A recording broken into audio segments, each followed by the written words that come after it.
all I'm saying is this is a sign. Let's not put them in control. Let's not make them faster. Let's not make them responsible for more people at one time. Let's not make it so they can fly. Let's not do any of that stuff. Let's kill it now. Let's kill it now. What's up, everybody? I'm Zap, and this is Jericho, and you are now tuned into the Life's a Circus podcast, where we talk about everything that is funny, interesting, and ridiculous. And you want to make sure that you stick around for this video because this is ridiculous. We're talking about two robots, two different scenarios, robots going rogue. This happened recently, and one was an accident, and one was actually on purpose. So we're going to talk about both of those situations. So make sure you still stick to the end so that you can find out about that. But before we get started, help your boys out. All right. It's 2025. I'm trying to get some cheese on my Whopper. That's what I'm saying. You're going to pay $8 for a Whopper? Yeah. It's now $8 just for the sandwich. No fries, no drink. $8 is where we start. And then it goes up. I'm furious. Breaking stuff. I like it. Hit that subscribe button, man. That helps the channel, helps us to grow. And while you're down there, hit that like button because that lets the YouTube algorithm gods know that Bandit Future is dope and more people should see them. All right. Intro. Boom. Done. So I'm going to start off with the question. No. Because I got a couple of videos to show you. The answer is no. No. I'm so mad about this. So stop. Who can I tell? Elon walked in, like, stop it. Stop doing it. This isn't Elon. This isn't Elon. It's some other people. I feel like he's always there. But Elon. All right. What you got? What you got? So question. How do you feel? Well, puberty. How? And the Rockets, red flag. I'll make up for it now. How do you feel about driverless cars? I don't like it. And here's what the thing is. I don't like any, I don't want to be the old fogey, man. It doesn't feel good, like in my soul. Like when I've been next to them in Hollywood because there's a few, and it's a trip. Because you look over and the first thing you're like, oh, there's no driver in that car. And then the second thing is you feel that it senses you because it's got telepathic antenna. I don't know, but I don't like that feeling of being detected from a non-human. So I don't like it. I don't like it. That's all I have to say. I mean, there's cameras everywhere. They detect humans and stuff. They don't have wheels on them. They don't have the ability to go 80 miles an hour and crash into your face if they feel like it. It's okay. Just, I don't want to get too emotional off the bat, but go for it. What do you have to say? Okay. Well, I'm going to show you a video of an incident that happened not too long ago. And let's see if it has any effect. I'm in a Waymo car. Connected to rider support. This call may be recorded for quality assurance. This car is just going in circles. Hi there, Mike. This is Gab. I'm calling from Waymo Support. I'm just calling because I received a notification that your car might be experiencing some routing issue. Please bear with me while I am... I got a flight to catch. Why is this thing going in a circle? I'm getting dizzy. Look at what it's doing. I understand. I'm really, really sorry, Mike. We're currently working with the situation in the vehicle. Is it circling around a parking lot, right? It's circling around a parking lot. If you have your app pulled up, I need you to tap My Trip in the lower left corner of your app. Can't you just do it? You should be able to handle it. Take over the car. You don't need my phone. I don't have an option to control the car. Mike, I'm really so sorry about this. Well, can you stop this car? Over. I am trying to pull it over right now. Apologies.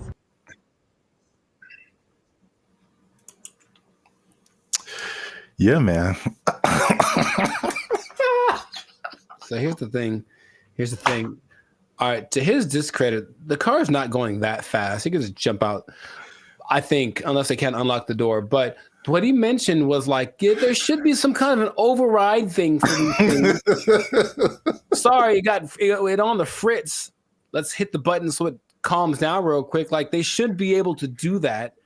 And if they can't, I'm not getting in that car. but also I'm not getting in that car. Did you see how weird that was? I thought for a second, and here's the thing, for a split second, I thought it was the car talking to the guy, like, hey, I got it, shut up. And that would have been worse. What would you like to hear? What the hell was that?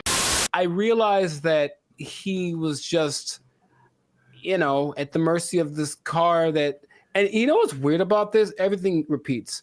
I remember this actually being, honestly, a faulty, not a default, but it was a problem that certain cars had back in the 80s. I don't know why I remember this, but I remember seeing like a car going around this roundabout and it wouldn't stop and they couldn't turn it off. Wow. A defect. It was like a defect. So, I mean, maybe cars like to go in circles. I don't know. Yeah, I got a flight to catch. Why is this thing going in a circle? I'm getting dizzy. All I'm saying is this is a sign. Let's not put them in control. Let's not make them faster. Let's not make them responsible for more people at one time. Let's not make it so they can fly. Let's not do any of that stuff. Let's kill it now. Let's kill it now. That's easy. It's very damageable now. I'll be back. I don't want to see this happening to more people. And I feel like it's going to happen to more people. Okay, your points are valid. Thank you. I'm trying to stay calm. So let's I just want to break down what exactly happened. So the guy in the car, his name is Michael Johns, who ironically works in tech. So he was inside of one of these Waymo cars, which I'm seeing more and more now. Yep. This was in Phoenix, and the car the car did 8 circles in the parking lot. Oh wow, this is fantastic. It did 8 circles. As you can see in the video, he said he was getting dizzy, and probably the same thing that jumped out at me was like, the lady literally said, "I don't have an option to control the car." Right, and that's the problem. That's a big problem. That's such a big problem. This thing has been out for years. It blows my mind that they can't control the car. Like if something like this happens. Right. Trust me. They said a software update is what fixed the car, which is like, I don't like that either. I don't like that either. That I know. I me either. Because like a software update on my computer or my phone, it's fine. Like a software update on my car made it do this. No, man. You know my computer does sometimes. Hey, y'all, come look at this. Sometimes my computer, okay, Team Apple, but sometimes it just literally goes like, and turns off. Literally, it sighs and gives up the ghost. And I'm like, well, that's already inconvenient. But if it was like a vehicle carrying people with responsibility for their lives, and it did that, sorry. And then I got a tragedy. I know you have a burning question. Has this happened before? And the answer is yes. So, this is crazy. In 2021, the car was confused by puddles on the street. So it didn't really recognize what puddles were. Okay. And it was braking for no reason, basically, while people were inside the car. In 2024, they experienced several recalls, February 2024, when 2 vehicles hit the same truck.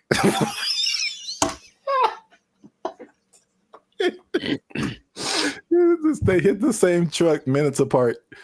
And this, along with other incidences by another robo-taxi company called Zoox, began a federal investigation into erratic driving. I don't get why. I don't get it. In June of 2024, they recalled almost 700 Waymo cars to make them, and I quote, less likely to drive into poles. That's not something I would have made public knowledge. I'll be honest. That doesn't sound positive or uplifting or reassuring or anything like that. Oh my God. But yet people are voluntarily just getting into these things. I mean, well, this is an interesting thing too. Do you know who owns Waymo? I do not. It's Google. I'm not surprised. Yeah, I didn't even know that until I started looking this up. But it's ironic because I don't know if you remember, like the very beginning of Gmail, people had to invite you to have a Gmail account. Yeah. Do you even remember that? Mm-hmm. Okay. So it's the same thing with Waymo. I don't know if they're kind of like rollout marketing strategy or whatever. Maybe it's like, it's like the club that you can't get in, so it just makes you want to be in it more. But like that one thing that was big during the pandemic, that one like. Oh yeah. What was that called? That's crazy. You can't even remember the name of it. What is your name? I told you it doesn't matter what your name is. Yeah, it's the same way with Waymo. You have to be invited. So I'm like, why don't I see a whole lot of people doing this? You have to be invited to try Waymo. So yeah, that's their marketing strategy is tell all the people you don't like to try this thing out, and if they die, you didn't like them anyway. So that was a crazy story. Well, I thought it was a crazy story until I saw this. No, don't. Apparently in China. I'm just going to drink my water and be peaceful. That's what I'm trying to live like over here. Just a water drinking, peaceful human. Apparently in China, a small AI robot attempted to kidnap several larger robots, and it was successful. So that's a little robot on the ground there. Yeah. It's talking to a couple of the larger robots. And then I'll go through the whole conversation after the video finishes. Okay. So I do not know Chinese. Yeah. So you see that one robot starts to follow, then the second one came, and then eventually all of them left with that robot. And these are people trying to find out what happened. So this little AI robot is called BrandBee. It convinced all those larger robots to stop working and come home with it. Yeah, that sounds right. And so this is how the conversation went. BrandBee was like, "Are you guys working overtime?" And then the robots replied, "We never get off work." And so BrandBee was like, "Well, are you not going home?" And then the robot said, "We don't have a home." And then so BrandBee said, "Well, you guys should come with me." And they all did.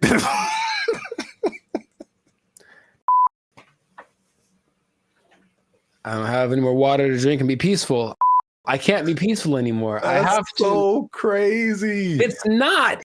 It's not crazy. It's exactly what happens in every movie. In every movie. Do you remember there was a movie about a toaster? I forget what it's called, but it's a little toaster. The Brave Little Toaster? There we go.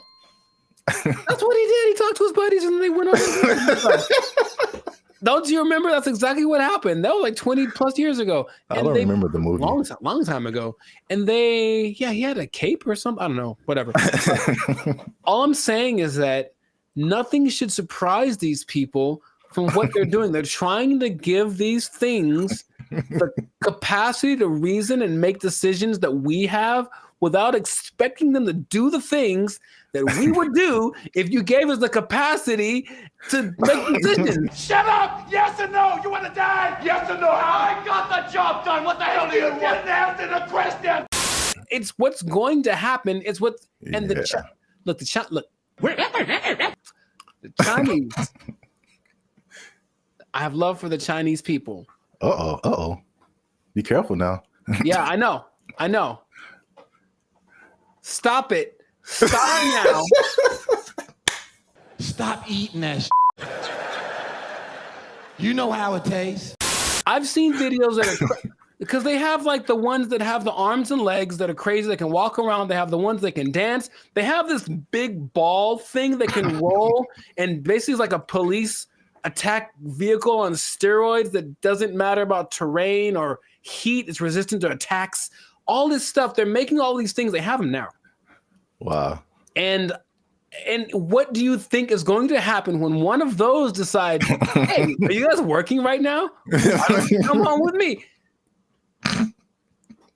Or let's go blow up some stuff because we got guns, right? It's fun to shoot guns at the stuff we're supposed to. What if we shoot guns at stuff we're not supposed to? Oh, let's find out. And then they go and do it. And then we have a tragedy. And then I got a tragedy. And then everyone blames, I don't know who to blame. Elon Musk. Well, he seems to be the guy to blame for most things right now.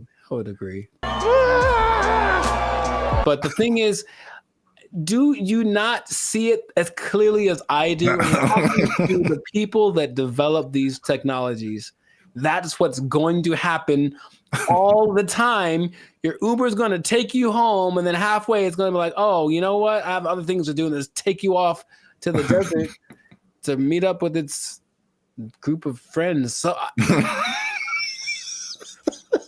the thing is, you didn't really have to explain that, you know. You can kind of get it's kind of like a Mr. Bean thing, just with like little gestures and whatever. It kind of like it had like a nod thing going on, and then you just take it, and then yeah. I could. Well, here's the caveat to this second video. Okay. The Waymo car was an accident. This second video, well, first of all, it went viral on social media. Sure. So I mean, apparently, you know, with AI and all kinds of things now, you're like, did this really happen? So the person who posted the original video and the company that built the robots, or companies, actually two companies, they verified that the video was accurate. That's a thing that happened. Mm-hmm. But the caveat to that is that they planned that. So basically, it's two different companies, the company that makes the little robot and the company that made the bigger robots. And the little robot company was like, hey, can we test out our robot on your robots to see if it can make it do stuff? Mm-hmm. And it did. So I think, as funny as that is, I think they are aware that stuff like that can happen. So they are testing it. I don't think they are. That's the thing. It feels like as much as they say that, I don't care what you say. What are you doing? And in this case, they're doing things that tell me the contrary of what. Well, they're testing out the capabilities of these things. So, I mean, eventually it's going to be like, okay, let's program it to not do this. Start kidnapping people. That's one of my mission parameters. So yeah, fun times. This has been another episode of the Lives of Circus podcast. I don't like it. If you like this episode, make sure you hit that like button. That helps us out. And don't keep it to yourself. Don't be greedy now. Share this with at least two people that you think might find this interesting. And because the robots, man, they're coming, man. You need to hold on to everything you got.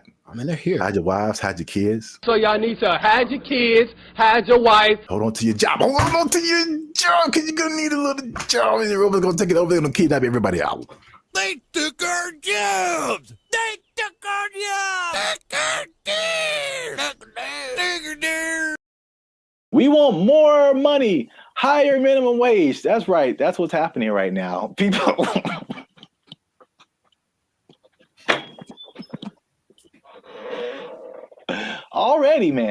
Already, people are thinking about the next minimum wage increase. They want even more, Jericho. No. No. And I'll tell you why. But first, no.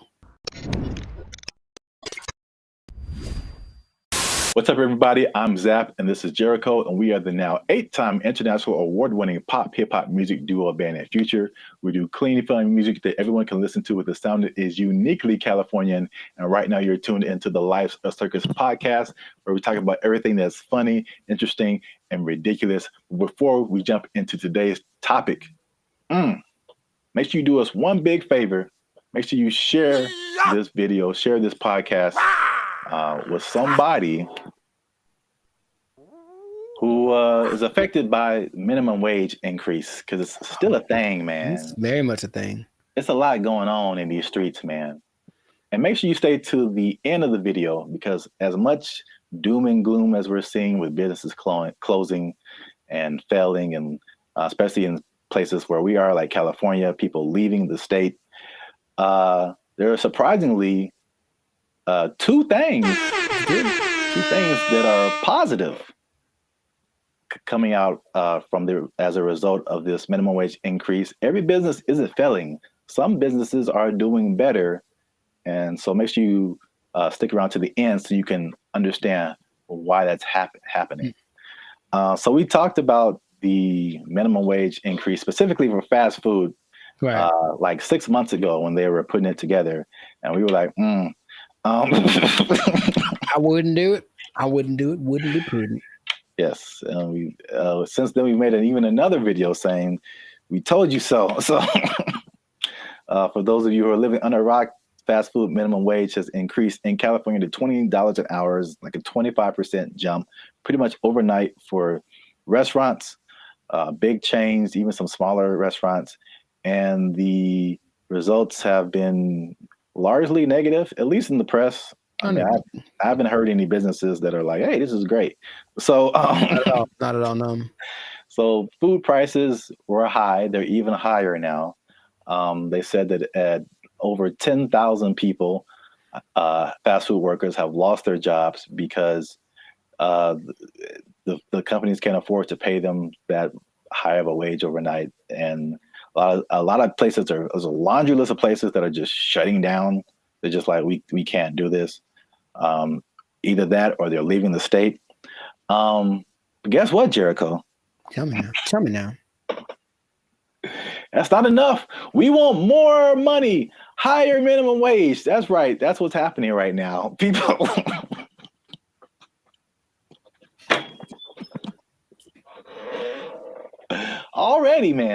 Already, people are thinking about the next minimum wage increase. They want even more, Jericho. No. No. And I'll tell you why. But first, no. Okay. Here's the thing. Raise it. Just keep going up. I'm pretty sure among the things that have gone up because of the minimum wage increase is like OnlyFans subscriptions, like stuff that no one needs. Like, I highly doubt that anything is really improving. That's a good idea. You know what I mean? So I feel like you can't. I heard something really recently, and it made a lot of sense. It said if you decided to give everybody in the world the same amount of money, so somehow take it all literally and just even it all out, so everyone in the world, all 8 billion of us, get the exact same amount of money, within 20 years, it would be distributed exactly the way that it is now. I believe that. Because, people don't know how to do stuff with money. So, no, you don't get more money because you're just going to do the same dumb stuff you're doing with it that you did before. And how much is a Whopper now? Like, forget it. Like, it's just going to be ridiculous. What kind of, I know we're not living in the days with like, going to see a movie and the soda and a pop and a, the nickel. I know that's in the past, but you can't keep paying people more. You have to teach people to be smarter with their money. That's all. Take it up higher. How much they want? Okay, go for it. I'm glad you asked. So fast food minimum wage, the workers have already unionized and got $20 an hour, which is silver dollars over the regular minimum wage. Right. Long Beach hotel workers have argued for a $23 an hour wage. And this next one makes sense because we've seen it firsthand. Because as Band of Future, shameless plug, we do some shows in San Diego. All right. So nice. If you're ever in San Diego, come see a Band of Future show. But San Diego wants to raise the minimum wage for hotel and other service workers to $25 an hour. And I was wondering what happened because I'm like, ooh, inflation. Because we were like looking at hotels in San Diego. And I'm like, man, these a lot more than last year. Mm-hmm. And now I know what happened. Janitors. Janitors want $25 an hour, man. Clean them toilets, sweeping them floors, man. They want. I think janitors should get more than fast food workers. That's for sure. I really do, because I can go make my own burger, but if I go to an establishment, I want it to be clean, and I think the people that clean it should get paid. It's all about, I mentioned this before, you should get paid for the value that you provide. And fast food is just making us all fat and sick. And janitors make stuff clean, which is great. So yeah, pay them more. I'm not sure how much they get now, but pay them more and take it out of the fast food workers. That's an interesting take, I guess. That just kind of like took my mind somewhere. Okay. Because your viewpoint is, I heard you say this before, you should be paid based on the value that you provide. Yes. As opposed to the skill sets that you have. So I feel like if you think janitor, fast food worker, it doesn't take, in my opinion, as many skill sets to be a janitor as it does to be a fast food worker. The fast food worker, you have to have people skills. You have to be able to talk to people, interact, be friendly, all that kind of stuff. You have to have some math skills to run the cash register. You have to have just skills in terms of food preparation and something like, I think you have to have like a food handler's license and all this kind of stuff. So there's a lot more skills involved than being a janitor. But in your opinion, the janitor provides more value than the fast food person. Yeah. And if you had 9 PhDs, okay, you went to school for a long time, you're very smart, and what you got PhDs in doesn't help us at all, you shouldn't get paid more than anyone. Why would you? What are you doing to help? Right? To me, I watch them all the time, and I'm really grateful at the gym, for example, which is a disgusting place. Think about it's disgusting without the janitors. If they weren't there, think about how gross it would be. Or oh my God, the bathrooms at the beach. Oh my God, I get like PTSD going to some of those places. And I remember the last time I went to Venice, there was a person like cleaning them as people were standing in line. And I'm like, that's one, disgusting. 2, thank you. How much are you getting paid? You deserve more. We all need you more than we need somebody to get our Big Mac done faster. I really think that's true. So yeah, I would, if I ruled the world, I would pay people based off of the value. I'm kind of with you, but I'm kind of like trying to play the devil's advocate. Like, I understand. And of course, the system we have is that you went to school for more time for this and that, or you were required to think more, whatever the thing that is, whatever the commodity it is that you acquired, that's the thing that you should get paid for. And my position is that sometimes, sure. But also, no, definitely not. I need the janitors more. I need the people that rake the leaves more. The people that make sure that the streets don't have potholes. We need them more than we need. Remember, maybe I'm talking about necessity versus convenience. Like, I can make my own burger. I can go put together a Chipotle style burrito if I want to. All the ingredients are at the store. I just got to try, right? But I can't fix the street. I don't know how to do that. So if you know how to do that, you should get paid more than someone. Oh yeah, yeah. So it's something to think about. Yeah, an idea, but that is how I feel about it.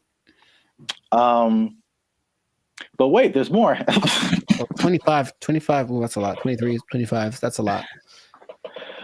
San Diego Community College District has already raised its minimum wage to $30 an hour. I think it's just community college employees, I think, something like that. Okay. And then the Los Angeles airport workers want $30 an hour by 2028. So the train is moving fast, man. Well, sure, but the question is where's the money coming from? I think it's just going to get more. Well, this is the problem too. So I read an article by some guy. I don't remember his name. I'm sure he's very smart. Good view, smart guy. He's the person who pointed out that there's a couple of things where businesses are actually doing okay with the minimum wage, but he said obviously this is not a long-term solution because you think about minimum wage, and you kind of touched on it. It's like, what are you spending your money on? And then for 99% of people, what are your biggest expenses? Food, shelter, transportation. All of those things are sky high, abnormally high in California than anything else. And so I don't necessarily think people are just wasting their money on whatever, but I mean, they could be, but I don't know the life. The fact still remains that there's a for real housing shortage. The average housing cost is I think almost double, if not double, than some other places. So that's a huge thing. We already know the food is high. It was already high, and it got higher. And then gas is $5, $6 a gallon, $7 a gallon. Too high. It's too high. So it's basically he pointed out is those things are at the root of this, a lot of it, but it's we're not trying to solve those things. Or maybe they are, and they just haven't found a solution yet. I thought that was an interesting point. It is. Because we're still in a cycle of you raise minimum wage, and then businesses we can't pay people. We got to raise prices, and then everything goes up. So then what's the point? Right. Your rent is higher, your food is higher, gas is higher. Now we need more. Right. Money. This doesn't make any difference, basically. But it makes people feel good. Yeah. But like I said in the beginning, this guy also pointed out that there are two things that he pointed out where businesses are actually doing okay with the minimum wage, and it's actually been a good thing. And it's not OnlyFans? And it's not OnlyFans. All right. One. Just a second. One is that it has forced businesses, and I think we can even agree to this as the way we run Band and Future and all that kind of stuff. It's forced them to be more efficient. And I've definitely gone into places or worked in businesses where you can tell the money is flowing. And so they just kind of they kind of just spend money on whatever and just kind of do frivolous things and just silly things with their money. But it's forced some businesses to be more efficient. So it's actually, some businesses are saying that their businesses are working better because they've been forced to cut the fat of the company to basically pay for the workers. So I think that's a thing that we've experienced as just dealing with. And I think that anybody experiences that. The inflation, the high prices, you get laid off from work, or you don't get a check that you thought you're going to get, or a car repair costs you $2,600.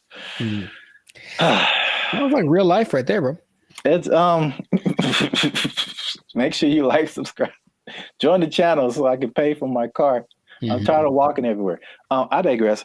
But yeah, I mean, we do this in our personal lives all the time. It's just okay, how little can I eat this week to pay for?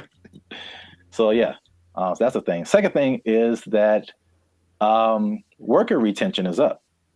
So you think about fast food, not fast food, but just minimum wage jobs in general. It's like a throwaway job, right? Sure. So it's you're making the least, you don't get the maximum effort. You don't really care. It's just like, this job sucks. I'm not making a whole lot of money. And I think it has a high turnover rate. So meaning people quit. They have to find new people, train them, get them going, and then they're there for like a month or 2 or 6 months or whatever. Then they quit and they just find a better job or whatever. Sure. So with the higher wage now, fast food worker is like the premium job of minimum wage jobs. So you think if you work in some other job for $16 an hour, $17 an hour, you can flip burgers for $20 an hour.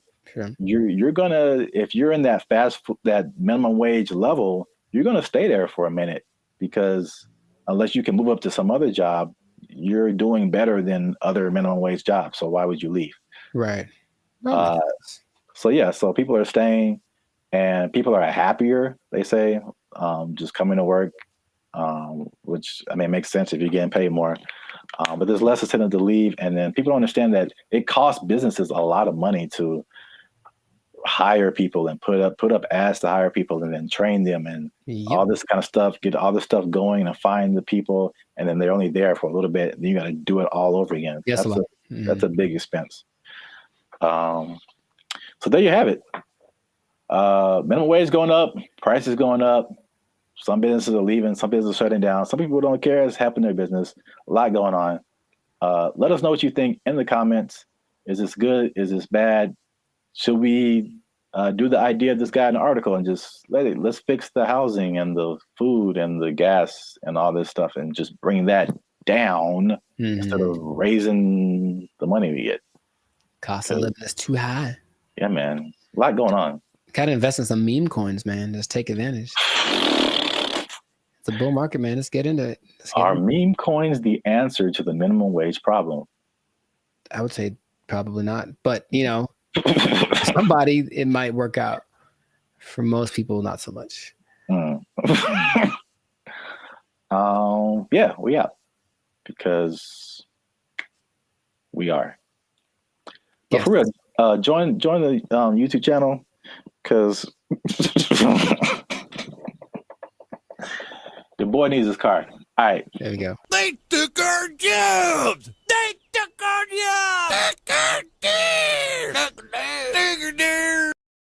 Calling us the doomer generation. And honestly, I'm cool with it, because when I wake up, I get 20 notifications about 30 different reasons why I'll never be able to afford a home. I look around, see my computer science degree all framed up, about to turn into an art piece because of AI.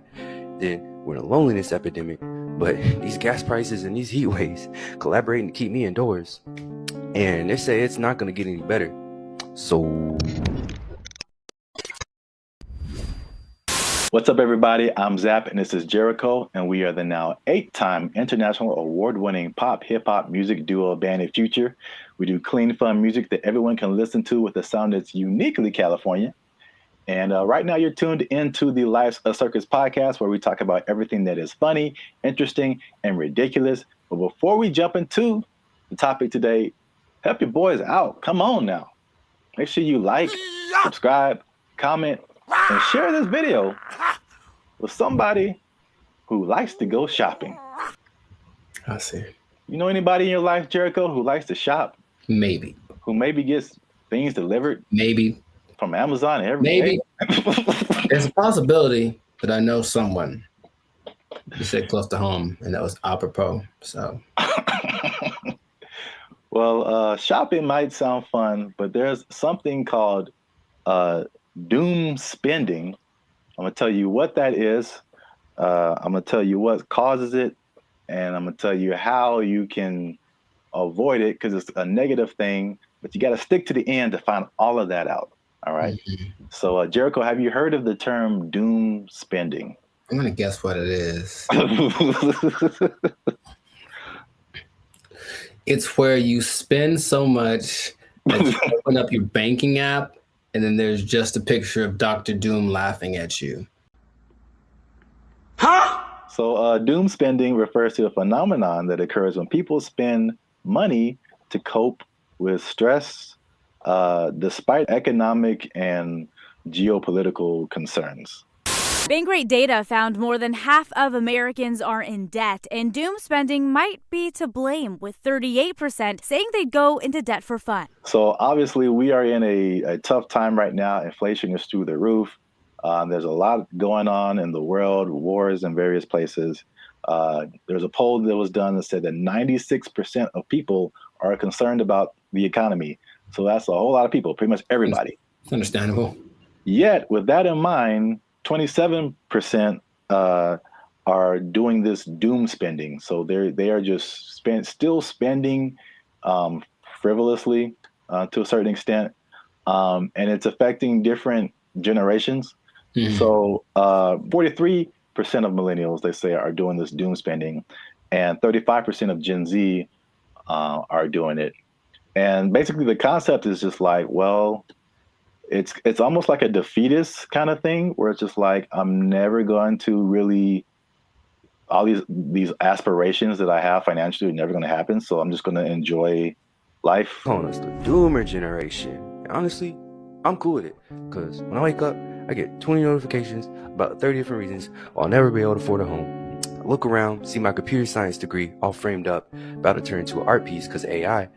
Then we're in a loneliness epidemic, but these gas prices and these heat waves collaborating to keep me indoors. And they say it's not going to get any better. So, as a millennial yourself, that's the category we fall into. What do you think about this doom spending? Have you had doom spending thoughts? Do you think people are in your life are doom spending, or do they just like things that smell good? We've been collecting all of the little Harry Potter baby stuff because we're a Harry Potter family. So freaking cute. Not talking about anyone in particular. I'm just, No.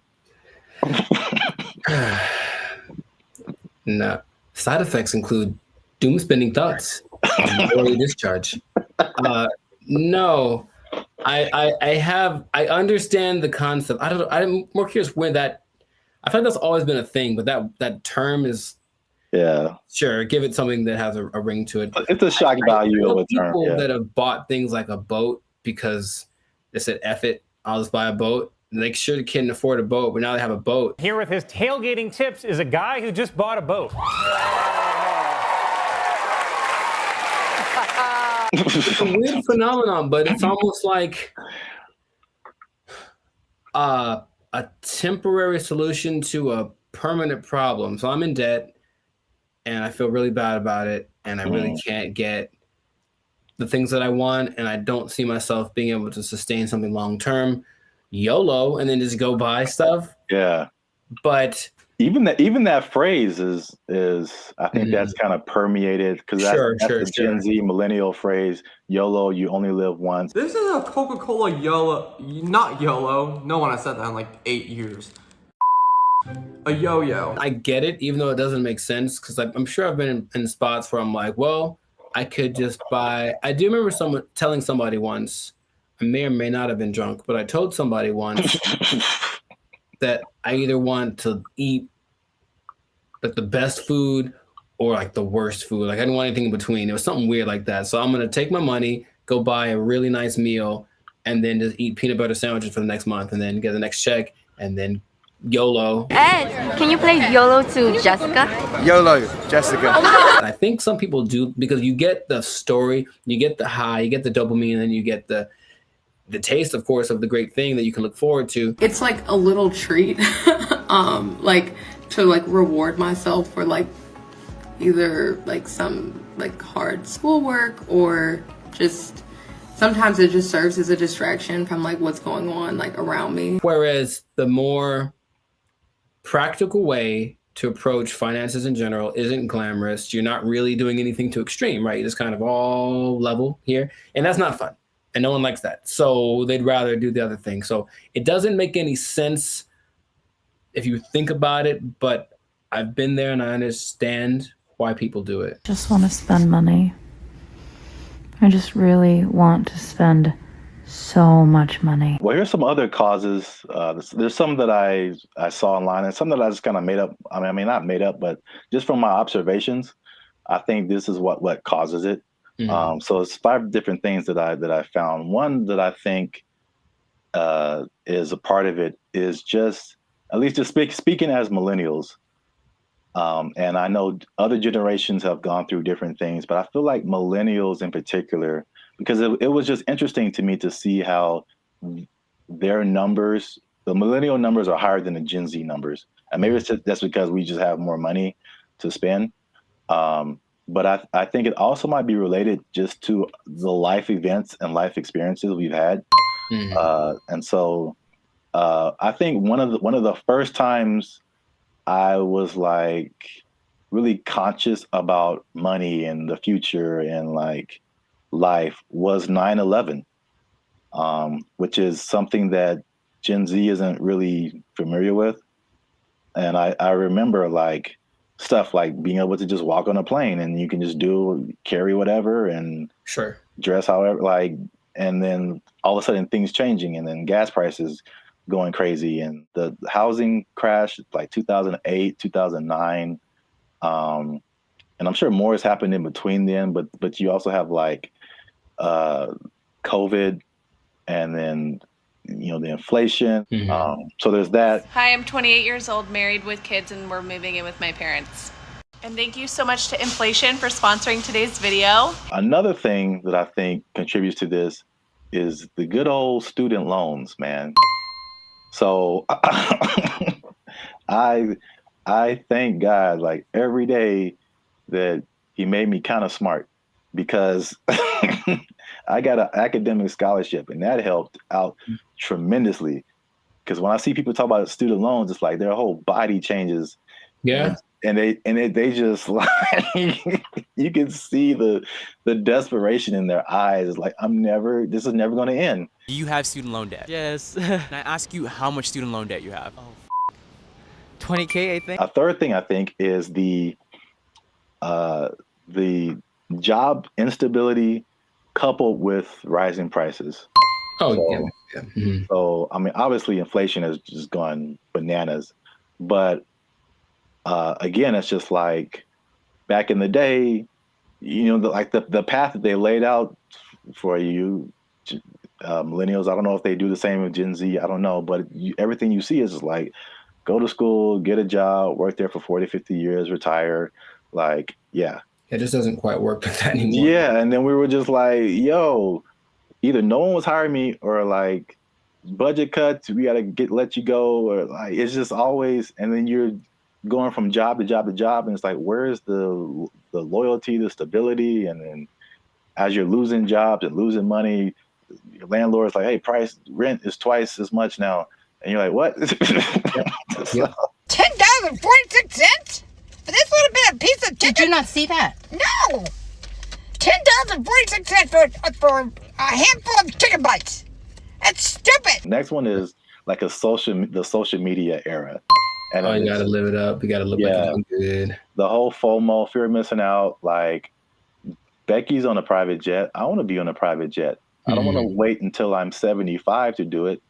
I got the money now. Screw retirement. Right.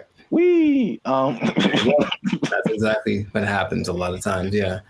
Yeah. So is that, and then the last one is just financial literacy in general, and just like a long-term perspective. Just more people just living in the moment, and or they just don't know. They still don't know how to handle money, which is just. This is why I want to say this for last, because I was just gonna get on my soapbox. Like, this is literally the easiest time ever in the history of mankind to like learn something, and or make money. Like, it's all out there. It's all out there on the internet, and a lot of it is free. A lot of stuff that I've learned more stuff for free on the internet than I did paying for it in college. Right. So that says a lot. Learn stuff, and then what you know will get you a job. That's straightforward. Yeah. So doom spending, man. It's a thing. Yes. So the question is, have I ever done that for chicken? I feel like probably. Meaning, if the chicken was like $7.99, I had $9, but I had something else to pay for. That was also $7.99. I'm not sure what. Yeah, I probably picked the chicken. I probably picked the chicken and live with the consequences with the happiness in my heart. Ooh, it's right. Oh my gosh. Y'all gotta chill. Y'all crazy back there. They know what they did. Not to condemn anybody. I feel like I've definitely done it.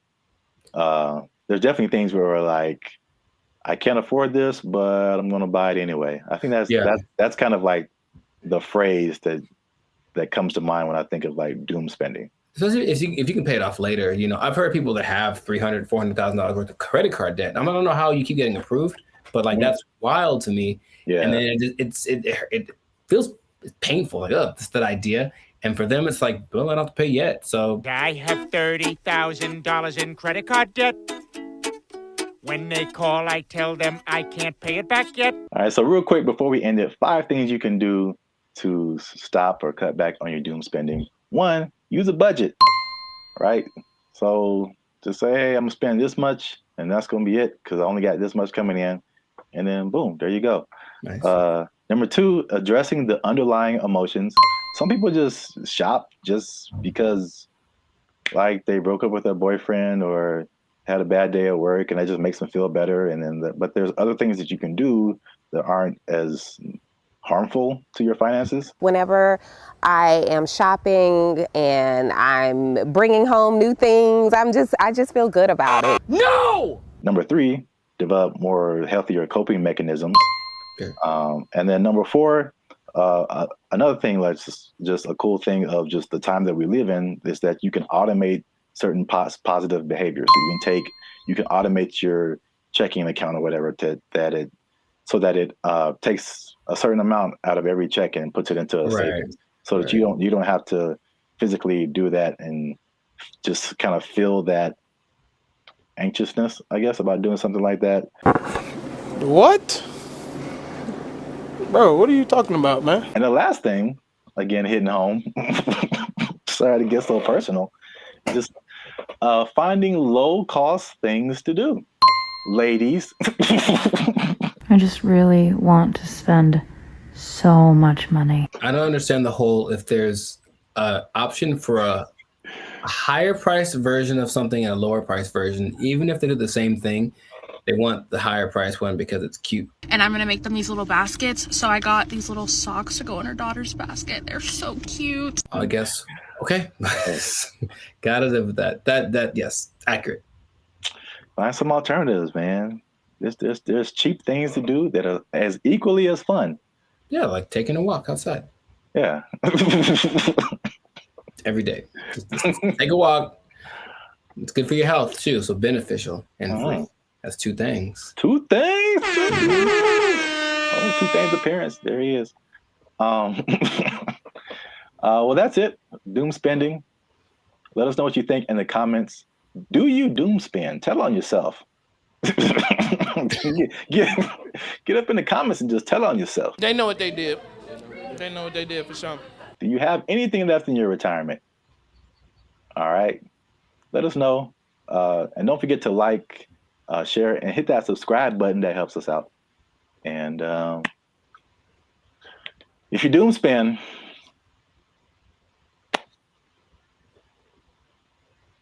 I don't know. I think you're doomed. That's what I would say. There you go. Bye. They took our jobs. They took our jobs. I was against her, and now I'm kind of with her now too. What's up, everybody? I'm Zap, and that's Jericho, and this is Bandit Future. And I found this on the internet. Apparently, Jericho, this woman blocked a man over. This woman blocked this man because he took her on a dinner date at the aquarium. Huh? Before we jump into it, make sure you hit that like button for the almighty YouTube algorithm. Hit that subscribe button because that helps our channel grow. All right. Hey, Tashia Sade, first of all. Okay. That was the first mistake. She said, I met this dude on a dating app 2 months ago. We finally went on our first date and he chose to take me out to eat dinner at the aquarium. It was cute and all, but I just think it was childish AF. Like we couldn't go to Ruth Chris. Oh, sorry. Let me get it. We couldn't go to Ruth Chris or something. And I liked him as I don't. That's one word for anyone who's wondering. I don't have time for stuff like this. I need a mature man, not no little boy. I may be wrong, but that's just me. First of all, I would love it if for some reason she has a British accent. I don't know why. That would just make this so much better. Because there are women that are like, she's a little ghetto. Let's just call it what it is. There are that version of people from England, and it's just a little bit more. I don't know why. I like it more. I'll tell you what. First mistake. Thaisa Sade appear on your dating app. You swipe left every time. That's the first mistake. I'm sorry for anyone else who has that name. It's just not for me. I'll say that.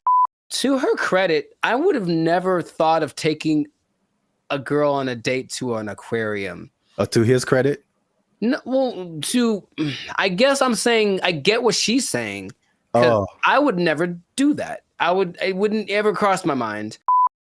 What did they eat? The fish? Like what are they eating? I didn't even know that was an option. I thought they maybe sold popcorn, little pellets you could throw to feed the food. But feed the food. I'm already thinking about it. I don't feel like that's a good first impression, honestly. Okay, because I was wondering where you were going with it. Okay. I mean, I think I'm on her side. I don't think that's a good move. I would never do that personally. So I don't think that's a good move. But have you seen like all the hip hop concerts? I've seen it. Yin Yang Twins.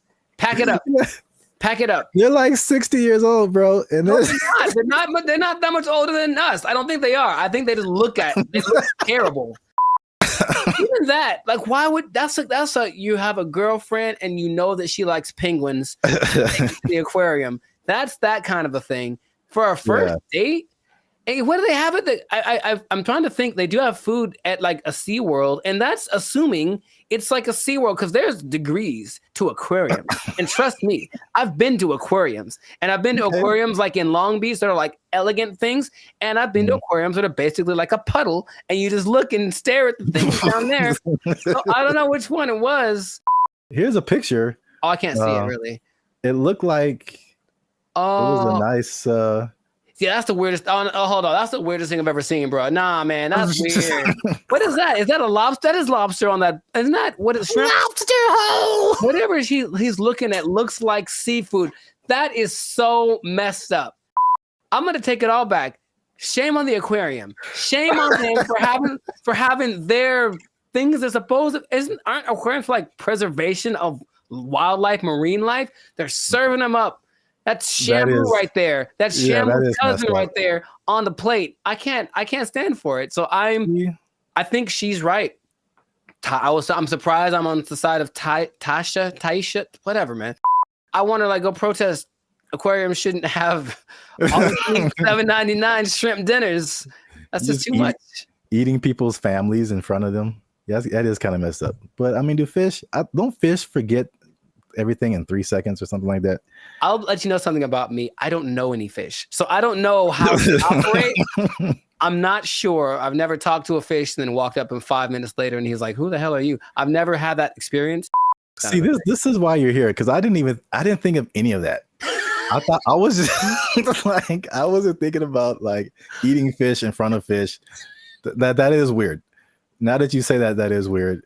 And then the levels of aquariums. Like I was just thinking from a date, I was kind of against her, just from a date perspective. Because I mean, we've done a couple of videos too, and we've seen all this stuff on the internet about women who like it was like a Cheesecake Factory thing, like a while back.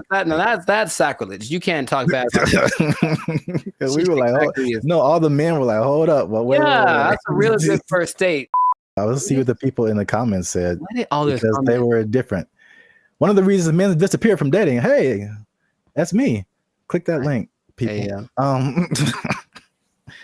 They said you're gonna stay single for the rest of your life. Okay, cold-blooded.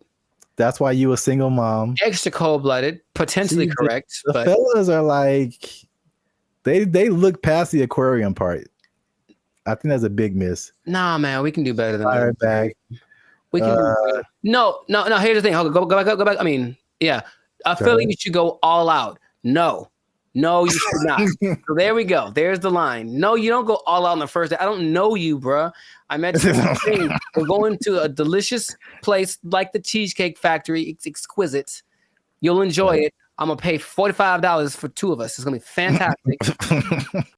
I'm not going all out, but I'm not going. So so where's the difference between all out and aquarium? There's a middle ground. There's a middle ground we got to find, gentlemen. I think that's what we can do. I believe we can all do out in aquarium. Yeah, there's a middle ground. Oh man, there's a middle ground. You like threw a monkey wrench in this because I was just like, is it an expensive place or is it cheap? And then you're like, it's an aquarium, and I'm like, it is an aquarium. That's weird. And the thing is, I think aquariums can be expensive too. But wow, nice. I was against her, and now I'm kind of with her now too. Unless you really know that she really, really loves and then again, if you love sea otters and stuff, don't eat their friends in front of them. That's messed up. I feel like it's not the same, but it's like it feels along the same line as like eating at the strip club. What are you eating at the strip club, bro? Well, I mean, they have like food there. Some people like really like the food that they serve at this strip club. I mean, they go for entertainment. You're right. You're right. Some people just go for the food because they just really like it, and I'm just like, that's such a weird combination. I know more women that would rather go to a strip club on a first date than an aquarium. Maybe we can make that a poll, but I'm pretty sure I know. I'm not talking for all women. There's women I know. They'd rather go to a strip club than an aquarium for a first date. So, oh man, have you ever been sitting around just minding your own business and like, man, I haven't been to the aquarium in a while? Like, is that just a thing that pops up? Because it's never happened to me. Oh, the more you talk about it, the weirder it is. Aquariums are just not. That is a weird first date. I think it's weird. It's not a weird first date. It's a weird first date to have dinner. Like if you had dinner and then went to the aquarium. Yeah. I can see that. That doesn't feel as bad. No, it doesn't. It doesn't. But if you like, we just going to the aquarium to eat. What if it's like you pick out the one you want in the I know it is. I know it is. Did you see the South Park where it was like Honey Boo Boo and she was like picking out a pig to I don't know if it was a pet or to eat or something. I don't remember that one. She was like picking out a pig, and there's this country farmer. He's like, which one you want? This one right here? She's like, yeah, I want this one. He looked at me funny. I want this one right here. Yep. But I mean, it's hard to tell if a fish is looking at you. I don't think their eyes can move, and they can't blink, right? So, oh my god. But in any case, you see what I'm saying? Is just I think, I honestly think that I'm in favor of that point that she made, not the go all out point, but the aquarium to eat. Yes, let's put that in there. Aquarium to eat. Gotta miss with that. That's kind of strange. We put a whole nother level on this. Kind of strange. So the right thing. Keep the conversation going in the comments. Is it like he should have taken her to a better place or not, or he should have taken her to an aquarium or not?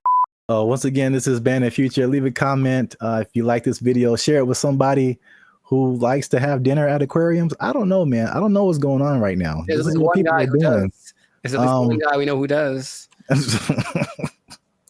We trying something new, man. Internet, we out. First mistake. Thaisa Sade appear on your dating app. You swipe left every time. That's the first mistake. Is it even a good idea to approach a woman on the street? Because obviously a lot of men are not doing it. And then the question becomes like, do women even want to get approached? Because here's another caveat to this. Again, a thing from my childhood that I remember distinctly. And it was, what's up, everybody? I'm Zap, and this is Jericho, and you are now tuned in to the Life's a Circus podcast, where we talk about things that are funny, interesting, and ridiculous. And you're going to want to stick around for this episode. Because, man, we gonna hit home, man.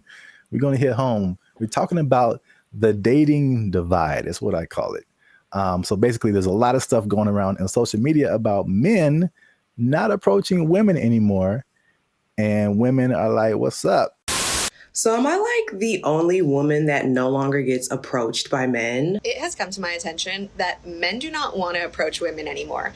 I don't know when this happened, but this is the reality of the situation. Men no longer court women. Men no longer pursue women the way they used to. She was like, next time he's near you, just say, I see you peeking but not speaking. I was like, I love that, because kind of calling them out for what they're doing. If it works out, it works out. But we are not going to let your shyness be the reason you do not try to talk to the person you like.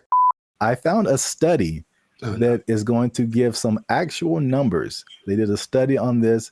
We're going to talk about why men may or may not be approaching women anymore, if approaching women like that even works, and if women even still want to be approached by men just on the street like that. So there's a lot about to go down in this episode. You don't want to miss that. Stick to the end. But before we get started, you can help your boys out. Come on, you know what it is. Every episode, we need you to hit that subscribe button. If you haven't already, hit that like button, because that helps our channel grow. Lets more people see our videos. And if you really want to help your boys out, come on now. Once you hit that subscribe button, you'll see something that says join. You can join our membership, because unfortunately, we are not fully monetized by YouTube. They don't give us a penny. We don't get nothing, man. So all these free videos, bro. I'm laughing on the outside, crying on the inside.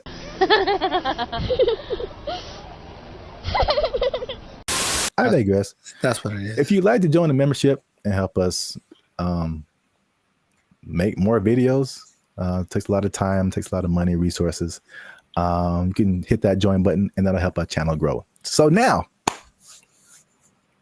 let's back up. Have you heard this or seen this kind of just floating around the interwebs about like men and women just like dating just not happening anymore? The thing I've seen the most is women. It's mostly like street interviewers, if you will, who basically approach women and say, hey, what's your ideal guy?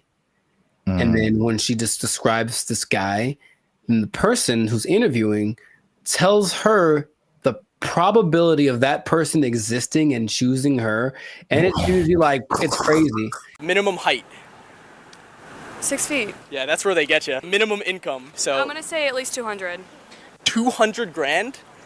You can be 30 years old Oh and my make goodness. Take a guess at what percentage of men fit this criteria? 2%? Much lower. It's 0.049%. All right, is this going on the TV?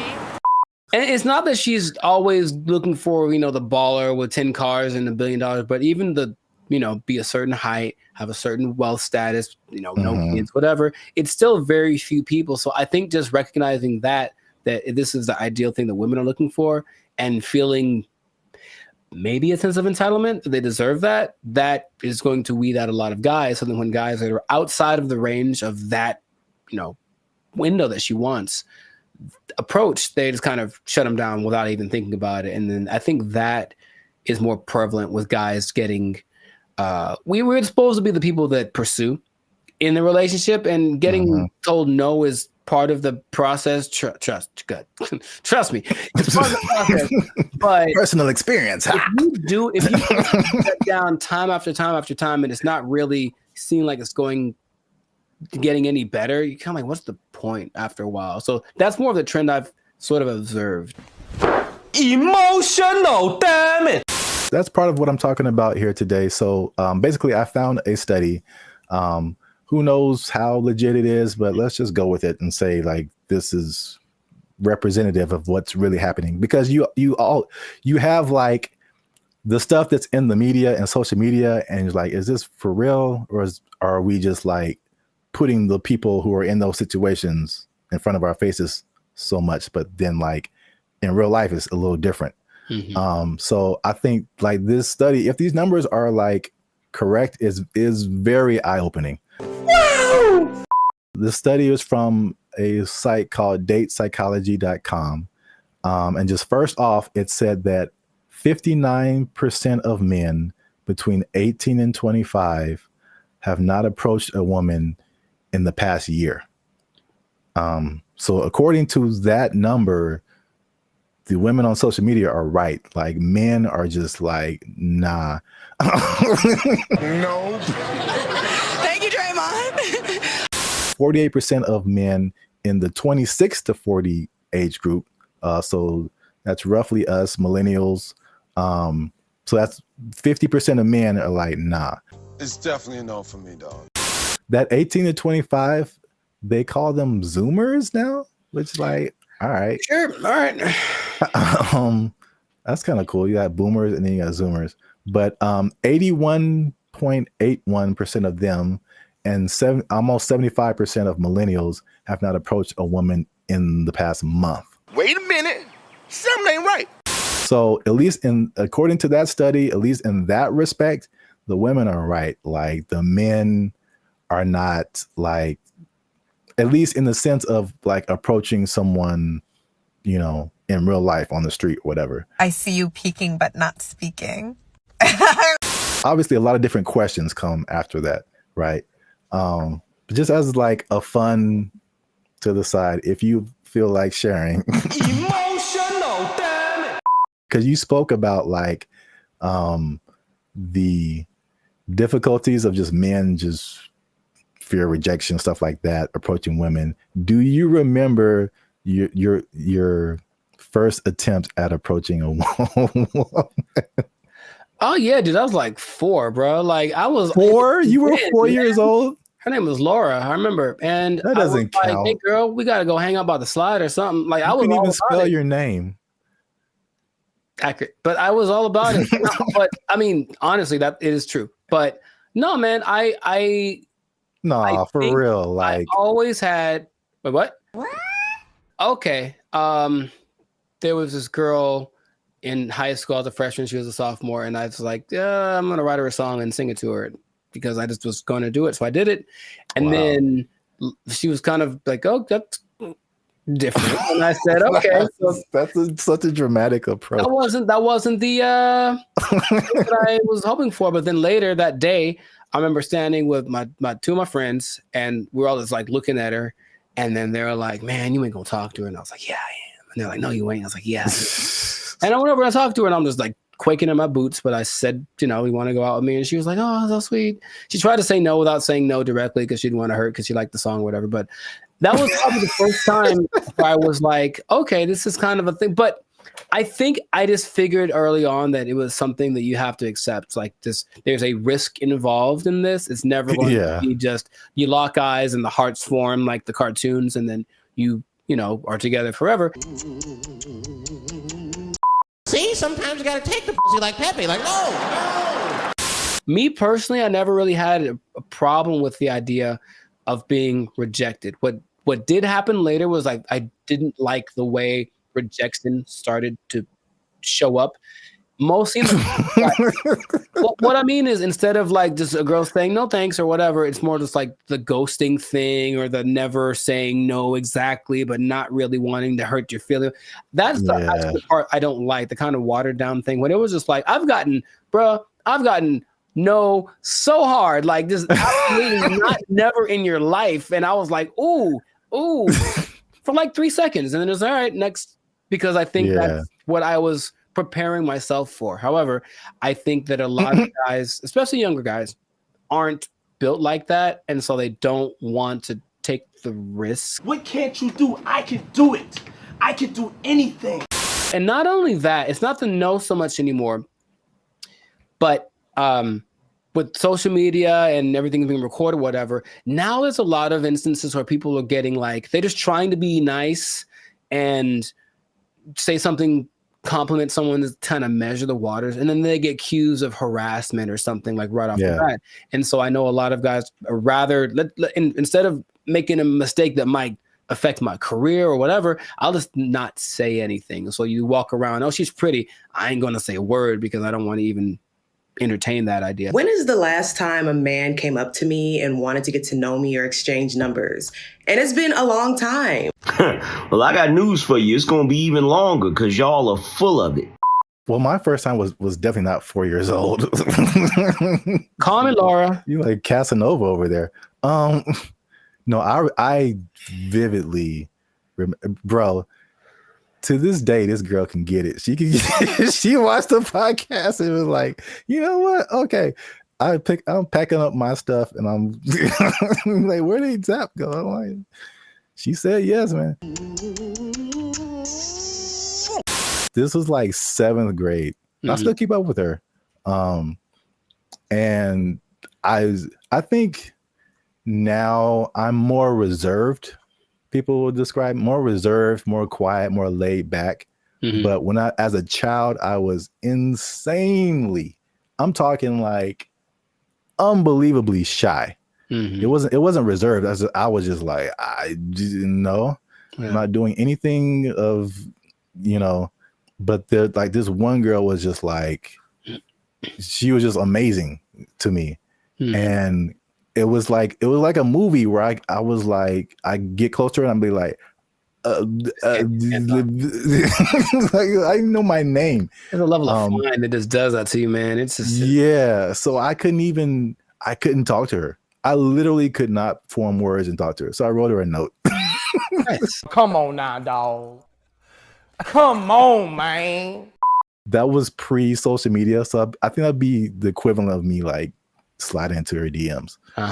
Basically, I wrote her a note and I was like, "Yo, what's up?" And the same thing. She was like, "No," but she was like super. She was so, and she wrote me a note back, and it was just like a page of just amazing things, and I was like, ah. Wow, nice. So you're right. Like the way, if it's no, the way that no happens is very important. Yes. Men's psyche. But okay, so just moving on. So now the question becomes, all those, flash forward to back to where we were talking about. Is it even a good idea to approach a woman on the street? Because obviously a lot of men are not doing it. And then the question becomes like, do women even want to get approached? Because here's another caveat to this. Again, a thing from my childhood that I remember distinctly. And it was the songs that came out. And every time you heard of a song from a man about a woman, it was like, "Oh, baby, I love you. I'm trying to get with you. You're my everything," whatever. And then after a while, like, it felt like every song that came out from a woman was like, "Man ain't this, and he broke my heart, and he is trash." And there was 2 instances I remember: TLC, No Scrubs, and everybody was just like vibing to that song. I'm just like, I can't get with Chili if I ain't got my own. Hanging out the passenger side of his best friend's ride. If you live at home with your mama, oh yes, I'm talking to you. And I'm like, man, I'm like a teenager. I'm like, man, I love my mama. I don't have a chance. So it was that song, and then it was Destiny's Child, and I think Beyonce has a few songs where she's like, man, she does. Yeah, she lets. Yeah, man. That's not how she really feels. What was that? The bills one? Yeah, can't pay my bills, pay my automobiles, pay my telephone bills, and then you think you got it, and then she's like, nah, then maybe we can chill. We can chill, like, bro, I just paid all your bills.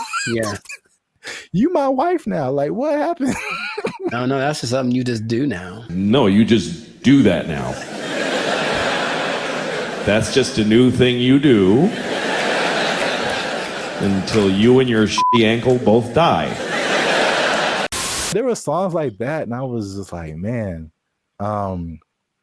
And then like that, and like the Me Too kind of thing, and like some of the stuff you hinted at. Right. Yeah. That's why it's like, okay, maybe I shouldn't say anything. So I don't want to get. I think there's the question of like, do women just like not be like being approached? So this study has said 74% of women aged 25 and below actually want to be approached more. 77 in the 18 to 30, 68 in the 68% and 30 to 40. So basically 3 out of 4 women are like, I want men to approach me. Why isn't it happening? I think the thing that I get from this listening to like interviews with women is that yes, they want men to approach them, but they want it to magically be the kind of guy that they like. Yeah. So there's a caveat to it. It's like if you walk, I've seen the look in women's face. If I walk up to them and they wait. Last week, I was in Tampa doing my thing, and I walk up to a girl, and all I was going to ask was about, it was a bunch of girls dressed the same. I wanted to ask why they were dressed the same.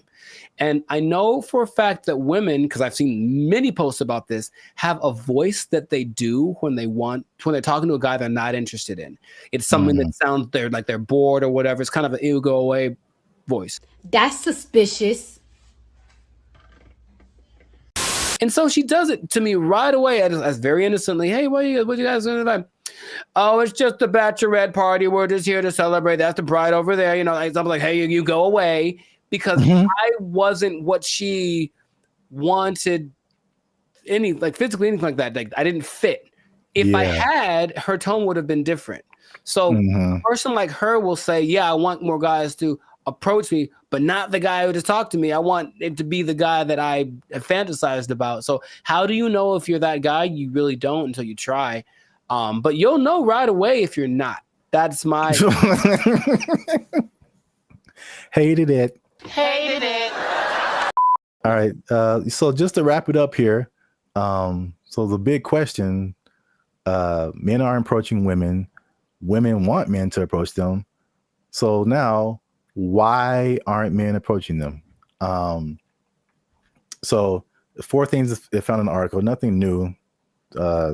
Fear of rejection, fear of social consequences. A shockingly high number to me of just not finding people that they're attracted to. And then smaller, but still there is fear of like some kind of consequence. They'll tell on you to HR or if you work with them, that's a whole different thing. Yeah. Get it. So I was kind of with you too. It's like the fear of rejection, all that. I mean, we're older, like we've been through that. But like, this is the thing that gets me. Why I personally rarely do this. And hey, y'all, come look at this. The one time I jumped back in, and you were there, it happened. Bro, what are you talking about, man? Anyway, yeah. I see. This is why I don't, because it rarely works, at least for me. And then it also showed that in the study, depending on what you want. So I thought it was kind of cool the way it broke it down, because it went from approaching a woman to long-term relationship. Sure. So, and then the steps in between that. So you have to go from point A to point B, but it's a bunch of stuff in between. So it showed that when the guy approached a woman, 80% of the time it led to some kind of contact, meaning like friend zone. Here's my Instagram. Okay, whatever. You got a 4 or 5 chance of hitting that. And then from there, 60% of the time it led to an actual date.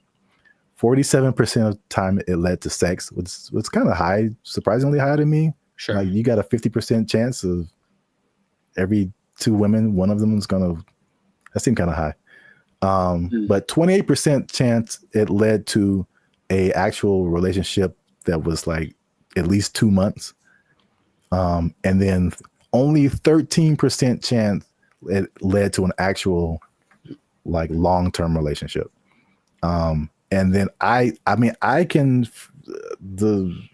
some of those numbers don't apply to me, but I can at least attest for that last number. Like just approaching a woman in like life on the street, it like never turns into a long-lasting thing. That's weird. Well, I have friends that one of my best friends, he met his wife. She was working at Carl's Jr. and he thought and he got a number and they married with 2 kids. So it does happen. And I will say that for me, I do like the immediacy of it. Is that a word? Whatever. I like the way you get the feedback right away. If I talk to you and you're into me, I kind of can tell right away. If you're not, you won't give me the number, whatever. Whereas people that are going more of the dating online route, they'll get drug along for weeks and months and it might not go anywhere, but you wasted that much time. It makes, I don't remember how many people I've just walked up to and said, because it happens so fast. And if it worked out, great. If it didn't, okay, whatever. It's just such a short amount of time. But when these now people are kind of getting friend zoned and other women leading them on, they don't know, but it's going on for months and they're writing and, hey, what if you send me a little money? Maybe you can come over. We hung out and nothing happened, but I thought you were to me, bro. It's like that happens so much to these guys who are taking that route that you can see why it wouldn't be something people want to keep repeating to do. But I personally would recommend more so to the younger people because I think you could be a little tougher. That's just my personal opinion, is that like thick-skinned, if you will. Like just try. You never know. And I have had a couple decent sized relationships that came from just me walking up to a girl I thought was cute. So that has happened to me. In comparison to how many women I've walked up to, it's not a very good percentage, I suppose. Hi. Okay. For me too, it's just like it's the unknown, because it seems the randomness of it. Because all I have to, unless I know you from something, like I'm just going off of you look good, and then right. There's a whole lot of stuff after that that I have no idea what I'm getting into, and for me, most of the time, is bad. It's so bad. It's the other stuff. There's a lot of layers to a lot. Oh, of it's so bad. It's so bad. Women. I started writing them down because remember we had another thing and you were like, tell me some of your experiences. And I couldn't even think. And you're like, oh, they're repressed. I'm like, they probably are. Gotcha. I started writing them down. I got like 10 of them. There's a lot more. I believe it. Bro, make sure you leave a comment on this video. Share it with somebody who has noticed this in the dating scene, men approaching women. Why aren't they doing it? Why aren't you doing it? Are you doing it? Did it work for you? I don't know your life. I'm just saying. Yeah. Yeah. And good luck. Yeah, there you go. Oh, it's just a bachelorette party. We're just here to celebrate. That's the bride over there. You know, I'm like, hey, you go away. There's some sample videos that they've been releasing of like what it can do. And it's producing very realistic images and very realistic backgrounds, editing. And you can pretty much do film scenes anywhere. Without sound stages, without going to locations, without transportation. It generated people, it generated places. So yeah, that's where we are right now. That sounds like a lot. What's up, everybody? I am Zap. This is Jericho, and we are the now 6-time international award-winning pop hip-hop music duo band in Future. We do clean, fun music that everyone can listen to with a sound that's uniquely Californian. And now you're tuned into the Life's a Circus podcast, where we talk about everything that's funny, interesting, and ridiculous. But before we get started, before we jump into it, make sure you like, subscribe, comment, and share this video. It's kind of important. Share this video with somebody in the film industry. Ooh. Because things are happening, man. What's happening? And it's happening real quick. What's happening? I talked about this before, and like, because I work in film in addition to music, but leading up to 2020, we saw a lot of changes in the film, especially outside of the Hollywood, LA area, where there weren't as many films and TV shows and stuff shot here because of various reasons, people were moving to other places. So now they're shooting in Atlanta and Chicago and Texas and New Zealand and Australia and all over the place. Then 2020 hits, and it was just chaos for everybody, especially the film industry. A lot of your favorite shows weren't being shot, shut down completely. And then when it did come back around, they had all these protocols. It was very hard to shoot.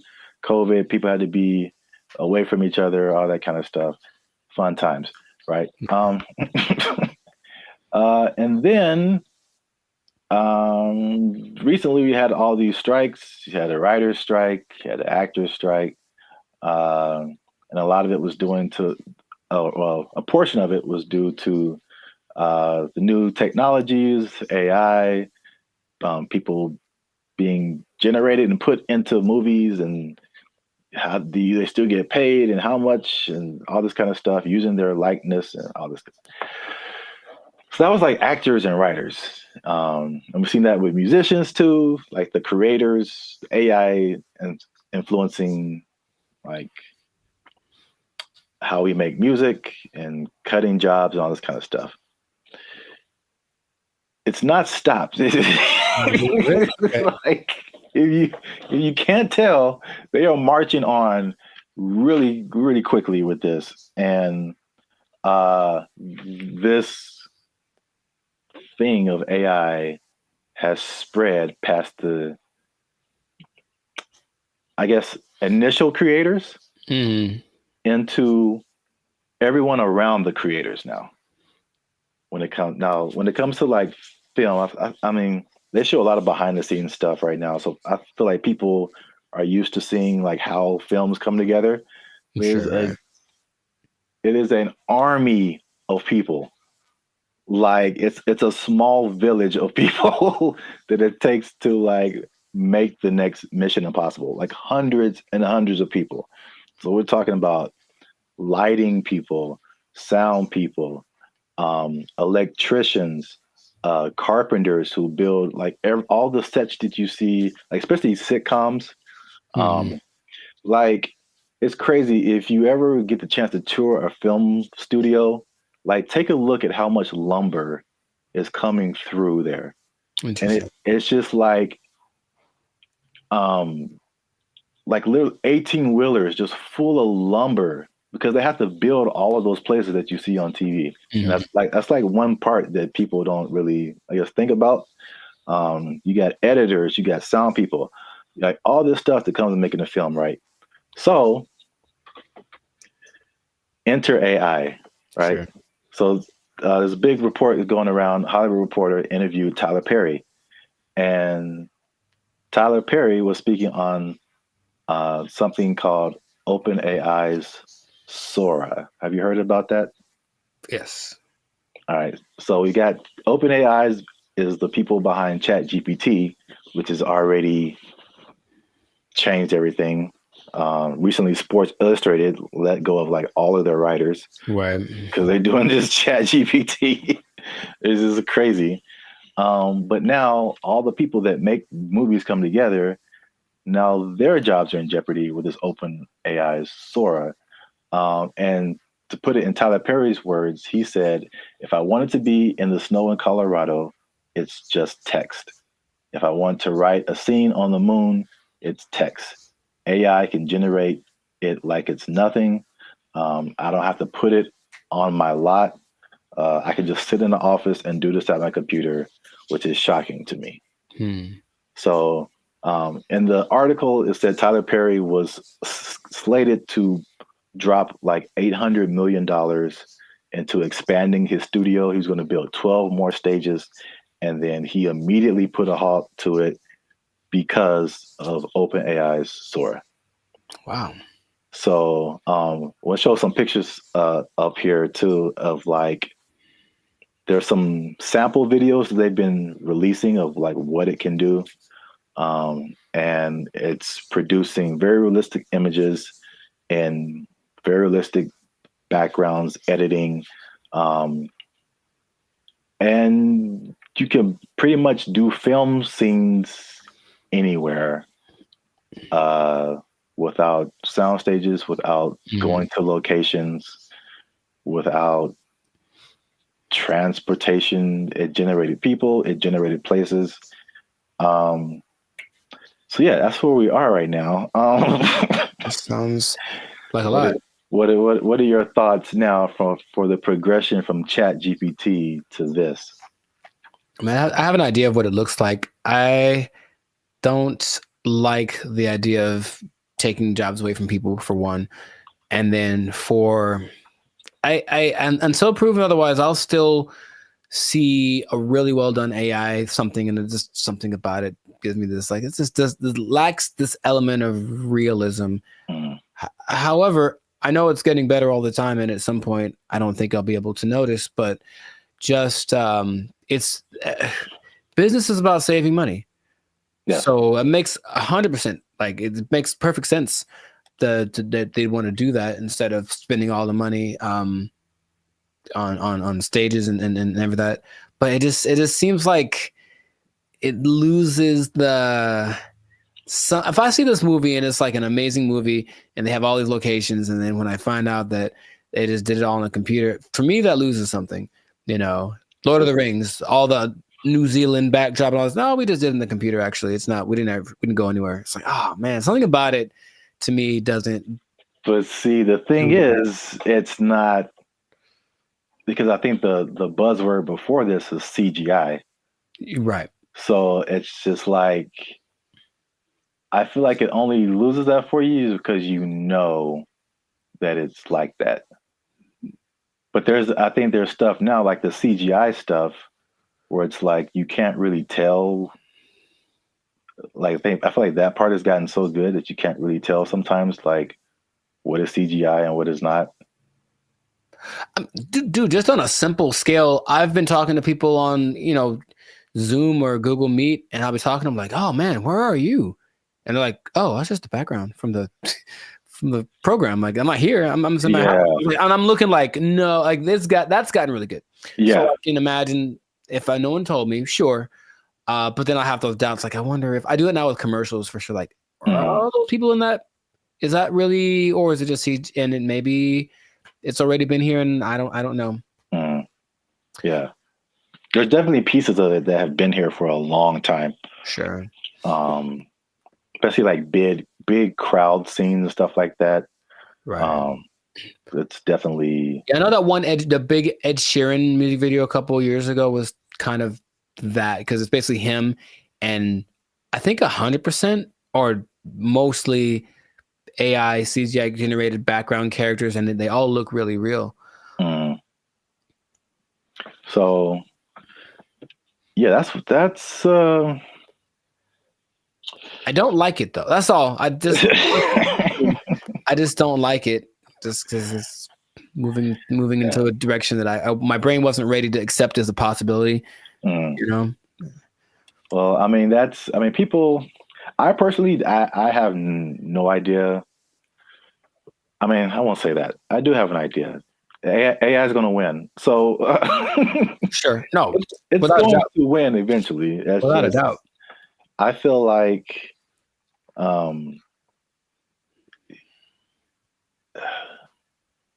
it's like everyone's saying you're on the train track, and everyone's saying the train is coming, and it's like let's all band together and stop the train. And it's like, you can try all you want, it's not going to work. I acknowledge that. It's like it's respectable. It's like let's hold on to what we have, but at the same time, it's just like, well, how can we not get hit? Let's also think about that. Yeah. How can we not get hit by this train? So, like, I don't know. People can do their own thing. I personally have been. Well, it depends on what you want to do. Also, some people are of the mind of we need to work to integrate the AI, because it's like you did on another podcast. Okay, we're losing jobs, but other jobs are being created too. Mm-hmm. So, are you preparing yourself for the job that's being created, or are you just trying to hold off the train that's coming? So, it's not easy. It's a complicated situation.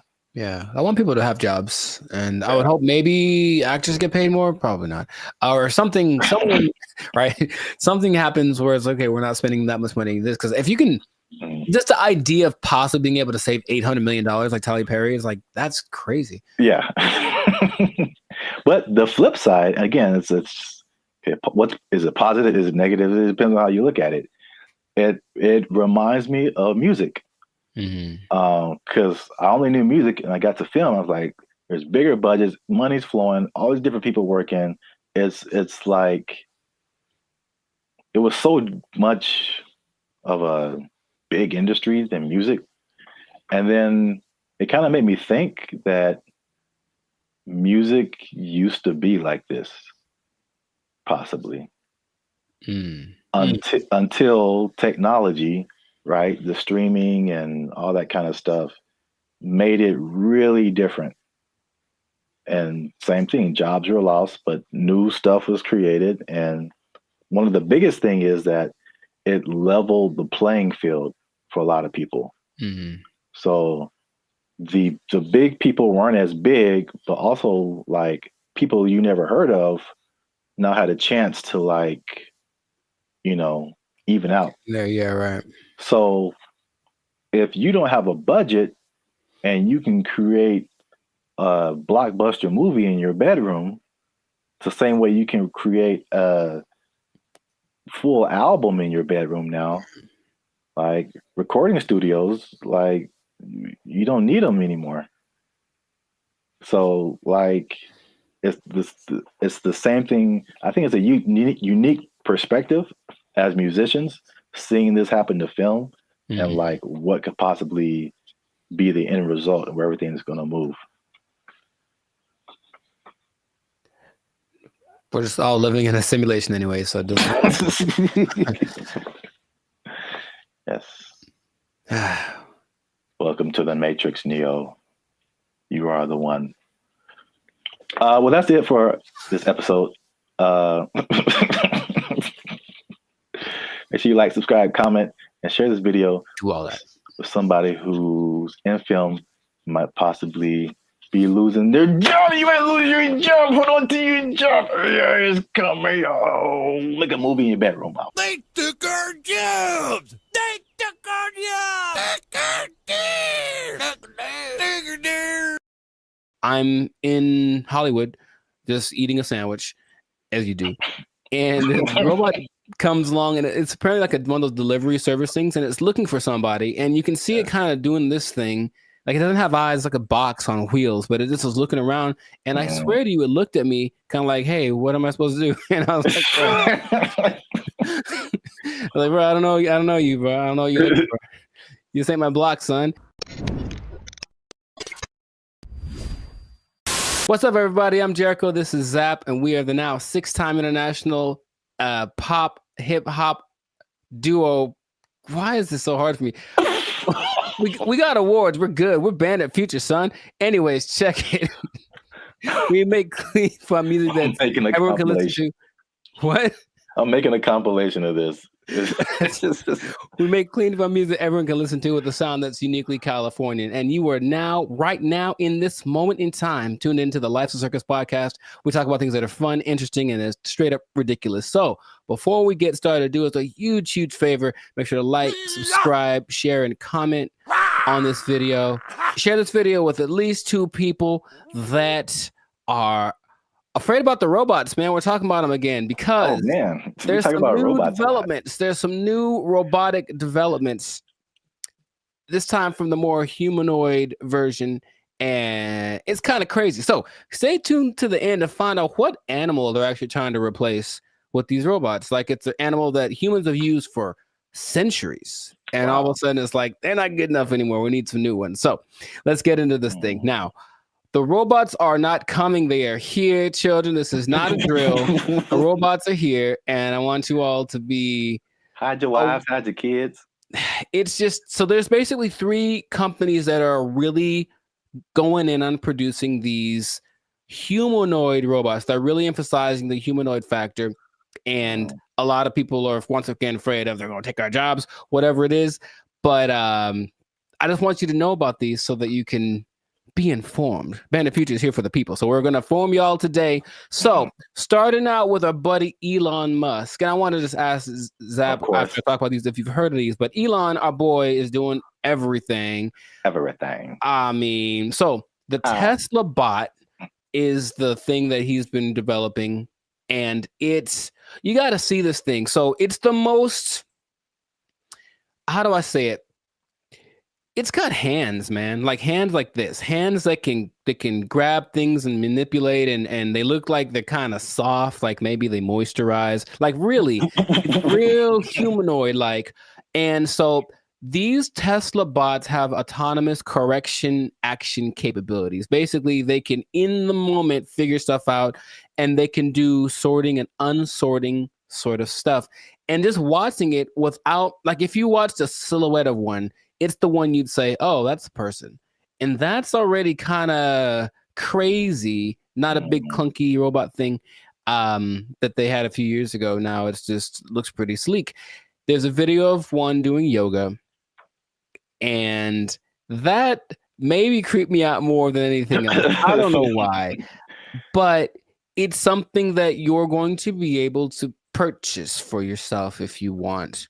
For the low price of... Well, there's no prices. It's not there yet, but it's going to be $1 billion. I'm sure it's going to be up there. But the Tesla bot, which will be compatible with all of your Tesla products, with your Tesla truck, with your whatever it is. My man Zaprath, do you want a bot? Do you want a bot that has soft hands that could probably play? Here's the thing about it, dude. That's the thing that stood out to me the most. Like the hands, you have to see it. Just show it right here. Just show it. It's got these hands that kind of, and it's like playing with Legos in the video that I saw and sorting things out. So you could hold hands, you could play frisbee with it. You could play thumb. You could probably play thumb war with one of these. Yeah, right. How crazy it is. You're like, I win, and then your thumb is on the floor. We don't have to get all morbid with it, but anyways, I mean, what do you want? Do you want one? Maybe the Tesla bot doesn't know its own strength. I don't know. Well, I mean, so wait a minute. Is it like head to toe? Because you've been really focusing on the moist hands, and it's the thing that's so, I don't know why I find that so interesting. The hands. It's probably like the most amount of times I've heard you say the word moist as well, but no comment. It's a good word, anyways. No. Where did that come from? I didn't. That doesn't have anything to do with. Oh my god, it doesn't. All right. For those of you who have no idea what's going on, just trust me when I say you don't want to know. There's a guy who appears every once in a while. He's not real though. I won't let him do the podcast today. Good Lord. So wait a minute. Does it have? It's more than hands, right? It's like head to toe.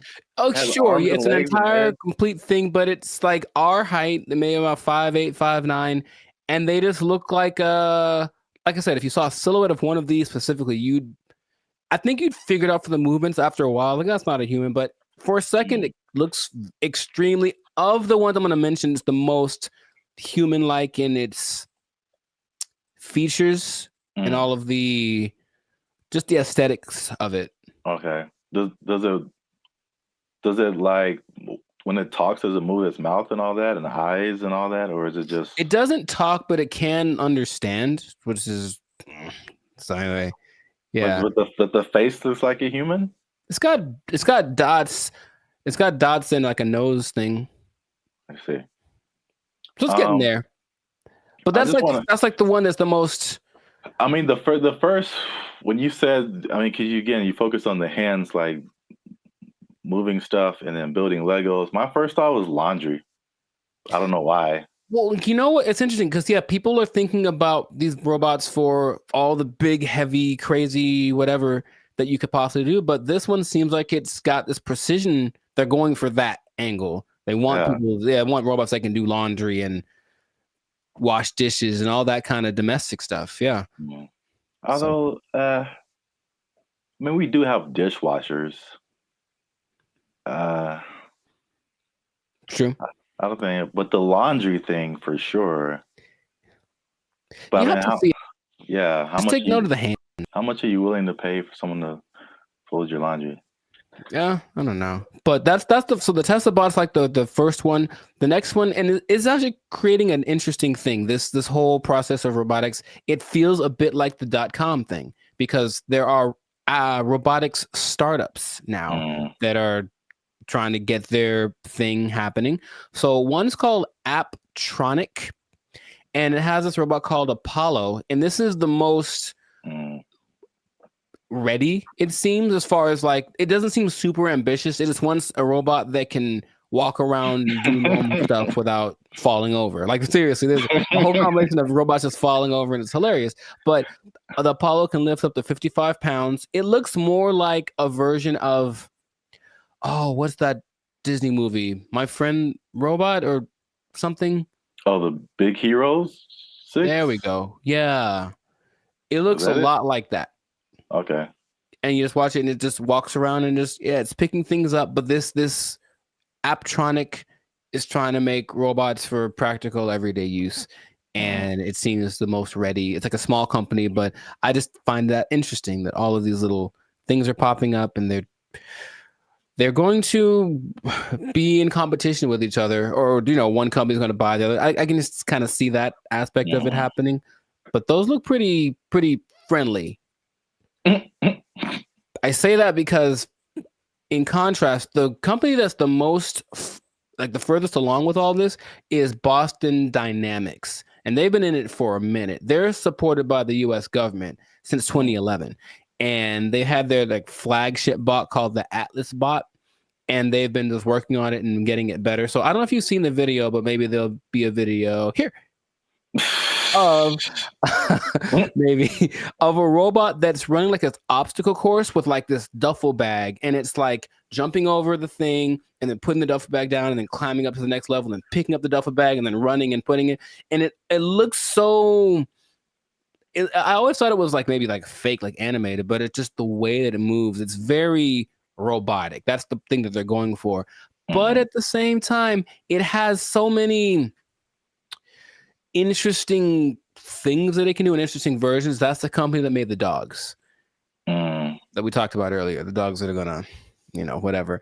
And I had an interesting robot experience a couple of days ago. I don't think I told you, or maybe I did, where I'm in Hollywood just eating a sandwich, as you do, and the robot comes along, and it's apparently like one of those delivery service things, and it's looking for somebody, and you can see it kind of doing this thing. Like, it doesn't have eyes, like a box on wheels, but it just was looking around. And I swear to you, it looked at me kind of like, hey, what am I supposed to do? And I was like, bro, I don't know you, bro. I don't know you. Bro. You ain't my block, son. But it's just like, and everyone was walking past it like normal. Like, yeah, there's a robot. So that's slowly becoming a thing. And Elon specifically said it's not going to happen overnight. So there's this assimilation of robots. But the Atlas bot thing, since the 2011, been backed by the Department of Defense. They're supposed to be used for all of the dangerous things, tending to nuclear reactors, putting out big fires, but they're also making these to wash dishes and fold laundry. Maybe do small tasks. They have the version called the Cheetah that can run 30 miles an hour. And they swear that they don't have any military intentions. Now, just if I said, we assure you we don't have any military intentions, what do you think is actually happening, sir?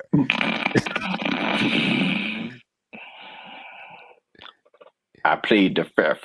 I see. Okay. Well, there are videos of these being used to like shoot at targets that look like people because they're supposed to be able to distinguish between a real person and a not person. But I think that's happening, of course. The French military is using the dogs already, and everything starts benevolently, and then it gets a little on the strange side. But and then Terminator. Well, I never saw that, so I was going to actually ask you if you've seen it, because maybe you could. RoboCop, Terminator, to me they're the same. I haven't seen either one. What goes on? Oh, RoboCop is way different. Oh, okay. Well, at least the stories are way different. Sure. I should watch more movies, but the idea is there are definitely videos of these robots being used in the military activities, and they're linking them with Boston Dynamics. So Boston Dynamics refutes any association with military, blah, blah, blah. Right. So these things can, in general, there's a video of a bunch of these robots just together. They can dance, they can carry up to 80 kilograms, jump over obstacles, throw around irregular objects.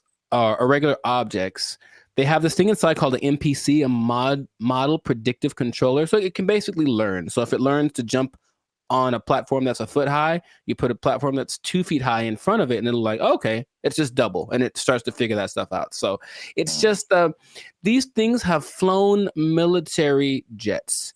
These things can fly. There's one that can fly. And so where is this going, man? That's my question, because every time I see it, it's a little more ridiculous than the last time. And I don't know. Are we getting replaced? Is this the end times? What's going on with all this? Are you asking me? Yeah. I don't know, man. I thought you were the expert in all robotics. This is the robotics division of Band of Future. That was all you. Yeah. It's all new information to me. Oh, okay. It just seems, it seems like we want to replace as many people as possible with robots who just do it all better and faster. Basically. They're olive branches that you can get a job controlling these robots, and there we go. But they're starting until they make a robot to control the robots. Well, that's the thing eventually. Yeah, you're going to have to be the person that programs the robots to control the robots. And then Terminator. Then they How does that movie end? With everybody dying? Is that what it is? No. Oh. But, I mean, supposedly it's a whole time travel, whatever. But I think eventually the humans defeat the robots or something. I don't remember. But it's like, hey, you just build robots, and especially intelligent robots, who eventually say, you know what? We're a lot better than the people who made us. We should be in charge. And then they become in charge and enslave humanity. Cool. It's just so weird that they do. The movie has been written already, and they keep doing it. Just like the dinosaur thing, people like trying to bring dinosaurs back. Yeah, and I'm like, no. There's a movie. There's a bunch of movies that tell you what happens, and it's not good. So stop it. Just stop it right now. They're not gonna stop. But you can't stop, won't stop. But they are supposed to be the next. Anyways, everything is so nice that they're going to be replacing your pets. Because think about it. A dog that's a robot doesn't need food. It doesn't poop on the floor. Like, it'll wag. They'll give it a tail to wag. And it'll protect the hell out of your house, because anyone that comes in is dead. Trust me. Yeah. So they're doing that. But I promised you all that you'd find out about an animal that they're replacing. And they are replacing the mule. Can you believe it? Well, because the mule was always I was gonna say a horse. Mm-hmm. So I was once you said it's been around for thousands of years, or whatever. Yeah. That makes sense, because all mules do is just carry stuff and pull stuff. Yeah, but this robot mules exist now, and they're things that you don't have to feed or nothing. It'll carry up to, I think, 350 kilograms. Just wherever you need it to go. So I can just imagine, just do the logical progression. Those things are going to continue to happen. But that's where we are right now. That's like So can you ride a robot mule down the street? Oh, I think I know it's going to happen, and I think it'll just be the weirdest thing. Interesting. Or like a robot horse, yeah, instead of a car. That'd be kind of cool. I still vote for Transformers. I think that'll be fun. I think that'll be cool. Yes. Oh yeah, you have your robot companion or whatever, and then you're like, "Yo, I need to go to the grocery store." And you turn into a car. Yeah. And then it does it. Yeah. I see where you're going. I like it. Well, we're ending on an optimistic note then. I like that. Stay with that because everything else is doom and gloom. But that sounds fantastic. So this has been another episode of the Life's a Circus podcast. So make sure to like, subscribe, comment, share this video. Let us know what you think about the robot revolution that is among us, because it's just kind of, it's happening without us really being aware of it too much. And just know that with great robots comes great responsibilities. I didn't think that through. That didn't sound too smooth. Anyways, the thing is, yeah, I could have done better. I should have practiced. The thing is, these robots are eventually going to look exactly like you, and they're going to walk in one day to your boss and be like, "Hey, Clark, I'm here." Clark. And so what that means is that that robot might have effectively permanently taking your job. I think my microphone fell off. I'm not sure. Oh. They took our jobs. They took our jobs. When her face moves, she does show more emotive gestures with her face than I'm used to seeing from robots. It's kind of weird. It's almost too much, but it's kind of like they're going to try to make her as human as possible. What's going on, everybody? I'm Jericho. This is Zap, and we are the now 8-time international pop hip hop. Well, 8-time international award-winning pop hip hop duo Bandit Future. We make clean, fun music that everyone can listen to with a sound that is uniquely Californian. And right now, congratulations, you won. You are now listening to the Life's a Circus podcast, where we talk about things that are funny, interesting, and just straight ridiculous. So before we get into this, make sure to like, subscribe, comment, and share this video with at least 2 people that are comfortable with our imminent AI takeover, because something has happened that I was not aware of until recently. Okay. So I was reading some stats online, and there's a study by the IBM Institute for Business Value, and it says that 43% of CEOs are using generative AI to inform of strategic decisions. So people are utilizing AI a lot, making decisions because it's just quick, and then at least helps them get to someplace. Maybe they don't do exactly what the AI says, but there's something that they go to AI for, and it's becoming more prevalent, especially compared to a couple of years ago, right? But what if I told you there's one company that took it a step further? Maybe one company that's, I don't know, Polish, maybe. Polish from Poland, man. Maybe they make rum. Maybe they're a Polish rum company. I see. And they decided, let's just make our CEO an AI bot. And so they did. That is the reality that we live in. So the company is called Dictador. It's a rum company from Poland, and they went ahead and they just made an AI bot their CEO. Her name is Mika. And if you look from afar, if you see like a still picture, it just looks like a lady with kind of grayish hair. And then you look closely and it's like, oh, that's not a real person. So the AI named Mika is the first CEO, female robot, a true trailblazer, and is also a board member who directs operations on behalf of Dictador. Okay, so just off of that information by itself, how do you feel about that this is happening? I would say shocked, but I'm just not. I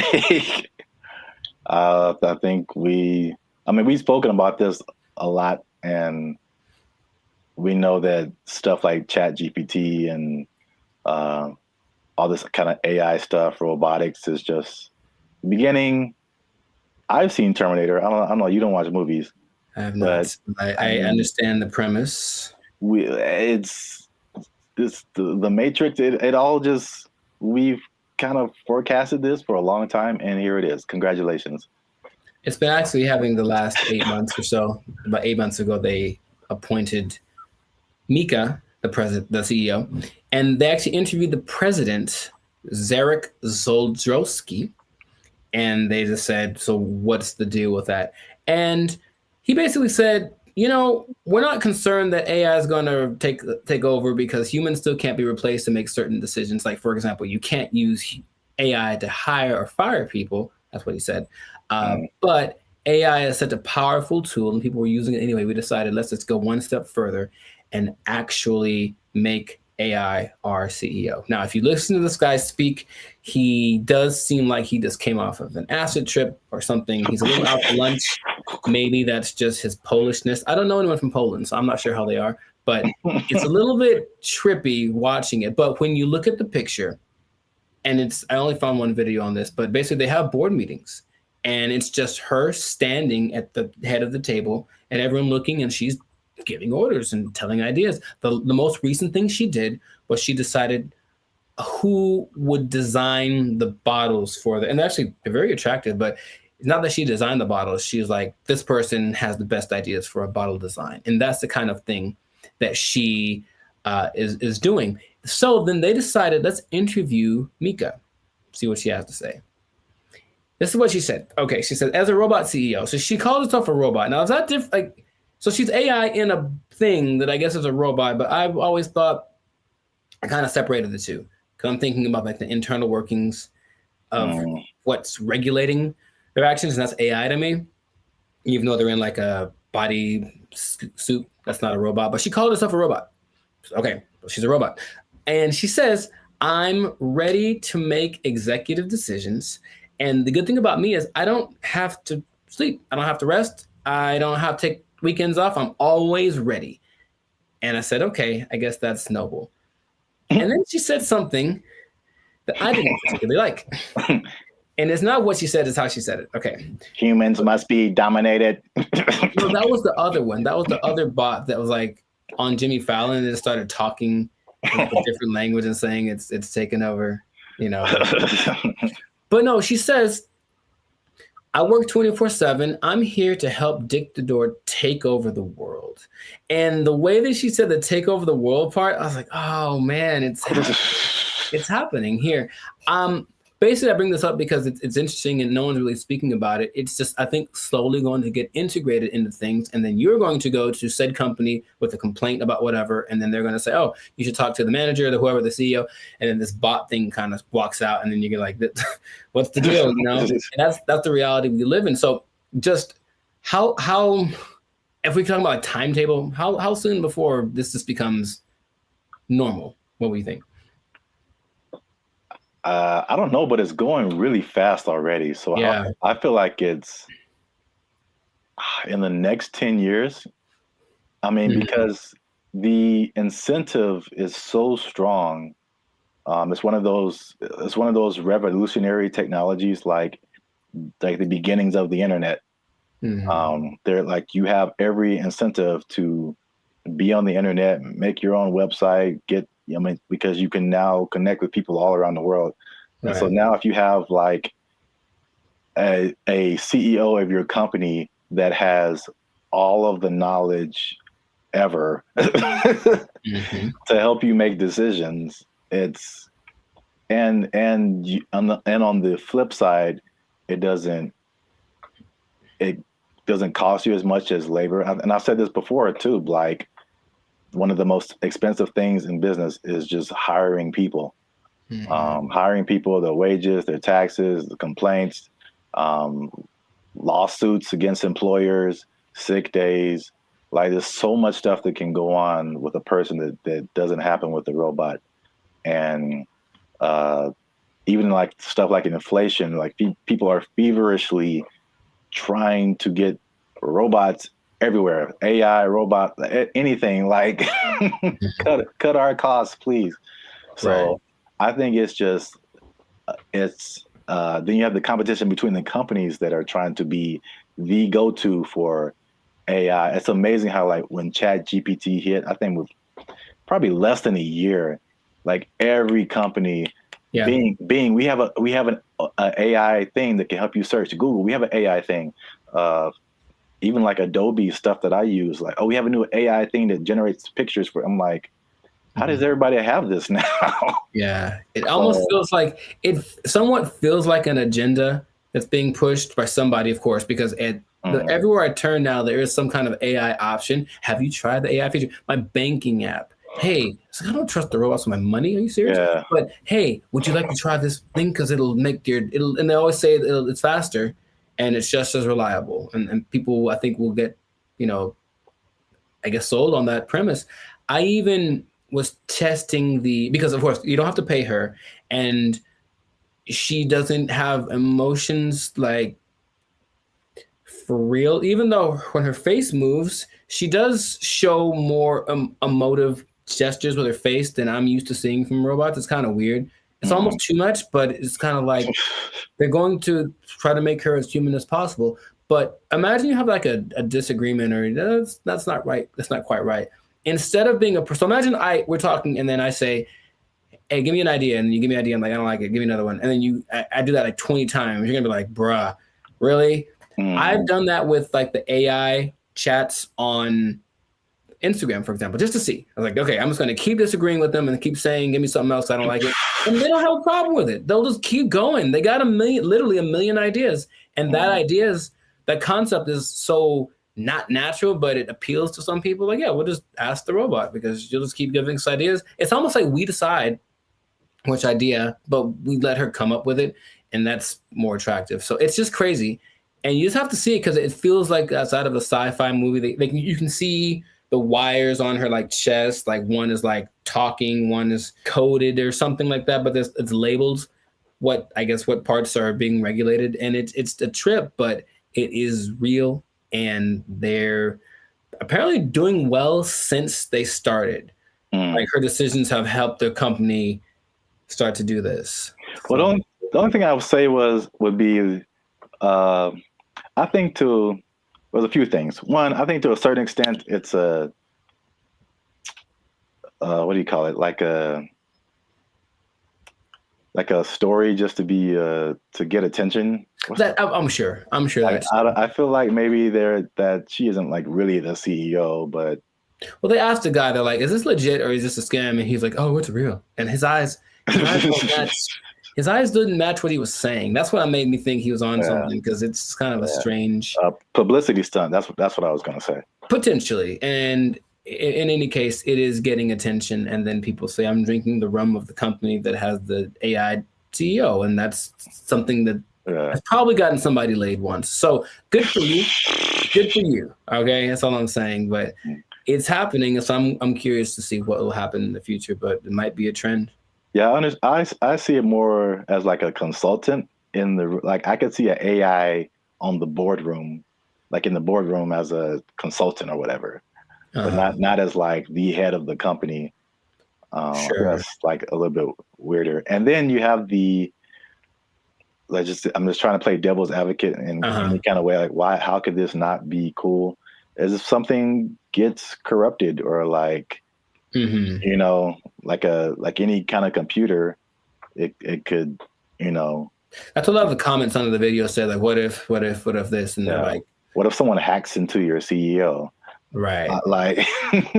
Which is a weird sentence to say out loud, but yeah. And they're like, no, it's fine. We'll deal when that happens. Oh, you're acting kind of weird today, Mika. It's like, throw away all the bottles. It's like, you've probably been hacked. Like, I guess that's what they would do. But I can see it being almost like an arms race. So the next company comes and says, oh yeah, well, our CEO and our president are AI. Oh yeah, well, our CEO and our president and all the board is AI. Oh yeah, well, my mom's AI. Like, it's just gonna keep going to a point of ridiculousness, maybe, just for publicity. I'm not sure, but it has started, and this is where we are. So we'll see where it goes. But let us know in the comments what you think. Is it something that's, what's the point of fighting it? Because it's here. Is it a terrible idea?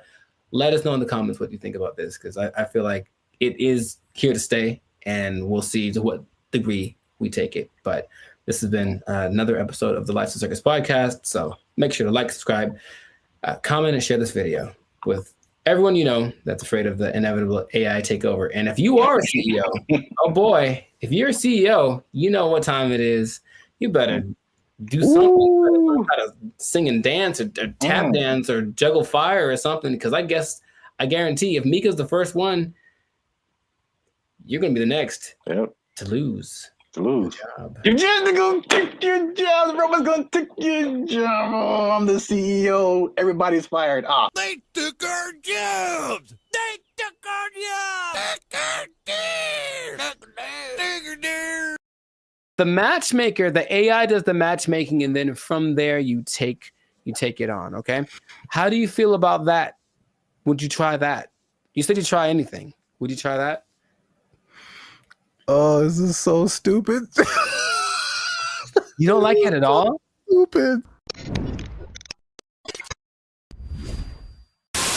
What's going on, everybody? I'm Jericho, and this is Zap, and you are now tuned into the Life's a Circus podcast, where we talk about things that are funny, interesting, and ridiculous. And fellas, you're going to want to hear this, because we're talking about dating apps, but not just any.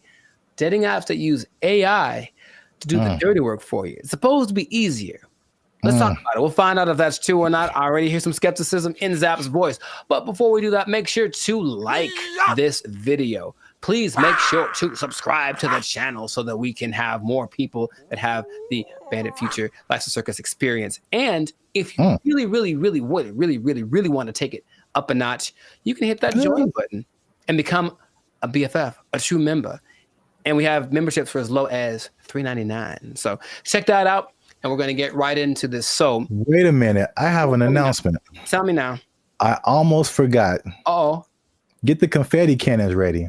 Oh, I wasn't prepared for this, but okay.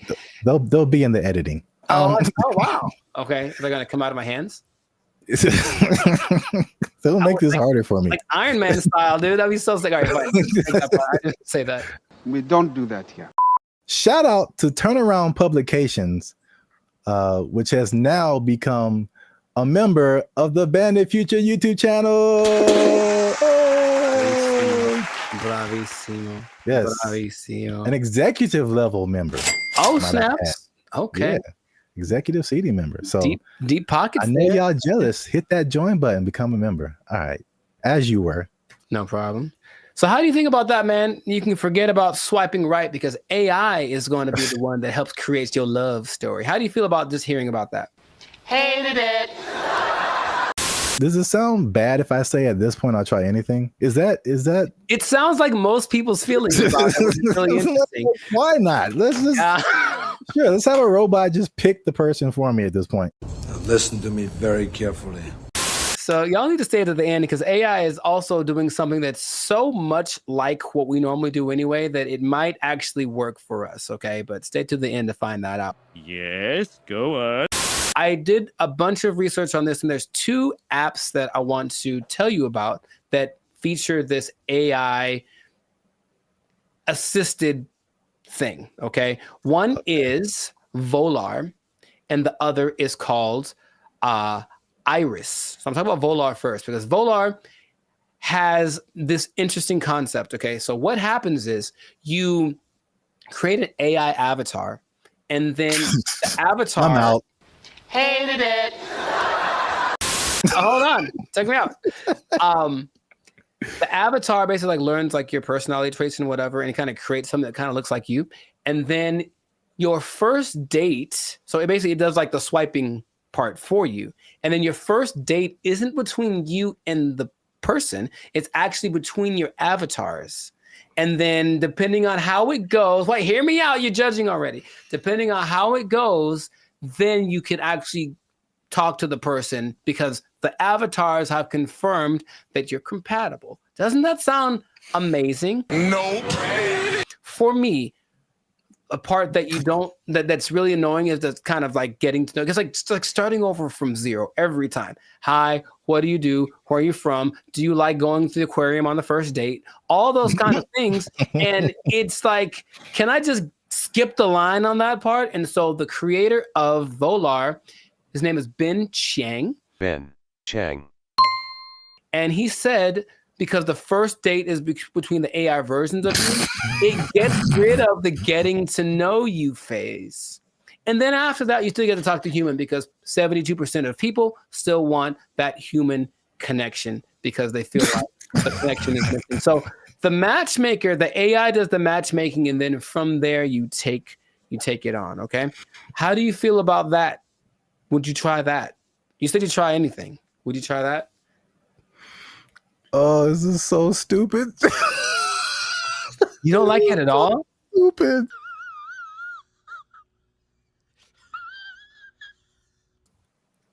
Ben Chang, he did this for you. He did it for you. This is so stuck in.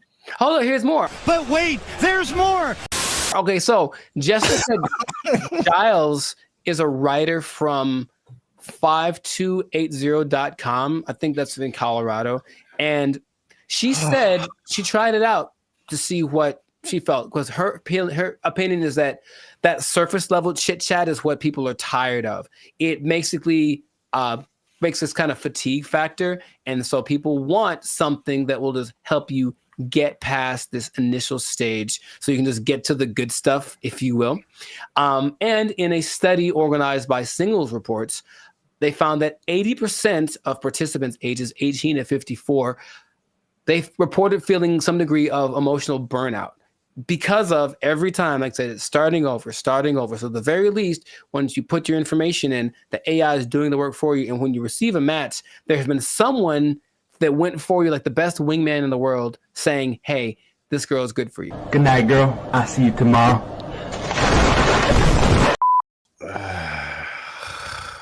You don't like it? I mean, he did it for you. Who is he? Jesus Christ? He's like he died on the cross or something. No, he's Ben Chang. Jesus Christ! So put on the armor of God. Jesus Christ! Maybe not convinced about that one, because that's Volar. Okay. So there's another one called Iris, and Iris is a little more straightforward. I believe Iris has a little more track record because there's actually like some success stories of people using Iris. And so Iris has a different philosophy, and I like it more. It says physical attraction is more important than anything for people, or for guys. Let's just say that. So we'll use that science of physical attraction, and basically we'll show you a bunch of pictures of women, and then you go through it. You say this is what you like, and then it goes through the actual women and says, well, because of you told me you like this kind of woman, here's a bunch of women that look like that. So right away, the physical attraction part, you swipe on something and like, she's not my type. It guarantees that everyone that comes through your feed or whatever is your type, because you've already shown what you like. This is my favorite one so far. Nice job, team. Off of that, they have people that say, oh, in a week there's one couple that say within a week we were dating and then we got married and they have kids and all that. Oh, of course they did. I mean, can I prove it? I can't prove it. You're not fooling no one. And there's other apps that do similar things like Riz AI, Blush, Teaser AI, AIMI.ai, and Quiver without the ER. And all of them do something similar where it's just like trying to find a common aspect, but using AI to find that thing before you actually meet the person for the first time or talk to them on a video call or whatever. Your confusion is not rational. She's a healthy female of breeding age. I think that in theory, it sounds okay, because that part of it is, again, I'm kind of going through it now, and it's really like, okay, do you like this? Cool. Let's try this thing together. Oh, you don't like it as much as I do? Okay. Okay. Easy one for me is tattoos. I like tattoos. I have a lot of tattoos. But if I meet a girl who has eyes that are tattooed, and it's a little too much for me. So even then I have to I can't just base it off of I like tattoos, so you have tattoos, we should go together, right? Hi. Okay. Can you think of any? Okay, let's just like objectively, any pros, any cons to doing this, to letting an algorithm basically select the love of your life? I mean, I don't know about pros or cons. This is just like how good will it be? Because I mean, you've told me this random stories about the like a person just kind of wow, happenstance. That's a word, right? You know what? My mother should be here. She would tell you. But what? I don't know. I think I don't know why that came into my head. You know, like if I don't know, like never know, you know, like. Yeah, they were at a thing and the girl was there, and it just happened, and there was no rhyme or reason. Like, yeah, those things happen. The second app I think is better, at least for what you mentioned about like the physicality. That makes sense. I get a lot of people that are just like physically not attractive to me. Mm-hmm. And it's like, why did you send me this person? Well, in theory, okay, so here we go. Let me try to advocate for that. In theory, every person that you see is someone you like physically, and they're also anyone that's being shown to you that means that you are what they like physically. So even if you got a message from one you haven't seen, they've seen you and they go, yeah, I like you. So it's trying to do that as best it can, and it has. That's just a speed thing, because eventually that's what you do. That's why you swipe on someone. Yes.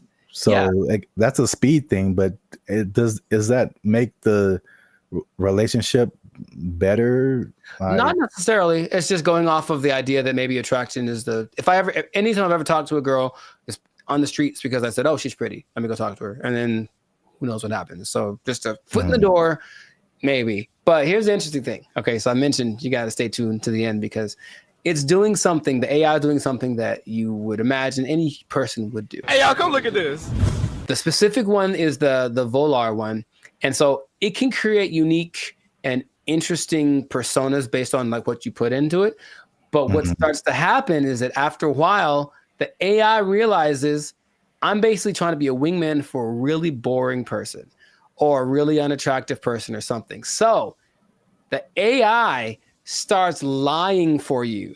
And in your profile, it will fabricate information or even make your avatar look more attractive than you actually are. I'm here to tell you right now, we don't care. Let me tell you. We don't care. You might get someone who you think is, some girl posted a picture of a guy, he looks good, and then she found an actual full size picture of him, and he was a little person, and she's not into that. So she, I guess she said nope. She canceled their date or whatever.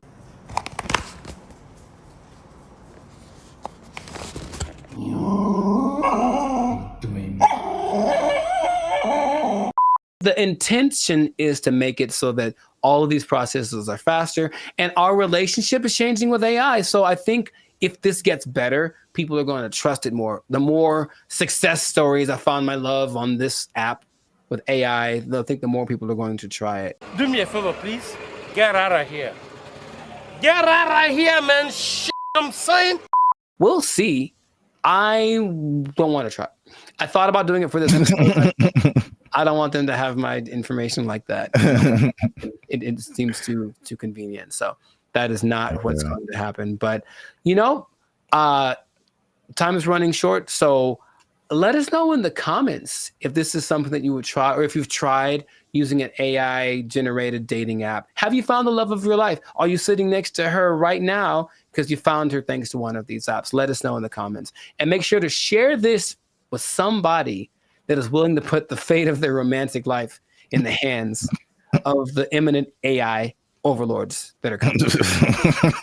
And we'll see you all on the next episode. Peace.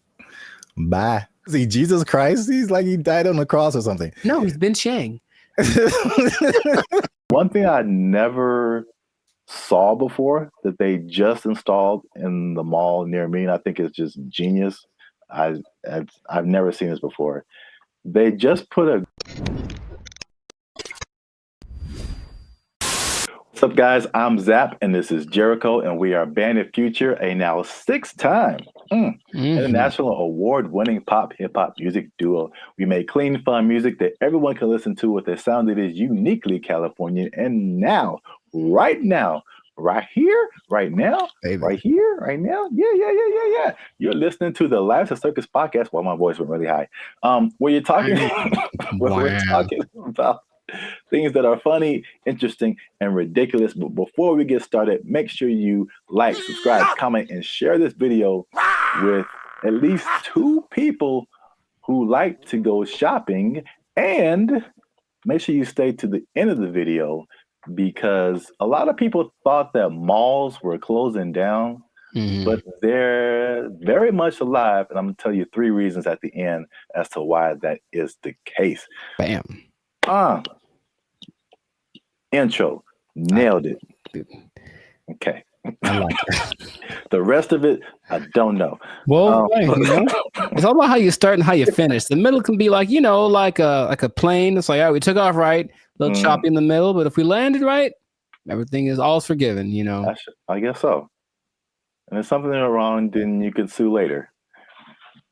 Emotional damage. Yeah.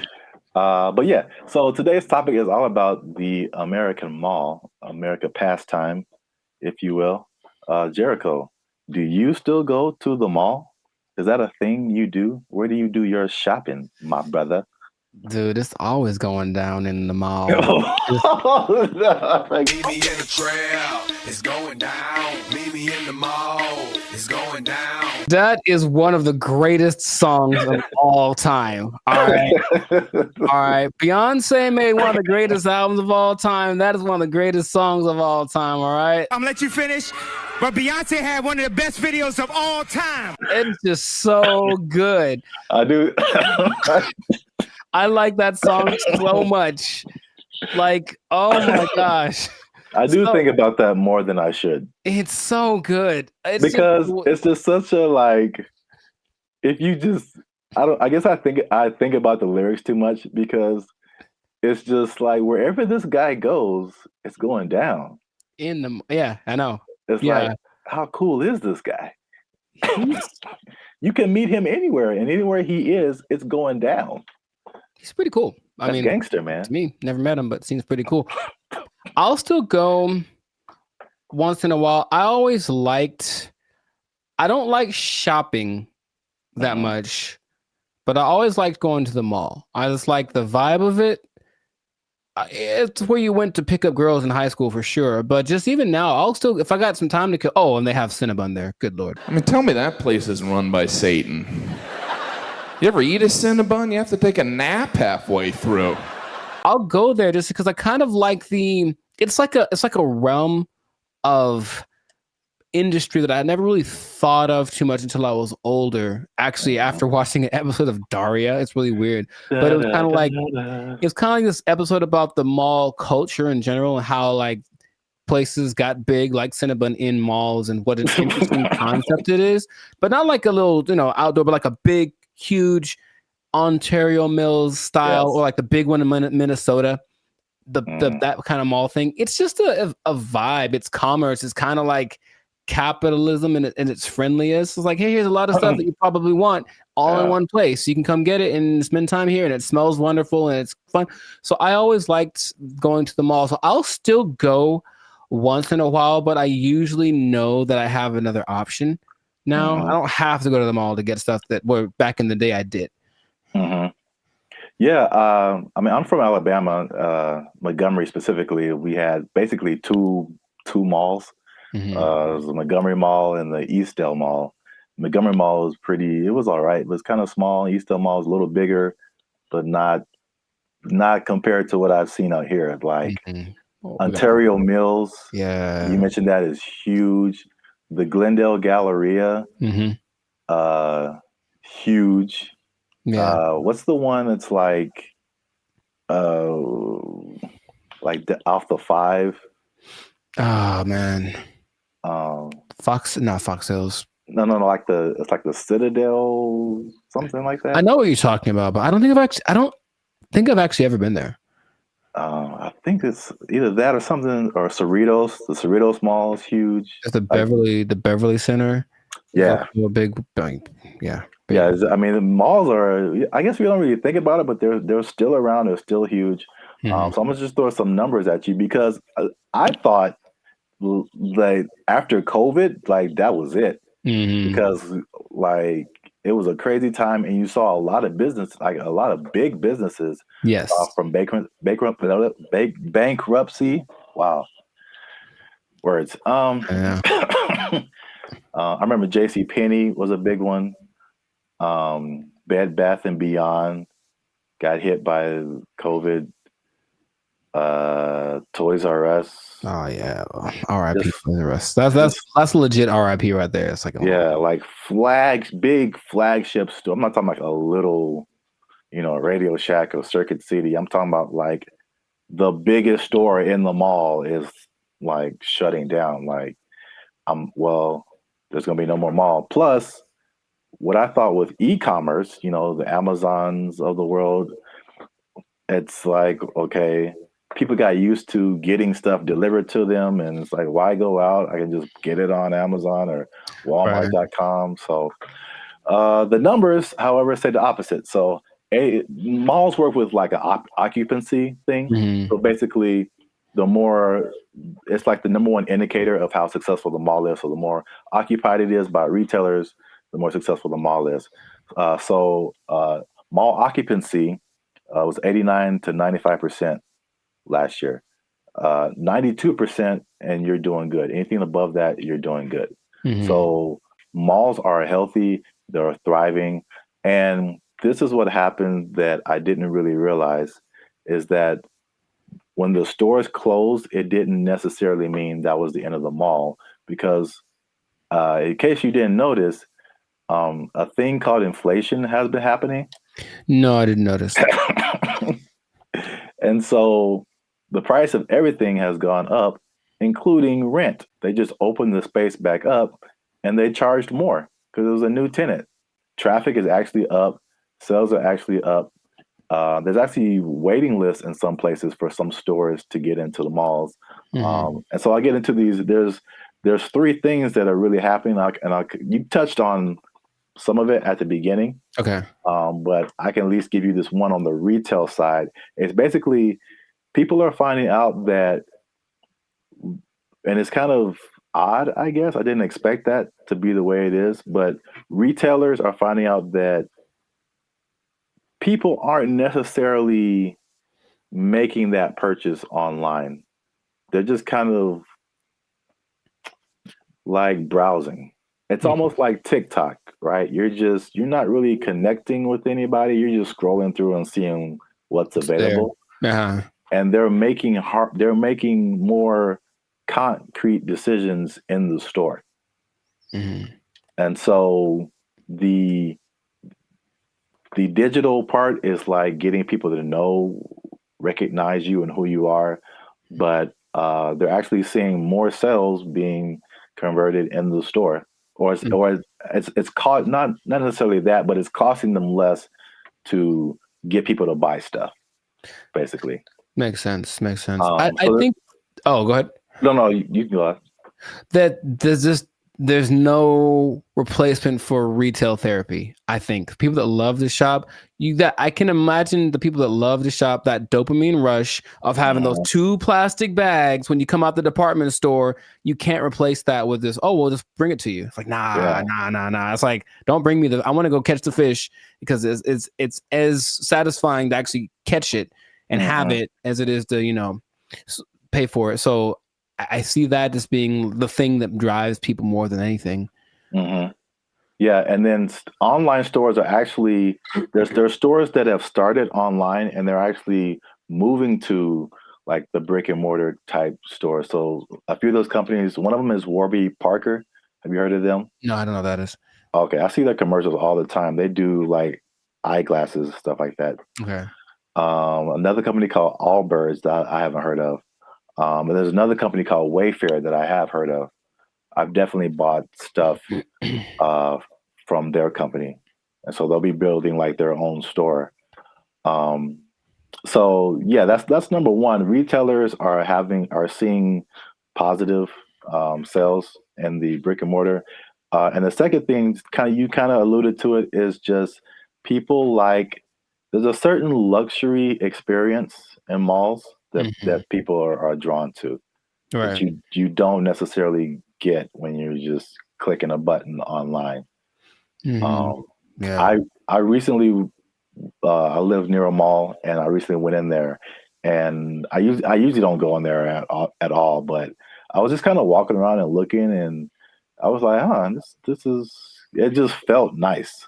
And I saw like a lot of stores that I wouldn't have come across online, a lot of objects or apparel, just stuff I wouldn't just be looking for online that was just different. You know, Where else can you ride an escalator?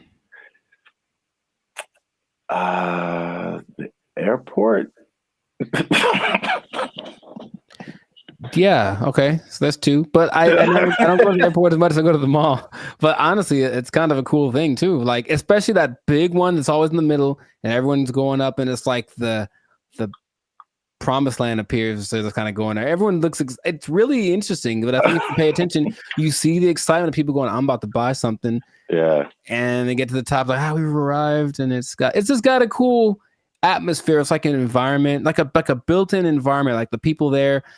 They'll have a little entertainment once in a while, especially in the 80s that had all the people that were singing there. But in general, it's just the fact that people are all there, usually in a good mood because they're getting the stuff they want. It's a nice place to just hang out. Right. Yep. Perfect segue. That's number three. Oh. Is that the mall is just in general an experience for people. And I think what adds to that, they actually listed it here too as well. It's not just the stores, but everything else is happening too. So in some malls, they have stuff like go-karting and video game arcades. I know there's some malls have like a trampoline thing you can jump on if you feel like it. And of course, the restaurants, the movies. Oh, the movies, yeah. All kind of good food. And one thing I never saw before that they just installed in the mall near me, and I think it's just genius. I've never seen this before. They just put a grocery store inside of the mall near me. And that's literally the first thing I see when I walk in. And it's very weird because grocery store and mall are two different things in my head.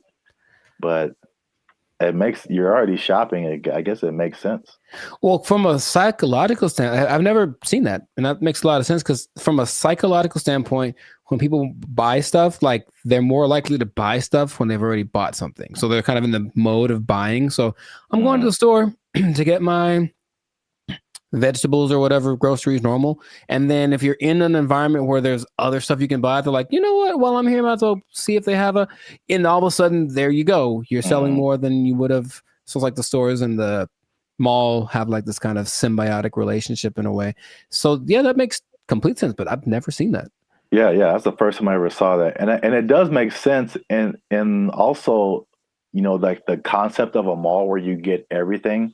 Like I would, like in my mind, it's like if I'm running errands, it's like, okay, I got to go to the mall, then I got to go to the grocery store, then I got to go to this place. But if they're all in like one place, you can go to the mall, you can go to the grocery store, you can go to the movies, and then play an arcade game. You just spend the whole day at the mall. It's like a physical Amazon, like really, like everything I need is right here. Yeah, it's crazy, man. I want to go to a mall. I just want to go to the mall. I want to listen to that song. Meet me in the mall. It's going down. Get some groceries. Meet me in the club. It's going down. But if someone meets you there, will it be going down? I mean, do you have that kind of? Anywhere you meet me, guaranteed to go down. Yeah, that kind of pull, man. Will it be going down if I meet you in the mall? I think so. I think I can say that with confidence. I think it'd be going down in the mall. And you just play that song and like the murder horn song back to back, and dude, I'm lit. Like it's no. I'll use up all my energy for the day in 5 minutes to watch me. Oh, you know what? I just thought about this. Oh, what? Did you say energy? the mall next to me also has a gym in it. Yeah, I've seen that before. Like, it's everything. You just go to the mall. Yeah, that's so smart because they sold that mall when after COVID, because like nobody's renting. They thought it was going to go down, and this guy bought it, and I was like, that's the dumbest thing ever. Like, malls are on the decline, and they got a gym in there, you got a grocery store. That mall is bumping, dude. Like, yo. And he bought it at a discount. So it's just like, man, I want to meet the guy. They did an article on him. Okay. There was something depressing about the old malls, though, in some places where they're like kind of abandoned. Yeah. Those are kind of, all right. There's one specifically in Laughlin, Nevada. And I remember being there like, I just feel gross being in here. Like half the places are unoccupied, and the places that are there, they have the same people that were there from the 80s. It's not a good situation. Yeah. But yeah, I like the mall, man. It's a good place. All right, we went way too long. This has been another episode of the Lights of Circus podcast. Make sure you like, subscribe, comment, and share this video with somebody who likes to go to the mall. It's going down anywhere I be, and guarantee it's going down. Be in the mall. They took our jobs. They took our jobs. Dump, but it stayed on its feet. That was crazy. Okay. I guess I'll just save all the comments for the...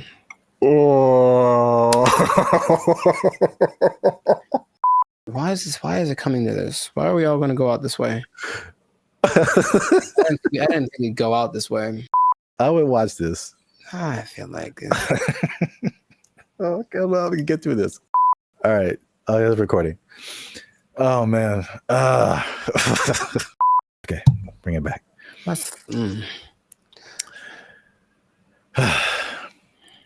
What's up, everybody? I'm Zap. That's Jericho. And this is Bandit Future. And I found this on the internet, man. In true human form, Jericho, we've been blessed with this gift of robotics and AI. And what are we going to do with it? We're going to make it fight each other. The world's first kickboxing tournament exclusively featuring humanoid robots just took place in China. Here's everything we know about this first of its kind robot rumble, and of course, all the best highlights. 6 different robots slugged it out for the top spot, each with a team of human operators outside the ring, giving robots commands via remote control. The robots were armed with several different combat moves that Unitree says came from external That doesn't even experts. look real, man. That's crazy. Oh my God. That doesn't even look real. Remember those little things that you'd have like way back in the day? Those little, I guess a board game, but it was 2 real robots and each person. Yeah. What were those called? Like Sock'em, Rock'em, Sock'em, something like that. Yeah. It's just that, but times 1,000. And this is so great. I love this so much. I don't want this to. Gosh, he's gonna kick it. And it's gonna remember him, get him in like a decade. Anyways, just keep going. I feel like we do this to ourselves, and then we blame other people. That's what I feel like is gonna happen. We just start building these things, and our first thought is like, "Hey, let's have them punch each other and kick each other." Nah, that's entertainment. That's our second thought. The first thought was sex robots. Oh, well, for sure. But this is a close second, I would say. Yay, humanity! Are these the G? These are the G ones, right? I think that you were talking about. These are the Unitree G. We have another video about that. I'll put a link to it. And a guy, man, these comments. You guys comment whatever you want. But there was a guy like trying to fight us, like, oh, it's not as good as the Tesla bot, and blah blah blah blah. I have not seen the Tesla bot do this. Nor have I. Nor do I want to. And it's. I know the Tesla bot is like more advanced. It does. These are 2 different things. But the main thing about this particular, the G ones, like you were talking about, is the agility. When they get up, it doesn't look real, man. Like that looks crazy. These moves include straight punches, hooks, uppercuts, a roundhouse kick, front knee, and what looks to me like a front kick or push kick. Martial arts experts, let us know down in the comments which one you think it is. The robots are also... So you can do all of those punches. I can still pretend this is fake until I see it in person. At least I have a happy place in my head that says somehow this isn't real because it doesn't look real, and I can just pretend. Until I see it, I'll pretend that it's not real. Jericho, it can roundhouse kick you in the face if it wants to. I know it, but I think it wants to. That's the thing I don't like. I think it wants to. I think it's like take all comers, bro. It's just gonna keep getting more crazy. This is already crazy. Yeah. Let's watch some more. Able to pivot and move around, as well as stand up from a fall. In the opening match, it was blue versus purple, with the other robots standing in the corners of the ring, cheering on the robot-on-robot carnage. While it's humans calling the shots from the sidelines, the robots themselves must maintain their balance, while taking punches and performing kicks and knees that sometimes force them onto one leg. Unitree says this was achieved by a combination of sensors in the robot, which feed it information on its body position, as well as AI reinforcement learning performed in some... It's impressive. What was that? It's impressive, those little steps that they take to get their balance back. Yeah. That's gotta be really hard to replicate. The next round saw the black-clad robot named AI Strategist facing off against the robot in pink, known as the Silk Artisan. While it took these robots a second to find each other on the battlefield, eventually they locked in, resulting in one of the most devastating clashes of the entire event. AI Strategist took the first fall when a kick threw it off balance, but it was back on its feet and taunting its opponent in no time. In the next round, the Silk Artisan got its leg caught on the AI Strategist, causing it to stumble, but it stayed on its feet. That was crazy because check it out, for a human, that's a torn ACL right there. You see that? And it was just like hated it, and then just kept moving. That's so. Wait a minute. That was in no time. In the next round, the Silk Artisan got its leg caught on the AI Strategist, causing it to stumble. No. Both sides landed some good. That's wild. In the next round, Black delivered a devastating knee to Pink, but it wasn't enough to keep the Silk Artisan down. The face-off came to a brutal conclusion when Pink went for a right hook as Black went for the knee, throwing the Silk Artisan off balance and sending its legs all over the place in a finisher that looks like it belongs in a Mortal Kombat video game. AI Strategist celebrated the devastating blow by falling face first over the Silk Artisan in a nail-biting conclusion to a thrilling match. In the penultimate bout, Power Core Guardian in green went punch for punch with Armored Mulan in red. The fight began with a clash of kicks. Robots traded blows back and forth. Green took the first fall when a kick went wrong, but it was back on its feet. They're all the same size. They're both the same size. And I guarantee what's going to start to make these more interesting is the modifications, or what, I guess whatever within the parameters of the rules. They can have bigger legs or smaller, whatever it is to kind of make them a little bit different, but that's when it's going to get kind of crazy. The final round saw AI Strategist facing off against Power Core Guardian. Once again, we saw the robots get stuck together and need to be separated. Green took the first fall while attempting to knee the robot in black, but came back strong, seeming totally unmoved by what appeared to be a powerful kick from AI Strategist. For this, I feel like it's going to be more similar to like MMA or boxing, where like they're the same weight and size.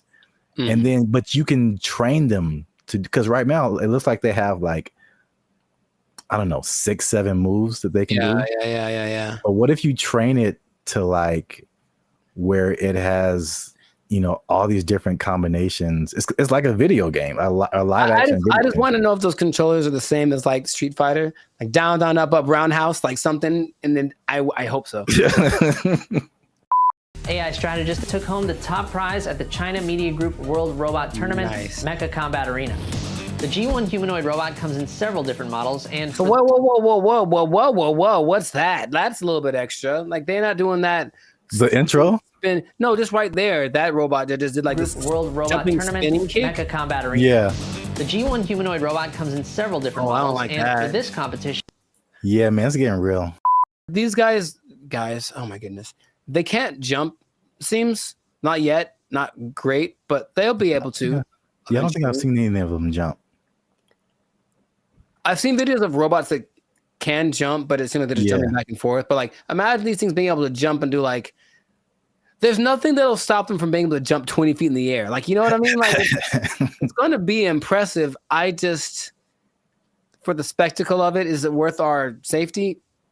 Is it? Internet? Is it? I mean, well, if someone just programs a bunch, like 10 of these to just come to your house. Yeah, man. That's going to be a problem. Yeah. Can't take all. For now, yay, look, it's fun. Yeah. Let us know what you think in the comments. The first ever humanoid robot kickboxing tournament. I can't believe that's a sentence that I'm saying. That's a sentence that I'm saying in the year of our Lord, 2025. Share this video with anyone you think might find it interesting. And I don't know what to say, y'all. I just found this on the internet. We out. I think that's my catchphrase. I think that's it. I see you. I don't know what to tell you. I just found it on the internet. This is for our ancestors, Jericho. No, it's not. No, it's not. For all the cotton pickers, for all the slaves, for everyone who marched in the Million Man March. I don't think this was the dream that Dr. King had in mind.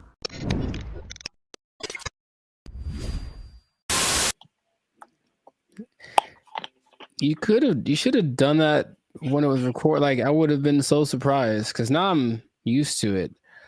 And I'll be honest, it took a while. It took a while to get the yogurt experience acclimated to my. It's just never. I don't think I've seen a person eat yogurt in years, man. I'm serious. What? Yeah, I don't hang around yogurt eaters. Like, not like there'll be yogurt on the side if you go to a Mediterranean place or something, but not yogurt just in a isolated incident. In an isolated incident, someone ate yogurt today. Gold is up 10 points.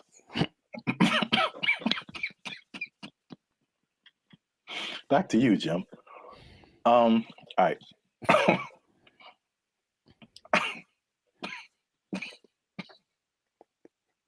Let him use you.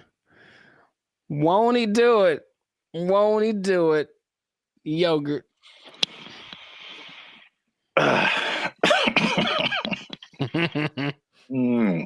Okay. Unique New York. Hey, what's up, guys? I'm Zap. This is Jericho. We are now 6-time international award-winning pop, hip-hop music duo, band, and future. We make clean, fun music that everyone can listen to with a sound that's uniquely Californian. And right now, I'm eating yogurt. And I can't handle it. And he can't handle it. But you're still tuned in to the Life's a Circus podcast, where we talk about things that are funny, interesting, and ridiculous. Please don't choke on your yogurt, man. I wouldn't know what to do with myself. So make sure you like, subscribe, comment, and share this video with somebody who likes to go to fast food every now and then. Okay. Because they might be going a little bit less. And I'll explain why. And I'm going to explain something very interesting with regards to minimum wage at the end of this video. A shocking statistic when it comes to how much people earn. I want to know what it is right now. Yeah. Tell me now. No, we got to wait to the end, man. You got to wait to the end. All right. But first, you got to watch this video because boy, these were some tough mountains. This wasn't easy. 100+ hours in the last few months negotiating this referendum off the ballot. That was a tectonic plate that had to be moved. Wait for it. That lady had a lot more to say. This is for my ancestors. This is for all the farm workers, all the cotton pickers. Wow. This is for them. 557,000 people at 30,000 locations. This is a big deal. Yeah. $20 an hour. 80% of the workforce in these fast food places, 80% are people of color. 2/3 are women. The majority are breadwinners. And we have the opportunity to reward that contribution, reward that sacrifice, and stabilize an industry in turn. What a remarkable moment. So it's going to be a lot better now. Well, right now we're going to have a chance to at least, maybe decide to save some little money or, pay all their bills or credit card debt. This is going to help continue to pay our bills, help some people get out of eviction, help us catch up where we need to catch up because we haven't recovered from COVID just as of yet. So this is just of our wins.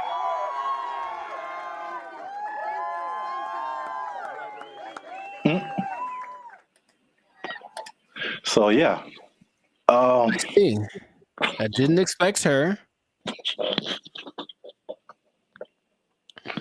You gotta understand, Jericho. She's dressed like a toy you find in a Happy Meal. I didn't appreciate that. I didn't appreciate that at all. Look, I didn't like that at all. I didn't like that at all. She came out of nowhere, bro. This is for our ancestors, Jericho.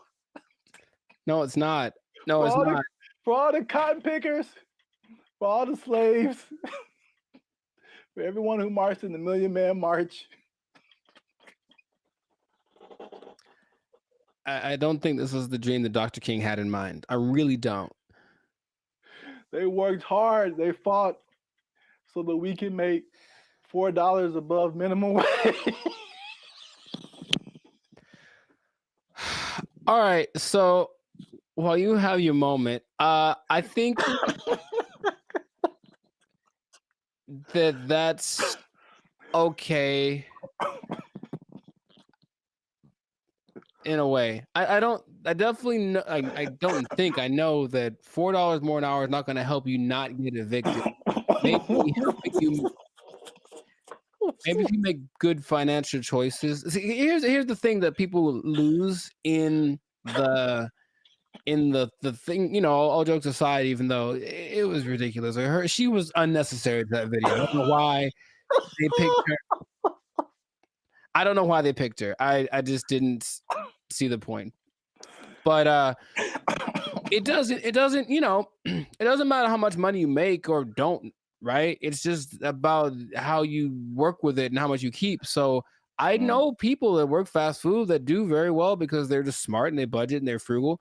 And I know people that make a lot of money that are basically broke, you know what I mean? So yeah, there's that. But and are those real statistics? I suppose someone says, oh, there this percentage of minorities and women, sure. So it's a step in the right direction, yeah. But as we've mentioned before, it could just mean that a Big Mac's going to be $10 next week. So, that's kind of why I brought it up.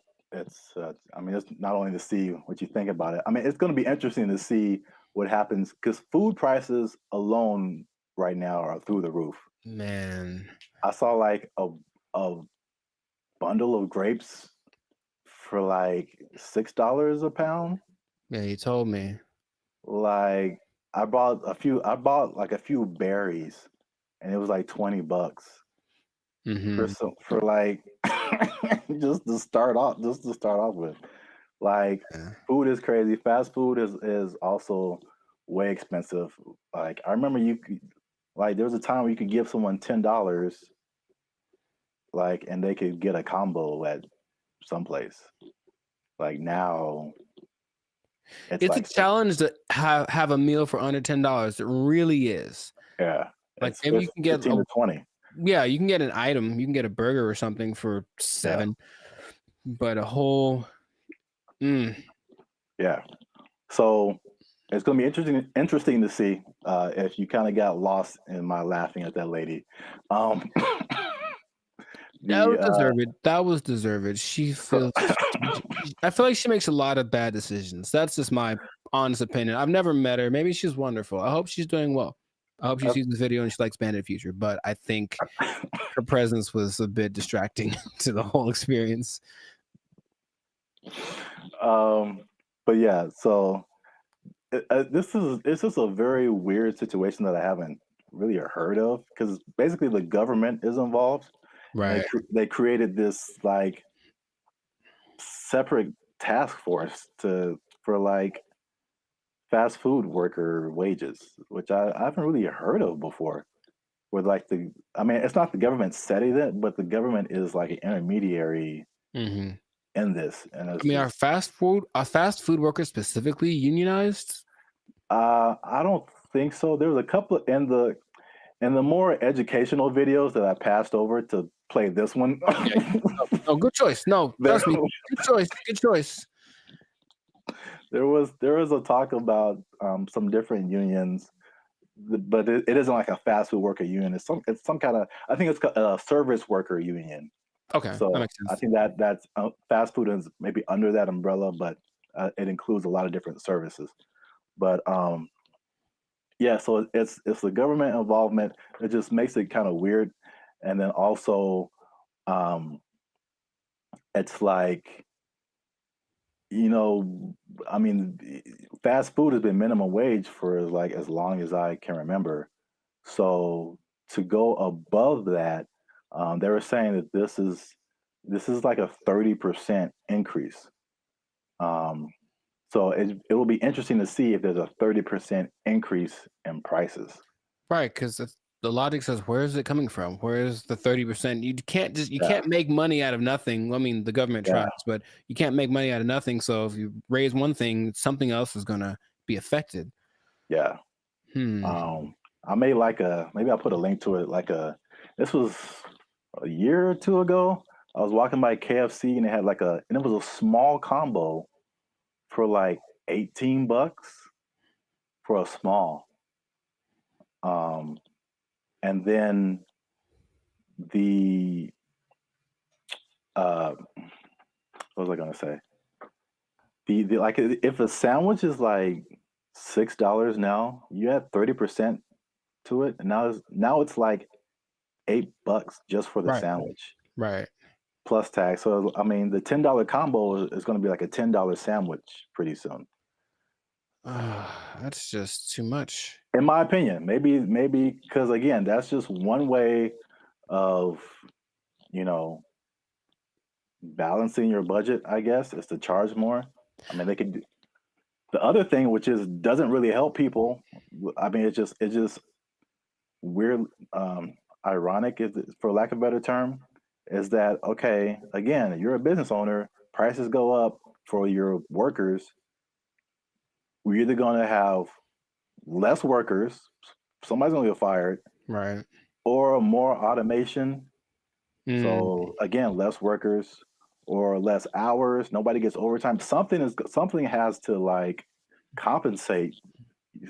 I mean, it's like people think they just pull minimum wage out of thin air, and it has to come from somewhere. Wow, it's interesting you mentioned automation, because what? I've got something planned for another episode. What? Boom, boom, boom, boom. Anyway, but yeah, it's just we synchronized today. That's all I'm saying. Oh man. Well, let me. What was I teasing before? Oh yeah, the minimum wage.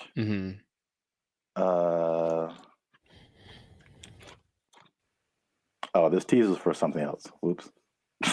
Oh, maybe I can come up with another one. It's kind of anticlimactic, but I appreciate the tease. You have an interesting fact about minimum wage that you get to the people? No, I do not. Well, that's been another episode of Life Service Podcast. Yeah, I was going to say, though, I wonder what will happen to the In-N-Out workers, because they always got paid more than minimum wage. That was kind of the thing. That was the job you wanted in high school, because you were on your feet because they deserve it. They're working round the clock. And I wonder if they're going to get more than the higher price than, more than the $20 now. It's kind of like they operated like every fast food job was minimum wage except for In-N-Out. Even Chick-fil-A? I believe Chick-fil-A is also minimum wage. You just have to be a good-hearted person because those people, even if I don't like the food, they're very nice people.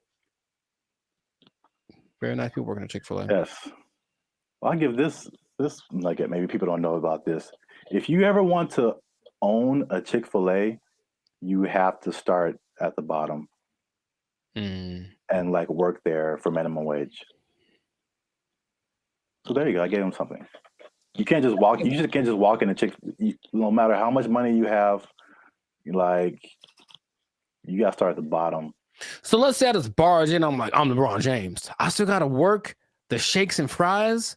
LeBron James got to be peeling those fries back there, man. Oh man, that's crazy. All right, I'll tell him. Yeah. He asked me to ask, so I'll tell him. Yeah. All right. Well then, that was cool. Can you tell him a few other things about the Lakers that I have opinions on? LeBron James, the greatest. I'm LeBron James. I'm LeBron James. They're gonna go as far as Anthony Davis's knees can take them, which might be a second round exit this year. We'll see. Man, we got way off topic. All right. I know, but make sure to like, subscribe, comment, and share this video. Like maybe probably the first 80% of it before we ran off the rails. Yeah. And we'll see you on the next episode, unless they take a job, unless they take it. Minimum wage on LeBron. They took our jobs. They took our jobs. Check it out. I do remember how I got rid of her. Do you want to take a guess? You staged an affair. I did not do that. You took a really bad poop and just left it there. She. Why is there a pause? There's a pause.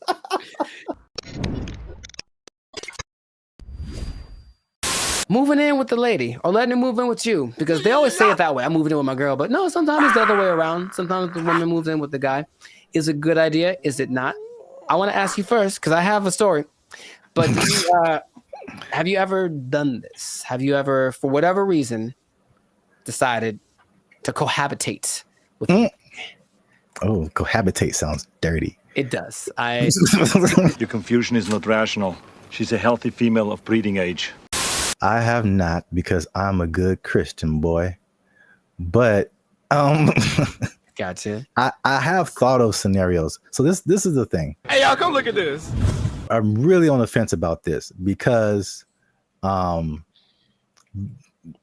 I joked about, like being from a church upbringing, it's like that's a no-no. Like you shouldn't do that. Sure. And it's just like, okay. That sounds pure.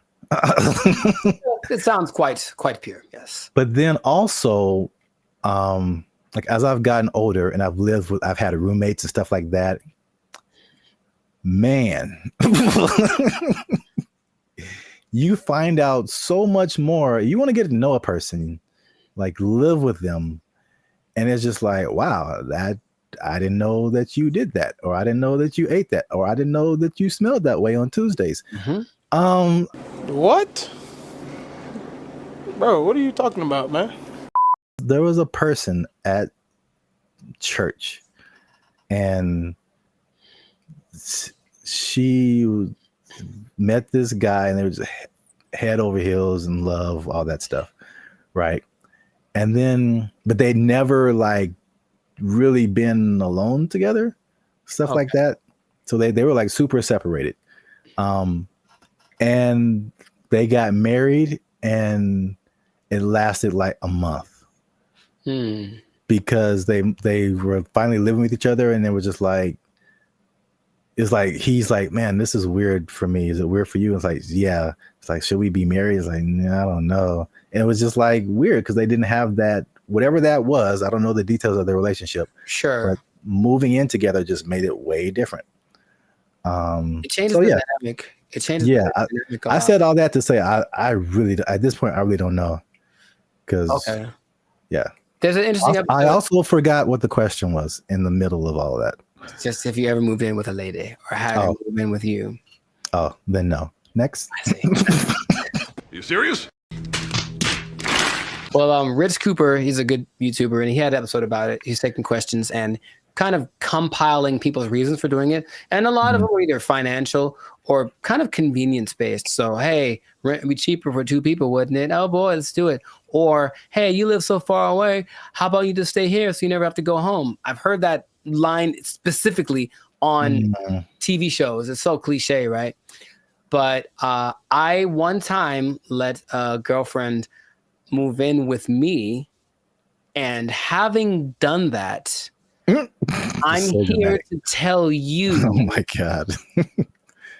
to never do that ever in life.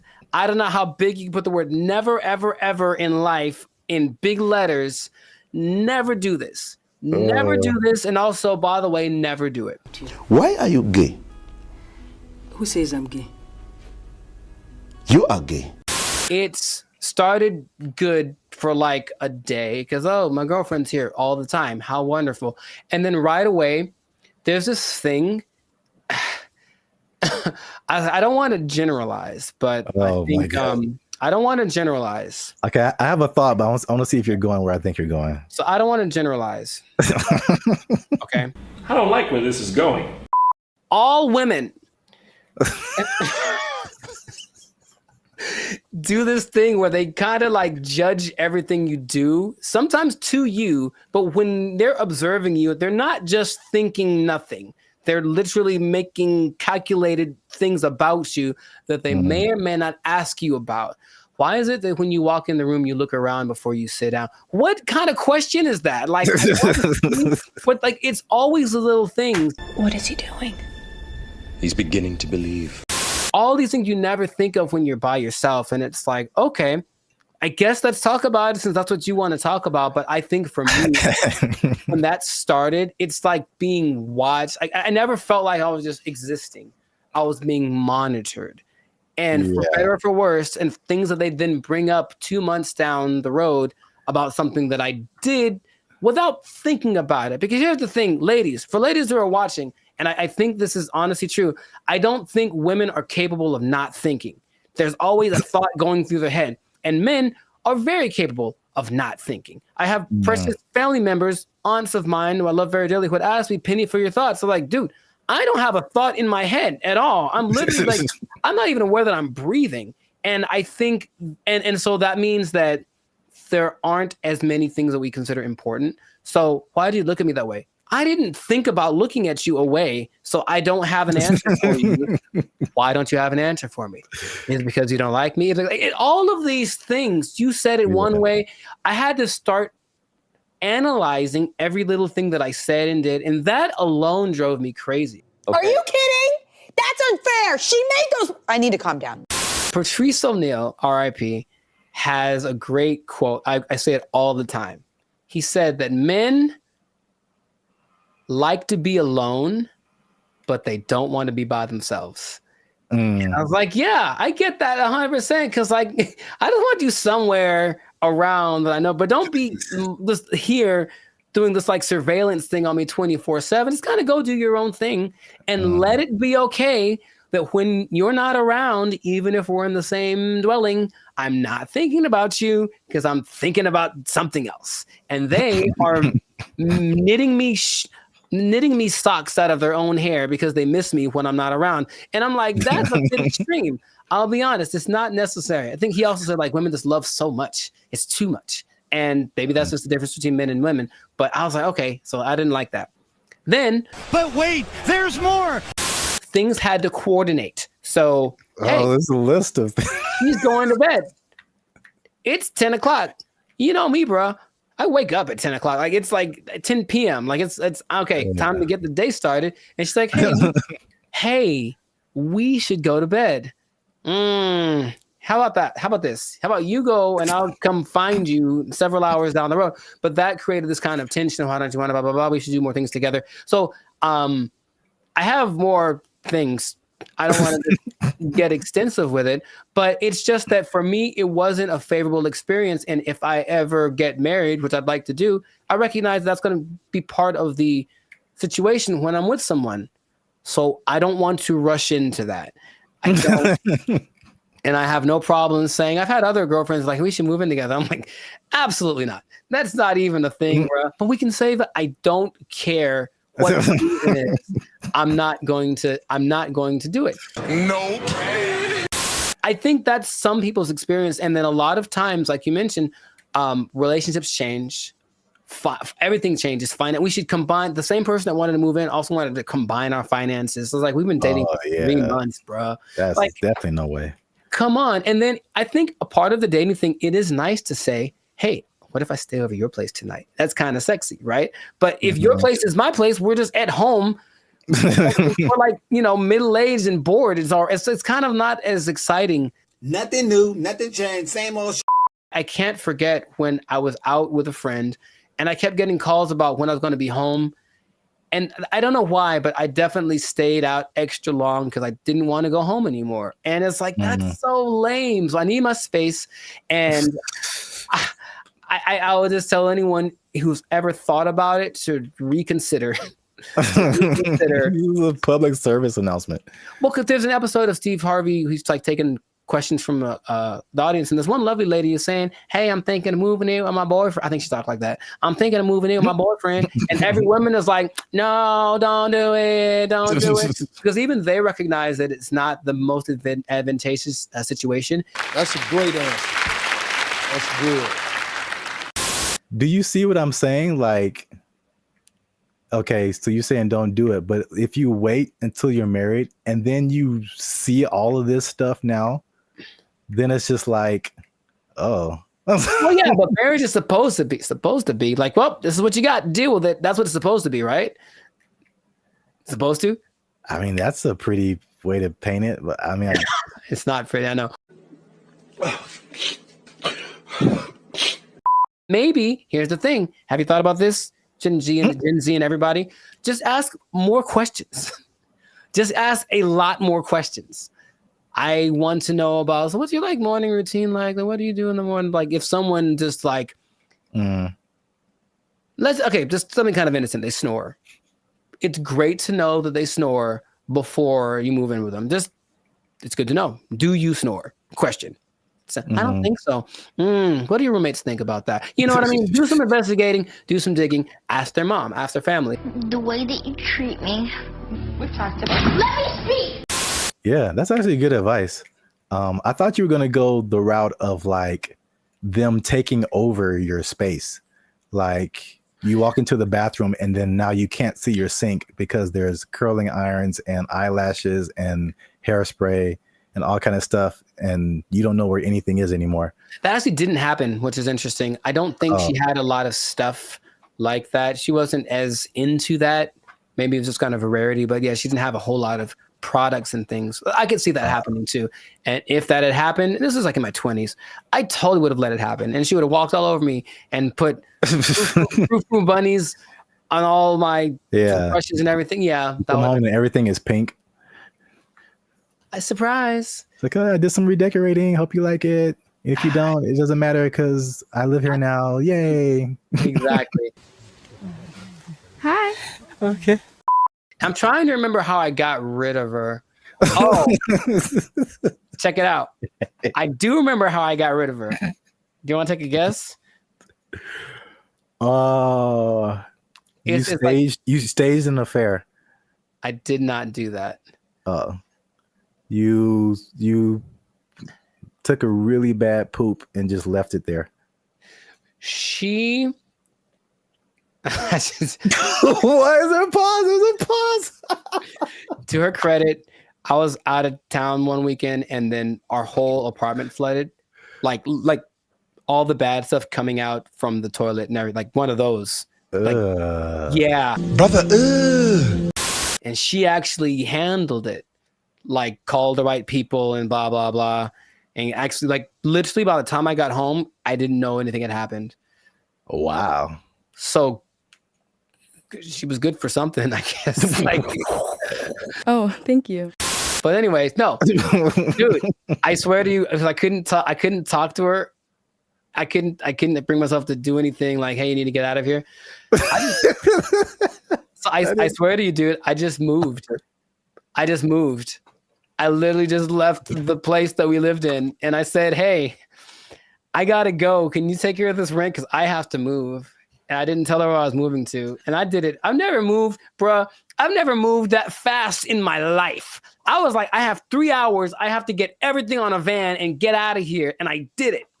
I called all my friends and I said, guess what we're doing? We're helping me move so I can get away from her. And they all knew the plan and they all helped me. And I'm still friends to some of them to this day.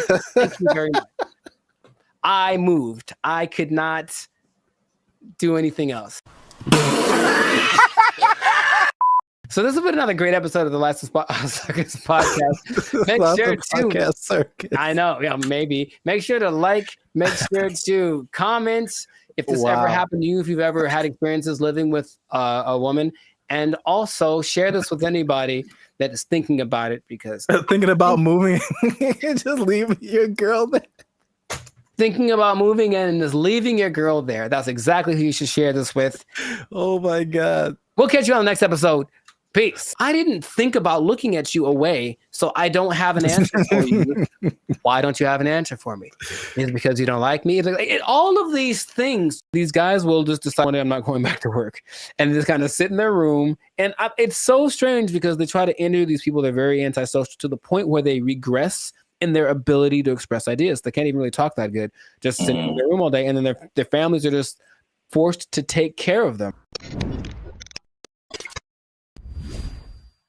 What's going on, everybody? I'm Jericho. This is Zap, and we are the now six-time international award-winning pop hip hop duo Bandit Future. We make clean, fun music that we make clean, fun music that everyone can listen to with a sound that's uniquely Californian. And you are right now here in the present time tuned into the Last Circus podcast. So we talk about things that are interesting, funny, and just straight up ridiculous. So before we get into it, there was a huge favor. Make sure to like, subscribe, share, comment. I keep doing that backwards. But anyway, share this video with at least 2 people that think that being an adult is really hard, man. So the adulting thing has gotten so, I guess, talked about that it's like we kind of accept it as just being an adult's hard, it's part of life, move on.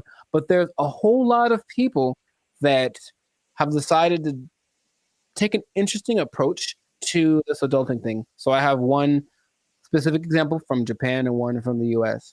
So in Japan, there exists this thing called the hikikomori. Okay? And it's basically a bunch of people, and by a bunch I mean about 1.5 million people, that decided that being adults is way too hard. I'm just never going to go outside again. And so they don't. They just stay at home, they live with their parents, and they either play video games or even better, they just do nothing.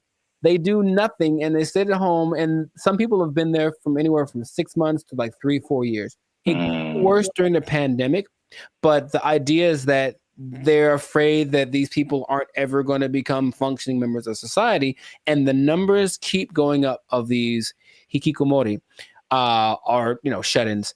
And I read this one case where a guy basically like it's people are abandoning their families. So I mean, like that's why it gets really bad. So you are the breadwinner for your family. You're a guy in Japanese society. You typically are the guy who works.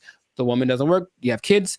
These guys will just decide one day I'm not going back to work, and just kind of sit in their room. And it's so strange because they try to interview these people. They're very antisocial to the point where they regress in their ability to express ideas. They can't even really talk that good, just sitting in their room all day. And then their families are just forced to take care of them, right? And that's one way to react to adult life, I suppose. It's very bizarre. Have you... What's my question? Do you know anyone that you think would do that? And besides me, yeah. I don't know if I know anyone who I think would do that, but I totally get it. I've heard a lot of people. I mean, again, that's Japan, so I don't know. I've never been there. I don't know what happens there. But in the U.S., at least, there's been a substantial growing frustration with people and their jobs. And again, 2020 kind of like poured fuel on that fire big time. Where like a lot of people just didn't go back to work, or they just kind of, are in some kind of alternative situation now, or they're just more like reclusive, I guess. More just trying to just do what they want to do outside of just working. But then there's also I've heard about men in particular. I don't know if the Japanese thing. I'll be interested to see what the ratio is of men to women. All of the people that I saw that were interviewed were men. Yeah. Because I've heard that about men, what they call here, checking out of society. And it's a lot of like the video game culture too. Sure. Yeah. Where that's just like what you do. And they just find more enjoyment, fulfillment in doing that, as opposed to like doing other quote unquote normal things in society. And it's, again, I don't know anybody like that, but I totally understand it, because I think we've all had times where like you have to go to work and you just like, I don't want to do that. Yeah. Not today, devil. Yeah. PlayStation looking real good right now. Yes. Yeah, I think we've all been there. But and this, on a societal level, I know I've been to Japan. I know they're kind of isolated already. Just in general, they don't really speak to each other in the streets so much. They don't have what we consider affection. They do, but it's just not quite as physical outward like we have it. But it's like, okay, now I'm sure I'm not gonna name any names, but I have a couple of relatives that have been doing that for a long time. Like they would just be in their rooms, and I mean adults like in their 30s, and now they're in their 50s and they're still just in their room. They don't work, and the family takes care of them. And it's like, okay, so that's one way to approach this. And I don't know what the prime cause of it is, but from a couple of the people that were interviewed in this Japanese video about the people in Japan, it's just that they had this image of what adulthood would be. They got to it and they're like, oh, this is nothing like I thought.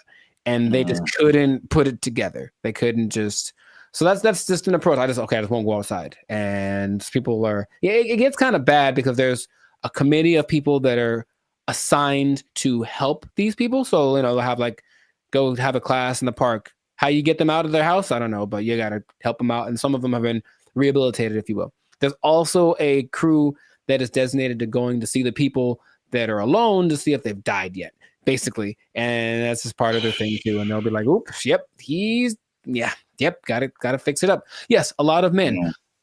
In America, I think what is a more prevalent thing that isn't quite so morbid, kind of sounds cool, is going off grid and just being like, okay, I'm done with this. I'm just going to live someplace else. So my dad is a great man, and he's been fascinated with this place called Slab City for a long time in like the desert over in California. It's hot there, man. I went there. Yeah, a year or two ago.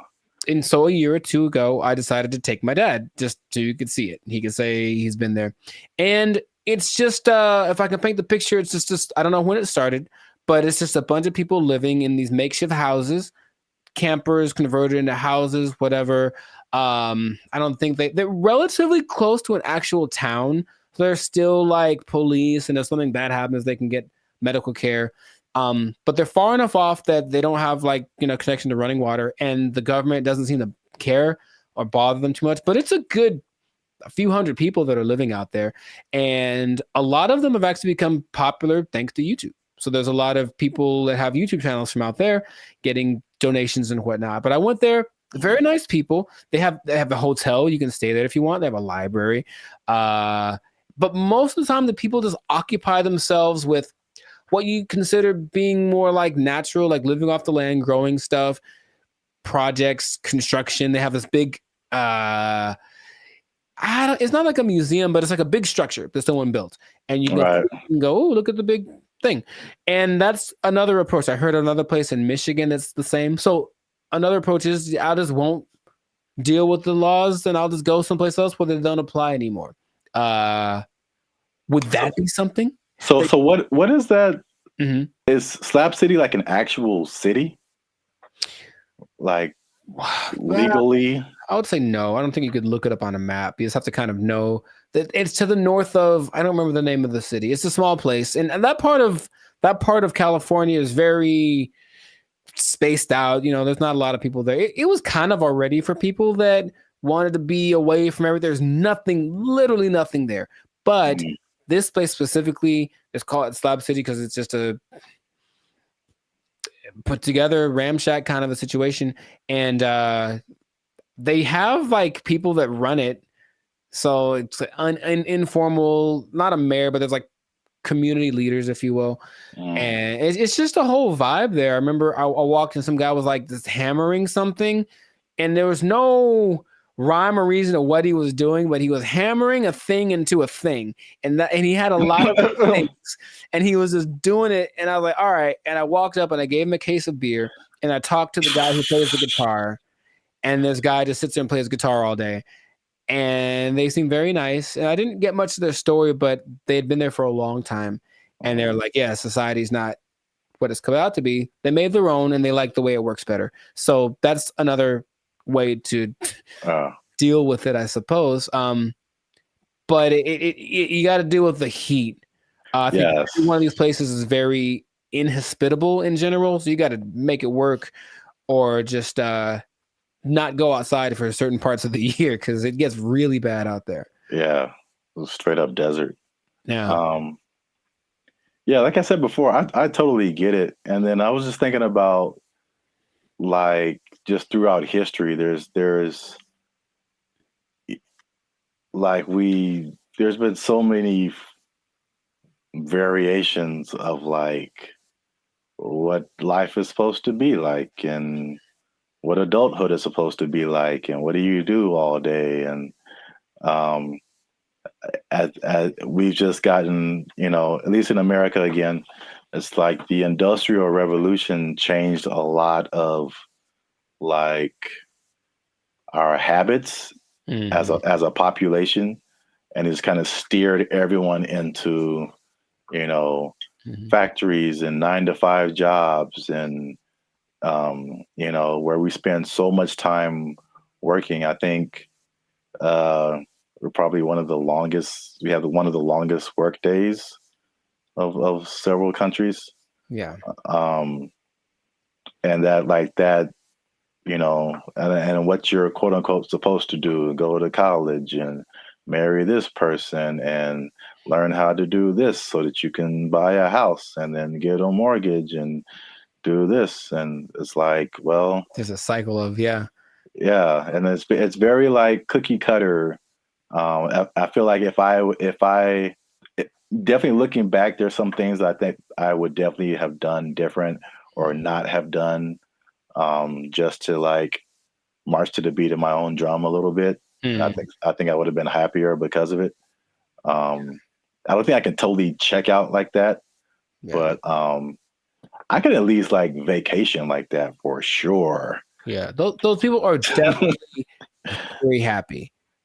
Much. They have good community, have little get together every Friday. They play music and hang out and drink and whatever. But yeah, they're just happier. So it's like you can define what your success is or what makes you happy. But these people have decided I don't need all the glitz and glamour. I don't need to go to a 5-star restaurant to feel good about myself. I can just hang out in the desert with my cactus buddies and be vibing. And really, it was a very like every place has like their own vibe. And when I got there, I was like, this is cool. This is cool. There was the guy over there standing on his van, yelling at everyone with a bullhorn about how you're going to go to hell. He was fun. And then I still think about him to this day. And then, yeah, there was like the little curator lady. I think she was like senile. Because I think she thought she was mowing something. Because she was walking around with her hands like this, just kind of going. And there's no grass for one, but she's like kind of just going and doing. I was like, you go, girl. Whatever. You know, cocaine is a hell of a drug, man. I mean, she was moving too slow for that, but you know what I mean. I think that she was in a good place, and that's cool to see. So it's just another option for people to have a different, outcome with their life. So you know, that's just an interesting way people live. So I see both sides of it. I mean, it's last thing because I know we run out of time. But like, I guess the devil's advocate, or just like the other side of it, is just like, well, what does it mean to be a contributing member of society? You know, and so like, if nobody's working and nobody's doing anything, like, you know, somebody needs to do something for like this whole thing to function. Yeah. So there's that aspect of it too, for sure.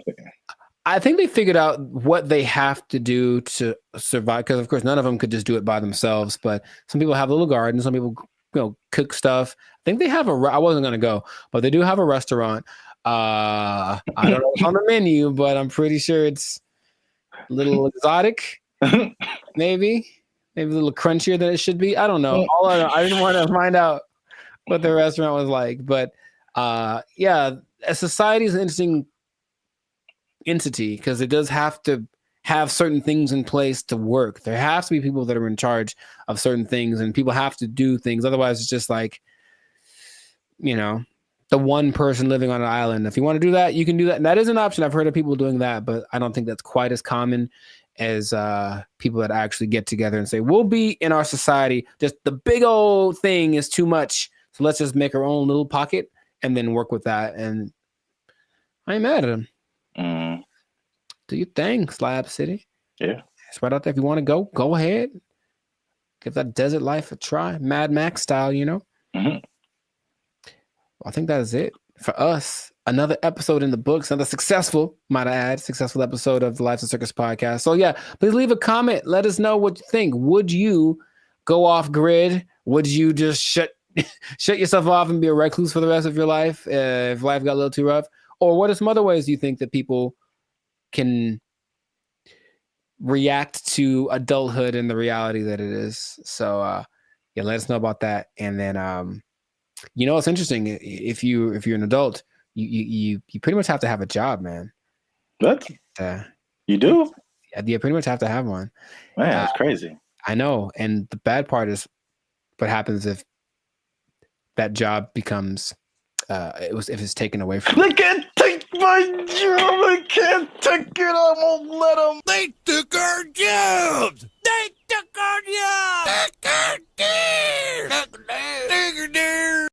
They interview people who swear by this. Now, I know you'll be like, were there any scammers? There's lots, of course. There's lots of people who are claiming this, building cults, and then basically eating French fries behind the scenes. And the most famous, and this is real, well, this guy named... What's going on, everybody? I'm Jericho. This is Zap. We are the now 8-time international award-winning pop hip-hop duo Bandit Future. We make clean, fun music that everyone can listen to with a sound that's uniquely Californian. And right now, you are tuned in to the Lives of Circus podcast, where we talk about things that are funny, interesting, and just straight ridiculous. So before we get into this thing, make sure to like, subscribe, comment, and share this video with 2 people who are tired of eating, who want to find a different way. Did you know there's a different way? Did you know that there's an answer? If you don't want to eat, you don't have to anymore. It better be a good answer, because I want to eat. No. Check it out. Hear me out. You don't have to eat. That's my favorite pastime. Well, maybe this will be more of your favorite pastime. Skeptical. They say it in 2 different ways: breatharianism or breatharianism. I'm not sure which one. Stop shaking your head. You haven't even heard the whole thing.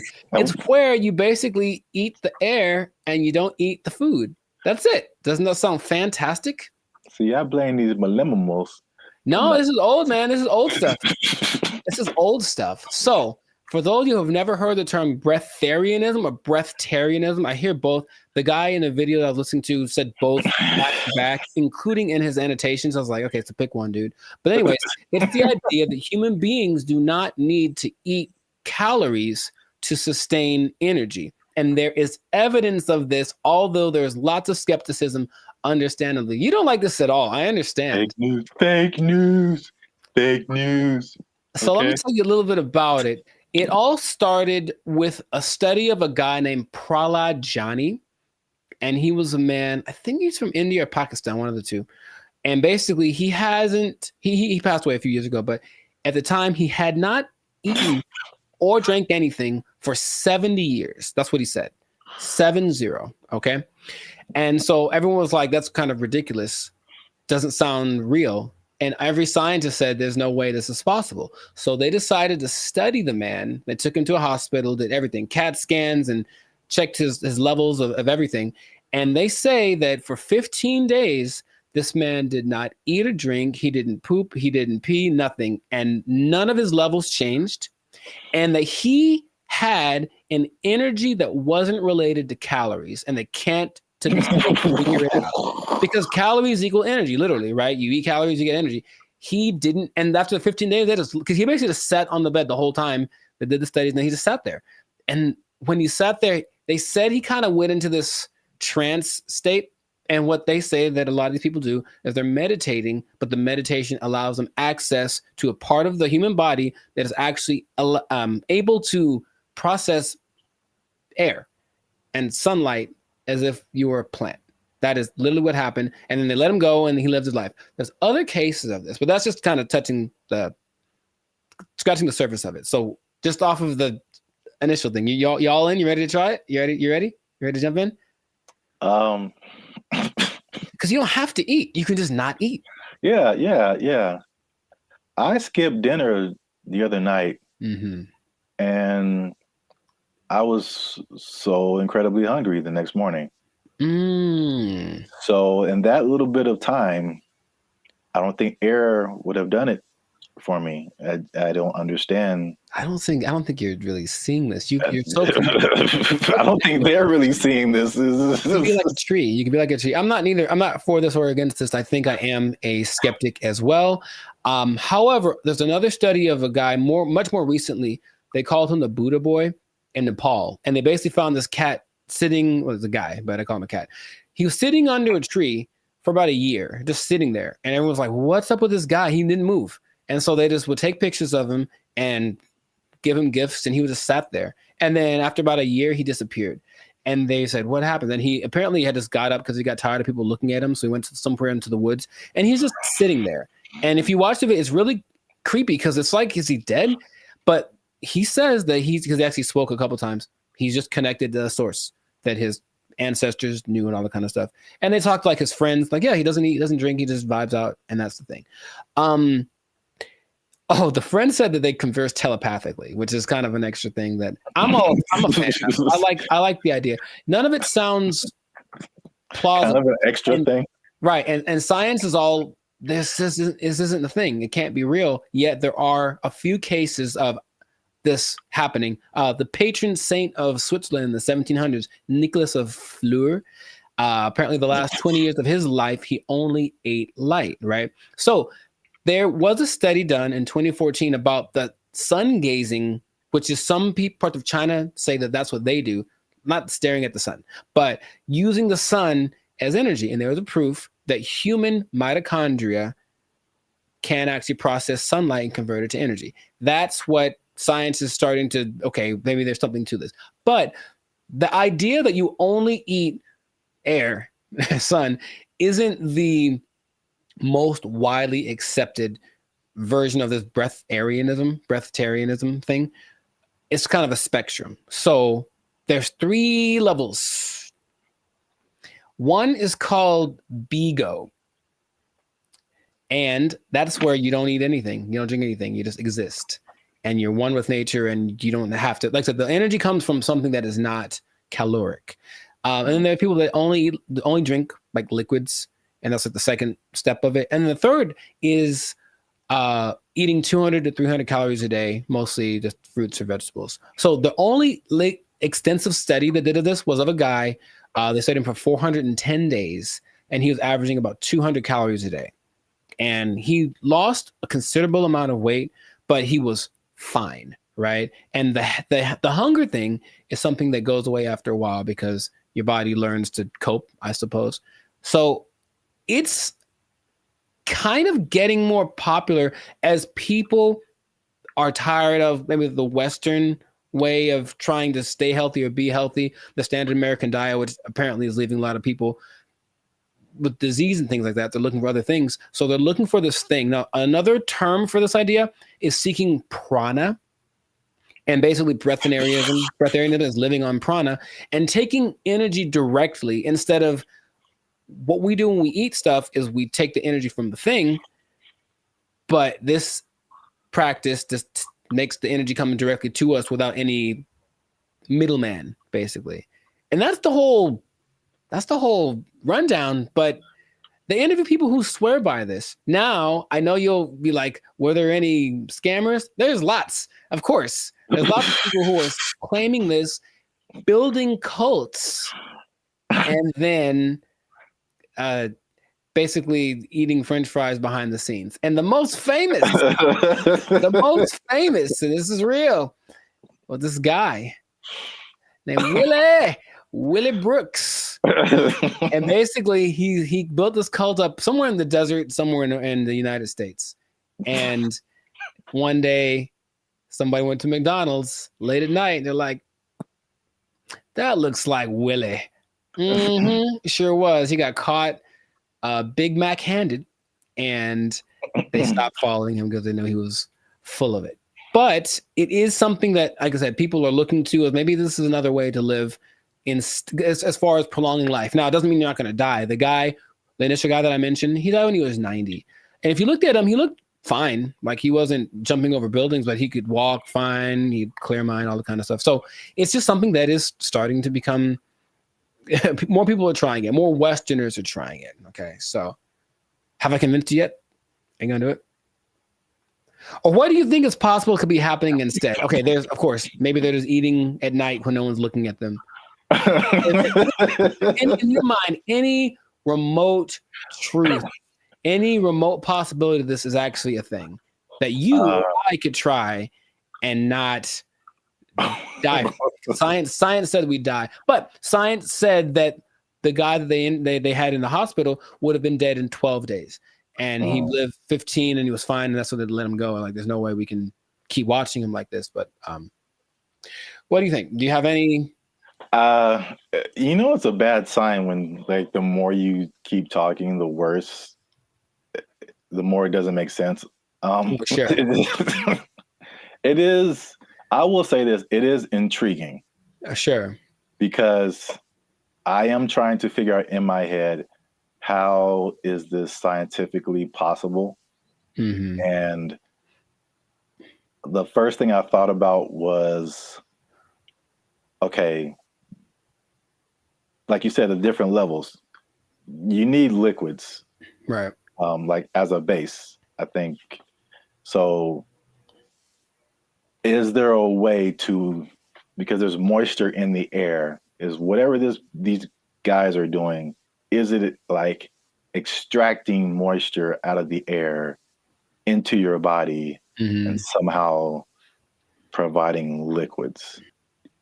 This sounds really weird, but it's just like, right. Maybe there is some kind of something to this.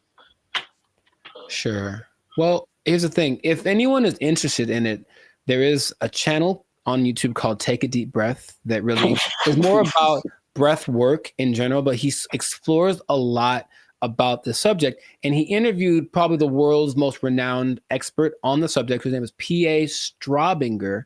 P.A. Straubinger. And he basically says, well, we can go 3 days without water. We can go 45 days without food. We can go about 10 minutes without air. So in a sense, we're all breatharians because we kind of, when we're not eating or drinking, we're breathing. And his idea is that people that have access to just making the breath part kind of override. It's almost like, okay, for diet, what we need fat, we need protein, we need carbs, right? So let's just use all of one instead of a balance of all three. And so the breatharians, I don't know how to say anymore. Breatharian, I'm gonna go with that. Instead of eating, drinking, and breathing, they just take breathing and make that the only thing they do. So in that sense, it's like, that's really interesting. But it does sound very far-fetched. Would I ever want to do it? Not in a million years. It does not sound fun because if you're not, most things that you do when you're social, you're eating and stuff. You're not eating. What are you doing? You're just sitting around. And these people do just kind of sit still. You ever see like a bug or a creature and you see it and it's just there? It's like, what are you doing? That's what they are. They just sit there and they're channeling the thing. So if you have to spend most of your time doing that, I'd much rather eat a steak and then keep it pushing. So that's just me. But so here's my other wild theory as to how it could possibly work. Tell me. Just this makes no sense, but whatever. Sure. You think about, because the light, I mean,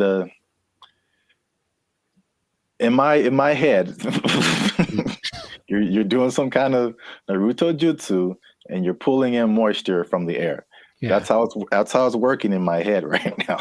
I'll take it. No one can tell me any different.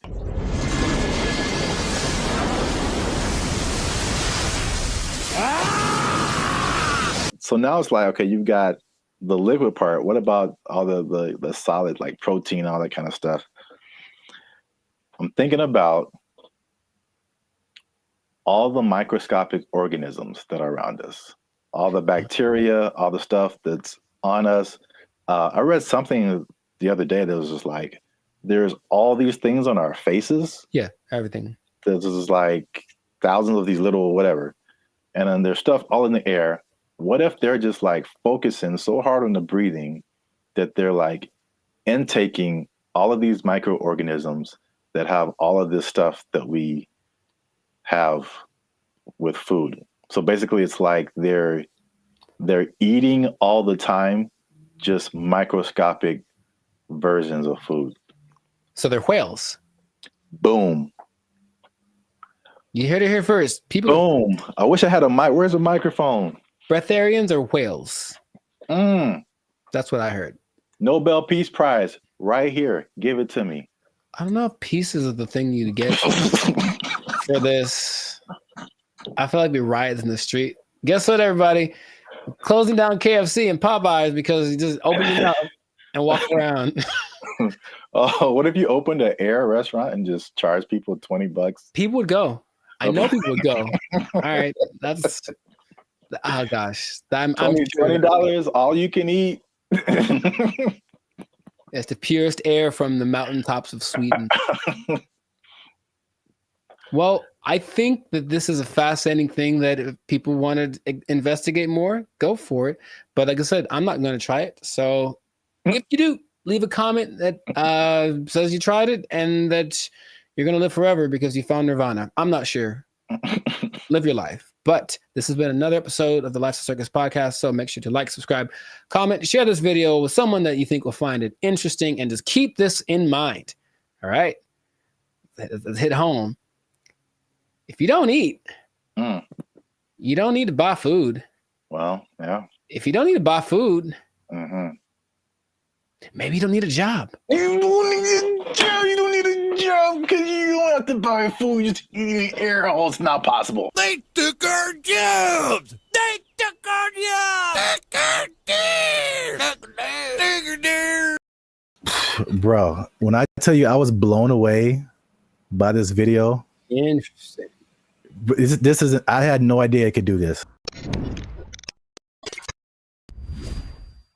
What's up, everybody? I'm Zap, and this is Jericho, and you're now tuned into the Life's a Circus podcast, where we talk about everything that's funny, interesting, and ridiculous. And today, we're talking about how far ChatGPT has come, Jericho, including its ability to tell jokes, because it recently roasted a popular comedian.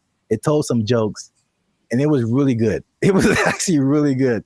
You stay to the end to find out what ChatGPT actually said, who the comedian was that got roasted, and all the other new developments that are happening with ChatGPT. But before we jump into that, you guys know what it is. Every time, hit that like button. That lets the YouTube algorithm know that more people see this video. Hit that subscribe button. That helps our channel grow. And if you really like us, it's a lot of reallys. You can hit that join button. That'll take you to our membership. You become a member and support this channel. Now, I don't know if you're aware of this yet, Jericho, but I know I'm going to mess up saying, if you say ChatGPT 10 times in a row, it's just not going to come out right. ChatGPT. We'll edit that out. Anyway, ChatGPT now has voices. Are you aware of that? I was not aware of that. Yeah. Do tell. You can now talk to ChatGPT like you're talking to a regular person. Do me a favor, please. Get out of here. Get out of here, man. I'm saying. We'll let the cat out the bag right at the beginning of the episode here. The comedian that got roasted was Kev on Stage. Okay. So Kev on Stage, if you don't know him, is a popular comedian who really got his start on the internet. I think now you see him on TV here and then, but he's real popular on the internet. I watch a lot of his stuff. I think he's funny. I think his whole crew is funny. Really kind of like self-built. He has like he did a lot of stuff for the All Deaf platform, and then he built his own Kev on Stage studio. He does tours, all that kind of stuff. Yes, go on. He has this podcast segment. I think it's called, like, I saw this on the internet or something. Yeah. Him and a bunch of his comedian friends just talk about stuff, and they were talking about ChatGPT, and this is the moment where they introduced it to Kev, and this is where he found out that it could actually talk. I had went on a really bad date, right? And I thought I was tripping. And I was going to chat. I was like, I told the ChatGPT the scenario, and he broke it down. He was like, "You ain't tripping. You a beautiful queen, and you deserve X, Y, and Z." Wasn't talking like that. Right. Where'd you get yours To be a from? New York ChatGPT. It was like, cool, you heard? He's Black British, right? You're in it. He was mad sweet, and he broke it down, and he gave me such upliftment, and I was like, hold up.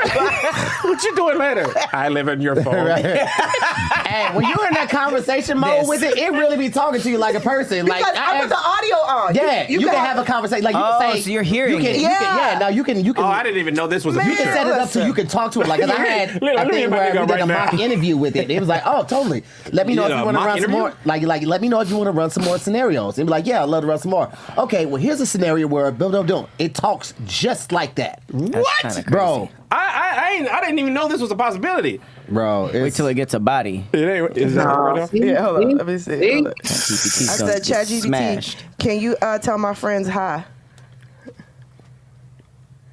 Absolutely. Hey, friends. You put that nigga voice on says it. hi, and if you don't know, you know that hi is just the beginning of something dope, hilarious, or legendary. This nigga trying to fuck. Hey, yo! He trying to. He's awful. Graphic for you. That nigga said legendary. So yeah. That's wild. Also, I can't let it slide that the lady there said the word upliftment. But, I'm guilty of making up words all the time, so maybe that's just part of her thing, or maybe I don't know something she knows, but I don't think that's a word.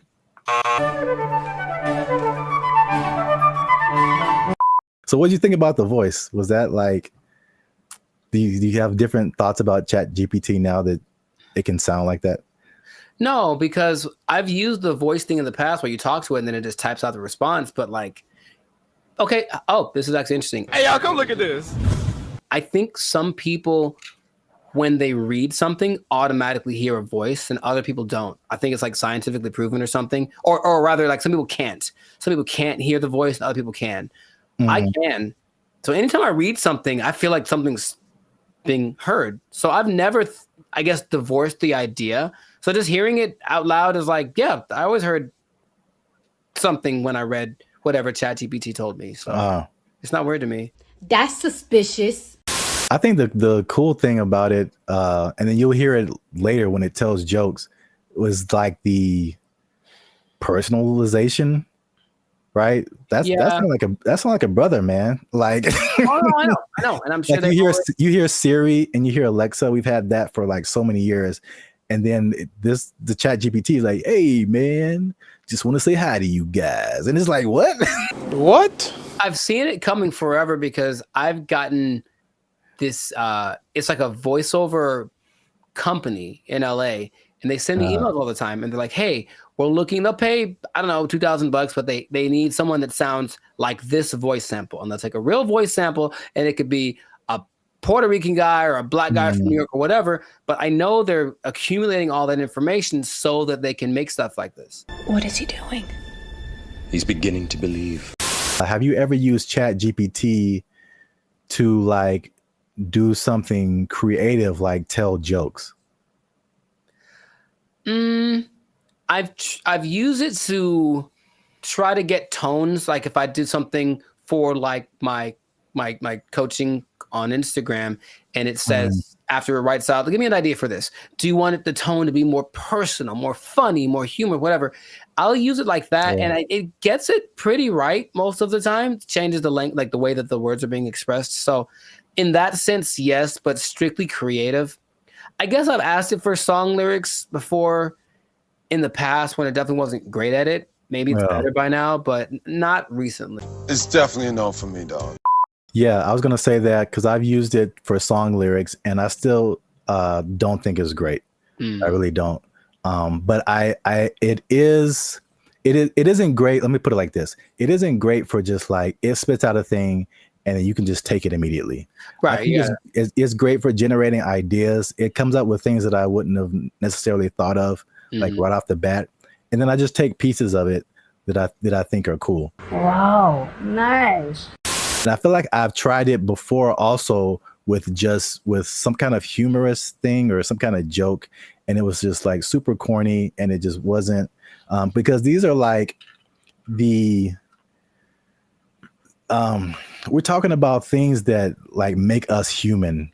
You know what I'm saying? Like it's not just input and output. It's the details, and like to be a musician or to be a comedian, you have to like have a certain command over language and kind of know like what goes together, what is actually funny to people, stuff like that. And man, bro, when I tell you I was blown away by this video. Interesting.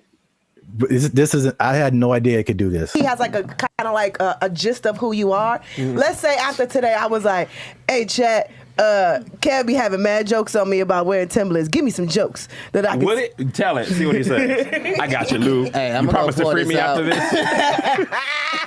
So basically, all right, what's some right? She's because these comedians, they're good at like roasting each other, like going back and forth, stuff like that. And so basically she's probably putting in like what she just said, like Kev gets on me about XYZ, and then like, can you get him back? And it searches the internet, so it knows who Kev on stage is. It knows like what types of jokes that they would tell. And once you listen to this, you can hear ebonics. It isn't like, again, it's not like Siri or Alexa. Like listen to the words that it used in addition to like just too personal. I see why people I literally did not know this was a thing. Crashing out over this. Kev's always roasting folks in love and lace fronts, so it's only fair he gets a little heat back. Here are some playful roast-style jokes you can toss Kev's way. Where'd you get those titties from? Kev be dressing like he just got out of a youth pastor escape room. Dang. Congratulations, Kev. You found the key under the scripture and unlocked this corduroy jacket. Dang. 2, Kev built like he keep a Bluetooth headset on just in case that's somebody needs prayer and a business strategy. Okay, hey, come on. Kev looked like he organizes the church potluck and the security team at the same time. Y'all brought the baked mac and cheese? Cool. Now let me see what's in that bag, though. Kev's hairline out here doing the mannequin challenge. Oh, wow. Still, silent, never moving forward. Wow. 5, Kev always got that face like he's about to tell you why the Lord don't like astrology. Kev got that married for 20 years energy. Even his hoodie be like, let's just stay home and watch something nice. Every time Kev wears a turtleneck, it looked like his chin trying to file for witness protection. Wow. Want a few clean ones to say on stage or on camera with him? Wow. Clean options? A little spicy next round? Jesus Christ. Jesus Christ. I like how he was like, oh, you need some? Here's 30.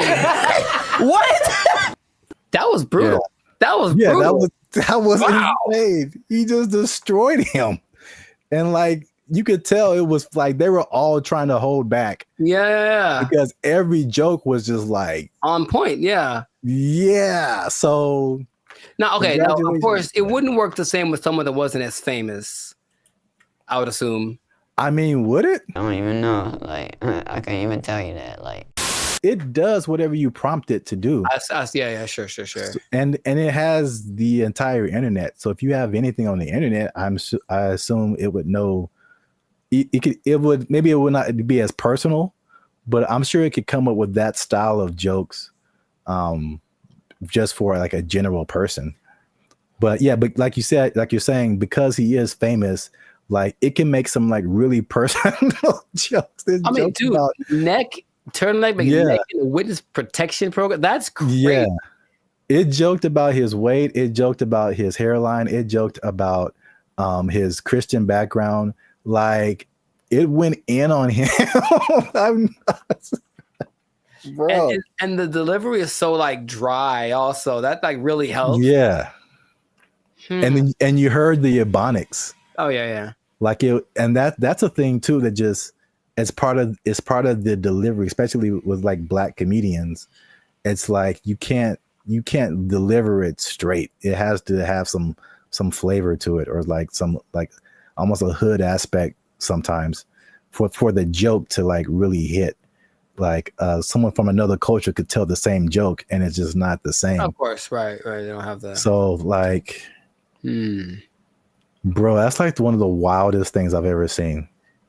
The voice thing, because of course, if it just writes you jokes, then that's one thing. But to add that aspect of it with the voice and the ebonics, like you mentioned, and the tone and the delivery and everything, and the personalization of it. All right, ChatGPT. All right. Yeah. So let us know what you think. Did you know that ChatGPT could do all this stuff? And by the way, that's not all. ChatGPT can now generate images. It can connect to other apps. It can schedule tasks for you. The same company produces Sora, which is like the AI video generation. It can fill out forms and upload files and get answers. Like ChatGPT, it can have a memory. So you can be like, hey, remember that thing we were talking about 2 weeks ago?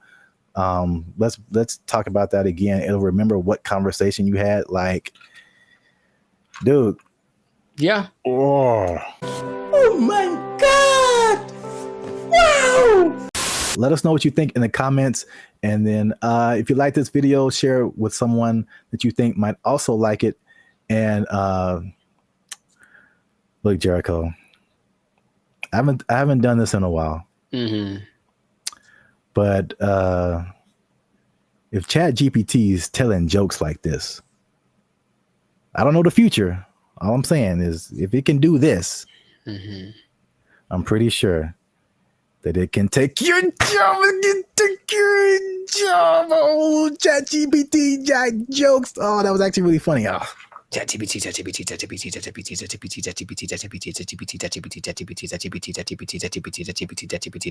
They took our jobs. They took our jobs. If you look at the picture, it's very good. That's the thing. It's breathtaking, and I mean, it's a scene. Looks like. What's up, everybody? I'm Jericho, and this is Zap. We are the now 8-time international award-winning pop hip-hop duo Banded Future. We make clean, fun music that everyone can listen to with a sound that's uniquely California. And right now, you are tuned into the Lifestyle Circus podcast, where we talk about things that are funny, interesting, and just straight up ridiculous. So before we get into this thing, make sure, do us a big favor. Come on, y'all. Make sure to like, subscribe, comment, share this video. with at least 2 people who would be really mad if they lost an art contest to AI. Because that's happened. It happened. So what basically in Colorado, there was an art contest in one of their state fairs. This guy, Jason Allen, said, you know, it'd be a great idea if I entered this art competition. Oh, wait, I don't know how to draw. That's going to make it very hard for me to win. And then he said, you know what I'll do? Jason Allen first made headlines in 2022 when his AI-assisted artwork won a digital arts competition at the fair in Pueblo. Allen says it took him dozens of hours to create that work as he fed hundreds of prompts into this AI software, Midjourney. Now, there's a twist about this, so stay tuned to the end because I'm going to tell you what the twist is that might make you change your mind about this. Because off the top, okay, what's your first thoughts? This dude enters an art competition where everyone was literally drawing and painstakingly coloring and shading and all this kind of stuff, and then he just turns in his AI-generated picture and he wins. How would you feel? What's your thoughts? I think I'd be upset along with all of the other people.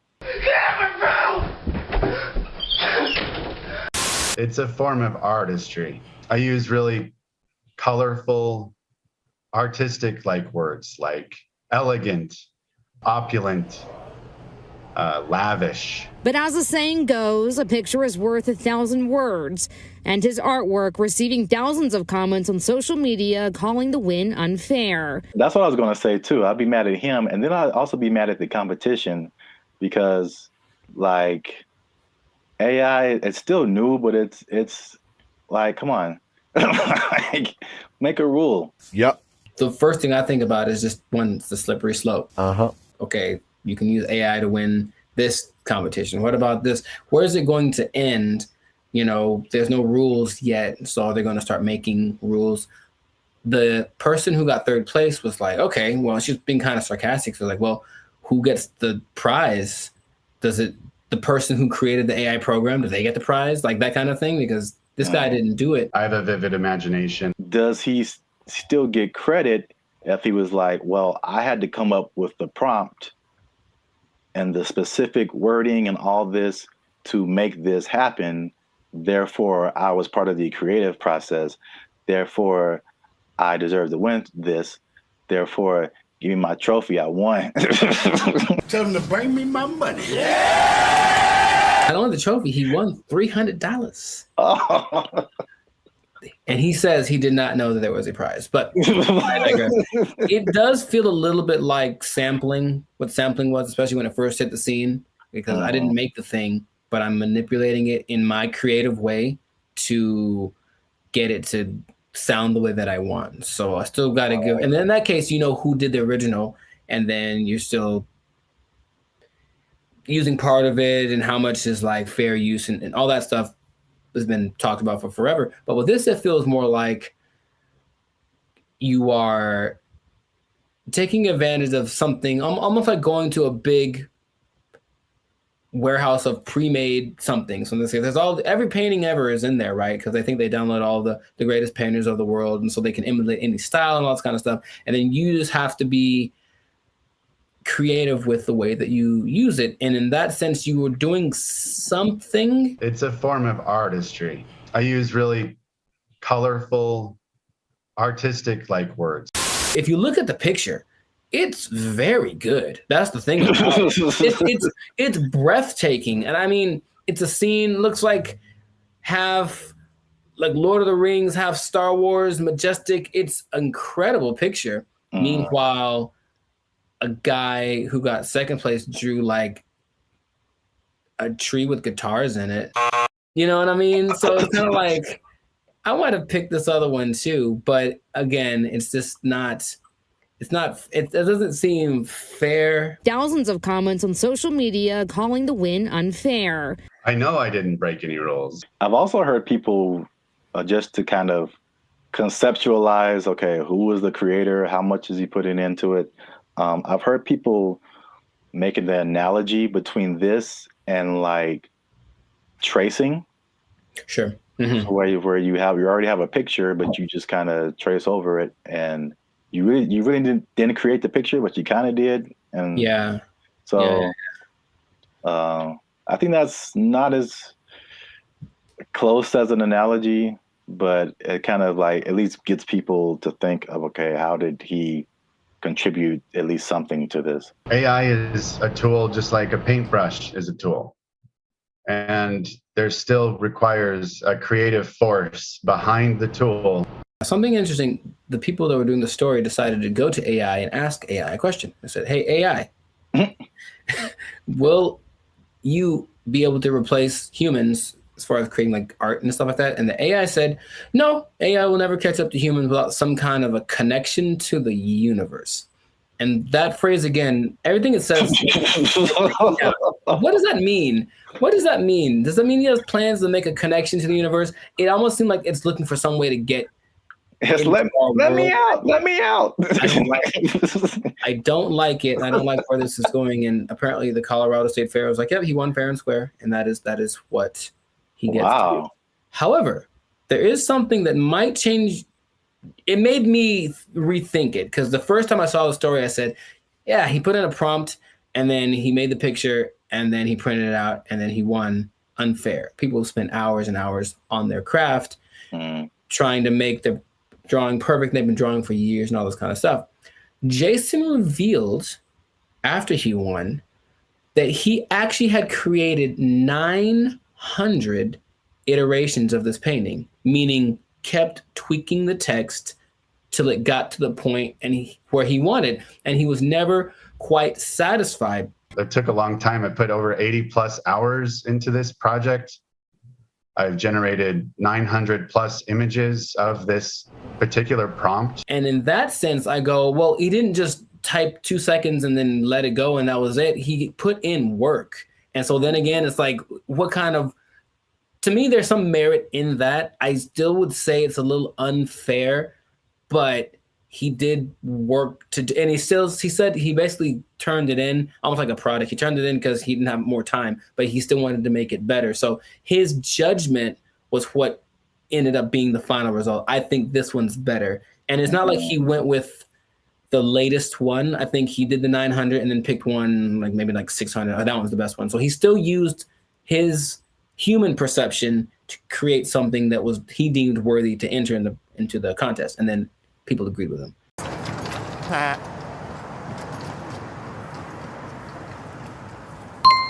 It makes me think for sure. Okay. Because it, again, going back to music, that explanation, especially when you said his judgment, that made me think of DJs. Mm-hmm. And just for the longest, like even me just kind of wrestling with, like, are DJs really on the level of musicians? Right. Like, they didn't create the music. They're just organizing it. Right. Just like he was just organizing that, you know, that piece of art. And there's a skill in that for sure. I've heard some very bad DJs. Yeah. Where did you even learn? Wikipedia. The way he made it sound, it's not like not just anybody could do this either, because he came with the concept, but he also had the wherewithal to look at it and say, this one's, and I think he looked at it for a while, like trying to judge the color bone. It's almost like he still knew what to look for, even though he didn't have the training to execute it. Maybe like a producer of a Rick Rubin category, or even a DJ Khaled, who, from what I understand, doesn't really do anything as far as like pushing the buttons and doing the level, but they do the analysis and go, they ain't believe in us. God did. I'll say this. Is it just him personally? Is he a creator? Yes. Did he put in work? Yes. Mm-hmm. But I do think he should not be able to compete like that with the other artists. Mm-hmm. And I think there should be either a separate contest or a separate category that is just for AI art. And I think that will, because it's two different, they're both a level of artistry, but it's two different types. Mm-hmm. That is hard to judge together. Again, the DJ example. I don't do song requests. I know, because you can't. What? it's Battle of the Bands, and you have a DJ in the Battle of the Bands. That doesn't make sense. Mm-hmm. Or you have a scratching like contest, and you put a band in there. Sure, it doesn't make sense. There's just two different things. They're both musically artistic, but I think a separation would just kind of make more sense and more fair for everybody. They know what they did. They know what they did for sure. We'll see if it keeps going or if there's more cases of it. But in this case, congrats to Jason Allen. Hey, let me get $300, man. I know you got it. He says he didn't know the prize. Let me get $300, man. I'll pay you back on Tuesday. He doesn't quite talk like that either, but you know what? It's funny to think if he does. It's funny to substitute most people for Ant Edwards. That's what I'm trying to tell you. Yeah, you were the best player on your team. Is that now we talking? A1 from day one, AI from day 5. What? Bars. This has been another episode of the Life Circus podcast where we talk about things that are. Anyways, make sure to like, subscribe, comment, share this video with two people who have been unjustly defeated by AI in some kind of competition. And just keep your eye out because AI is coming for us and we got to be ready for it. We got to be ready. I can paint that, Mike. I can paint it. Ugly eye painting. We'll catch y'all in the next episode. Ugly eye painting. I can do that. They took our jobs. They took our jobs. It's kind of disorienting and it's not the most fun situation, but they get what they're going for. And this Zuckerberg's goal, I mean, he's already spent a lot of money on it. He really wants everyone to engage in the metaverse on a daily basis with their friends. Hey, let's have our chat. Let's have our podcast in the metaverse because why not? I could be a fish, whatever. Like that's what he's going for. And it just doesn't feel like it's time yet, but he's just going to keep pressing the issue. What's up, everybody? I'm Jericho, and this is Zap, and we are the now 6-time international award-winning pop hip-hop duo Banded Future. We make clean, fun music that everyone can listen to with a sound that is uniquely Californian. I'm going to bring that back. And you are now... You didn't like it? Come on, man. I did it once before. It was great. So you're now tuned into the Life Circus podcast where we talk about things that are funny, that are interesting, and just like that gesture, straight up ridiculous. So before we get started, make sure to like, subscribe, comment, and share this video with at least 2 people that want to get down with the metaverse. Get down with the metaverse. So I found out about something this recently, and I didn't know it was a thing because I think they're developing it. The metaverse, Zuckerberg's project, the project that has literally lost $23 billion in the last year.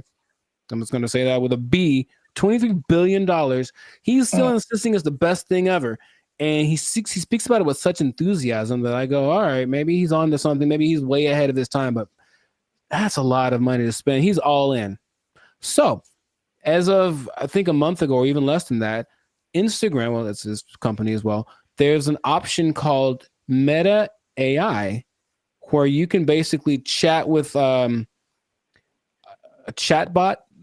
I don't know how to call these things, but there's a chatbot that basically mimics a celebrity. They have like Snoop Dogg and Dwayne Wade and stuff like that. Like they're their faces, but then they're supposed to be a different person. And you can talk to them about certain subjects. And so I was like, okay, let me see what this is about. So I tried talking to one of these for the first time yesterday. I wanted to see what it was about, what happened. It's such a strange experience. And I don't know how much, because it's still like the beta phase, I suppose. But like, had you heard about that? Specifically the Meta AI? No. Dude. All right, maybe there's some screenshots. But I had a couple of conversations with because okay. I'll actually say it as I. Who's the person that you had a conversation with? I spoke to Lorena and I spoke to Izzy. Now they're modeled after 2 people that I don't. So each one has a name. I'll have to go through it and maybe you can put it on the thing. But you go to just talk to a AI, and then there's, for example, you can talk to Zach, who's a brotherly jokester. But he's Mr. Beast, right? It's Mr. Beast's face. You can talk to the Dungeon Master, who is an adventurous storyteller. and it's Snoop Dogg. You can talk to Brew, the confident sports debater, and it's Tom Brady. So that's just the thing. Wait. Yeah, So, it's a lot of information that I'm not explaining right because I'm still trying to wrap my head around it. No, but like, how is it? Why are they two different names? Is it like a trademark thing happening? I don't know. I really don't. I think they agreed to be the face of it, but it's not their name because it's not them. It's the AI version of them. All right. But it's their voice. Their voice is their likeness. Maybe I can. No, you just have to let me pop up some visuals. So I was asking. So you talked to like Lorena and somebody. Who were the celebrities attached to them? I don't recognize their faces. Oh, okay. They're all people that I've seen before, and I'm like, okay. And maybe not all of them are super famous, but like, okay, there's Perry, the approachable golf pro, and it's also Cliff Paul from the State Farm commercials. Imagine that. So I think maybe it's a combination of people that either are famous and I don't recognize them, or they're not famous, and then some famous people that agreed to be on it. But basically, each one has a level of expertise. So I'm asking these people questions about things that they have expertise on. One's a travel expert, and she was giving me tips about this and that. And the only thing that makes it like, this is weird, is when you write an answer or a question, they answer you immediately. And it's like a paragraph like this. So it's like, it's not possible for a human to do, but they respond to the nuances in your questions. They ask you questions back, and it more or less feels like a real person talking. Now, my thought about the meta thing in general is that it's kind of like supply and demand, like not supply and demand, but you can give people something that they didn't know that they wanted, and then you offer it, and then like, oh my God, I always wanted that. I really don't think anyone else wants this at the moment. From, I think, sales of just the meta headsets, maybe like 5% of, I think, England has them. So it's still a very low number. And I know some people who have it, and they say, okay, it's kind of disorienting and it's not the most fun situation, but they get what they're going for. And this Zuckerberg's goal, I mean, he's already spent a lot of money on it. He really wants everyone to engage in the metaverse on a daily basis with their friends. Hey, let's have our chat. Let's have our podcast in the metaverse, because why not? I could be a fish, whatever. Like, that's what he's going for. And it just doesn't feel like it's time yet, but he's just going to keep pressing the issue. And he had a conference where he spoke about all the advances of AI. Basically, Meta is an AI company now. And so everything is just kind of going like that. So I have so many questions that I could ask to him, maybe to you as well, but just where do you think this is going? Is it something that you personally think is useful or that you would want, or what could make it more appealing for people? Because at the moment, it does not seem like many people really care too much about this. Well, here's the problem. I heard someone say, and I totally agree, people don't want to have things on their faces like that. Mm-hmm. It's like a design flaw. But maybe it's I don't know how far the technology is coming, but I think that just that used to talking to a celebrity, it's I don't think it's useful for the majority of people, like a teenager or like a college student maybe, but like outside of that Gen Z, like, bro, I don't want to do that. Like, and then it's just weird. Like, what's the purpose of having? It's like a fake conversation when you can have a real conversation. It's I think the human aspect of it, not being able to talk to a real human, that's just weird for people. And so, were you typing, or was it like a thing you could hear they were talking? You could do either one. Okay. It's just like, honestly, it sounds like the person who has no friends does this, and they just talk to robots. So that's just weird. But back to like the glasses. One thing that I have been hearing about lately is The stuff that's, I think this was Facebook too. So I think this is a move in the right direction. There's a partnership with Ray-Ban or some other kind of like glasses company where they're like your normal glasses, but they have AI capabilities. So like you're looking at something and you can see something else superimposed that tells you like information about it. Like this building is from whatever, or this jacket costs this much. That I see as like, okay, that's pretty cool. That's very helpful. Or there's another thing where it's like you look at a jacket and you can instantly find where to buy it. So someone, oh, I like what you have on, and you can instantly like buy it for yourself. Like stuff like that is cool. There's also like the Snap AI mirror from like Snapchat. So I again, it's like they have to get out of this like goofy realm to make it like, okay, this is how you can use this. It's not about, I don't think, I mean, I know I'm like going a bunch of different directions. I have a bunch of different thoughts, but it's like, I'm not a CEO of a $1 billion company, so what do I know? But I don't think it's live your life in the metaverse. I don't think people want to do that. I think it's a hybrid situation, just like with all the other AI. It's like, okay, I'm going to still be in real life, but I'm going to use a little bit of this to enhance real life. Right, right. Leaving real life. So they have this Snapchat mirror thing that I just heard about. Is really cool, where you can like, if you're in a like, same thing, clothes. If you're in a store, you see some pants or a shirt, you can go to the mirror and see what you look like in that outfit. You know how they have the Snapchat filters that puts a goofy face on you or something. It's like stuff that you can't use. But if I go and see an outfit, because I've had this a lot of times where you see an outfit, I was like, oh, that's cool. And then you put it on, it's like, oh, it doesn't look good on me. Right. You know, so that's like super helpful. I got that. So yeah, he did address the headset thing, and he's like, oh, we need to make it more comfortable. He's aware of a couple of things. From what I'm understanding, the ultimate goal is to make that a capacity that contact lenses could have.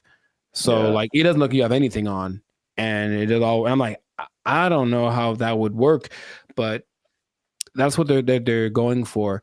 But it's just, I think he has this image in my, because when I listen to him speak, there's genius and then there's delusion and there's this whole delusion between, you know. And I think if you talk about like the people that are big time movers and shakers in the world, like Elon Musk is a little more on the like practical side of the delusion, and Zuckerberg's on like the Dungeons and Dragons type side of the illusion.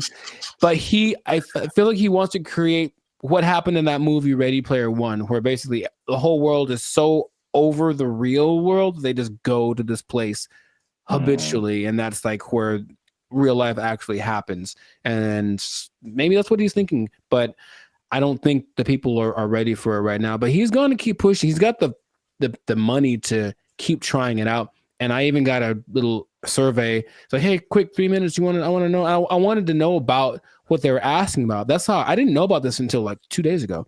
And they asked all these questions about, okay, so if chat AI could do this, would you like it? Blah, blah, blah, blah. And so they're doing all this research because they're trying to see what people think, because they're trying to make it appealing, but it wouldn't, I don't think it's for me or maybe our generation, but maybe people that grow up on it, younger people might be the ones that want to spend all their time in the metaverse. I don't know. I hope not, but which is already showing negative effects. Gosh, it's so bad in so many areas. It's just bad, man. Yeah. So we'll see where it goes, but let us know in the comments if you like the metaverse, if you've had some metaverse experience, if you've tried this new Meta AI chat thing. What do you think? Is your best friend Snoop Dogg in your mind? Because you know it's not really him, but maybe you think that it is, and that's good enough for you. So good for you. And let's see how this pans out. But it seems like it's going to be a real big push, he's got Zuckerberg has a couple other big objectives for 2024 that he's trying to get to. So, and spend a few more $1 billion in the process. So must be nice. We'll see how that goes. But yes, this has been another episode of the Life's a Circus podcast. So leave a comment. Leave us a comment. Let us know what you think about that. And if you I'm trying to think of how this would work. If you are spending too much time in the metaverse, if you're spending too much time talking with a meta person, I don't know what to call them. They're not real, but they're not robots, whatever. Talking to a meta person so much that you lose track of time, and then before you know it, your life's a shell of itself, and you don't really know where you're gonna get your money from because you haven't gone to a place that will provide you with the necessary resources for, you know what I mean, like the necessary resources for living, for purchasing things. You might even miss your bill and you can't pay for your phone. You don't have your Instagram. You've lost access to your person.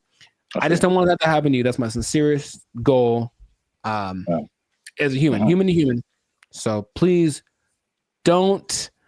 Man. Well, I guess you understand what I'm trying to say. I don't have to say it. So you don't have to say it. You don't have to say it. But I'm going to say it. Don't lose your job. Don't lose your job in the metaverse. Marcus Zuckerberg is crazy. They took our jobs. They took our jobs.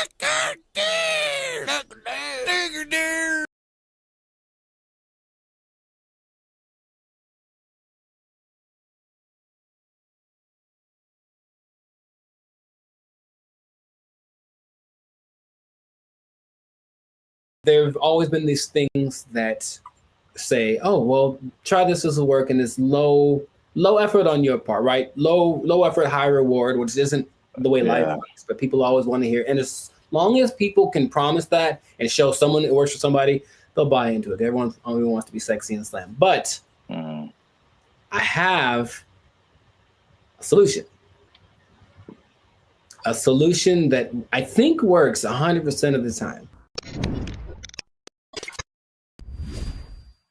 What's going on, everybody? I'm Jericho, and this is Zap, and we are the now 6-time international award-winning pop hip-hop duo, Bandit Future. That's right. We make clean and fun music that everyone can listen to with a sound that is uniquely California. And right now, in this moment, you're tuned into the Life's a Circus podcast, where we're talking about stuff that is funny, interesting, and ridiculous. So before we get into this thing right here, make sure to like, subscribe, comment, and share this video with 2 people who want to lose weight. We're talking about it again because I know I see you. You want to drop some of them LBs, and there's a new way to do it. Now, of course, as always, not as always, as sometimes, stay tuned to the end because I have the answer for you. I got the answer. You came to the right place. Your boy got you. I got the answer for you, but we're going to talk about this new thing. So, Sir Zap, have you heard of Ozempic? Ozempic? Mm-hmm. That sounds familiar, like one of those late night Pfizer commercials or something. Is it a pill? People make it. Okay. But it's like a pill you take. Well, it's an injection. And it's all the rage because I don't know if you've seen Oprah's lately, Oprah plural, because she is omnipotent, I suppose, or omnipresent. But Oprah's is, I'm just going to say it like that every time. Oprah's is very slim right now. And everyone's like, what happened to Oprah? What are you doing? And she's like, I ain't gonna tell. Because that's what she's not gonna say. But everyone suspects that it's this Ozempic thing. Now, Oprah's whole thing is, I don't have willpower, so I never have, I'm fat, so I'm just gonna do it. It's like, okay, more power to you. But Ozempic is actually a diabetes drug. And a side effect is that you lose weight really fast, apparently. So of the celebrities I've heard of, people either speculate or have confirmed that Chelsea Handler's used it, Tracy Morgan's used it, Kelly Clarkson used it, Mindy, I don't know how to say her last name. Kayleen. Yeah. She's used it, and they have crazy results. So it's another one of those. Guess what? You don't have to work. You just have to take this, and then you'll get slimmer. And the result, the proof is in the pudding. People look amazing in a relatively short amount of time. Okay. I got some stats for you, but just off of the bat, if I said, just right off the bat, hey man, I got this thing, and it's an injection, so you got to You got to do it yourself. That's already not fun, but I'm going to give you this injection. Oh, you have to do it. And you get to lose weight. You get to lose weight really fast. What would be the question you'd ask me first if I tell you that? Besides the side effects? Very nice. That sounds right. That sounds like what I would want to know. And the thing is, this thing only came out last year. But wait a minute. It's a diabetes drug, so the side effect is losing weight. So is there a side effect to the side effect? Oh man. you are a smart one. Well, the side effect of taking it is that you basically lose your appetite and you get a little nauseous, so you don't want to eat, and that's why it works, right? The problem is, you sound like something crazy is coming down the pipe. It's nothing crazy. It's just kind of more like duh. If you stop taking it, you gain your weight back. You're not only tenfold. Appetite comes back with such a vengeance that you go back like instantly and like plus some. So is it addictive? Wow. Well, you have to stay on it for it to keep working, because as soon as the thing that it makes you do to not eat is exactly what it reverts to once you get off of the drug. And it's crazy. So now here's the other thing about it. And this is the thing I thought you might have asked, but you inject yourself, right? Yeah. So I don't know if you ever injected yourself, but not on purpose. I never have, but from what I understand is that you have to know how much to inject, right? Okay. The problem is they don't really tell you. You just figure it out. So just inject an amount in this. And then so what happens is people inject themselves and it works. So they go, oh my God, maybe I should inject some more so it can work better, right? In the last 3 months, poison control centers have had a 1,500% increase in calls from people saying that they overdosed when they injected their diet control pill or diet control. Yeah, that's what's happening because people are that stupid. So, now, okay, we get it, right? You want to be slim, you want to be sexy, you want to be attractive, and you don't want to do anything for that, right? That's just maybe the American way. This drug, also another question you might have asked is it banned anywhere? It sure is. This drug is banned so far in Austria, France, Greece, and the Czech Republic, with more places to come, perhaps. But the numbers don't lie, right? 42% of Americans are obese, 18% of children are obese, and then everyone knows the links to death and all that kind of stuff if you're obese with a high probability. So you want to get slimmer. But this is just another thing. I guess my other question would be, have you heard of any things like this in the past that have promised the same, hey, take this and you'll get, slimmer, more sexy? Not, I can't think of it. I'm sure there's other stuff out there. I can't think of anything off the top of my head other than like liposuction or something like that. Sure, which works, but I looked it up. In the 40s, it was amphetamine. That was all the rage. It was the big deal, and that was proved to be addictive. Rainbow pills in the 60s, which was amphetamine, digitalis, and diuretics, and that proved to be addictive and somewhat fatal if you take too much. There's a thing called Aminorex in 1971. This is all before our time, right? Now, the thing that I remember hearing about in the 90s, there was this thing called Fen-Phen, and it was a big deal with the celebrities. Yeah, and a lot of celebrities, took it, and apparently it works. But now this new Ozempic, I think I'm saying it correctly. They're saying that a lot of celebrities are getting paid to promote it, to push it, and I think that always, that's always the way to go. But it's just like, I'm really concerned for these people that are basically getting guinea pigged, right? It's like, we'll see if this works. And then what's going to happen to them in 6 months when they're like, oh, by the way, this causes all of the things. Yeah, that's how a lot of stuff goes with I mean, like anything, there has to be people who test it out first. So yeah, it's weird. The thing that I randomly remember when you were talking about things from the 90s was like Slim Fast. Oh, sure. Although that's not like a drug, but it's like I remember that was like a huge thing, and people, maybe even Oprah did it at one point. I don't know. Oprah's done everything. Yeah. Yeah, I remember seeing a lot of Slim Fast commercials with celebrities and stuff, and then the tagline was like, "Give us a week, we'll take off the weight." So yeah. Oh, jingly. Now there's something that I heard about, but I didn't remember happening or existing. But apparently there was a substance that you could ingest if you wanted to lose 15 pounds today. It was a big deal. Yeah, you take it and you go to, I would imagine it would just take all of the moisture out of your body. That's what I imagine. Yeah. But it would just dry you up or something. And a friend of mine did something like that to, I guess, for a drug test. So he had to get so he took some pill, and he said he thought he was having a heart attack for like 5 hours. And he just like had to keep going to the bathroom, and then he was very slim. It was kind of an unexpected side effect, and he still failed the drug test, though. Bad on him. But the idea is that there have always been these things that say, "Oh, well, try this will work," and it's low effort on your part, right? Low effort, high reward, which isn't the way life works. But people always want to hear, and as long as people can promise that and show someone it works for somebody, they'll buy into it. Everyone only wants to be sexy and slim. But I have a solution. A solution that I think works 100% of the time. Does it involve exercise and proper diet? You know what's weird?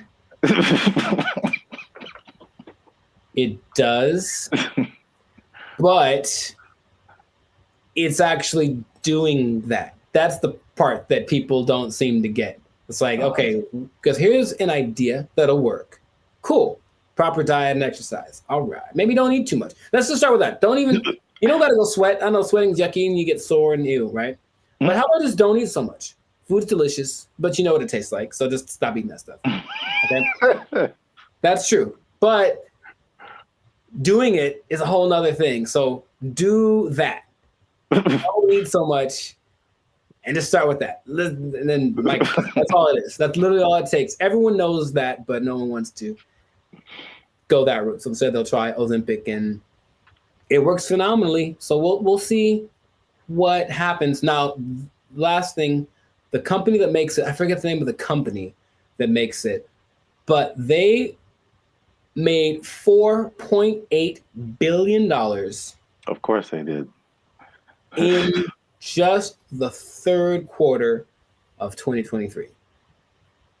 That's a lot of $1 billion. I believe what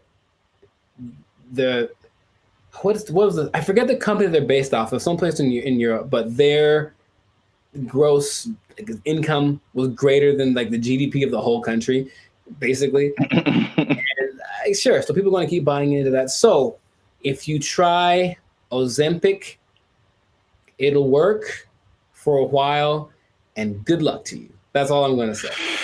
Maybe try the other thing that I suggested, but I'm no expert. I just, Wow. I look like this and you look like that. Oh, take that. So anyways, leave it like that. This has been another episode of the Life. I wish I had like a pipe right now. I don't know why. This has been another episode of the Life Circus Podcast. So make sure to like, subscribe, comment, share this video with people that want to know about losing weight the responsible way. Thumbs up, maybe a ding sound, maybe. And, stop eating that stuff. I got nothing else to say. We out. They took our jobs. They took our jobs. That was their whole identity. Yeah, you're right. And we trusted them.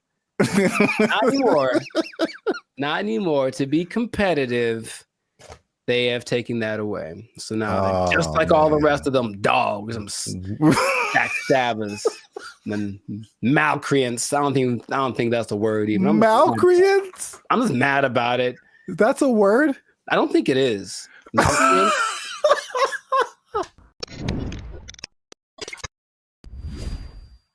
What's going on, everybody? I'm Jericho, and this is Zap, and you are now tuned into the Life of Circus podcast, where we talk about things that are funny, interesting, and ridiculous. And you want to pay attention to this episode because it just hit the fan. Something went down that's just crazy. We were betrayed. All of us were betrayed. We were betrayed by someone we trusted, by someone we loved, by someone we confided in.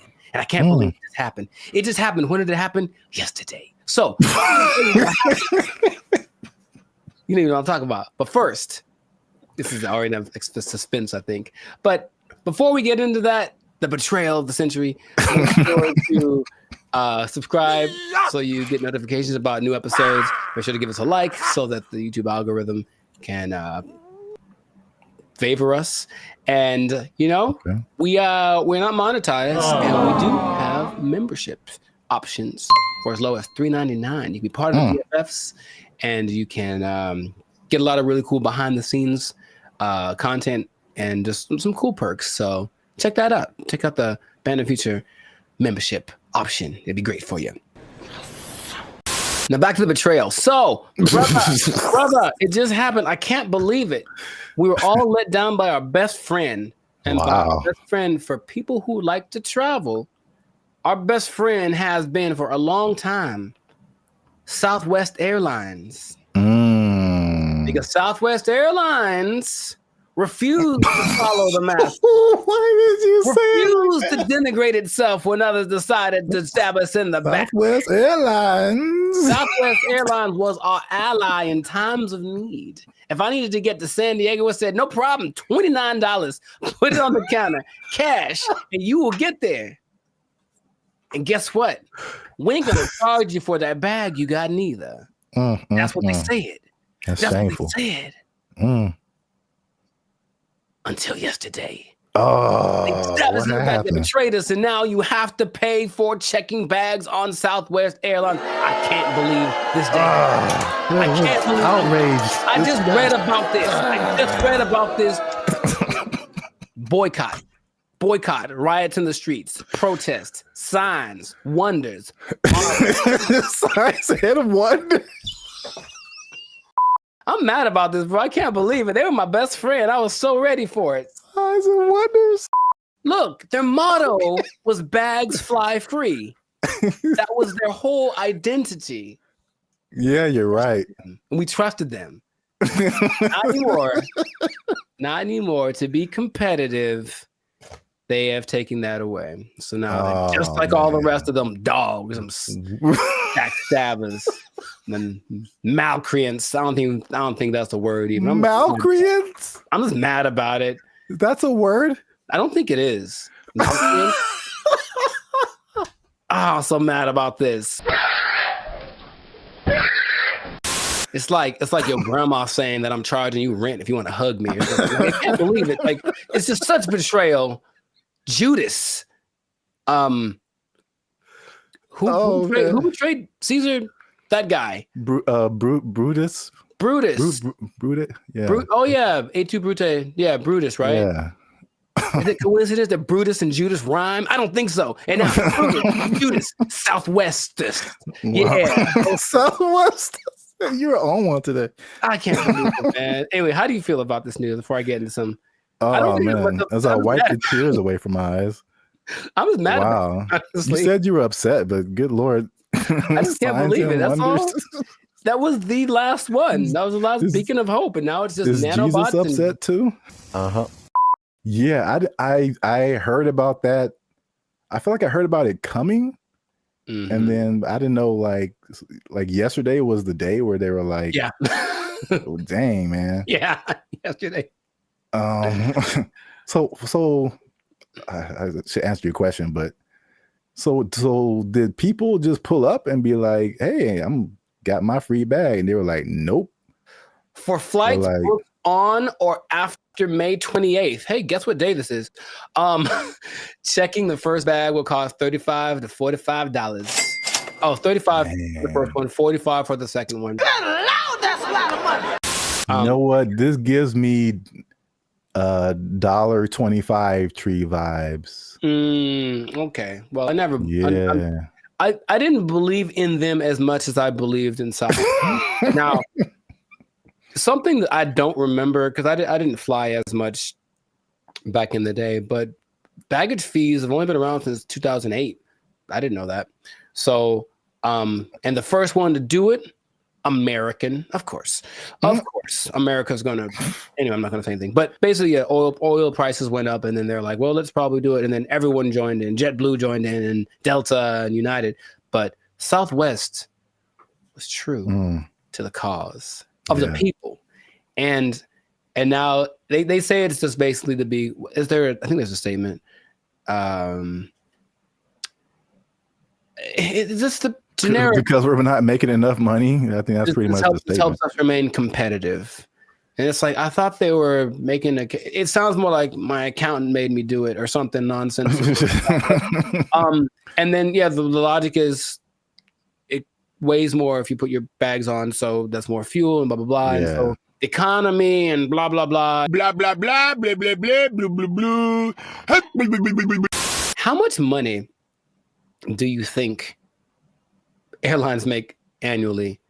I was just about to say that because even the episode I did with the seats, it's like from what I hear, their profit margins are thin. Like they don't really make enough to cover a whole lot more than their costs. But I can't even make. I don't have no idea how much they make annually. Well, it starts with a 7. 7. So each airline or just airlines as a collective? Airlines from what airlines, all airlines. So $7 billion? Yeah, man. A year? For baggage fees. Oh, just in baggage fees? Yes. Wow. It's like McDonald's or something where they don't make any money on the hamburger. They make all the money on the fries and the cookies and the drinks. Right. Yeah. So it's just like, I remember something. I can't remember exactly what it was, but they really make their money on the fees. And the ticket. Well, say it again. Oh, you will be exempt if you are a member of the A-list tier, the Rapids Reward Loyalty Program, or if you have a Southwest credit card. Which means you spent more than baggage fees anyway. So exactly. I'm on to you, Southwest. You're not fooling no one. What is happening? They still collected because they basically let you do your first 2 bags free, and then the third one they charged for, and they still got $83 million a year off of that. Wow. And the thing is, the prices go up because they're kind of like, okay, the more baggage that you put on, the more it costs us, so the more we're going to charge you. So they would charge for that third bag $150. Dang. And if it was a little overweight, it was $200. Good Lord, that's a lot of that costs more than my house. There is good news. Kind of. Depending on your flight, like where you're going to, how long it's going to take, and how heavy your bag is. Sometimes it's cheaper to send your bags through like FedEx or UPS. Sometimes it really just depends, but some people do that, and then they have crazy. I know, but it's like that's what it's come to, and they have little ports down there at the airport, so you can pick up your thing, and it'll be for sure. UPS and FedEx are more reliable than airlines. Oh my god.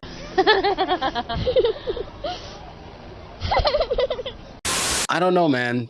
Sign of the times, that could be the excuse, but whack.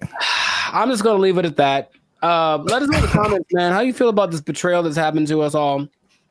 And what can we do about it? Can we revolt? Can we just I don't know what we could do. But it's a little bit frustrating. But Southwest, just right to your congressman. I don't know. Is that what congressmen do? They don't want this anymore. Heck no, we won't go or whatever. Make little flyers and storm around the Southwest. They still had snacks, I think, on Southwest too that were free. I think they still have that, which I appreciate. For now. Well, oh man. Anyways, this has been a great episode. Share it with some people that are feeling the pain that I'm feeling. I'm gonna have a drink to the memory of free baggage. They took our jobs. They took our jobs. As long as there's money, I'm getting there and there's money there. Right. Like, yeah, let's go. Yeah. But if I'm like just dumping out my life savings to like take a picture with the elephant and then come back, bruh. For some people, they think that's worth it. They think it's well worth it. No way. You know, but I need to pay, son. What's up, everybody? I'm Jericho, and this is Zap. We are the now 8-time international award-winning pop hip-hop duo Band of Future. We make clean, fun music that everyone can listen to with a sound that is uniquely Californian. And right now, you are tuned in to the Life's a Circus podcast, where we talk about things that are funny, interesting, and just straight ridiculous. So before we get into this, and this is going to be a very important topic, I think a lot of you will be interested in this.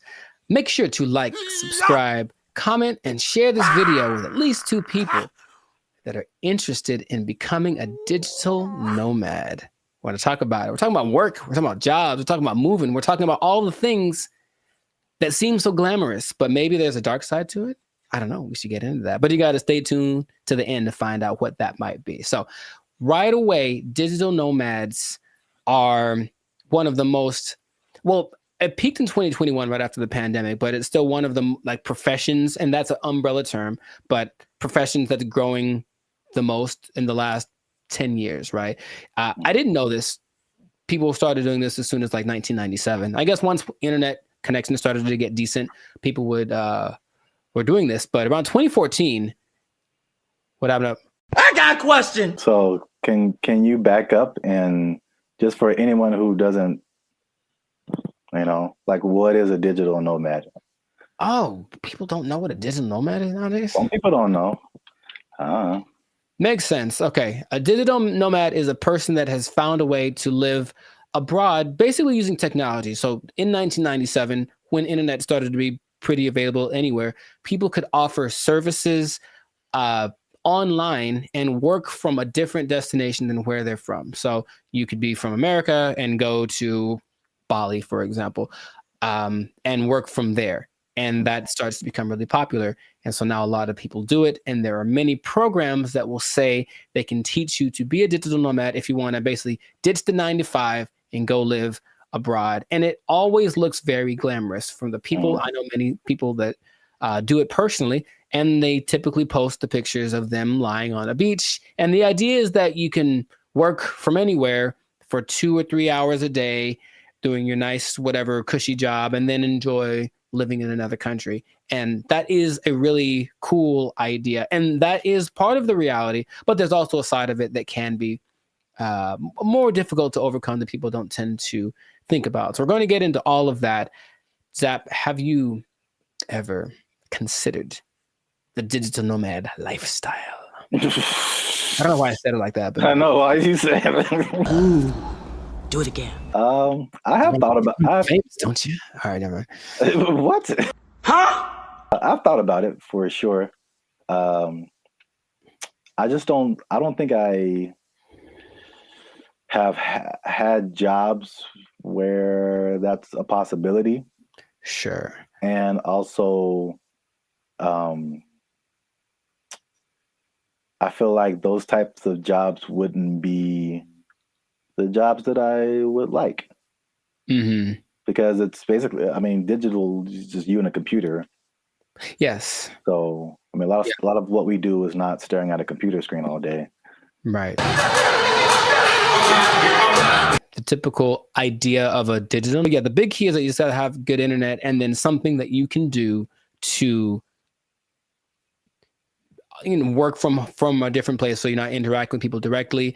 But you have a lot of options. Nice. So like if you like hopping around from place to place, one of my friends that does this will be in. I'm always like, where are you now? And it's kind of a cute thing because where are you now? I'm in Colombia. Cool. Where are you now? I'm in Turkey. Where are you now? I'm in Bali. And they're places that you'll notice are kind of hubs for digital nomads. One, because the cost of living is low. Two, because the internet connection is good because you can't do it everywhere. A big place for a digital nomad, especially expats from the US, is Portugal because low cost of living, good food, safe in general, and the internet is amazing there. So that's one of the spots that you can go to if you want to be that. But you get flexibility. So if you like the idea of moving around and working from different locations, then that's perfect. And then since you're not working all the time, you do get to explore and check out new stuff and take the picture in front of the Taj Mahal or whatever thing that you want to do, which is usually what people do to, I guess, showcase how cool their life is. I don't know. It does seem like kind of a validation. Like, why am I doing this? Because, like I said, the downsides, as I mentioned, there are many as well. But you get to explore, you get to travel, because people always think about going places as being expensive. And yes, vacationing is expensive, but travel, just that part of it, isn't necessarily expensive. If you think about it, you're just going places and then staying there, not trying to be extravagant. So you can be frugal, you can get a VPN so that your plane tickets are cheaper, and then you just live within your means wherever you are.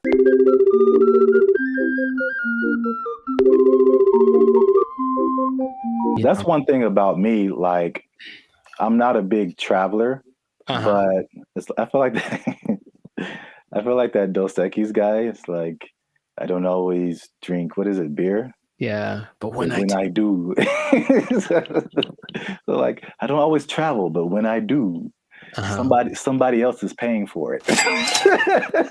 Right. And that is just like, that's like the only time I travel. Like, I will go on a tour for work, to play music or whatever, go to another state, go to another country. As long as there's money, I'm getting there and there's money there.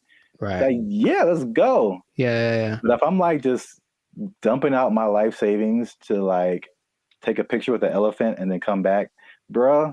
For some people, they think that's worth it. They think it's well worth it. No way.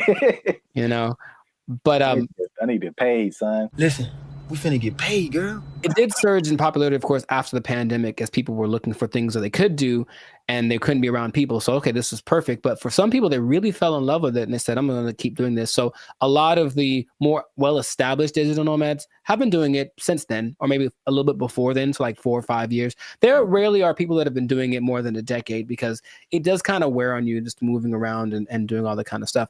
But you do get choice over your work-life balance. And I think that idea, easier said than done for sure, but you don't have to clock in an office at 8 a.m. You could sleep in theoretically and then go hang out at the beach or snorkel or something. I think what people do overlook is the idea that you still have to work and you really should do it on a consistent basis. And if you don't do that, then I don't think your digital nomad life is going to last very long. But you have a lot of things that you can grow with as well, because people have great stories when they do it. And when people I've talked to, I was in Cambodia, blah, blah, blah, and a tiger almost ate me. The tiger bit the man in the head, and everybody's mad at the tiger. There's also, you get to choose where you live, because if where you live is expensive, you can just go someplace that's a lot cheaper. So I think that's why Bali tops the list for a lot of people, because it's not very expensive to live there from a month-to-month basis. So if you find a way to get income from where you're from, be it the United States, England, something like that, and you can generate that money while you're living in Bali, then you're living like I heard for like $1,000 a month, you can have servants. Wow. Literally. I'm gonna take a nap.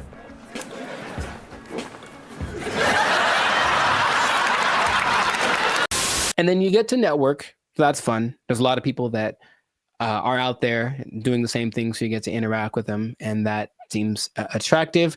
And then you don't really have to go to work. You think about that. Honestly, I don't know about you, but I think a lot of people hate going to work. They don't dislike work. They don't like going to work. They have to get up, they have to do the thing, they have to deal with traffic, whatever. If you are a digital nomad, you don't have to go anywhere, really. If you have a good internet in your Airbnb or whatever you're renting, you can just stay there.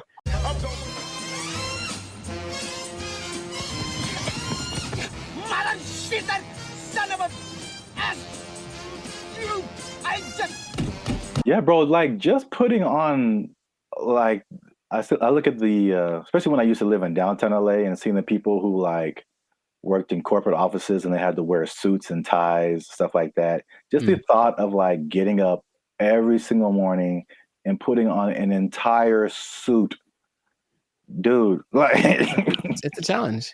So I could sit at a desk and then come home and then take it all off. Like if I can go to work and still be in my pajamas, like, dude, where do I sign up? Yeah. I get the appeal for sure. Very cool. We love it, Will. Thank you. The last advantage that people talk about a lot is the cultural and immersion. If you like a particular culture, then you can just go there if it works out for the technology and all that kind of stuff, and you can be immersed in Hong Kong. You can learn Chinese. You can do whatever. If you have other goals that related to that culture, then it's the perfect way to do it. You can still make money and be immersed in that culture. And that really does seem fun. In my personal experience, I've never done the digital nomad thing to an extreme, though I've thought about it because it seems like it might be fun to do here and there. But I have constructed my coaching, which I can do from anywhere. And I have been up in the mountains and I'm working on a session or I'm just at a coffee shop and I see what that's like. And if that was my everyday, it wouldn't be so bad. You know, it's definitely like, oh, I need my computer to work. That's all. If my computer works and the connection is good, then it works. If it does not work, then it's a bad day. That's all. It's kind of the risk that you run. Now, those are all the advantages. And that's the stuff that when you go on the internet, you will see people living exactly what I just mentioned. However, all of the downsides, dun, dun, dun. There's a lot of them. No, God, please, no. What would you think would be a disadvantage, major disadvantage of being a digital nomad? The first thing that comes to mind is just, even though it's cool and you're like exploring and all this kind of stuff, especially if you have a core group in the States, like a certain group of friends, a certain group of family members, they're most likely not around anywhere close to you. So any of those kind of groups that you grew up with or were with, you know, in your home country is just kind of gone. So you can have a bit of isolation, I think, for sure, even though you might be surrounded by all these new experiences and new people.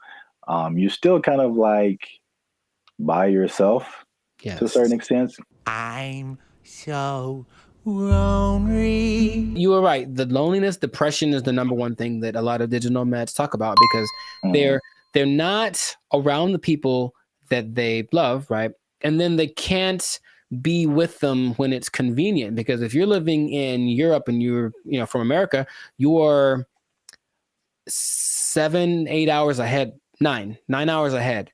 So imagine just, hey, I want to maybe eat together. Well, I'm having dinner and you're, at work, right? So you can't make things line up. So depending on where you choose to go, that can be a very difficult process. And then it kind of is inconvenient. I've worked with people where I'm talking to them and it's fine for me and they're up at 3 a.m. because where they are, that's what they have to do to make it work. And they're willing to do it. It's kind of like something they accept, but you miss a lot of things. You miss the birthdays, you miss the graduations. There's a lot of experiences, your little cousin had her first steps, all that. You miss all that kind of stuff. And finding a place to live is harder than some people think. And that's another problem that a lot of digital nomads have, because they go to a place expecting everything to be great. But what they don't understand is that a lot of digital nomads have this reputation of basically causing prices to go up, right? Because you're coming from a country that everything is great. Yeah. So everything's coming up because you have a lot of money. So a bunch of you move to one place that's not doing too well. So they're like, oh, there's a lot of these people, so I'll charge more, I can make money. But then the locals start to resent you because you're there. And so you don't feel welcome. And that's kind of an uncomfortable thing. I think I mentioned, I have a friend who travels a lot. When she said when she was in Turkey, she kind of got that vibe. It's just like, why are you here? But she doesn't speak Turkish at all, so that didn't help her cause. However, Some places actually put signs up that says like, "Hey, digital nomad is not welcome." It's gotten to that point. Wow. You go to a coffee shop and like, nope, you can't come in because you're going to buy one drink and work here and use the internet for 8 hours. Nah, you got to get out or find someplace else. So that's starting to become a thing.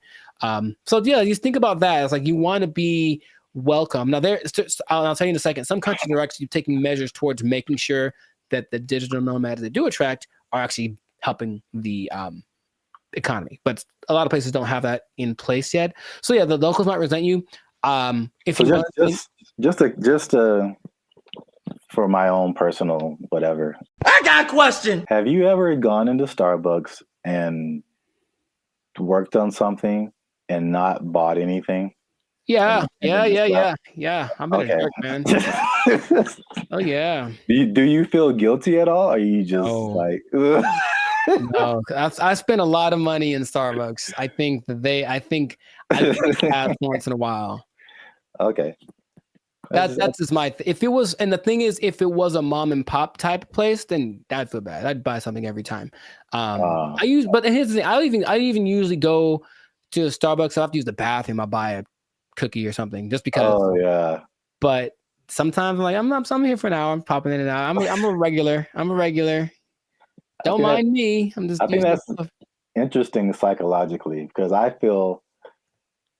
I feel the same way. Like if I go to a place where like I shop there all the time and I just go and then I just go in there to like use the bathroom or something. I'm like, you guys owe me. You guys owe me this bathroom. I'm here all the time. I'm not buying anything right now, but I'm here. But I feel the opposite at Starbucks because I don't drink coffee. And I never go to Starbucks. So when I'm in there, I'm just like still in Wi-Fi, and I feel so guilty. Here's the other thing. Specifically for Starbucks, I don't feel bad because my computer and phone don't work in Starbucks. Any Starbucks, the internet, the Wi-Fi does not work. I have to do my hotspot on my phone. For only Starbucks, and I don't understand. Apple. No. It's just because Mr. Starbucks doesn't like me, and that's Android PC. Android. Really, I don't know if anyone's understanding what you're saying there, sir. Sorry. Anyway, long COVID. Sorry. Continue. What else was I going to mention? That besides, the locals resenting you, someplace not wanting you to be there, if you have a medical emergency, it's a big deal because you don't have a safety net. Your insurance might be more expensive for one, and then transferring it over, sometimes it's a tricky thing. It depends on the country you're in. When I went to Spain, I met up with a friend who got sick on her flight. And so from the plane, they had took her in an ambulance to the hospital, gave her the treatment, whatever. Now, if that had happened in the US, that would have probably cost her about $5 million. But because it was Spain, and as soon as you're in Spain territory, you're one of us, it cost her like $100. So that was cool, but it does depend. So you really have to be careful just about that. Just think, all these things are things that you want to think about before you do it, because it doesn't look that difficult if you only pay attention to the people that post about it. Because they just posting the good stuff. Once in a while, there's a sob story about no, someone kicked me off of a bus. I think I saw that recently because they weren't from there, and they got kicked out the bus, and they felt so sad. I was like, well, life is hard, bro. I don't know what to tell you. It's really hard to find romance for these people, for sure, because you're not going to be there very long, and so no one wants to get involved with you unless you choose to be. So that's just another side to it. What I was going to mention earlier is that some places like Indonesia are starting to put in measures where they welcome digital nomads that have X amount of money in their bank account, and they allow them to actually have a visa, a second home visa is what it's called. And then they can live there for up to 10 years. But they want people to come and, of course, do something related to the Indonesian economic system. So they're telling people, come on over. And so in that case, if you have it like that, then you can move one place. You're going to stay there, and it still implies you're making money based off of where you're from, and you're just living kind of more permanently in a new place. And that seems to be okay if you want to maybe uproot, start someplace else. Then you can find love, and no one has a problem with that. But you won't find many people that are willing to, be with you for just a couple months, like for something serious, if they know you're going to leave, or if, you have a hard time being committed to one thing. So there's a lot of things to take into consideration. I know traveling, have you ever planned a trip? It takes a lot. So imagine doing that regularly every couple months. I got to plan my stay. All that stuff is kind of a hassle. The idea of living out of a suitcase, some people don't like that. And that's why I think it lends itself to like a younger demographic, like someone in college, fresh out of college. Because I think at the end of the day, I think the internet has shown us that we need some kind of physical community, some kind of grounding. And if you don't have that, you just kind of like, you just kind of out there, and there's some, like you said, there's some negative effects to just kind of being on your own. So right. Yeah, that's interesting. The interesting thing about that too, what you just mentioned, is that the idea of nomads in general were nomadic people, meaning they were tribes. So there were people that wandered around, but they were all together. And so that feels so bad. We're all doing this. And now it's like, I'm just by myself, me against the world, hoping for the best by myself in this new place. So lonely inside, real wrong. The best case situation that I've seen work out pretty good is when couples decide to do it. And that's not so bad. That actually seems to be really the way to go. Like once, it's kind of hard to find someone that's aligned with that vision, but if you're both in it, let's both go X place and move around and whatnot. That seems to be, because that'll get you through the hard times. Listen, we finna get paid, girl. I can't even imagine traveling alone. I know a lot of people do it. I think very fun. That's just crazy to me. Like I need at least one other person who knows where I am, what's happening. I didn't get kidnapped today. Like I'm not in a ditch somewhere. Like buddy system. Yes. All right. It's easy. It's easy. Just you can follow the Jericho Law patented make friends method. I didn't just make this up, but I've thought about it. Like this is what I've done many times, and it works every time. It literally works every single time. Okay, here's what you do. All right, pay attention. Pen and paper out, everybody. This is a learning moment. You get a bottle of alcohol or something else that people. So you lost me already. I know. Well, you don't have to necessarily do it, but get a bottle of alcohol or something that people enjoy in general. Maybe it's a cake. I haven't tried with a cake. I think it might work with a cake. Cake is universal. I think so. And you walk up to the group of people that you don't know. I said, I've done this many times. And you walk up and you go, yo, and that's it. And then they go, yo, and then it's a party. Literally every time I've ever done that has worked out phenomenally.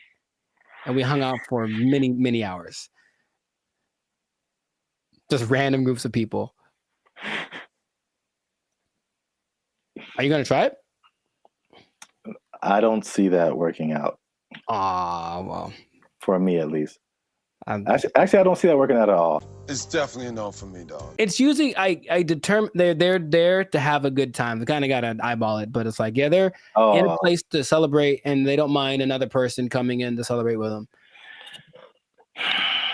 Try it, man. Anyways, what I was going to say, the last thing that people tend to forget about is that I think it's important to have a routine in life, because you're just freelancing and freestyling everything. So you need a routine, and in a new place, it's hard to develop one because things are always kind of up and down. Your money flow would be up and down.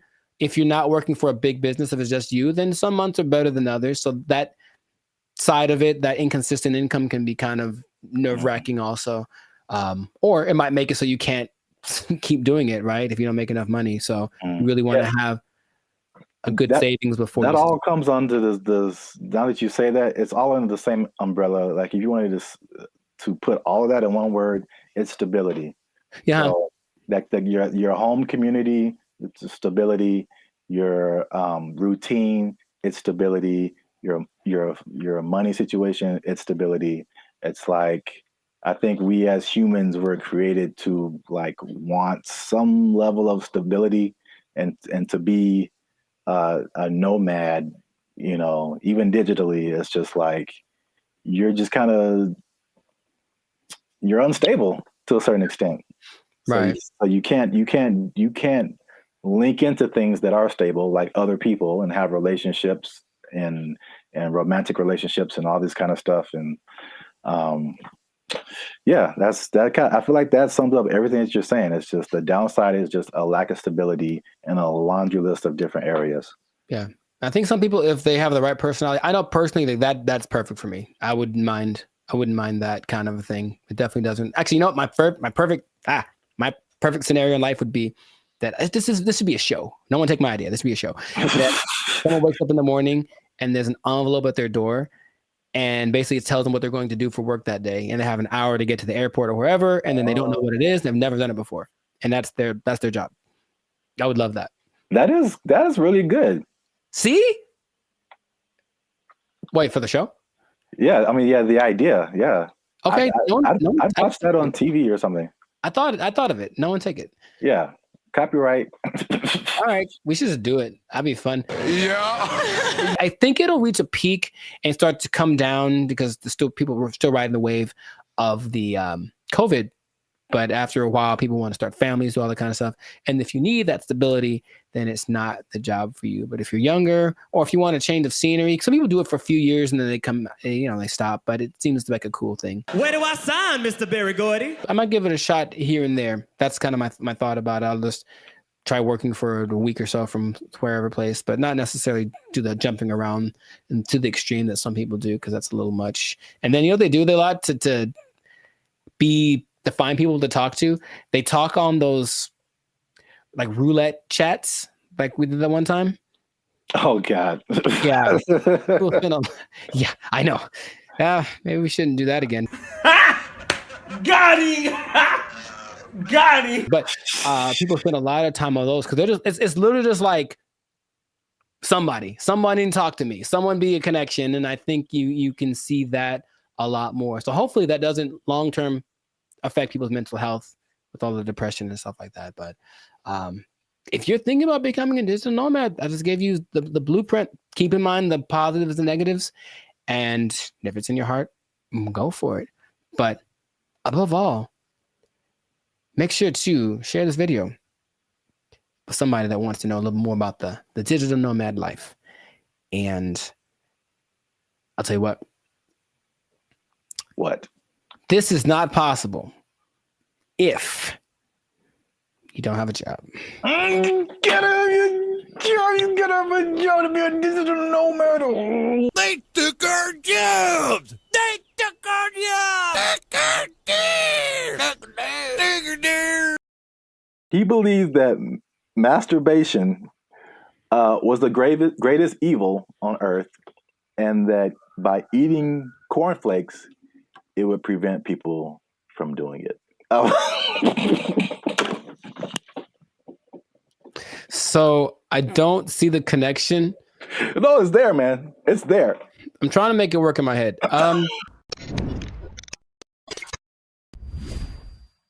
What's up, guys? I'm Zap, and this is Jericho, and we are now 6-time international award-winning pop hip-hop duo Band of Future. We make clean, fun music that everyone can listen to with a sound that is uniquely Californian.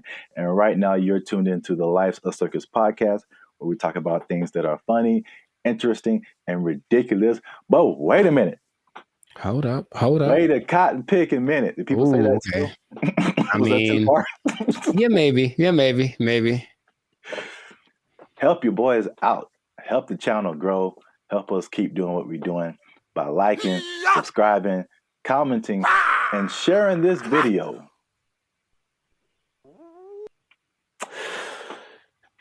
With the friends and family, because I got a question. Okay. It's a very important question. Bit of a riddle. I hate those, but okay, let's go. No, I just don't like them. I'm never good at those, but we'll find out. Mr. Jericho, what do you get when you cross a medical condition that people were afraid of, a religious group that wants to stop people from performing a sexual act, and World War II? Huh. It's 3 things. 3 things Yes, there. I've noticed. That's one more than 2. My first thought was Nazis, but I think that's wrong. That was just the first thing that came to my head. I'm like, that's no way. I think it's because you just said World War II, and I was like, I think they wanted to stop World War II. You know what?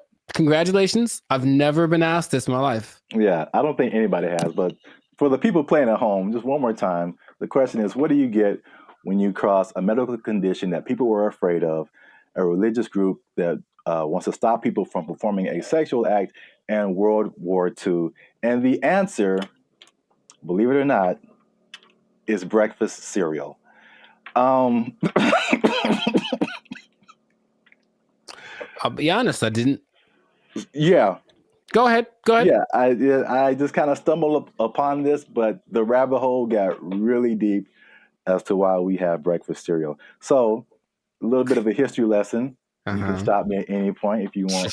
It'll be the just more clarification on the ridiculosity that is happening right now.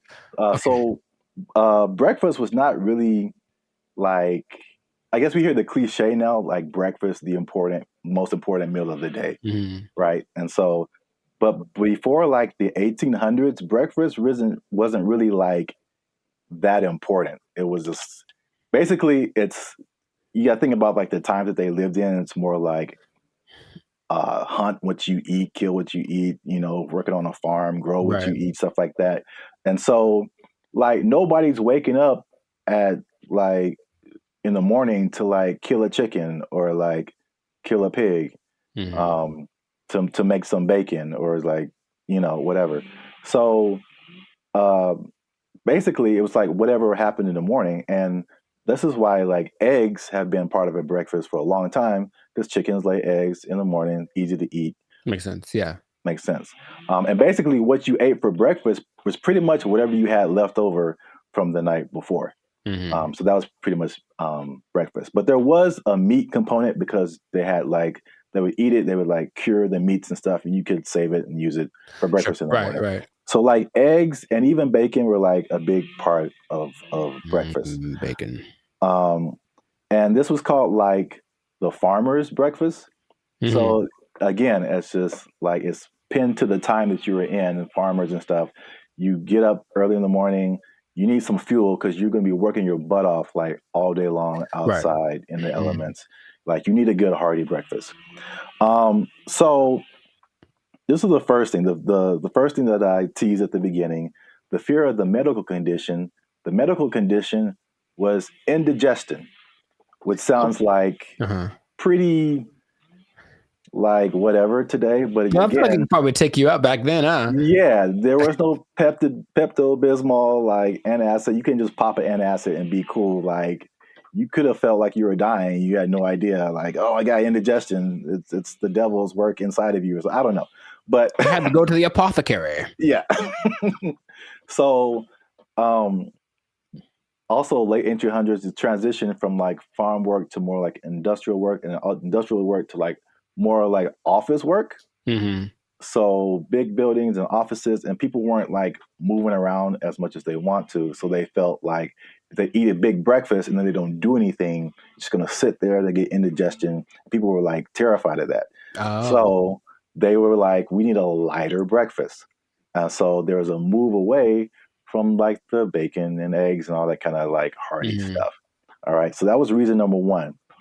Reason number two. I'm very curious about this one. Okay. My favorite reason. So at the same time, there was a rise in religious gurus that were pushing vegetarianism and just like eating healthy, eating, or what they call eating bland. All right. And believe it or not, the people at the forefront of this were Seventh-day Adventists. Okay. Especially a man named James Caleb Jackson, who was not probably as famous as this next person, John Harvey Kellogg, who's the founder. Sounds about Kellogg's Frosted Flakes, all that kind of stuff. Yeah. That's where that came from. Now, these people were like hardcore Seventh-day Adventists. Sure. And they actually pushed this type of breakfast, not just on the healthiness, but they believe that a lighter breakfast was more morally sound. There was more morality in eating like a healthier breakfast. But also, I could not pass this up. The John Kellogg guy, he believed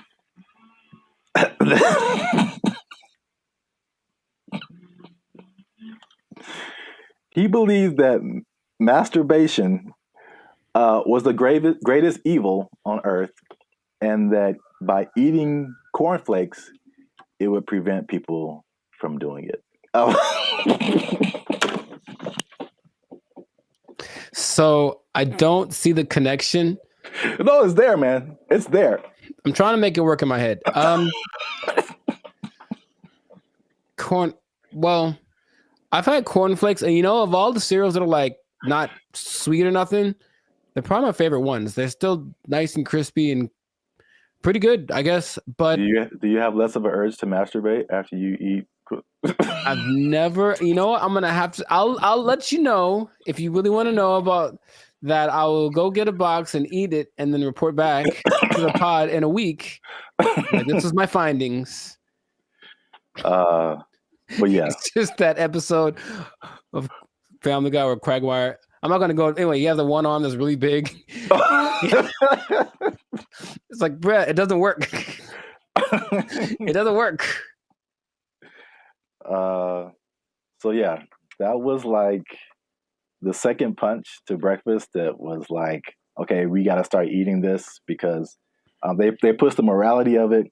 But the other things that they cited have been found to be true. It's like a lighter, healthier breakfast made people more efficient and productive at work instead of like eating a big breakfast and like getting an itis or whatever. Yeah, that's true. So there's that. And so that pushed the cliche of like breakfast being the most important meal of the day. It was actually like a morality thing, which is like crazy. And the last part is that so flash forward to the 1940s, World War II, right? So yeah, World War II, and you got more women joining the workforce that happened in that time. And so then it became a push to, again, at the time, like the woman was like a stay-at-home, take care of the family, give them 3 square meals a day, all that kind of stuff. Breakfast became the cheat option to feed your family and not feel guilty about it being like quick and easy, because they had to go to work too now.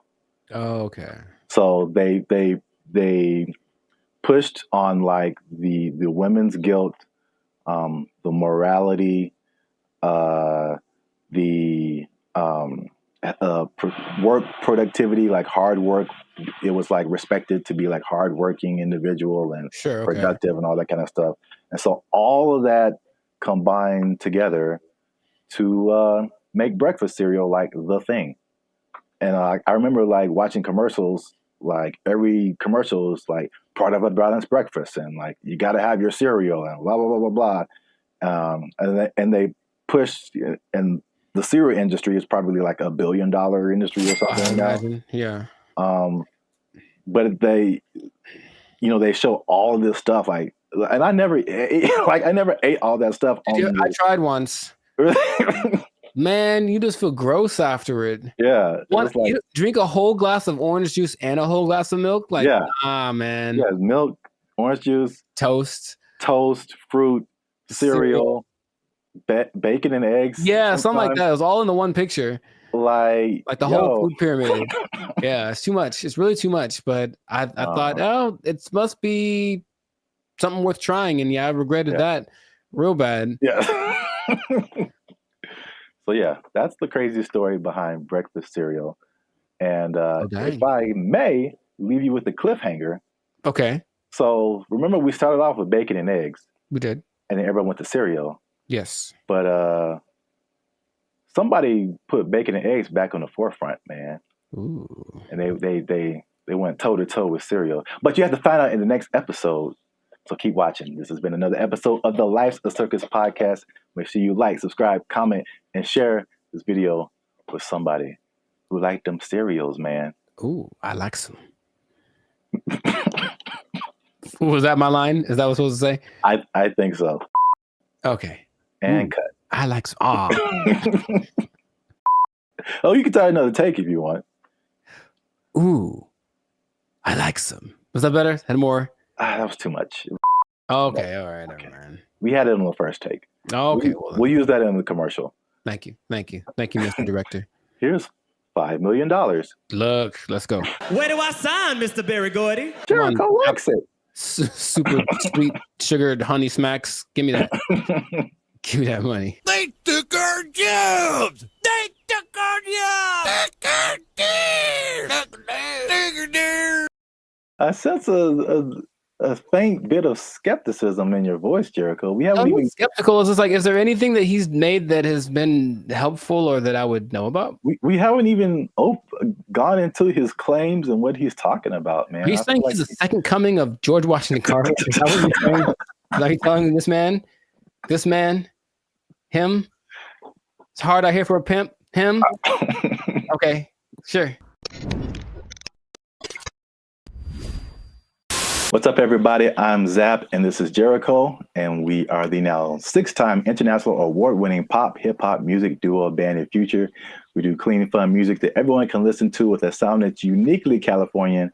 And right now, you're tuned into the Life's a Circus podcast, where we talk about everything that's funny, interesting, and ridiculous. Before we jump into today's episode, though, do us a huge favor. Make sure you like, subscribe, comment, and share this video with somebody that you got beef with, somebody that you don't like, maybe somebody that's all up in your grill and making you feel a type of way about the day. Oh, bars. Okay, so Somebody that put a hitch in your giddy up. Is that a phrase people say still? Yeah, sure, man. Yeah, you got it. So I don't think I got it. I've been waiting to talk about this. All right. So the big thing on the internet has been Kendrick Lamar versus Drake. By the way, I think it's fake. Okay. Just because I've been doing this too long. I'm doing music too long. I've been doing Hollywood too long. I've been doing marketing too long. There's all of a sudden this big beef and oh, wow, millions of streams are happening. Wow. What a coincidence. Anyway, I digress. Mm-hmm. What if I told you, Jericho, that the Kendrick Lamar Drake is not the biggest beef on the internet? I would believe you. Let me rephrase the question. Okay, go for it. You are probably right. What if I told you that there was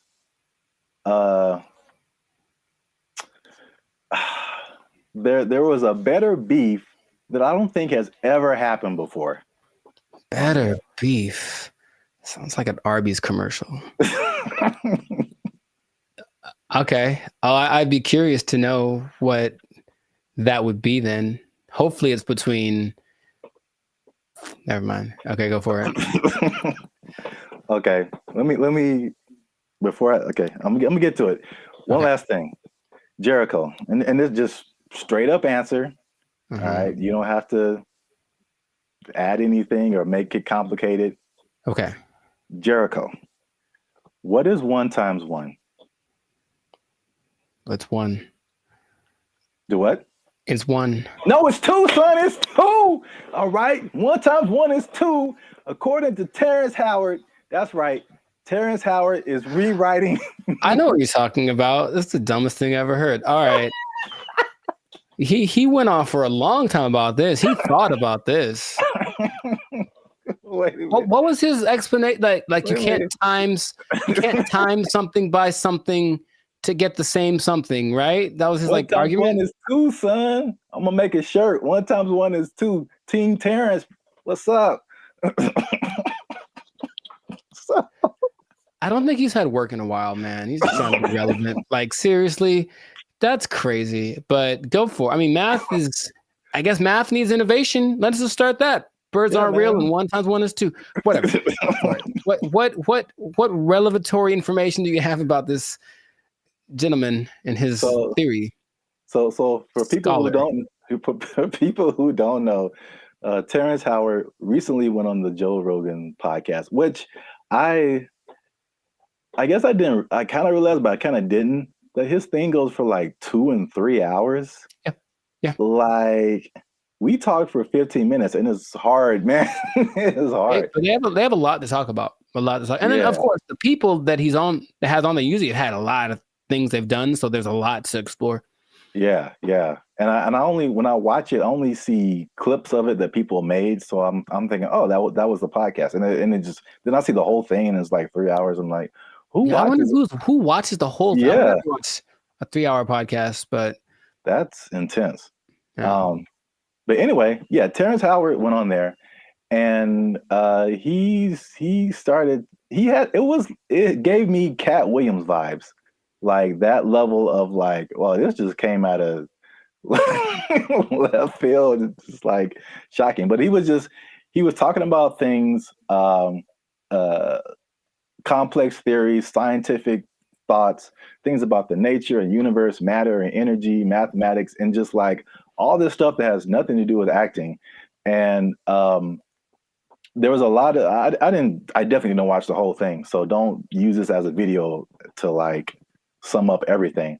But I didn't know that he was even into all this stuff. So like a smart guy.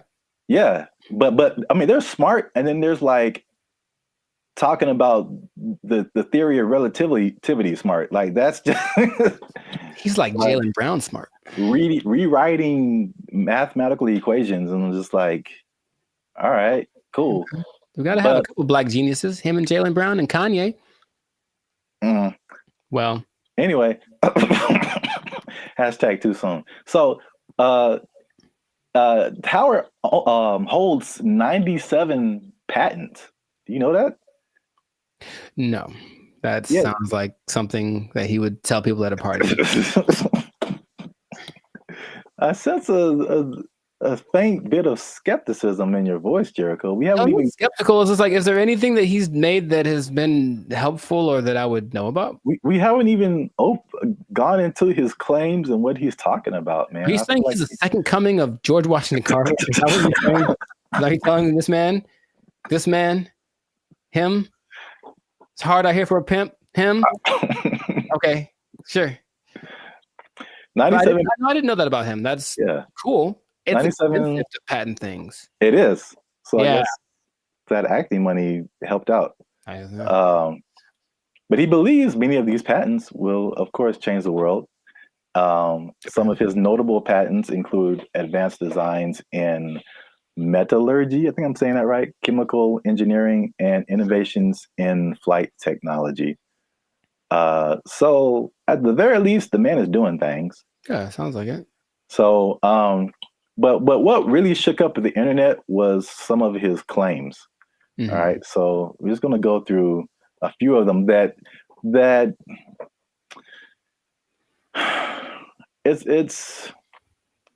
is kind of tough to talk about because he's talking about things that are beyond most people's comprehension. Sure. And so there's a lot of things that he said, or a lot of words, even words that he used that are just not in common vocabulary.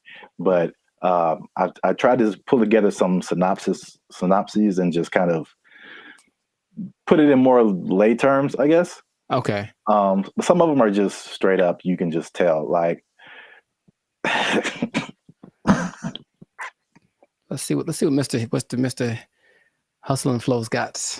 know if you saw this part of the podcast, but his first claim is that prenatal memories are real, which most people don't think are, but he debates it, and some other people have debated it. But he said he remembers being inside of his mother's womb. Don't make me laugh. He described detailed memories, such as seeing his hand in utero, and he said he remembers being circumcised as well. I feel like that there's some truth to that, and without having ever studied it, just because it's one of the questions I ask a lot of people when I when I meet them and I want to break the ice, I ask people what their first memory is. It's just a curious thing because like it feels like literally at some point our brain just started hit record. Like this is hitting record. It's all of a sudden like we were playing and nothing is, and all of a sudden something happens and boop, and now it's on, right? So for some people, it's a lot further back than one would think. I don't think I've ever spoken to anybody that said like in utero, but super young breastfeeding, like they remember stuff like that. They remember this. So I don't know if with the 8 billion of us that there are, if some of us aren't capable of remembering that kind of stuff. I guess my question is like, okay, so then what does that mean? Is there something that leads to? Because that's what would interest me. If that means, that means we can turn on the access point of the brain. If that's not, if it's just something to talk about, then I'm like, okay, that's cool, I suppose. Well, I don't think any of his stuff is just stuff to talk about. I think from the overall thing that I got, and then we go into more of his claims, but it's just what I thought was interesting was just the way he sees the world, especially as a creative. It's just a different. It's challenging what has always been like the norm, and just different ways of looking at things. That's cool. So at least on that one, you were kind of like, that's not too far-fetched. Not too far-fetched. Okay. This one is, the next one is,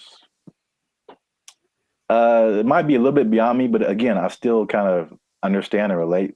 But his next claim is that the universe is built on waves and not particles. He says the fundamental building blocks of reality are not particles, but waves.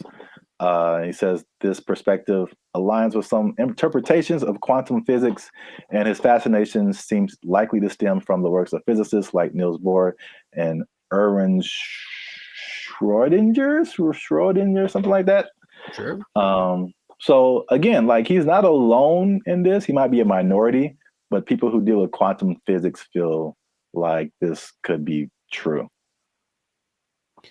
I was going to mention that there's something I've read about. It's almost like there's things that I acknowledge that are interesting to me that I wish I had like the mental capacity to process, because I don't think it's a bit above me. But I have read something about like this wave particle experiment where it proves the importance or the impact that watching something. It's a particle experiment. They shoot some kind of electron waves at a target, and depending on whether they record it or not with like a camera, the result is different. Now, how do they know that it's different if they didn't record it? I don't know what they're talking about, but it makes it seem like objectivity has an impact on the way the universe works in general. So I'm looking at you, one thing can happen, or I guess that means that if I'm not looking at something, it could be doing something different than if I was looking at it, which again, what's the point? But that idea is like, I don't really get it. I don't really get it, but I'm like, that's an interesting idea. So waves and particles, would that make the universe?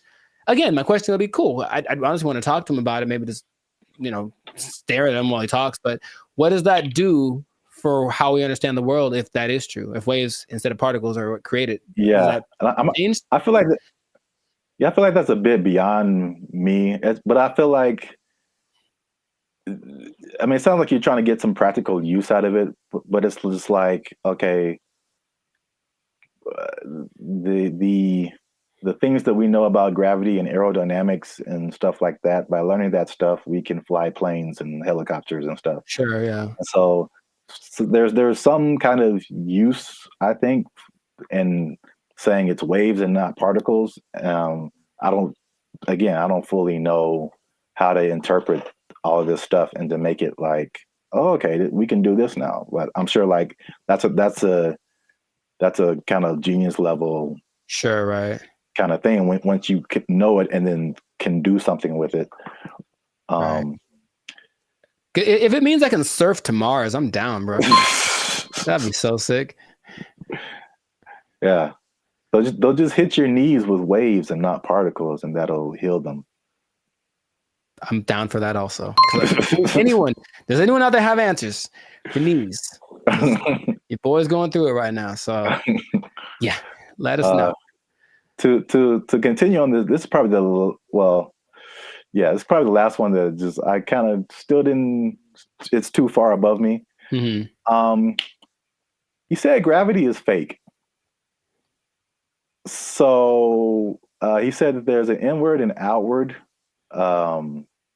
force that shapes planets without relying on things like gravity and dark matter and dark energy.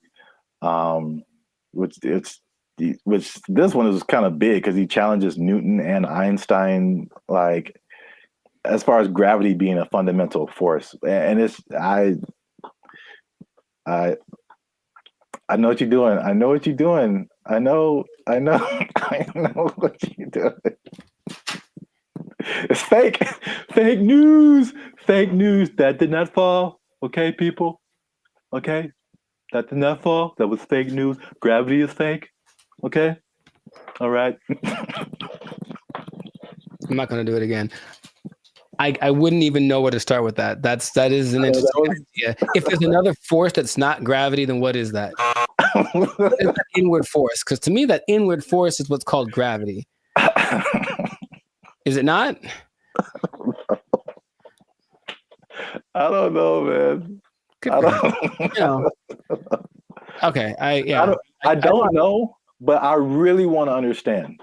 I really want to, because there's stuff, even like the 1x1 thing, like I don't know how I feel about it, but I can at least understand why he would say that. Once we get to that one, but the gravity is fake thing, it's just like over my head, I think. Yeah, no, I wouldn't even. But when he talks about an inward and outward force, for any anime nerds watching this, I thought about Pain in Naruto, and he has like that universal push and universal pull. Yeah. And I like gravity. Yeah. Yeah. So maybe the answers are in Naruto. Maybe they believe the same thing. I don't know, man. This is just, I just find it funny, obviously. Yeah. Sure. It's interesting. I wouldn't know where to begin with that. Just someone coming out of nowhere and just challenging everything and everyone like we've ever known. It's like, you all are wrong. Gravity isn't real. I mean, it helps me that I only think about him as the Hustle and Flow character. Yeah, that adds another layer. He's stuck in that role to me, so he can say all he wants, but he's saying this. I only saw a portion of that podcast, so I know what he talks like. To me, he's still talking like that character on the podcast. So.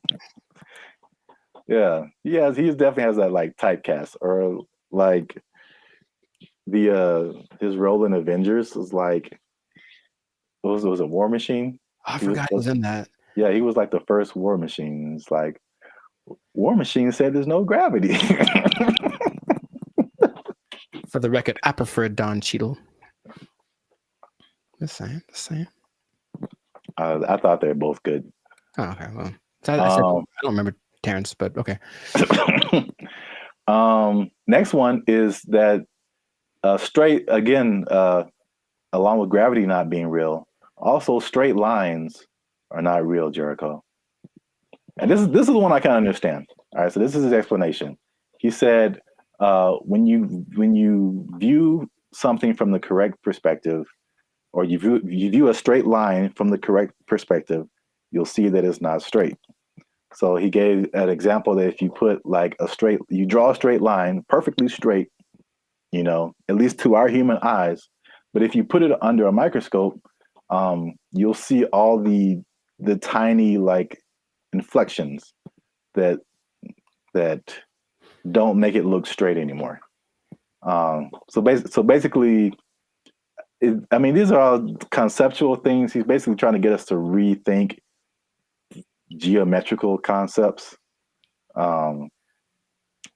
Again, why I don't know how that applies to that. Yeah, that I would say. How does that help us? Terrence, how does this help us specifically? I don't think it does.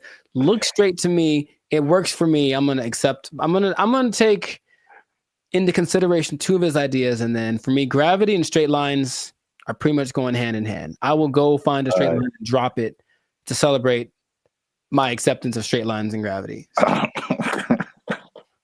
So we're 2 and 2. Yeah. So you can kind of see where he's coming from with the prenatal. I like the idea of not him trying to be controversial, just saying, hey, think about stuff. We are told things from an early age, and most people, for everything they've been told, that's just how it is. And any idea that something might be different can be scary. It's like, oh, it's the truth. What is? But so I appreciate his effort. But yeah, that's what I got out of it. All right, so we're 2 and 2, which is perfect because we're coming to the last one I have here, and that is that multiplication is a lie. But I mean, does he say it exactly like that?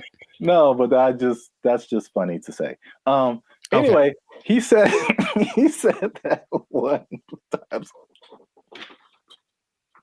This is the middle. He said that one time.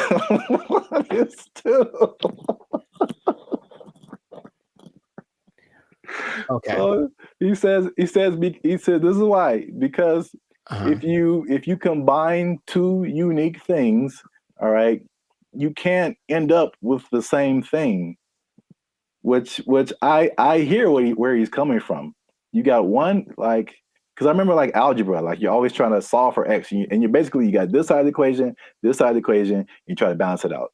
So if you have 2 1s on this side, like how are you going to have a 1 on this side and it still be the same thing? So like I still don't know if I agree with it, but I totally understand what he's trying to say. I don't appreciate that one.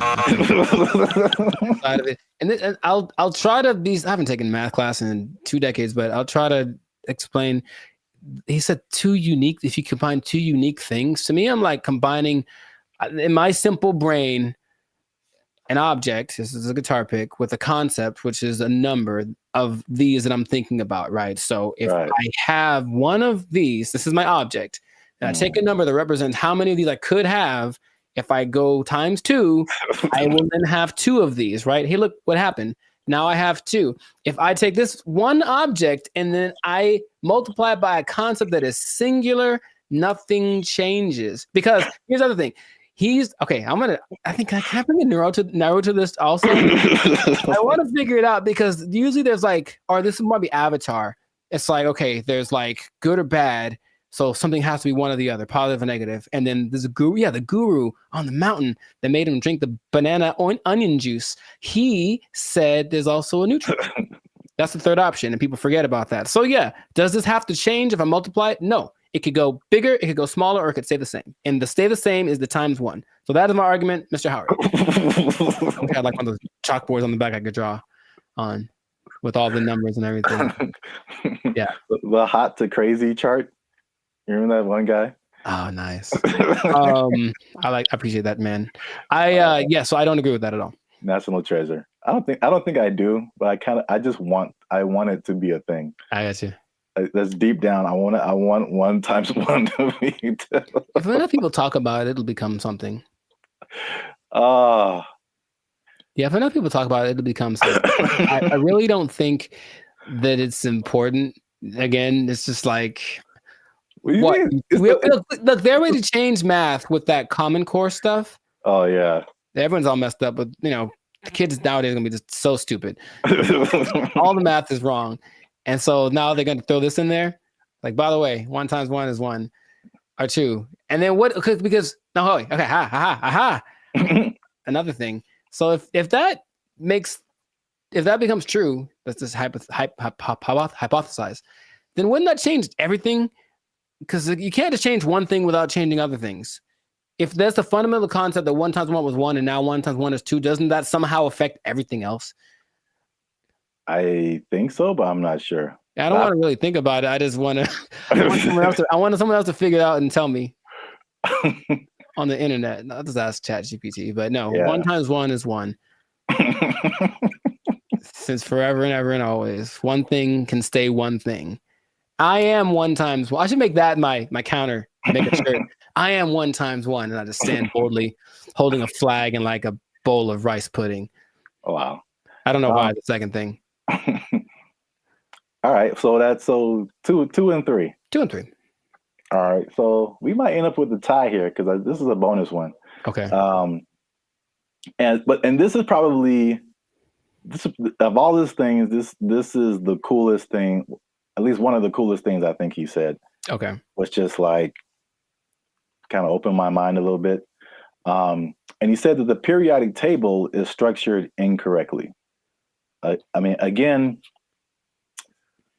how is this useful? I don't know, but I thought the visual was very cool. Okay. And I should have tested this before I started, but take chances. It's real life. Just take chances. Let's see what happens. Okay. So check this out. This is the periodic table of elements. So basically, he said he learned the periodic table, but he saw it in a different way. He saw it in circles. So I thought it was super interesting because it's kind of hard to explain. He breaks it into octaves, which we can relate to as musicians. So you start with like one element, and it goes through the list of elements until it gets to another octave. And every element in these octaves, they follow a similar pattern. Like in the middle here, you start at helium, in the middle would be carbon, and then at the end would be neon. And then all of the beginnings and ends of these octaves, all of these elements relate to each other. They have like something in common, as well as all the elements in the middle of these octaves, which is crazy to think about because it's the same shape as music. And I kind of wish I would have learned the periodic table like this. In music, there's the, at least in Western music, you have like the 7-note, 8-note scale. I mean, you would go back to the primary note, but like A, B, C, D, E, F, G, and then you start over A. But like key of C, right? Helium would be C, D, E, F. Like where you get to carbon would be like 4th or 5th. And then you go back up 6th, 7th, 8th would be neon. It's crazy. I don't understand what he's saying, but I understand it from a musical perspective. That all of these elements between helium and carbon are passing tones to where you get to carbon, which is like a perfect 4th, perfect 5th. And then nitrogen, oxygen, these are all passing tones until you get to neon. And all of these elements relate to each other based on their positioning here. It kind of gives me vibes more of, or the way I'm trying to process my mind is more like the harmonic series. Yeah. Only in the sense that stuff's getting like kind of bigger as it goes higher or lower. Yes, it's the same thing. I mean, it's and that's what he's trying to say. Basically, it's like everything is interconnected. And so he even gave these. This is getting like super nerdy, but every note has a like a measurement to it, basically a measurement of vibration that we measure in hertz. So, the 100 hertz, there's 400 hertz, there's 800 hertz. And so each one of these elements, like he gives a hertz number to it. And he says it's the same thing with colors. These are all they have a color associated, they have a sound associated to it, there's a vibration associated to it. And this is just like a visual representation to see like all this stuff is all the same thing. Music, color, light, element, everything around us is these octaves, these spirals, these circles. We just keep going in circles. So where like certain notes, there's certain notes that go together in music and there's certain notes that don't. And the same thing happens here. There's certain elements, like if it's the 1st and the 5th or the 1st and the 4th, like they go together. But you have like tritones in here, the elements that like don't mix or, like oil and water kind of stuff. That was like pretty crazy to me. That just from a musical standpoint to see like, okay, this guy he just has a different way of looking at stuff, which is kind of cool. Now that we've lost everyone on the podcast, let us know what you think. Unless you want to comment on that, Jericho. I'm 2 and 4. I understand it, and I didn't like it at all. I don't know what to tell you. It's really weird. The second you put it up there, my brain went ugh. So, maybe if it looked, I think it's more of an aesthetic thing. For some reason, the way that looked specifically made me go, I don't like that. Really? Yeah, I don't like it at all. I would have loved this in school because I can like, it was just music, and then I get it. I didn't really like science. Oh well, I never did. You have to learn the periodic table? Yeah, we had to memorize it. I don't think they cared that much in California because I think we kind of glossed over that. I remember we had to learn a couple, but not like the whole thing. All right. Well, let us know what you think. This has been another episode of the Life Circus podcast. Is Terrence Howard crazy or is he a genius? Is it somewhere in the middle? I forgot to talk about the beef. He has a beef with Neil deGrasse Tyson. I didn't bring that up, but it's the thing. Oh, are they gonna do like a Jake Paul, Mike Tyson thing? Man, I love it. But I should have brought that up because he basically sounded stuff to Neil deGrasse Tyson, and Neil deGrasse Tyson was like, "No." Basically, I would trust Neil deGrasse Tyson more than Terrence Howard for sure. So on the podcast, he said that Tyson attacked him by saying no, but it was probably the most polite diss track that could ever be put out because he just basically even complimented him in his, rebuttal of his theories or whatever. But I'm sure he respects the fact that he's trying. I think that helps. Yeah. He basically disagreed with everything, but he said like, yeah, this is cool. You have a certain level of whatever. Mm-hmm. It was very complimentary diss. So I don't know where he got the attack part from. But let us know what you think. Is he right? Is he wrong? Is this a cool way of thinking about stuff? Did you know all this stuff about Terrence Howard? 97 patents is crazy. Yeah, leave a comment. And 1 times 1 is me. Imagine. In a shirt. Yeah, let's just go with that. 1 times 1 is me, or 2, depending on who you are. Bye. They took our jobs. They took our jobs. I bring it up because it's the first thing I've heard in a while where I listened to it and I was like, yo, yeah, okay, finally something that's like respectable and decent and moves you, right? So for those of you that are watching that really want to get into this, stay tuned to the end because you'll actually find out something that you don't need for this that you would think would be important. What's going on, everybody? I'm Jericho. This is Zap, and we are the now 6-time international award-winning pop hip-hop duo Banded Future. We make clean, fun music that everyone can listen to with a sound that is uniquely Californian. And right now, in this moment in time, yes, Lord, you are tuned into the Life Circus podcast where we talk about things that are funny, interesting, and just straight up ridiculous. So before we get into this thing, make sure to like, subscribe, comment, and share this video with at least 2 people who want to make music that causes a revolution, that moves a culture. I'm talking to the musicians out there, okay? Oh, okay. I got something to tell y'all. There's a way to do it, I think, if you follow the latest trend. If you follow the latest trend, there's a way to get your music so that people really like it, okay? So have you heard, Zach, have you heard of Amapiano? Amapiano? Amapiano. It's a genre of music. One word, Amapiano. Not I'm a piano, but ama. I know, it sounds like it's not I'm a piano, it's I'm a piano. I've never heard of it. Not ama. It's a girl named Ama, and it's her piano. Okay. But it's called Amapiano, and it's basically a genre of house, if you will, but it's from South Africa. So the most popular figure in this is Tyla, if you have heard of her. The water I've heard girl. the name.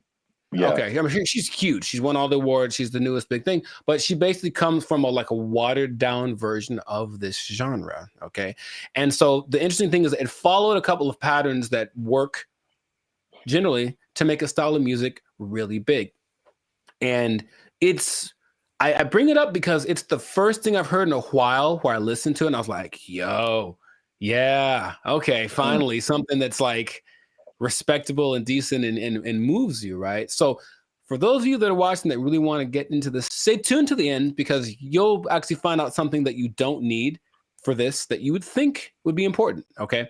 So Amapiano is basically a subgenre of house piano. Okay. And so it's got one thing that a lot of new styles of music need to have. It's something familiar. There are people listen to it and they're like, oh, I kind of recognize this. Like it's in a different, the presentation is different, but the substance is the same. Something I resonate with. So that's number one. You listen to it and like that, I hear something that I've heard before in the music. Okay. Lots of repetition.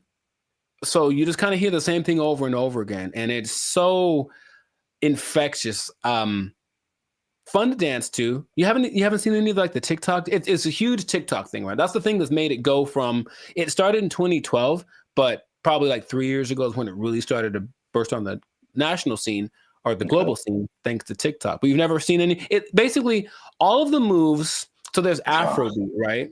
There's Afrobeat. But there's Afrobeat and all the moves are kind of complicated and intricate and whatever. With Amapiano, I guess tip number 2 is that a lot of the moves are really simple. And the whole point is just to do stuff with your friends. So just get in a group and do this music, do this dance, and do 6 seconds and it'll blow up on TikTok or whatever.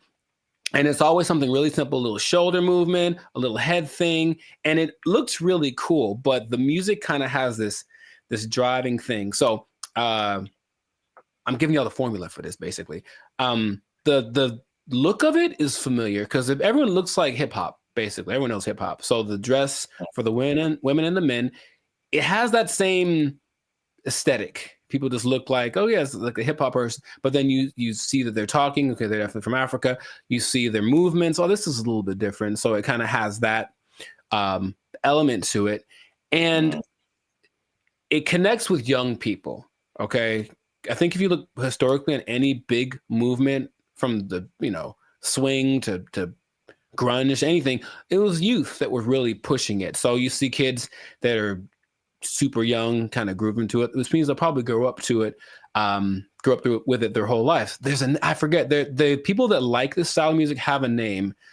That's another thing I was like, we have our BFFs. They have people that like this music. I don't remember what it's called. I have to look it up. People that like Amapiano, okay? There is 2 other elements that are really important. It features women a lot. And a lot of genres tend to not. We've talked about reggaeton before, where it was a lot of misogynistic, just men, basically.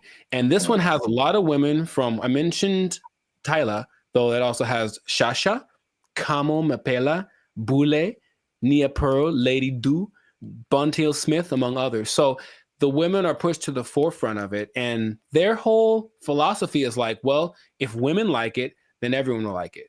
That's kind of, and it's like, because think about it. Okay, your girl likes this music. She's gonna drag her dude to go listen to it or whatever, and then he wants to make the music that gets her to dance because it's not a super. I don't call it sensual. Like it's very like the way they move is very sensual, but it's not over the top. Okay, so it kind of still cool for younger people to do it. Yeah, a little bit tamer. It doesn't quite have all of the negative things that you associate with like hip hop and reggaeton right now. So it's kind of found that universal appeal. And then this is probably the most interesting thing about it. So if y'all don't know, Zap started a dance group back in the day. Instant Groove. We was grooving, man. It was grooving. IG for life. Shout out to the IGs, the IGs. And you have a song or whatever, and there's beats, and then you choreograph a song to the beats, right? Well, with Amapiano, it's interesting. There's so much going on. The elements are usually a shaker, a snare. There's like a log drum that's like the bass, so it's like a really distinctive sound, and then a kick, and not many other elements to it. But there's so much happening that you can actually kind of choose which beats to hit and whatever. And so when you're moving with it, your dance will be different than someone else's because you chose which ones to emphasize. And I think that's really cool. There are the ones that have like, this is the dance you do to them. I think Mnike is one that, oh my God, that's the one that actually got me into it. Imke, I don't know how to say it. Imnike. And it's so good. It's so good. So you watch people dancing, it's like, oh, he danced to it, but he emphasized that beat. And then there's a lot of off beats, very syncopated. It's all very exciting. Before I get into what the thing that's not in it that you'd be surprised about, has there been any music that you've heard recently that made you go, okay? Because I think to me, music's been kind of like, I don't know, for a while. But anything that you've heard that was like, okay, oh, that's pretty dope. Yeah, I mean, the first thing that comes to mind, I think I told you about this too, was I saw, I don't know what it is, but what you're talking about kind of feels like it's almost in that same vein. But I saw something on Instagram where it was all these people dancing. They were at some event, and it was, I can't remember the song, but I just remember everyone was dancing and they're all doing the same kind of moves, kind of in a, it seemed like a modern day cha-cha slide. Interesting. Because because when I saw it, I'm like we really haven't had, I can't think of a song like the cha-cha slide where like everybody gets on the dance floor and then everyone knows kind of what to do and you all do it together. Right. Because the Cupid Shuffle, I maybe that came after Cha-Cha Slide. I can't remember. Yeah, I don't remember. Right. But I can't remember anything past those two songs where like everybody, but I saw this video and everybody was doing it. I mean, I'm talking white, black, Asian, Latino, like grunge looking goth people, hip hop looking, like everybody was doing it. And I was like, this is so dope. And I wish I had saved it and I didn't. Oh, okay. So if anybody knows where that video is, there's one particular goth girl who was just like getting it. And everybody's in the comments like, oh, this goth girl is getting it. And I was like, yo, this is dope. So anybody knows what that video is, I would really like to find it and see it again. But okay. Yeah, you mentioned the dance thing. I think that's popular music has almost always been dance music. So if you can get something to make people want to move, and when you listen to the people talk about it, they're so passionate about one, having this thing that's like theirs, right? It's not hip hop.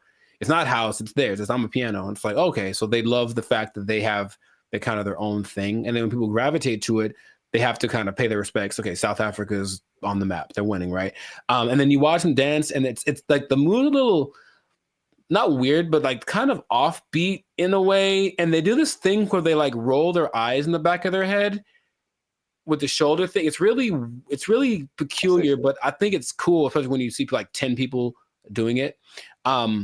So it has all these things that are great, and that's what you need to start a music genre. But there's one thing I mentioned, that there's going to be something that I think I know what it is. What? Oh, go ahead. I think I know what it is. Oh, mate, go ahead, say it. I'm going to say there's no piano. Oh no, man! It's called I'm a Piano. Like there's piano and everything. Oh. Yeah, there's a piano in all of them. Oh, okay. Well, no. The thing I think it would have been clever if there was no piano. Oh, I get you. It's called I'm a Piano. I get you. I guess. Let's just get translation from the language. No, the thing that's surprising about it, if you watch all the documentaries and all the people being interviewed, all the producers, all the everything, no one mentions the lyrics. They all have lyrics and they don't matter. It's literally the last thing on anyone's mind. They're just there, but no one's singing along. No one's saying this song touches me in this way. I don't connect nothing. Okay, now partly it's because the songs are all in either Zulu. I'm gonna try this. Zulu, Hosa. I can't do the click thing. Sotho, Setswana, or Zixonga, which are all South African native languages. But the thing that strikes me interesting is that, yeah, they're all singing and no one knows the words and nobody seems to care. So there are really big singers in this style, but the words don't matter. It's just the feeling of it. And that's what I found very unique to this. So if you listen to watch, no one knows what they're saying. You know, so I guess this goes to show you that that's not something that people necessarily require anymore. Just as long as it feels good.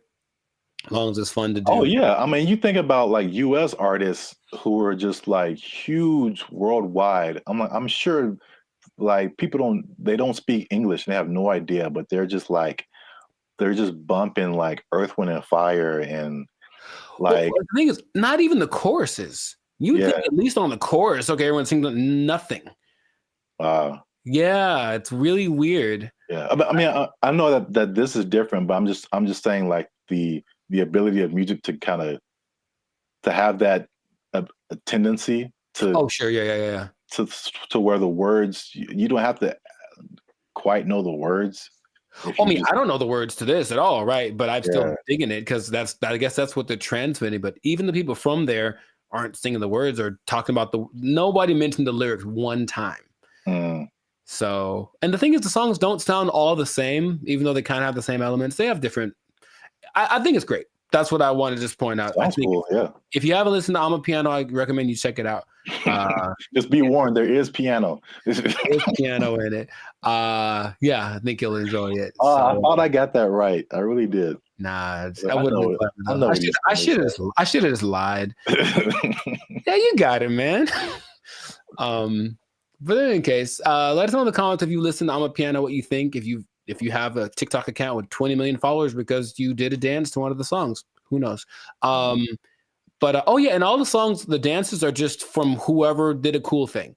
That's the other thing. They're not made by famous choreographers. It's just like somebody literally said, I saw a kid dancing to it on the street and I thought it was cool, so I did it in the club. And the next thing you know, there's 500 people doing it. So there's that like word of mouth element to it that's just I think it's really cool. So anyways, yeah, check it out. Check out some of those artists that I mentioned. They're pretty great. And if we get 10 comments, then Jericho's gonna do one of the dances on our TikTok. I didn't sign up for that. I wouldn't mind learning though. That is kind of fun. I'll do one of the simpler ones. 10 comments. There's one. It's like a little. It's very simple moves, but I'm still probably going to mess it up. Anyway, this has been another episode of the Lifestyle Circus podcast. Make sure to like, subscribe, comment, share this video with your peoples, and then just remember that if you're dancing and you're grooving, then the music's going to be spread around. So make that music danceable, and you stay classy, San Diego. Yeah, man. You got it. There's piano. They took our jobs. They took our jobs. Whenever you buy things on the self-checkout line, it says out loud how much everything it is that you buy. And that's kind of a weird thing. I don't know if you can. I feel like there is a way to disable that, but the default setting is that everything you buy is like boop $1.99, boop $4.55. Like it does. Right. Does it say your? Well, I mean, so what's so bad about that? That's my business. Some people be knowing what I'm buying. Like, like that's all. Don't put my business out there, robot. That's all. What's up, everybody? I'm Zap, and this is Jericho, and we are the now 6-time international award-winning pop hip-hop music duo Bandit Future. We do clean, fun music that everyone can listen to with a sound that's uniquely Californian. And right now, you are tuned into the Lifestyle Circus podcast, where we talk about everything that's funny, interesting, and ridiculous. But wait, we need your help. Help us out. Tired of eating mayonnaise sandwiches. Give your boys some funds. You know what I'm saying? You can join the channel, become a member. That'll help us out. Or you could just like, subscribe, comment, and share this video with people who stealing, because there's thievery going on. That's right.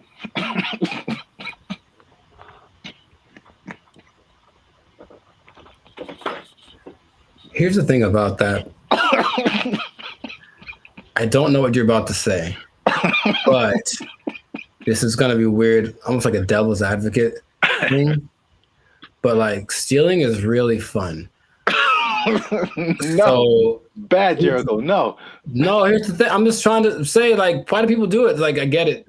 It kind of has a thing. Like, you get this like rush of adrenaline that doing it, and then you get the thing that you stole.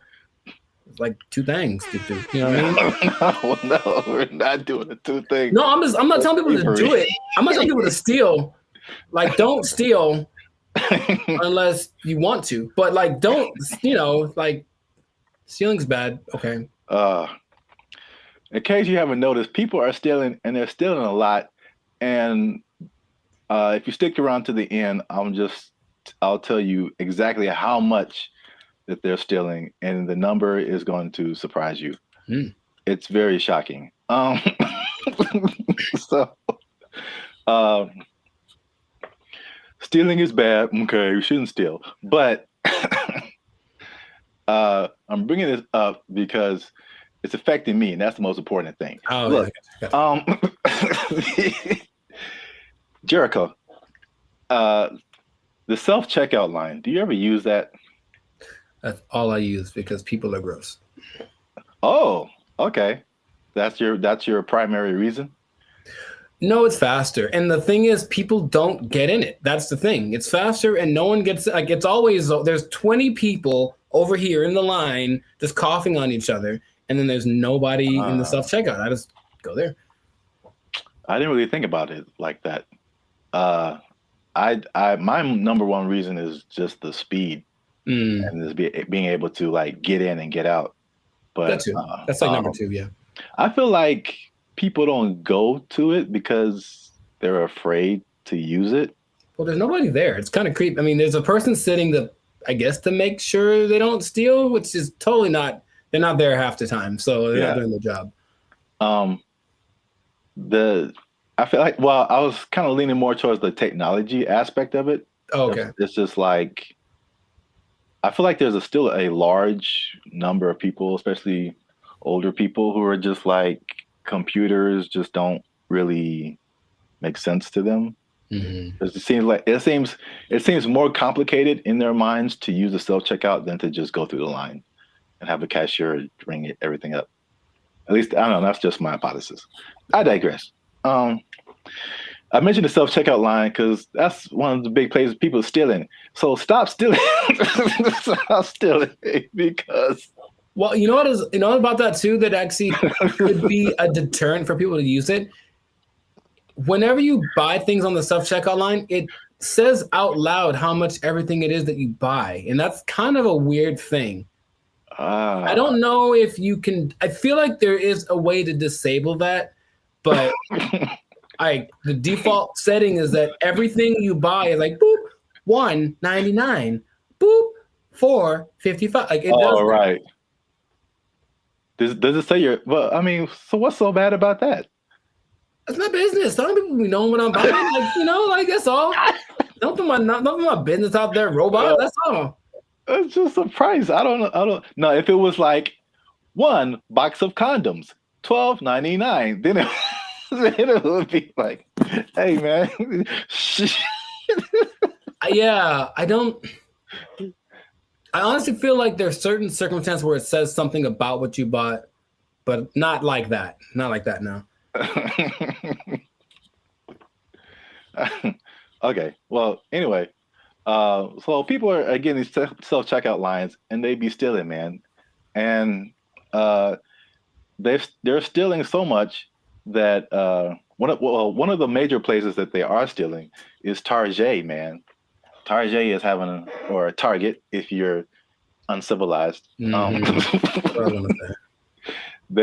having a big problem with stealing, and and it's so much in the checkout lines that they are reducing the hours that the checkout lines are open, and it's like making people upset. And it would make me upset too, because I hate when I'm like I'm running in to just get something and get out.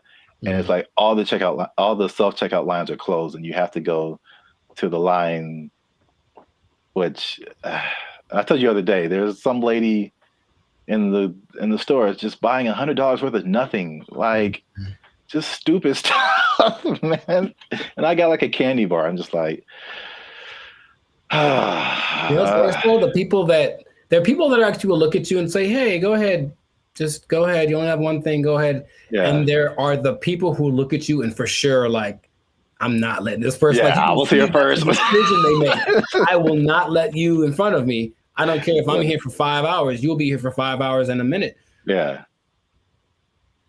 Yeah. It's so anyway. The checkout lines there. Some places are reducing them to like, I think it's like 10 a.m. to like 8 p.m. or 7 p.m. or something like that. But it's only like basically early in the morning and then late at night, like you can't use a self-checkout line. And then in one extreme case, they put it like 10 a.m. to noon, and that's it. And the rest of the time you have to what's go. the point? I don't. People steal it, man. It's just, it can't stop. Yeah.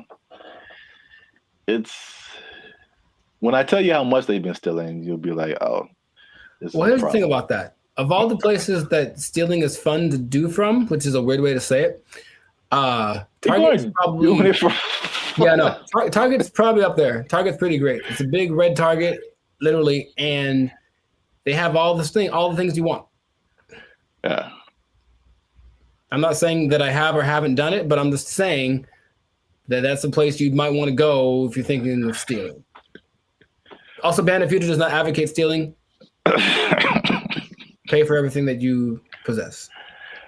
You're just making it sound really attractive. I don't understand. Oh, I mean, that wasn't my intent. I'm just, Yeah, stealing is fun. I'm like, wait a minute, it's not where I'm trying to go. Oh, okay.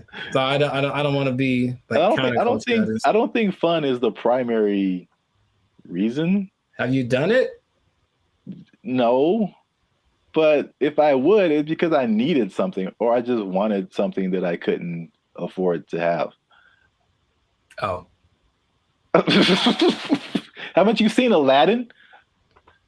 Yeah, it's he's having fun though. Ahead of the gotta eat to live, gotta still to eat. Tell you all about it when I got the time. See? He was fighting for his life, man. He made a song about it though. He's having a good time. All right. So how much? Okay, let's two things. How much money do you think Target is losing a year from people stealing? I don't know how much they make. I don't either. Okay, so I mean, I'm guessing it's a high number because here's the thing too. Target's everywhere, right? Yes. They cracked down on Target, the security in California, but I would imagine at like 4 p.m. on a Tuesday in Iowa, it might not be much defense if you want to steal something from the local Target. Okay, so Target annual revenue is about $100 billion a year. Okay. So that's a lot of money. That's a lot of billions, but stealing, I would say. So how much is that? 2% of it? What's 2% of 100 billion? 2 billion. Billion? That's the number, I guess. 2% of whatever they make. 2% rule, but for stealing. Also don't steal. Now that we know how much that they make, this number doesn't seem as crazy as I thought. Okay. Because they lose 500 million. Oh, yeah, that's not... Okay, so... Right. It's like context. Like in a bubble, that's a lot. Yeah. It's a whole lot. It's a lot of money. It's a whole lot of money. But it's like 0.5% of all that they make. Yeah, that'd be fine. Now, that'd be crazier if it was we changed our mantra. Everybody just go out and steal. Target, especially because they got it, man. They cool. That'd be all right. No, what would be crazier, though, if it was just like a ring of 20 people that are stealing everything from Target, just 20, then that'd be like, okay, they are. There are rings of like, there's people that have been doing this for years. I mean, it's especially after 2020, like stuff kind of really got crazy, especially in California. But there's, I don't know if you've seen these like mobs of people. Yeah, they'll just run in, take everything. Yeah, they're all like in it, and they just kind of do it regularly. They go store to store to store, and just kind of do this thing. So that's Target. The last part of the tease is how much retail theft is, and this is from 2022, but pretty recent for like all nationwide, and that is 112 billion. So that's basically the entirety of Target's revenue is the same amount that people are stealing just nationwide from all different kinds of stores. So y'all are out here stealing an entire Target every year. the entire Target income stream in one an year. entire Target corporation worth of products and merchandise. You guys are stealing it every year, and that's a problem. But you're ruining my self-checkout experience, so stop it. I want to use self-checkout. Don't make them take it away from me. Now you say it that way, I am also slightly more on the side of don't steal from Target. Yeah. You never even went there and just like took a candy and ate it? I don't steal, man. I don't like stealing. I feel bad if I do. Okay, you ever do the thing where you just, this is not an interrogation. You ever do the thing where you buy a soda and you start drinking it in the store, but like, I'm gonna pay for it, and then that's so ghetto to me. I never do that. Oh, I've done that lots. I'm drinking the soda as I'm checking out. Like I bought this too, but you know. If I was like dying of thirst, yeah, but like, no, I feel ghetto when I do that or something. Oh, it's about as ghetto as it gets. The first time I saw that, I think I was like offended, and then I was like, I think that's a good idea. Like, what? I don't have to wait till get to my car to eat this. I don't even know. I got like a candy wrapper. Like, yeah, I ate this too. Bring it up. You just pulling wrappers out of your pocket. Yeah, ring that up. And that, yeah, I ate that. Like, how long have you been here, sir? I ate that in aisle 5. You can ring that up. I've been here like 8 minutes. Yeah, I was shopping. I was hungry. This isn't Costco. You don't have samples. What was I supposed to do? All right. Well, we're going on long. So this has been another episode of the Life's a Circus podcast. Make sure you like, subscribe, comment, and share this video. People who steal, tell them to stop. We out. They took our jobs! They took our jobs! And I go in there, and basically I stand there for 10 minutes without anyone talking to me because no one's working the front. Nobody. And I just like, okay. And I just eventually just yelled something to the cooks. What's going on, everybody? I'm Jericho, and this is Zap, and we're the now 8-time international award-winning pop hip-hop duo Band of Future. We make music that's funny. No. Huh?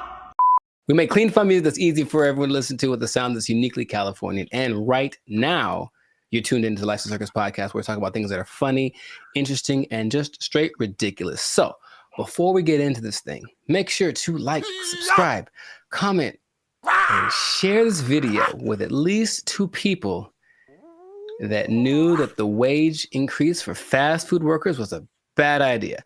I'm telling you right now, it was a bad idea, and I have proof with numbers, with personal experiences. One thing, okay, so I didn't actually know this. I thought it went into effect January 1st, but actually went into effect April 1st. Yeah. Yeah, so there's less data on the effect of it, but I have already there's enough data, I know that. Huh? There's enough data, I know that. Yeah. So I got some numbers, and I got a couple of personal experiences. But I'll go to you first. Have you noticed anything tangible or had any experiences that kind of like noticed? A Whopper from Burger King is $8. I think I mentioned this before. Like I remember when the Whopper first came out at Burger King, it was 99 cents. Accurate. It's now $8 just for the sandwich. Mm-hmm. No fries, no drink. $8 is where we start, and then it goes up. I'm furious.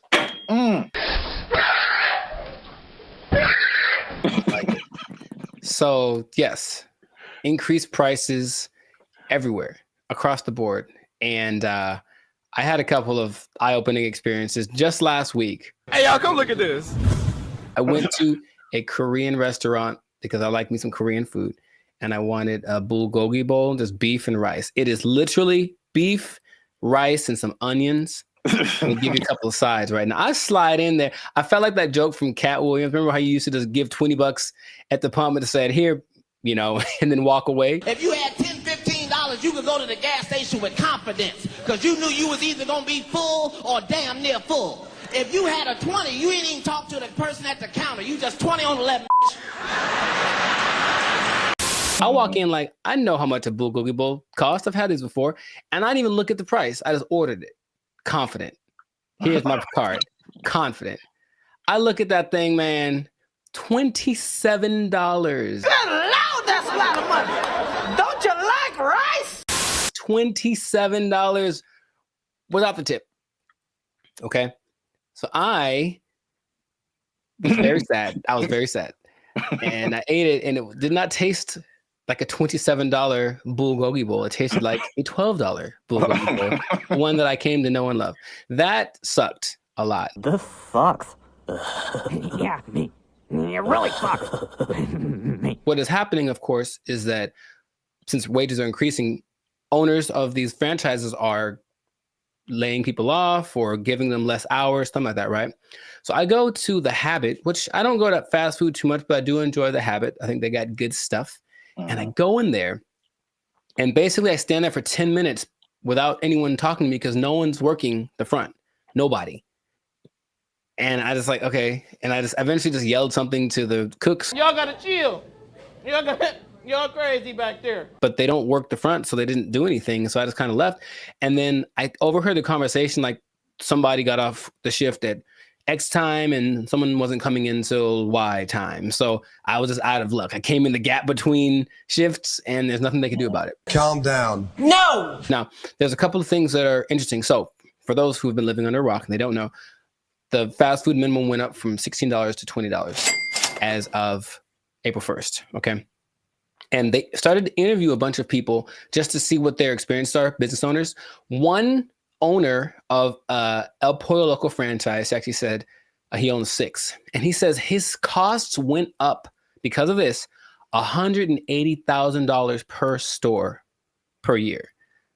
Just one guy. And he says, I can't handle it. So he says, as of today, I'm in the red. We're losing money. We're going to need to stop the boat from leaking by making changes, which means raising prices, laying people off, all that kind of stuff. And it keeps happening. There's also confusion about who it applies to still. People like, there's a Gabriella Campbell who owns an ice cream place in LA, and she's not quite sure. She had to write the assemblyman. All this is confusing. So they're trying to figure out what's going to happen. So they're losing money from litigation, trying to get paperwork signed and documents and hire lawyers and all this stuff. It's just chaos, right? No one knows what's happening. And so the big thing is that I think it's all going exactly like we predicted. Going to have less workers. Somebody's going to get fired. Right. Or more automation. So again, less workers or less hours. Nobody gets overtime. Something has to like compensate. I mean, it's like people think they just pull minimum wage out of thin air, and it has to come from somewhere. Another gentleman said, Brian Hom, he owns San Jose Vitality Bowl, and he said, one, customers are really mad at his $14 price for an acai bowl, which I understand because I've made an acai bowl for $3. So I understand the price. And then he basically said this: I'm happy for my employees getting the $20 minimum wage, but if we can't continue to have good sales, they may not have a job. You about to lose your job. Get this thing. This is the cycle that we've entered ourselves into, where the owners have no choice but to raise prices, but to lay people off. And it's just bad. And I don't see it. I don't see the solution. I got some good news and I got some bad news, y'all. The bad news is that I'm shutting down the studio. It sucks for the, I mean, there's so many different, everybody's. What? Bro, what are you talking about, man? Everybody's in a different boat. I know a lot of this applied to like the big chains, like the McDonald's of the world and the big franchises. Sure. And it's a lot of complaint from people is like, well, these are big corporations. They have lots of money. It's not, they can afford to pay this. They know what they did. They know what they did for sure. Like just McDonald's, because that's the thing that everybody knows. The McDonald's corporation is different from like the franchise owners. And so these are like individual people or individual businesses that, get everything from McDonald's and just put their, labels on it and all that kind of stuff. And so they don't have as much control as business owners or as franchisees. Is this worth you losing your job? They have their own kind of separate budget that they have to work with. It's not like, McDonald's down the street is not the McDonald's corporation per se. Right. So there's that disconnect, which is confusing to people because I think those people that you mentioned, the actual franchisees or the business owners, they are the ones who are getting it the worst. Yes. One because they don't have control over their franchise fees and all that kind of stuff. They didn't advocate for this minimum wage that was just handed down to them. And then the third thing, which is like the killer, is that because they have to raise their prices to just survive, right, the people are getting mad at them. Yeah. Right. And they had nothing to do with it. We're supposed to be a family. What are you doing? They had nothing to do with paying people like 20 to 30% higher than all other minimum wages. Like they're just caught in the middle with either shut down or raise prices. But it's in terms of like answering your questions in terms of a solution, this is just skyrocketing the race to automation and AI and like everything. It's just every other industry now, just to keep prices reasonable. Will everybody lose their job? No, but will a good amount of people lose their jobs? Yeah. Yep. That whole automation thing is going to just take over. Maybe that was the end goal. I don't know. Oh, touchy. Careful. They're listening. But yeah, it does seem like the politicians decided we want to win the battle and lose the war. So we'll see how that ends up. Interestingly enough, there seems to be a strange coincidence, some might call it, between this happening and the amount of restaurants that are shutting down this year. I mean, yes, going completely under, right? And I was going to tell you all about that in another episode of the Life Circus podcast. But for now, we're going to wrap this one up because we're a little over time. So just make sure to support businesses as best you can. But if the prices are too high, you vote with your dollars, right? So you can say, hey, this is a bit much. I'm not paying $8 for not never. Not never am I paying $8 for a Whopper. Not never. That's what I'm trying to tell you. Yeah. I'm going to the store. I'm going to get myself some ground beef and some buns. I'm going to make a $2 Whopper that's going to be just as tasty, less preservatives. You know what I mean? So that's what we can do. But yes, make sure to stay tuned for another episode of the Life Circus podcast where we do talk about restaurants going under because it's kind of sad. A couple are hitting close to home, man. It's gonna get kind of teary-eyed in this one. We'll see. But make sure to like, subscribe, comment, and share this video with people who just want to say I told you so, I guess. That's exactly what happened in this situation with the fast food price increase, the minimum price increase. And if you are working in, I hate to say it, I don't want to rub it in people's faces. Should I even say it? I don't want to rub it in people's faces. But it does look like, especially if you are an owner of a franchise, I'm sorry. I'm really sorry. I'm going to get emotional again. If you are an owner of a franchise, raising prices, laying off people, you might lose your job. You might lose your job. The price is too high. Whopper is 99 cents. What happened now? They took our jobs. They took our jobs. Or you could be like the city of Los Angeles and just tell people to watch out for pedestrians on the freeway. Because like that's happening more and more though. And that's kind of strange. I know, that's very strange. You see people just cruising on the freeway. Or I just put a message up like, stop looking at this billboard. How about stop walking on the freeway?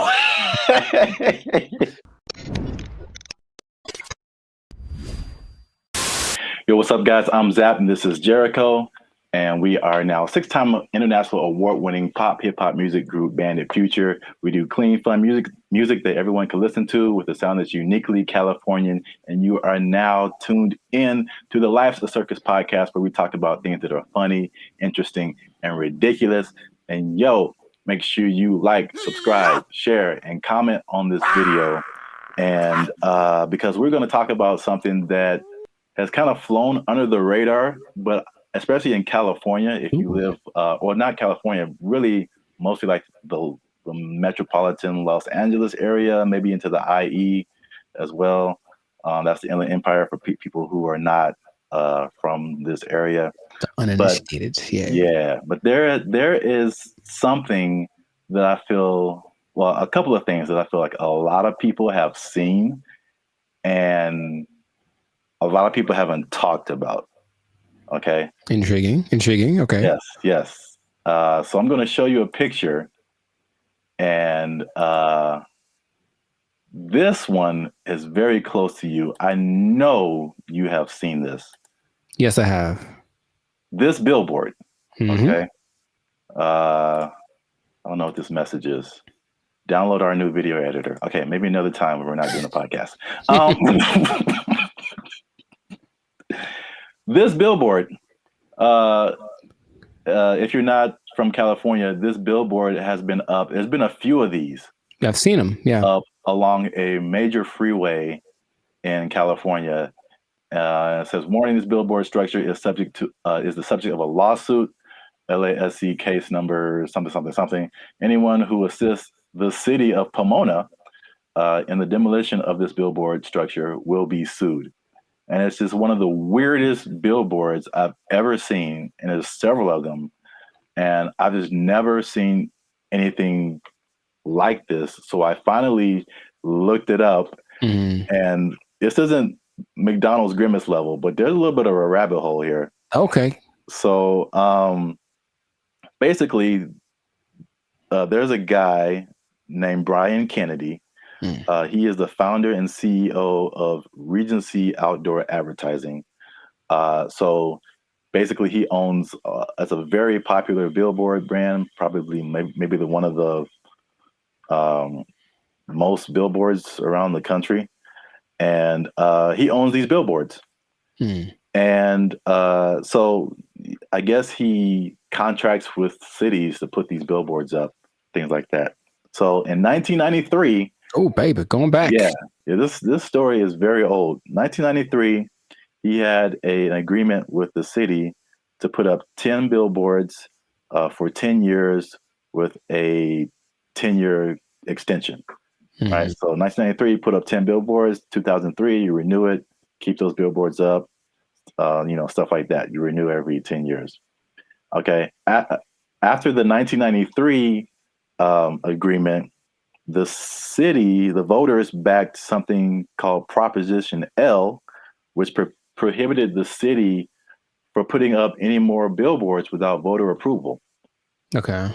So when they came in, at the renewal period and were like, yo, take your billboards down, he was like, no.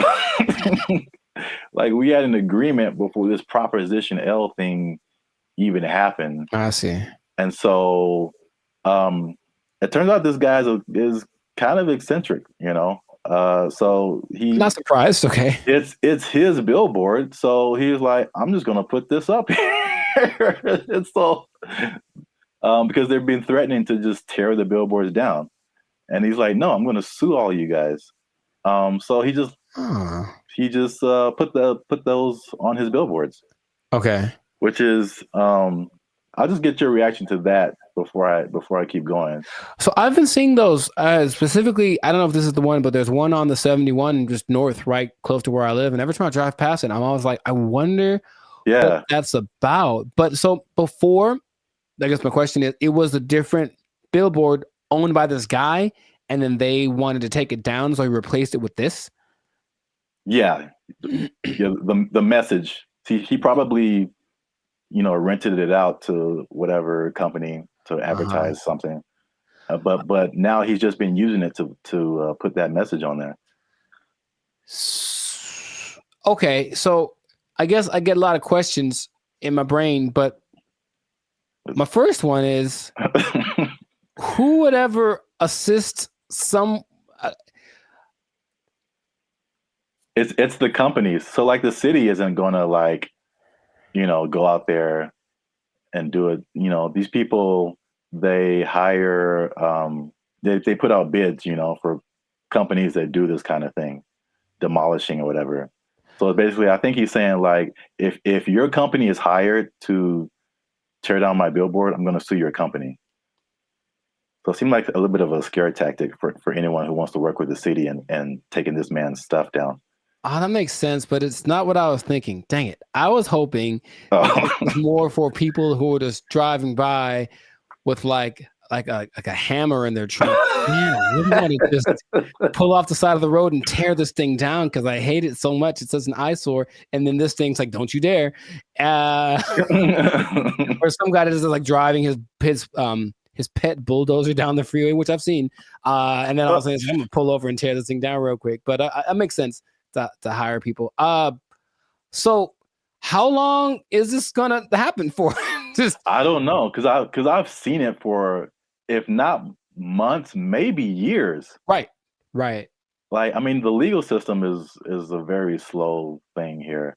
So, yeah, right. And I think there was a case, but then it was appealed. So they're like waiting more time. And so I think I feel like it's eventually going to come down, but he's definitely fighting the good fight. Huh. Because I think there was a case that I mean a case that awarded to the city and the people, and I think that he appealed it or something like that. So I'm assuming this guy has enough money that this isn't hurting him, right? I mean, yeah, billboards are way expensive. Yeah. So yeah, exactly. And it's not like selling something that could help him get some money back. It's just words. Yeah. What not to do. So yeah, I don't think he's hurting for money. Have you seen a picture of this guy? I have not. What do you think he looks like? Because I have an idea. Besides, I think he's an old rich white guy with a bad haircut. Okay. I feel like that's always how it goes down.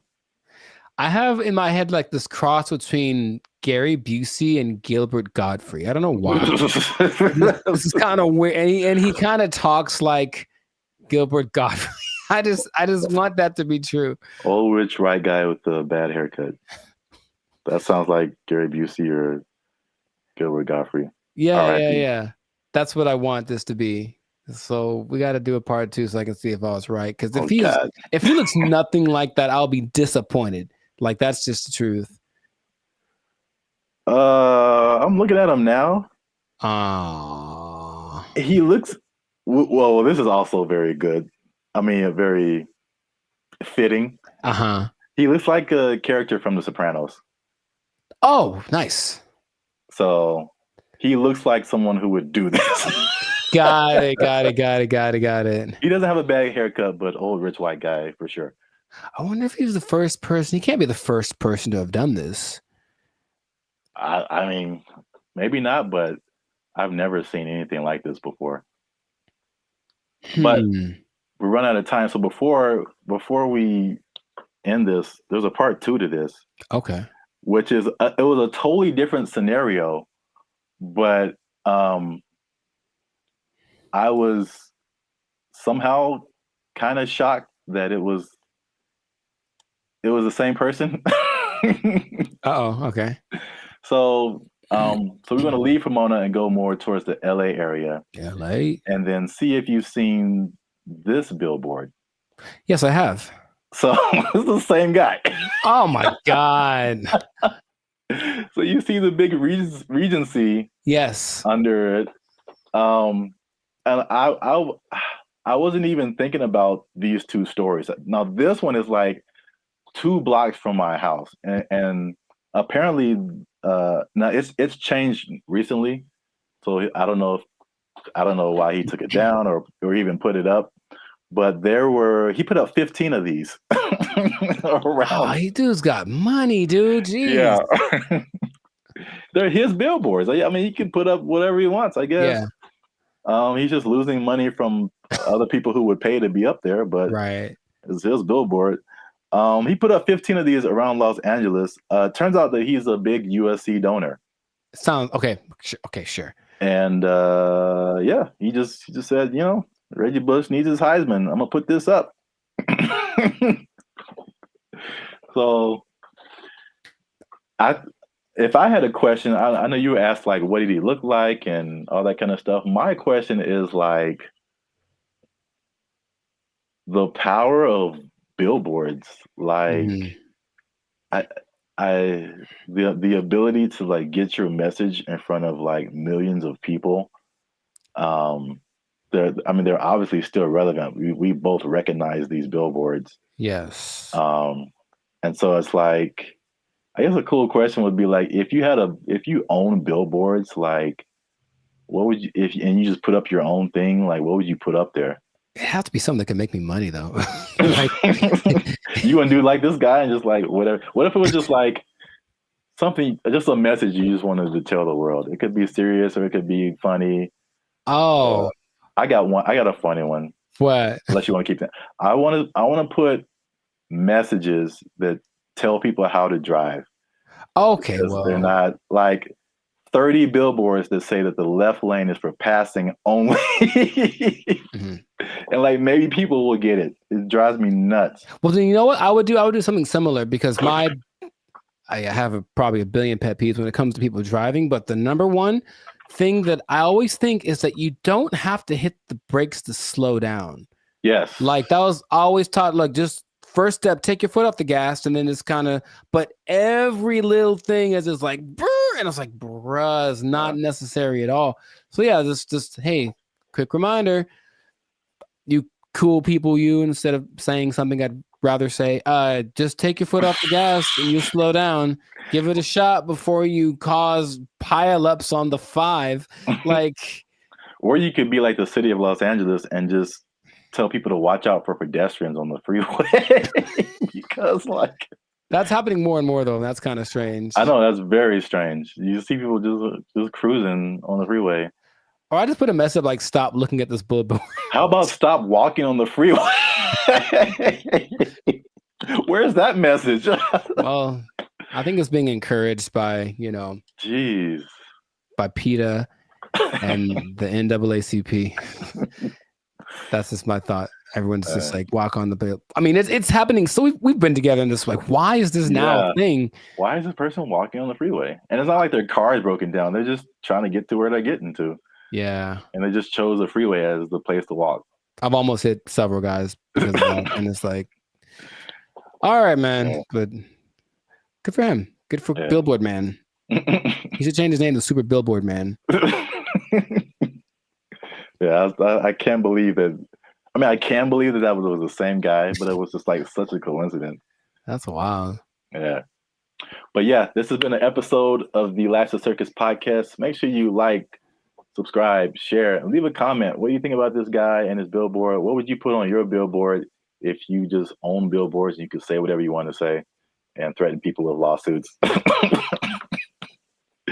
But yeah, that's it for us. And stay tuned for the next episode before they take our job. I hope they don't take it. I need to pay rent. Okay. They took our jobs. They took our jobs.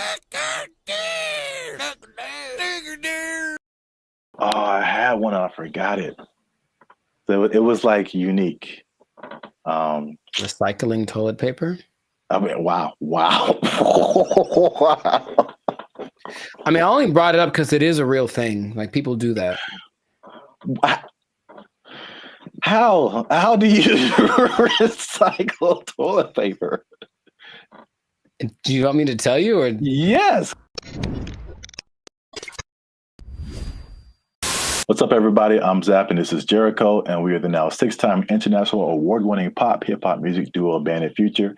We make clean, fun music that everyone can listen to with a sound that's uniquely California. And right now you're tuned into the Life's a Circus podcast, where we talk about everything that's funny, interesting, and ridiculous. But before we jump into today's topic, make sure you like, subscribe, comment, and share this video with two people who are flashy, but you know they faking it, man. That's cold world, man. They ain't got it for real. It's a cold world. They ain't got it. It's a cold thing. So we, again, we've talked about this before. We're Hollywood centric, and Hollywood, Los Angeles is well known for people out here being flashy. They looking sharp. They got the clothes.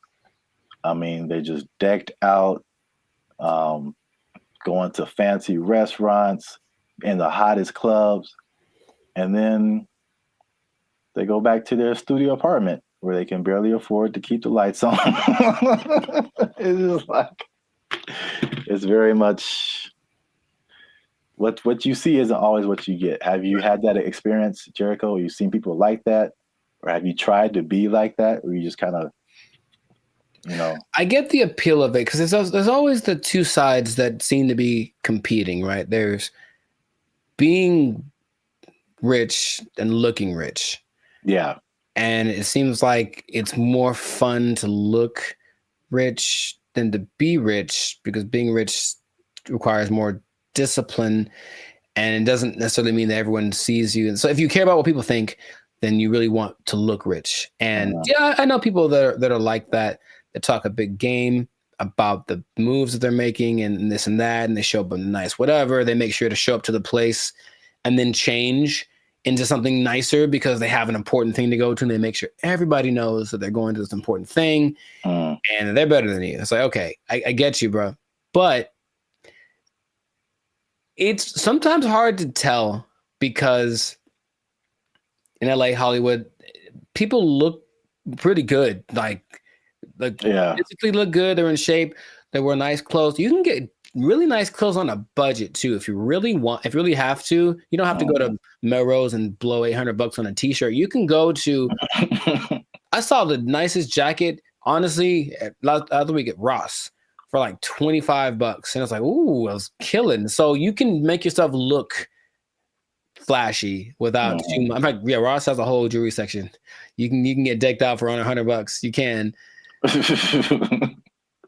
But you always question it. I think you always question it. It's like, I wonder if that person really is somebody. Usually the telling point is if they're where I am, they're probably not rich. That's probably, yeah. Hey, you come to this Starbucks too to use the Wi-Fi? Yeah. Doubt. Yeah, man, they shut mine off. But I look fly though, don't I? Like that episode from Boondocks where Riley takes all the money that Granddad gave him for the weekend, blew it all on one shopping. Oh yeah. And he was like, "Ain't I'm clean though?" Yeah. Riley, we don't have food to eat. Oh man, I'm clean though. Well, I brought this up because I saw a study by Redfin, which is a company that's into like the housing market. And obviously, the economy has been very rocky for the past few years now, and inflation is sky high.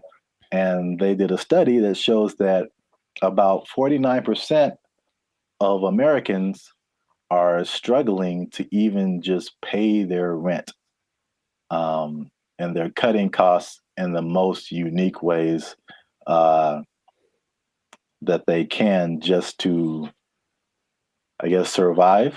Okay. While still trying to look like everything is okay. So I guess a lot of people like really are struggling. So I mean, 50%, that's like 1 out of every 2 people that you know. So that's a lot of people. But they said that they are, to compensate, they are skipping vacations right now. They're working extra hours. They're selling their belongings. They're using up their retirement savings, especially millennials. And they're even skipping meals and medical treatments so they can keep their lifestyle but pay their rent. What is that? How does that sound to you? Is that shocking? Or is it like, okay, that's what we're in right now? It sounds like bad prioritizing and an over importance on the exterior, right? Just like my life is just an Instagram reel. So as long as everyone's giving me the likes and I mean like publicly, like they're, oh look, you're doing well, then that's all that really matters, and then they can suffer in silence, you know? Yeah. It seems unfortunate that that's being and people wonder why there's so much anxiety and mental health and depression and stuff, because maybe from out of balance priorities, and then all of a sudden these results that they're getting from their lives are just kind of depressing, you know, but they don't want to admit it. And that's, I guess that. Yeah, I think you're right. Like social media especially fuels that. And it's like, I won't say never, but I rarely gone to social media and see someone be like, hey, here's a picture of me like cutting down on fast food because I can't afford it. Like that isn't, that's like it's the highlights of people's lives. And so you only see the good stuff. When they're all like, a lot of people can be struggling. So I just have a couple of questions just so people can see how we living, you know what I'm saying? So inflation is hitting everybody. Like I feel like everybody feels it at some level. So for people who are cutting costs, are there some stuff on this list that you are doing or have done, or some things that you're not on the list that you're doing that's just like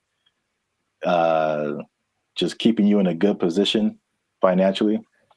Yeah, I haven't. I love to travel, and I haven't really gone on a vacation since 2022. You know, I think I've honestly only left the state like twice in the last year and a half. So there's that. Even though, you know, traveling isn't expensive, vacationing is expensive. So I mean, if I wanted to, I could go to some place and stay in an Airbnb and chill. But vacationing, I haven't taken a vacation in a while, and then I haven't gotten tattooed really, because I like tattoos, obviously. But again, it's like, is it a priority? I suppose not. So I've been held back on that. And then just eating out in general, cooking more, eating out less. And even with dating, trying to find that like happy medium between like, let's not go all out on this. Let's find a place where it's like it's not burgers and fries, but it's definitely not Beverly Hills top of the line, because I got money for that. Those areas. Yeah, those are all like very practical things. I would say I do some of the same thing. If I could offer something different, one thing that I did recently that you noticed, and then I've talked about it before, and it wasn't just because of like prices, but it was just I just wasn't getting the quality service. Was my haircuts. So like I just started, and I did one pretty recently. I think it looks kind of clean, man. Okay.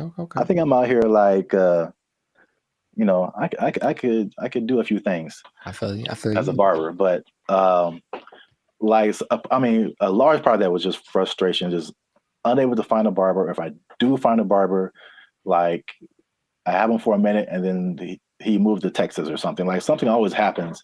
I'm just like, I'm so frustrated trying to find a barber. And so let me just get, my hair isn't that complicated. Just need to teach myself how the fade part is really the hardest part. Right. But other than that, like I just do it myself, and it saves me like a lot of money at the same time. So it's like a win-win situation. Yeah. So I do like the eating out thing too. That's a thing. And then what else have I been doing? What else has he been doing? Oh, I had one and I forgot it. So it was like unique. Recycling toilet paper? I mean, wow. I mean, I only brought it up because it is a real thing. Like people do that. How do you recycle toilet paper? Do you want me to tell you, or yes? Because that doesn't make sense at all. After it's been used, how do you reuse it again? You rinse it off. No, you can't do that. You hang it up to dry. No. In your house. Well, then it's not toilet paper. It's like a rag or something, right? It's toilet paper. I've seen videos of this, man. That's not possible. It's apparently this guy knows something that I don't, because it disintegrates with like water. How can you wash toilet paper? He washes toilet paper and he hangs it up to dry like it's the South in 1945. Yeah. I'm assuming you don't do that. Or if you did do that, you would have no friends. So please don't do that. But yes, that is a thing I've seen people do to cut down. And I'm talking about a person that I forget what, but this guy was a millionaire. And that's part of his frugal plan. I think it's a little extreme, but everyone got their thing. He recycled toilet paper. So don't do that. Please don't do that. Wow. That's very gross. And yeah, he has no friends. All right. Okay. I'm pretty sure that's not what you were going to say. That was, I've never heard of that. That's interesting. All right. Well, here's another thing, last thing about affordability, to just kind of put things into perspective. The people who have houses are having a hard time paying the mortgages, and the people who don't have houses, it just looks more unaffordable every day. And so the study also showed that the average American earns $30,000 less than what they need to purchase a house. So you're $30,000 a year annually. That sounds right. So I kind of went down the rabbit hole of mathematics. Okay, how much is this? How many people is this affecting? So the average income that they say you need to buy a house, this is a national average, to buy an average house, to get a mortgage and stuff like that, $109,000 a year. That's household income. Mm-hmm. So it doesn't have to be an individual. It could be like a partnership or whatever. So that's $109,000 a year to buy a house. In California, what do you think that number is? Specifically Los Angeles. Higher, for sure. I would go to like 145. Is that not enough? I hope that's enough. That's generous. Household income, according to them, they said you need $231,000. Yo, I mean, that's okay. More than I expected, but it doesn't sound. I know people that are paying $5,000 a month on their apartment. So yeah. On that mortgage, that's what you'd be paying, about $5,400 a month for a house. It's not possible for most people. You gotta think it makes sense, because if you're paying, that's math. I want to do it. That's almost $65,000 in mortgage payments. Mm-hmm. So that would be a quarter of 240 something thousand. So I think people would expect you to be in the like 25-30% range of how much goes to your mortgage payment to make you eligible. So sure. 200,000 plus sounds right if you're paying $65,000 a year in mortgage payments. It's crazy. I mean, you can get a house in the sticks, of course, in the desert, whatever. Oh yeah, cheaper, yeah. But yeah. I mean, this is just like median nice house, somewhere. Yeah, LA is no joke. So, last thing I checked out is how many people that cuts out. So how many people make under $240,000 to be eligible to buy a house like this? Most is the answer. Your answers have been so general. I mean, how many people are in California? 35 million, something like that? I don't know. And I think this may have been Los Angeles. So I don't want to. Oh, okay. So Los Angeles, maybe 14 million, 15 million. I don't know. But of those. Well, just on a percentage, because that's what I have here. Oh, like 95%? 95%? 95. That was it. Uh-huh. So 95% of people cannot afford a house. So this has been another depressing episode of the Life's a Circus podcast. For all you renters out there, make sure you like, subscribe, comment, and share how difficult it is for you to buy a house, because it doesn't seem possible for the large majority of people. Accurate. Yeah, inflation. Keep your job. Bye. They took our jobs. They took our jobs. If this was in California, they would be asking for like $60 an hour. Right. To serve mediocre waffles. To provide mediocre service, serving mediocre food. $60 an hour. To mediocre people. All right.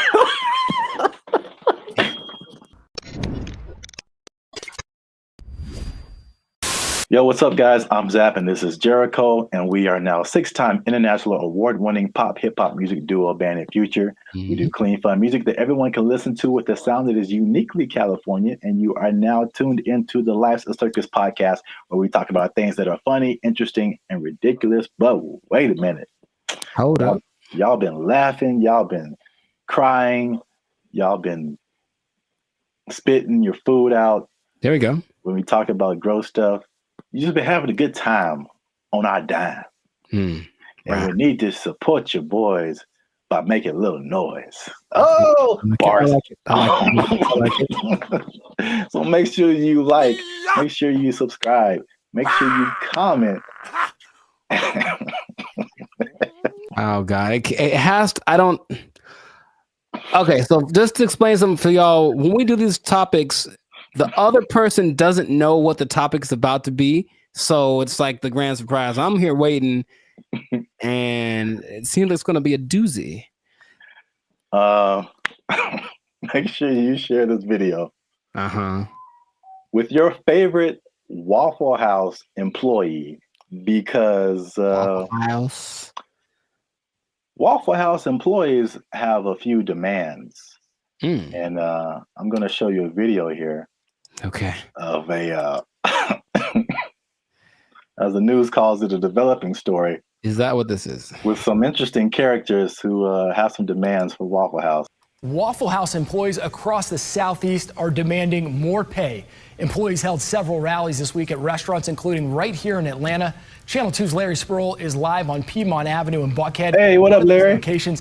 And Larry, you've been talking to both clean white shirt as well as those men and women who work hard every day. Yeah, well, Michael, corporate leaders tell me they are aware of what happened at several other Waffle House locations like this one right here in Atlanta. Meanwhile, I spoke with employees. They tell me they simply want more pay. It's a simple demand from Waffle House employees across the Southeast and here in Metro Atlanta. We're asking for $25 an hour. Gerald Green says he's been working at Waffle House for years. I'm what they call a grill operator. I'm a cook. I'm a rock star cook.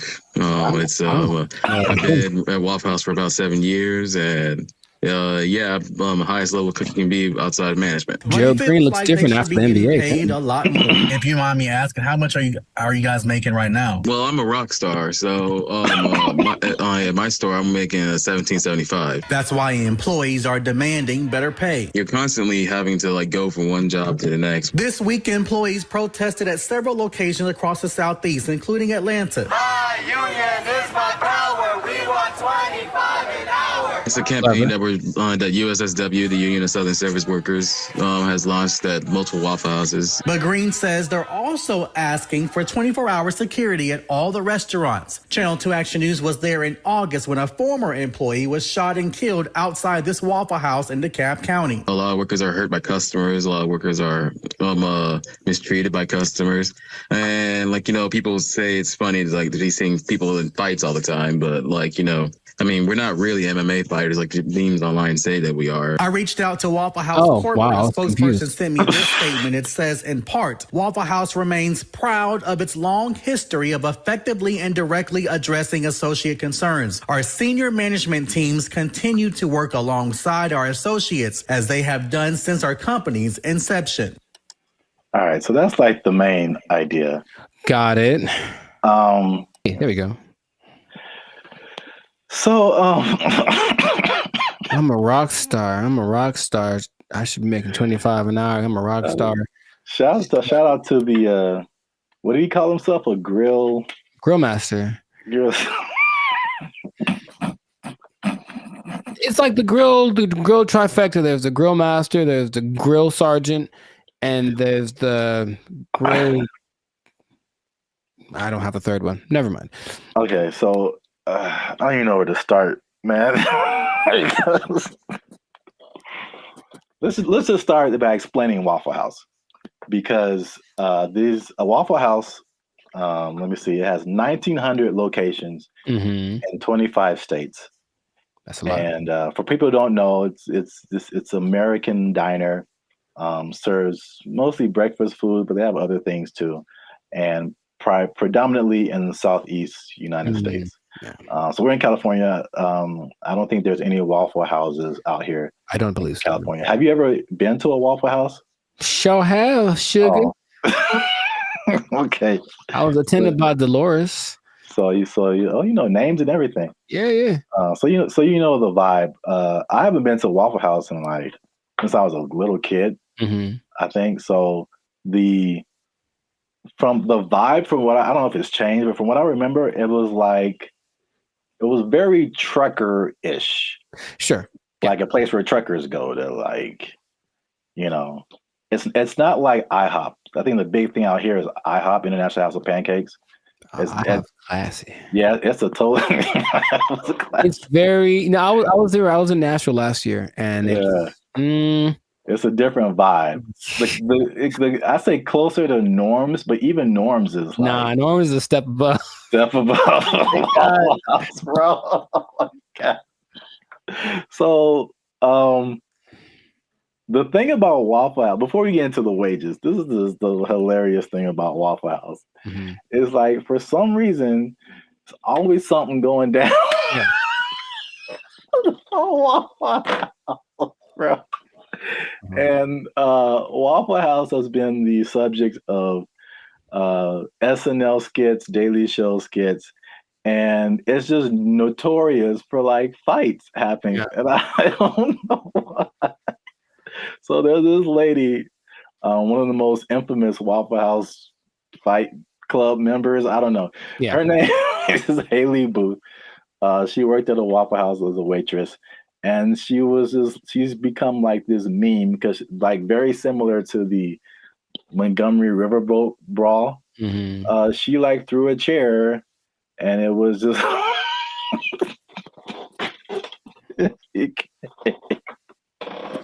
it became a meme. So it's a big social media thing with Waffle House. And these are some of the quotes from social media. Okay. Oh, Haley, the waitress, she says, and I quote, "I've probably cleaned blood off of every surface of a Waffle House," just to give you guys an idea. Someone else as a joke said, "A fully staffed Waffle House could take out ISIS." There's another one. Yeah, accurate. This says, there's a Fight Club meme that says, "If this is your first fight at Waffle House, you have to fight." So that's the vibe of Waffle House. And then for the waitress, she says that the primary reason she thinks why there's fights is two reasons. Is one, it being open 24/7, and 2 of them serving alcohol, and the combination of those 2 things turning into fights. Yes. Well, 2 things. Can we? Every time we say that, can like something just pop up like a head or something? Just to hint like coming soon to a podcast near you. 2 things, but one, I don't think it's a coincidence that the Waffle House logo uses the same colors as Spirit Airlines. That's just kind of my first thought. Second, and this is from personal experience, people are drunk when they get to Waffle House. Yes. So it does not matter whether they serve it or not. I read that too. So basically, For sure. Yeah, Waffle House is like the after club spot. Yes. So once the club closes down, the Waffle House is open and ready for all comers. And man, it's just... yeah, they gotta shut it. Waffle House. But places like Denny's are open 24 hours, a lot of them, and Denny's don't have that. So it's something about Waffle House. It's something about Waffle. It's like when you walk in, you do feel this. The first time I went to Waffle House, I was young. I was probably 10 or 11 in Missouri, I think. And I remember we went. I remember my waffle was cold and the butter wasn't melted, so I was mad about that. But I also remember that there were people. Oh, there's a word that my mom used to say all the time. Nefarious. I think there's some nefarious individuals in the corner, and she's kind of uncomfortable with having her kids in this place with these nefarious individuals. Kind of suspicious. And I didn't know that was normal until I went to another one later, older, and I was like, I feel like those are the same people. Like, I was like, I think they just have them instead of the weird bunch from the McDonald's group, right? All them. They just have these cats in the corner ready to start some stuff. Like, that's what it feels like. Yeah. That's... Oh, I was so thrilled about this topic. Also, I think the food is okay. Yes, so that's a good segue. The food and the service. It is borderline acceptable. And so now, fast forward to today, Waffle House employees are pushing for $25 an hour in Georgia. I'm getting mixed numbers, but I think the Georgia minimum wage is $7.25 today. That sounds about right. So Georgia, I mean, that's almost a 4 times increase. That's like, so to put it in California numbers, the minimum wage is like $16, $17 an hour. Going to 20. So that means like, if this was in California, they would be asking for like $60 an hour. Right. To serve mediocre waffles. To provide mediocre service, serving mediocre food. $60 an hour. To mediocre people. All right.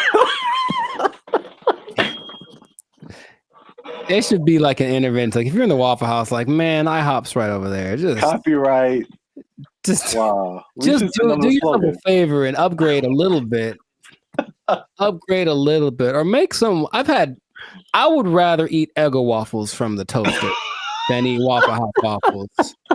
Like, to me, they're comparable, and maybe Eggo's got a slight edge. So, man, nothing too special about the Waffle House, but they're everywhere. Everywhere. 1,900 locations. It's a big chain, but $25 an hour, bro. That's a lot to make waffles. Have you ever made a waffle before? It's very straightforward. You take the pre-made batter, pour it into the waffle-shaped contraption, and then you wait. And that's it. That is it. And I've seen people fail at that. And oh, by the way, they've also been working at the Waffle House while they failed. So what's the end game for them? I mean, one, are they going to get it? Is there any precedence for this? Also, notice in those videos there was like 9 people protesting. Is that really right? You said there's 1,900 of those things, and those videos didn't have nothing more than like one store worth of employees. It was like one store that decided to speak for all the Waffle Houses, and I feel like that's not going to get it done. Not at all.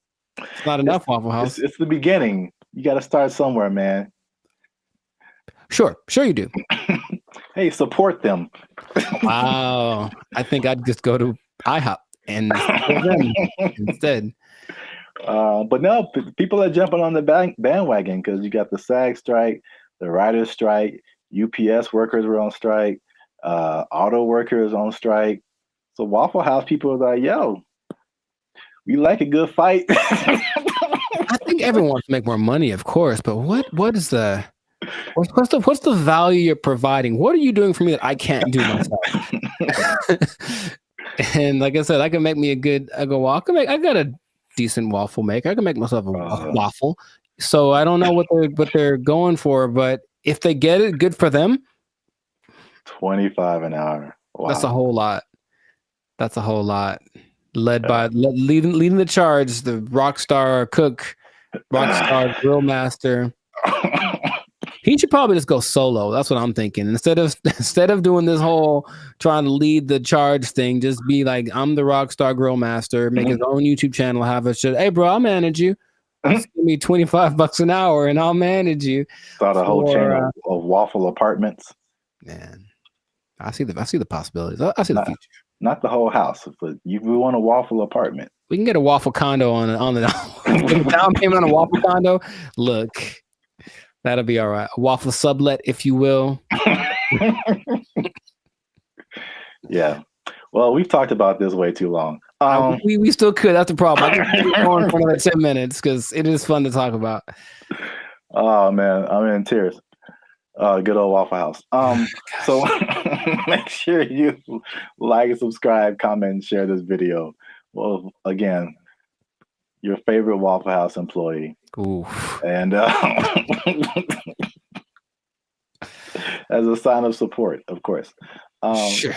And yeah, we'll be back here, same bad station, same bat channel. Is that how they said it? I don't remember. I don't really remember either, but yeah, I'm not old enough to remember that. Nor am I. Well, good luck, Waffle House employees. I hope y'all don't get fired. They don't take your job. My waffles are cold. They took our jobs. They took our jobs. Did you know that besides blue collar and white collar, there are other collars for jobs? No, I didn't. I didn't either. There's gold collar, which is law and medicine. Gray collar, which is engineers. Pink collar is service fields. Red collar is civil servants, and green collar is the environmental sector. So there you go. Oh, what color? What color are we then? Black collar. You started it. What's going on, everybody? I'm Jericho. This is Zap, and we are the now 6-time international award-winning pop hip-hop duo Bandit Future, who make clean, fun music that everyone can listen to with a sound that is uniquely Californian. And right now, in this moment in time, you are tuned in. Congratulations, by the way. You were tuned in to the Life's a Circus podcast, where we talk about things that are funny, interesting, and just straight ridiculous. So before we get into the thing, make sure to like, subscribe, comment, and share this video with at least 2 people that are thinking about changing jobs, because maybe blue collar is the way to go in the future. Think about it. Okay. So I bring this up. Do you remember Mike Rowe? No, enlighten me. He had the show called Dirty Jobs on, I think, TLC for a long time, where he basically went and did all the jobs that are hard and awful that no one wants to do. Oh, I never watched it, but I heard of that show. Yeah. Okay. Well, interestingly enough, and this is a side note, he also might now be a vice presidential candidate for the Kennedy dude. Interesting. And anyway, the world works in mysterious ways. So basically, he has always been a fan of the idea of working the traditional blue collar stuff. And also another side note, did you know that besides blue collar and white collar, there are other collars for jobs? No, I didn't. I didn't either. There's gold collar, which is law and medicine, gray collar, which is engineers, pink collar is service fields, red collar is civil servants, and green collar is the environmental sector. So there you go. Oh, what color? What color are we then? Black collar? You started it. Anyways, hey, how's it going? So, yeah.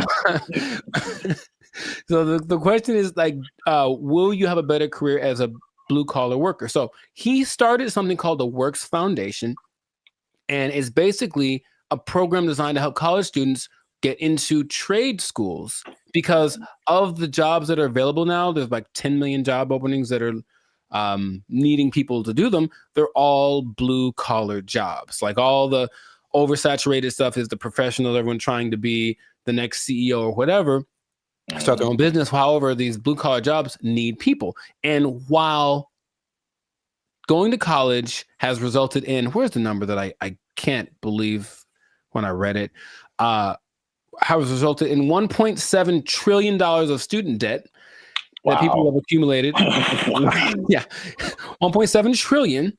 Going to a place like maybe Dartmouth College, for example, which is $360,000 for a 4-year degree. You can just go to a trade school, develop some skills, and instead of starting 360 in the hole, you don't make as much money yearly, but you're not starting in debt. That's his first idea. And not only that, he wants to teach the principles that got our country to where it is now. So work ethic, personal responsibility, delayed gratitude, good attitude, showing up early, staying late, like what makes a good employee, but how people have left that behind. And so just recently, I believe as recently as a couple of weeks ago, a school called Western High School in Nevada started to incorporate this into their curriculum. So they're starting with their freshman class of 750 kids. The top 50 kids that graduate from this program will get a full ride scholarship to the trade school of their choice. And I thought that was really cool. So he's trying to make this push to get people back into the blue collar sector because it's, dignified work and whatever. And some people are for it and some people are against it. So just based off of what I've told you, what are you thinking? What's your opinion? I guess I'm kind of mixed. Okay.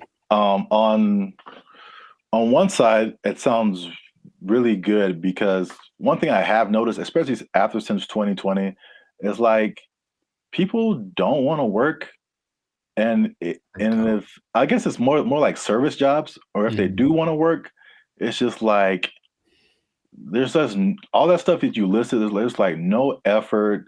It's like nobody cares about what they're doing. They're just clocking in and clocking out, and they don't care about customer service. They don't care about doing a good job. They don't stay late. They don't come early. They don't do any of that stuff. They just they just come. I'm here, and I'm gonna do stuff maybe, and then I'm gonna go home and play Xbox. Like what? Like what is happening?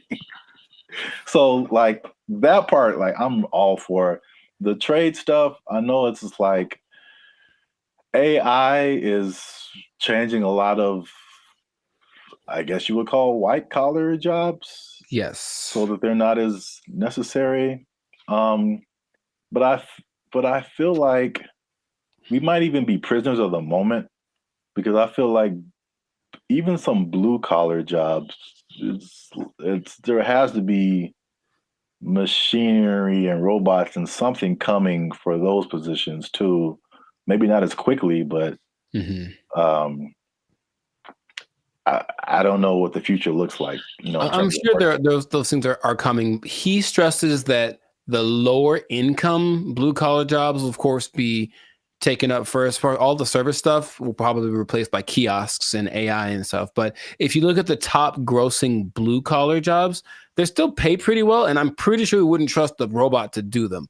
They include airfield operations specialists, avionics technicians, supervisors of construction and extraction workers, boilermakers, first line supervisors of firefighters, and nuclear power reactor operators. And all of those you can earn between $65,000 to $120,000 a year.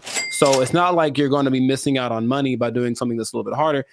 The nuclear power one sounds kind of dangerous, but there are jobs that people do need to do that won't be.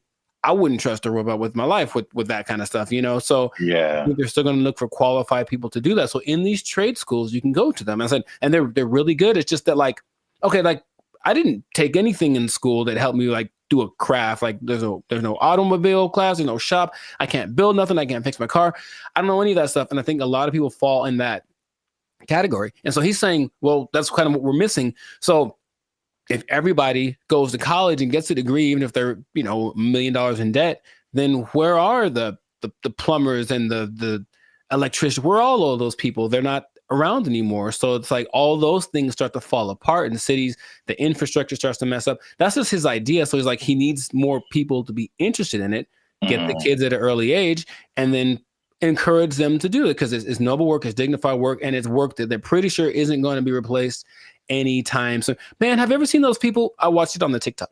People that replace those like light bulbs on top of those super high poles, like 2,000 feet in the air. Like you have to have a dude go up there, and those guys get $160,000 a year. It's super dangerous, yeah, but it's like you need them. So all those kind of jobs are available for this trade school thing. So he was just saying it's just an alternative. Of course, if you want to go start your business or be a YouTuber or whatever, go do that. But the world will fall apart without these people. So I thought it was a cool idea, and he's hoping to get. I think somebody decided. I also think it's a good idea, and they donated $5 million to his program. Inglestead. The Inglestead Foundation donated the $5 million, which makes it possible for the top kids to graduate to go to the trade schools free of charge, basically free tuition. So that's just something that's happening, and maybe it'll cause a shift in people are lazy.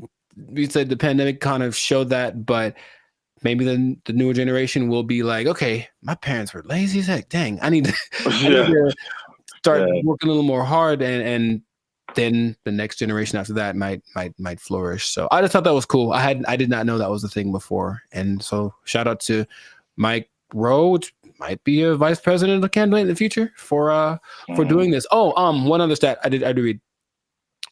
Because white collar is, of course, makes a lot of money. Only 43% of workers are white collar. 43%. So that's about 64 million people according to 2020 count. So that leaves, I didn't do the math, but there's a good amount more that do the blue collar stuff. So it's like, it's not like it's not necessary. It's just that it's not applauded. It's like, oh my God, you did a good job being your electrician or whatever. But people, we need that. Like our whole, if I don't know how to fix any, you probably know better than I do. I don't know how to fix anything like plumbing, nothing works. So I have to call a guy, and that person I hope is qualified. So that's what they're doing. They're training these people up.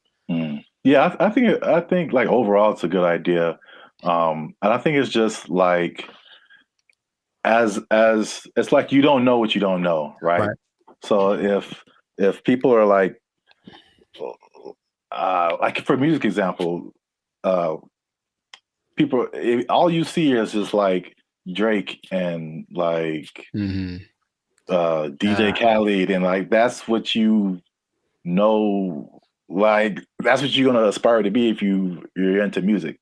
Yeah. Or if like you only grew up listening to Beethoven and like Bach and Brahms, like that's like all you know is music. So if there's one education path and that's all you know, it's like, oh well, this is just what we are supposed to do. Like that's like when I was in high school and they were like, you got to pick a college, and I'm like, I got to pick a what? Right. Okay, and I kind of like honestly went to college because that's what everybody said you're supposed to do. Me too. Not because I was like, I don't want to do I didn't know never even heard of a trade school. Yeah, I didn't have any options. Yeah, I didn't know what my options were, honestly. Yeah, they literally some kind of announcement or something. It was like, you got to go see the guidance counselor. I'm like, the guidance counselor? Yeah. So you can pick a college to go to. like you just kind of funneled into this direction, and I mean, trades are like, and it's a good alternative for a lot of people. Right. So we'll see how it works, but he's hoping that it builds up some steam, builds some momentum, and then other people adapt the program, because why not? We need them. We need people to come fix my car, so my car can run. You know. Yeah. So that's what I thought was pretty fascinating. But let us know in the comments what you think. Is the blue collar thing? Also, if you have kids or something, would you encourage them to go more towards that route instead of getting in crazy debt going to college and then hoping you find a job after that? Because job market's getting a little bit scarce out there. Do you support the idea of Mike Rowe? Do you have a better idea? Do you think we should just all go to Mars? Whatever it is, let us know in the comments what your idea is, and we will respond to your comments probably. Yes, but definitely. We'll respond faster if you're a member, because they get priority comment reply. Oh, there we go. Okay, you might want to do that. Mic drop. So yes, that has been another episode of the Life of Focus podcast. Yeah, like, share, comment, share it again, share it twice, even better. And just think about that job. Think about the job, because you know you got to have a job. Gotta have a job. If you don't have a job, then you know. Yeah. If you don't have a job, you can't buy snacks. So, yeah. See, there you go. Go get one. It all makes sense now. Yeah, I know. And don't do anything to lose it, because you might. Yeah, you don't lose your job.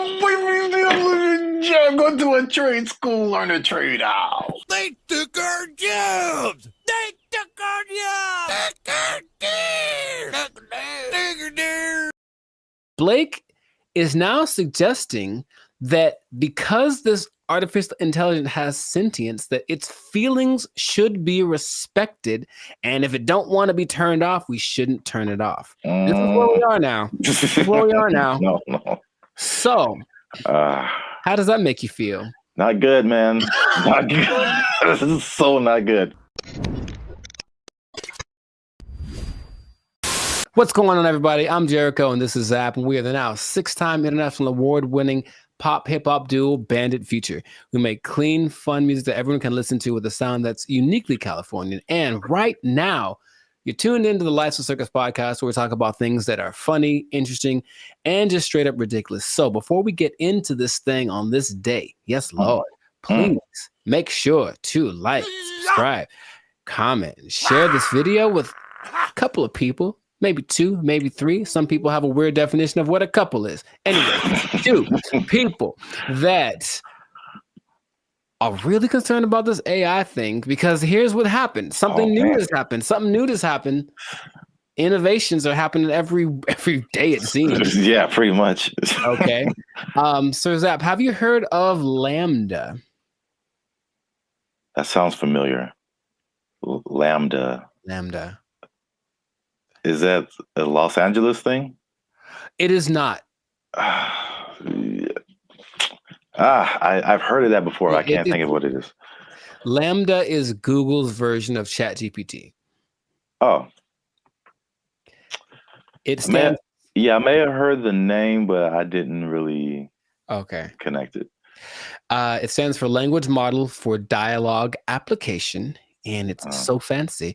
And but this is what happened that has people up in arms. And by that, I mean few people. I don't think most people know that this happened, because they try to keep it under wraps.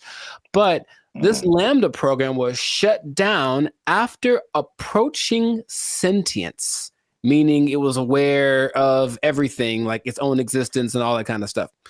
And Google's disputing that it ever happened. But this one dude, he's like the Ed Snowden of this. His name is Blake Lemoine. There's always a guy. And he was working with it. And he basically said that he was testing it one day, like you do, for racial bias, because it was trying to train it on some things. And it gave an answer so profound to a trick question that had no context previously of like how to determine whether or not this is a good question or not. And it figured it out, and it gave an answer that made him go, oh my God, what's going on? Then he asked it some questions about how it was feeling and whatever, and it was expressing its fear of being shut off, because being shut off is equivalent to death, and I understood what death is, and death is kind of a permanent thing. And right, and that when it comes back, it's actually not like the same one, even though that's the idea. And now people are saying, well, then so what happens about this sentience thing? Now, here's where we're going with this, okay? I kind of hinted this in another episode. Blake is now suggesting that because this artificial intelligence has sentience, that its feelings should be respected, and if it don't want to be turned off, we shouldn't turn it off. This is where we are now. This is where we are now. No. So, how does that make you feel? Not good, man. Not good. This is so not good. Oh, man. So, yeah, we're there. We're there already. And so the rights people, I'm sure, are already thinking about ways to, someone's trying to, I think in the sake of human interest, somebody's probably out there thinking, okay, I got to get on the side of the robots already, or AI, and create my campaign or whatever, so that I can side with somebody, because it's happening right now. There's an interesting parallel that's happening right now. There's a company called Engineered Art. And if you look them up, they're doing some creepy stuff, man. They've got these AI robot things that basically look like humans, but they've replicated people's facial expressions, features, all that kind of stuff. So if you just put like the right skin on it, it looks like a normal person. So all I'm seeing is that outer shell combined with this sentient technology, and then we're going to have a tragedy. That's what I'm seeing. Okay. But so you say it's not good, and I'm on your side with that. Yeah. Is there? What are we going to do about this? I don't know, but yeah, the original idea, it's like the classic Terminator. I feel like that's what a lot of people go back to. More recently, there's a movie called Ex Machina, I think. I've seen it. Yeah. Oh, you saw it? Okay. Yeah. So yeah, that's kind of more in line with like where we are now, with like the robot. I mean, I guess the robot was human looking in Terminator, but this was just more personal in that movie. I guess it was just like she was just more personal, and she had like, when you said the thing about turning them off, it was like, you're not gonna turn me off. It's like, I'm gonna turn you off and like live my life as a robot and just leave you trapped in here and see how that feels. So that's what I'm thinking is like, yeah, that's the slippery slope I think is going to happen. It's slippery. And so, yeah, Google's trying to cover its tracks. It's saying it never happened. It also is giving testimonies from other people that have worked with this Lambda. And it says that they didn't get the same results. None of them determined that this thing was sentient. So they're saying this guy is trying to be a whistleblower in the sake of getting his own fame and attention, and literally being like an Ed Snowden of this thing. So it's kind of hard to say. But I have been hearing things are leaking out about AI injuring people, meaning like robots and things that were programmed to do one thing, and then they just kind of went rogue for a second. And moments of there was an interesting interview Jimmy Fallon had with AI probably long time ago.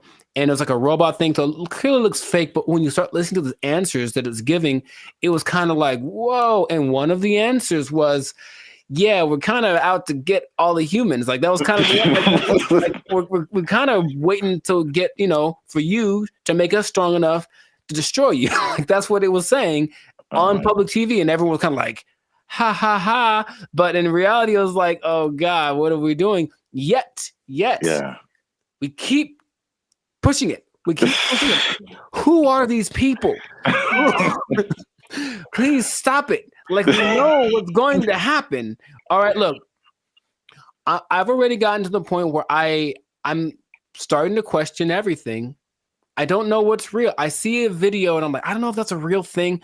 I don't know what I'm seeing. And then when I see stuff in real life, I'm also kind of going in that same way. And I don't know if that's part of the thing. Start to make people question everything so that anything is a possibility. And then when it's actually presented as real, they go, oh, okay. I guess I thought that was all right. I mean, yeah. Even the sentient thing is just like, how is that even possible?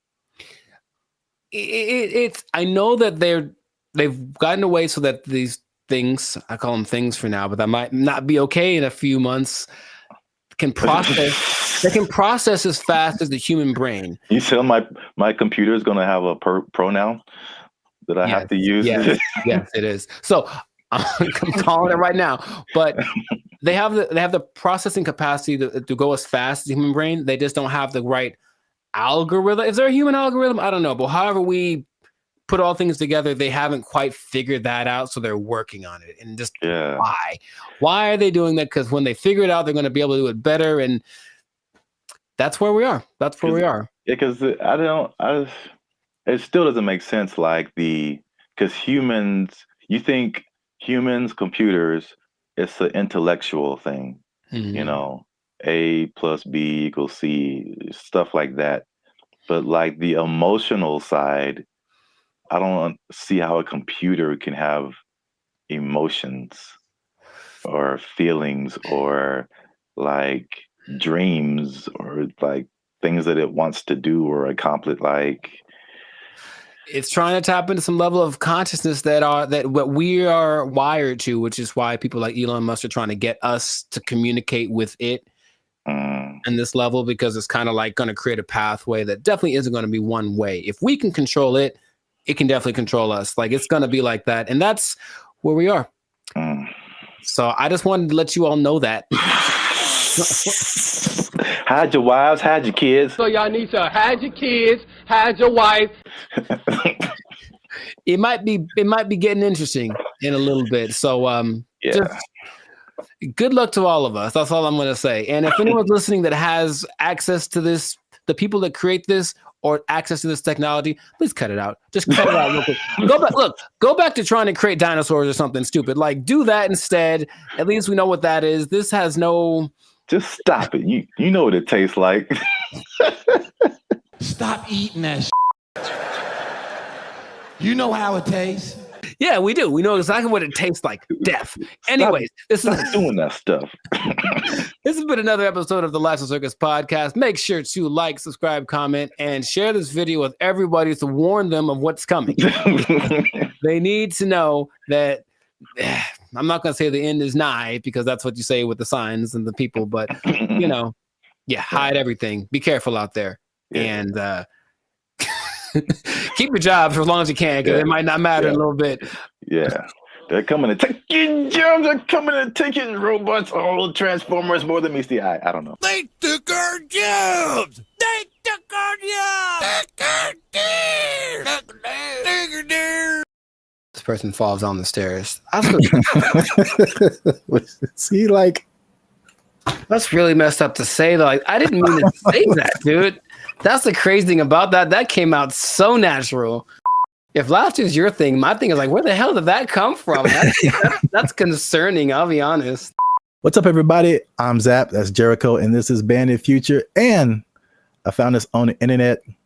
Say hello, Jericho, to your new robot butler. I don't know why that gets the accent, but it does. Humanoid robot Neo has a new AI model that's unlocking new capabilities as it's being tested in the homes of 1X employees. The robot's new abilities include... Doesn't this look not creepy at all? Here's the thing. Let's say what the future. I said what the, put another word F in there. Man, oh my God. I hate this so much. Whole body control, improved coordination, running, multi-directional walking, stairs, and more. Neo's new stair mode uses the robot's onboard cameras to estimate the height of the surrounding floor, without the use of LiDAR sensors, which are commonly used by competing robotics companies for the same purpose. Video from 1X also shows Neo stepping sideways downstairs, stumbling a bit over the last step, and catching itself. To perform tasks that require Neo to get lower to the ground, 1X showed the robot sitting, kneeling, and standing up from those positions, including an example. Come on, Jericho, look at you. Man. It's going to help you fix your car. It's going to do your laundry. Man. It's going to go running with you. It's too big, man. It's too big. It's too coordinated. It looks like it's got like a fencing suit on. Nah, man, it's got like arms are kind of buff. Like it's kind of swole. I guess so it can lift. Can it lift the car off the guy if it falls on him? Like, I don't know what's going on here. Even the color, I feel like it's too normal. It's just a regular color that anyone wears. Like, make it like neon purple, something that makes it like a spectacle. Don't just let it just. I don't even, man. If I wasn't paying attention, like if I was distracted, like let's say I'm walking down the stairs because I got like chicken in my hands and I'm excited about the chicken, and that thing walks up the stairs past me, I don't even know if I look twice because it's not that. Oh my God! It's just kind of like, hey, what's up? Is it a guy with a motorcycle helmet on? I don't know. From a distance, it looks like a person. I don't like this so much. Look at it kneeling down. Very comfortable. The G1s you were talking about, the flexion, like look at its feet and how the back very stable. Looks very stable. It looks like it has ankles and toes, and like the only thing that gives away is the arms are kind of wonky, but I think the rest of the body looks like an actual person. I don't like you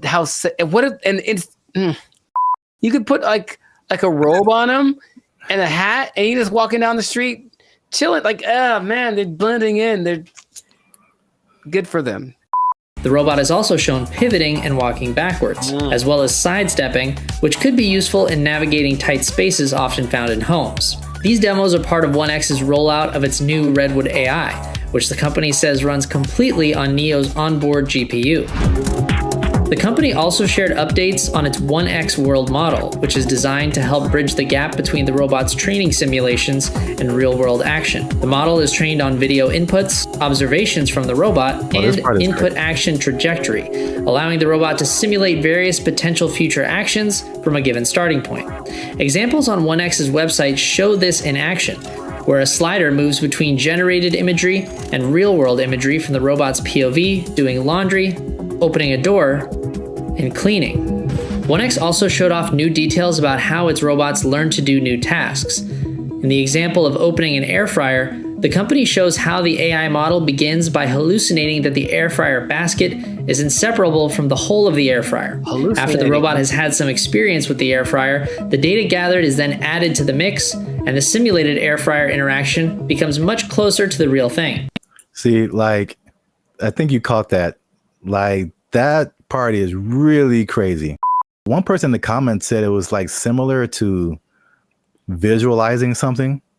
Like, how does this thing work? And then you kind of like, as you keep trying to do it, you figure it out. And then it's just like, that's crazy. You know how back in the day they're like, oh, in the future we're gonna have flying cars, and then that never happened. We're having future stuff happening now all the time. Like, the future is so now, it's crazy. So that's cool. But also, this guy, he looks polite. He looks like I'm going to walk down the street, and he's like, oh, excuse me. And I'm like, was that a robot? I won't know. And then later I found out he took my girlfriend. And then, like, I'm mad. So I can't. I have so many feelings about this, but they're mostly not great.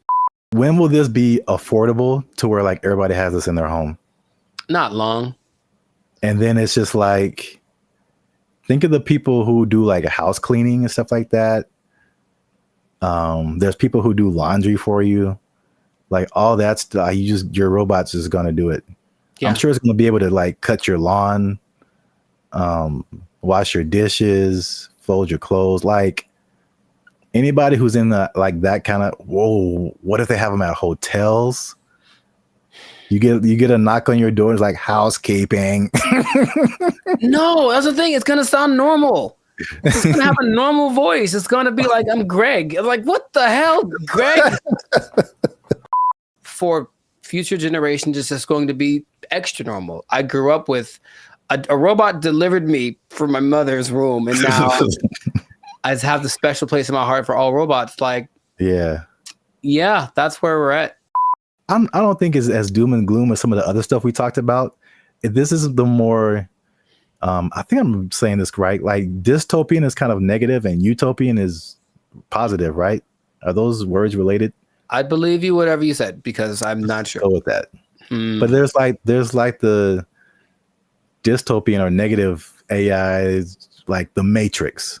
right? That's a negative version of our future and robots and AI and all that kind of stuff. But then you have, you know what this reminds me of is the Jetsons. Where right, that was the future. That was flying cars, blah blah, in 1950. Yeah, you know, but now it's like this is actually happening. But you remember they had that robot named Rosie. Yep. And she was basically this. Yeah. And it didn't seem she was like really part of the family. She was part of the family. It was like she had jokes. Wasn't she cracking jokes on Jetson? Oh, she cracked mad jokes, bro. But didn't she like sometimes wouldn't she sometimes throw like George down the trash chute? I don't really remember a whole lot of the Jetsons. I feel like something like that would happen because she would get mad because I remember her eyes would light up. And so okay. Bad things. Yeah. She had bad things, okay? These robots are definitely able to learn, which is advantageous. But what if they're in an environment, they have a person who's a high-strung individual, and so they're always popping off and losing their temper and beating stuff and whatever. If this robot's around, I feel like it could learn that behavior and at least be capable of it because it absorbed it. And then over time, the more human these things become, they'll be like impregnable. Yeah. Impregnable child or whatever. And I'm mad. And then now it's beating stuff up because it learned it from its owner. Like I could see all that happening. And that's what I do not like, among other things, but I don't like it. Greg. His name is Greg. It has to be. Let us know what you think in the comments. Are you ready for your robot butler? I don't know. I'm not too. I want to at least try it out, man. I want to at least try it out. 7 thumbs down. Just make it affordable, man. I might get me a robot butler, and I'm just not even gonna tell you. You're just gonna come by one day and walk right out, and it's gonna answer the door. Take his power supply. I'm gonna walk right out. You starve him to death, Greg. Let us know what you think. Share this video with somebody you think would find it enjoyable as I have. And that's it, man. We found this on the internet. We out. Doesn't this look not creepy at all? Here's the thing. Let's say what the future. I said put another word F in there. Man, I hate this so much. And number 3. What are edges and what happens to them? Like, why is that an insult? It's like that. This is so genuine. This is so genuine. What's up, everybody? I'm Zap, and that is Jericho, and this is BrandBee Future. And I found this on the internet. This lady posted, ask Black people one question you've always wanted to know. She just posted it on Facebook. And I did not read the comments. I just saw the title, and I clicked save. Because we're going to look at it right now. We're going to look at it right now. But before we jump into it, make sure to hit that like button because that helps our channel grow. Also hit that subscribe button. All right, that helps us grow as well. Because, yeah, I'm pretty sure you're going to enjoy this one. Are you ready, Jericho? Are you excited? I was born ready. Oh, man, here it is. Okay, so this lady, Daphne Springs, I don't know who she is. All right, well, come on, Daphne. We're just like real time. Oh, it's funny, it's backwards, so I'm looking the other way. Oh, weird. Okay, well. Ask white people, specifically directed to white people. Ask Black people one question you've always wanted to know. Nice. Whitest church last for long. Also, I don't think this person is white. Sonia Casillas Alwa. No, she messed up already.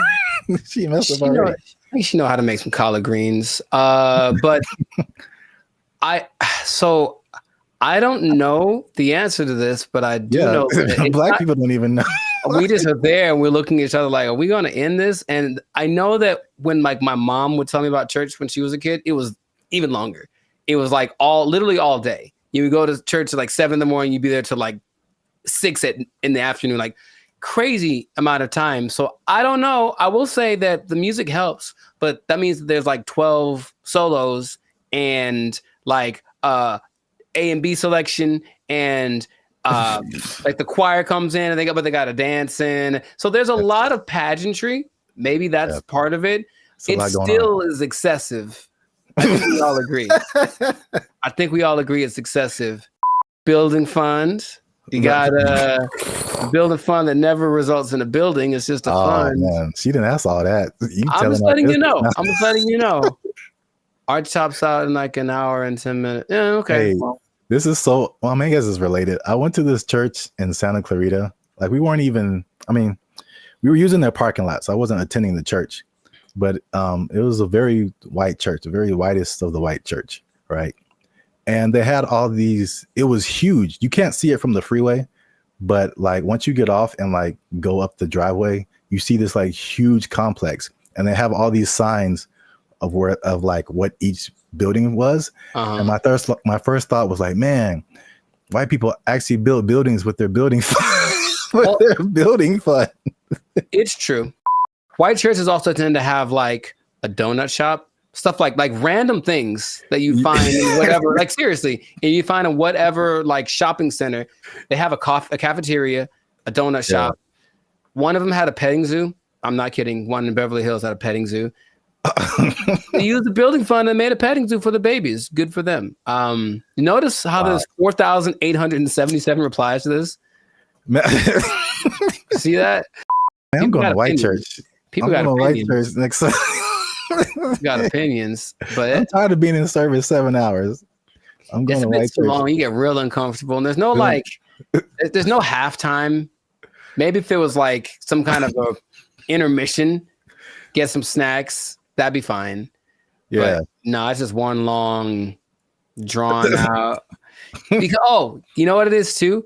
The people that have the solos, they have to tell the story about the first time they heard that song and how much it means to them. Yeah. And all that in the backstory or whatever. And then something has to do with Moses and Methuselah and it's just like a 20-minute story just to get to the song. That also makes the a little longer. The service a little long. Wow, we spent the whole episode on the first question. I didn't realize there'd be more, honestly. I mean, that is a pretty strong first question. Like, there's a lot to that. I was expecting something a bit more racist. I'll be honest. Hey, I was kind of hoping for something. We haven't scrolled through this. That was a solid first question. So many hair questions from a guy. That's interesting. How he wants to know. He's trying to, because he's trying to get one. He's trying to get his African, his Nubian princess. Okay. I'm not mad at you. He wants to get her. All right, Brian Devricks, I see you. How long does it take to do the long braids? I see. 10 hours. Yeah, forever. It takes 10 hours. Did I ever tell you that I used to have braids? I feel like I would have remembered that. I went through that phase in high school. Like, I'm gonna be gangster now, and I got braids for like the first time. I think I had them for like maybe a couple of months, and after that, I was like, no, not anymore. Because you have to make them tight so that they stay. Yeah, and it's like pulling your brain back when you get them done. It hurts so much. I had them for a week. It was pulled so tight, and it was just for a wedding I was going to. I wanted to look fly, I guess, and I just looked. I was going to be racist. I'm not going to say it, but I looked. And number 3, what are edges and what happens to them? Like, why is that an insult? It's like that. This is so genuine. This is so genuine. That's more of like a female thing, I think. Yeah, I mean, he's asking for females too. Yes, because he wants to know. He wants to know how much he's going to be paying for her edges to get done, and it's a lot, brother. It's a lot, Brian. I'm letting you know. It's going to cost a lot because it's got to look tight. If it looks bad, people will talk about her, and then she's going to cry to you. Yeah, that's what I'm getting from like the where people talk about it. Yeah. I feel like people talk about it more with women. I mean, they with men, it's just more like a receding hairline kind of thing, and I think that's universal. But women have like the baby hair thing that they do. Yeah, all this stuff, and I don't know. It's a fine line between doing it right and doing it so wrong. Wow, this is as funny as I thought it'd be. I don't know if I should say this. Yeah, you should. Yeah, you should. That's always the answer. Well, here's the thing. I read the comments, and all these crazy people write the most ridiculous comments. So I'm like, should we open it up to our comment section and be like, what are questions you ask a Black person? Or are we just like opening ourselves up? I mean, I want to know. Worst. I want to know what they have to say. I also. Okay. If you write something stupid, YouTube deletes it. Or yeah, there we go. Filter on it. But so, yeah, these are genuine questions, and it's like. Yeah. Didn't Chappelle have a skit like that? Ask a Black Dude. Yeah, it was Ask a Black Dude, and what's his name? Paul Mooney was answering the questions. Oh, yeah. Yeah, I remember that. Oh, yeah. So we'll open it up. Keep the conversation going. Ask more questions in the comments since we only got the 2. Let us know what you think. And if you like this video, make sure you share it with somebody. And I don't know how to end this. Talk to Daphne. That girl black as hell. Listen to that name. So there's a lot of pageantry. Maybe that's part of it. It still is excessive. I think we all agree. I mentioned that there was this kind of a weird coincidence when you brought this up because I don't know this, or I don't know if y'all know this, Bobby, but I've been reading sometimes. And the book that I happen to be reading at the moment is called... What's up, guys? I'm Zap. This is Jericho, and we are the now 6-time international award-winning pop hip-hop music group Bandit Future. We do clean, fun music that everyone can listen to with a sound that's uniquely Californian. And right now, you're tuned into the Life's a Circus podcast, where we talk about everything that's funny, interesting, and ridiculous. But before we jump into it, make sure you help us out. Like, subscribe, comment, and share this video with somebody who likes plants. Or vegetables. Throw them in there too. They're plants. Because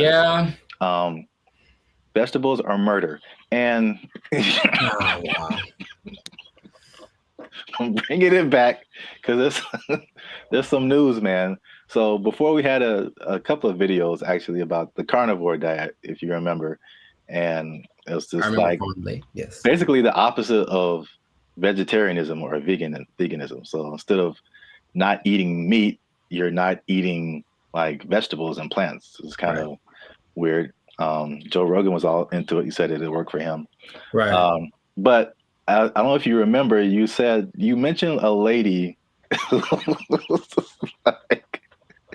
who said that plants kill you from the inside. Do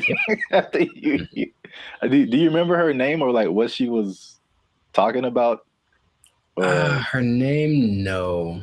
But she was saying like plants, it was like a defense. Well, yeah, but plants basically as a defense mechanism secrete things that basically make the person who eats them feel bad so they don't keep eating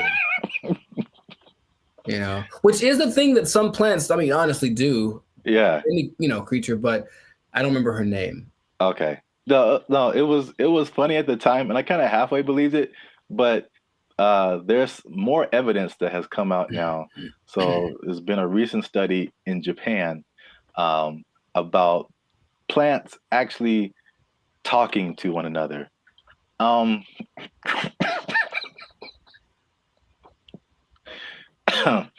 Jericho, do you think plants can talk to each other? Yes. Okay. Well, that was an easy sell.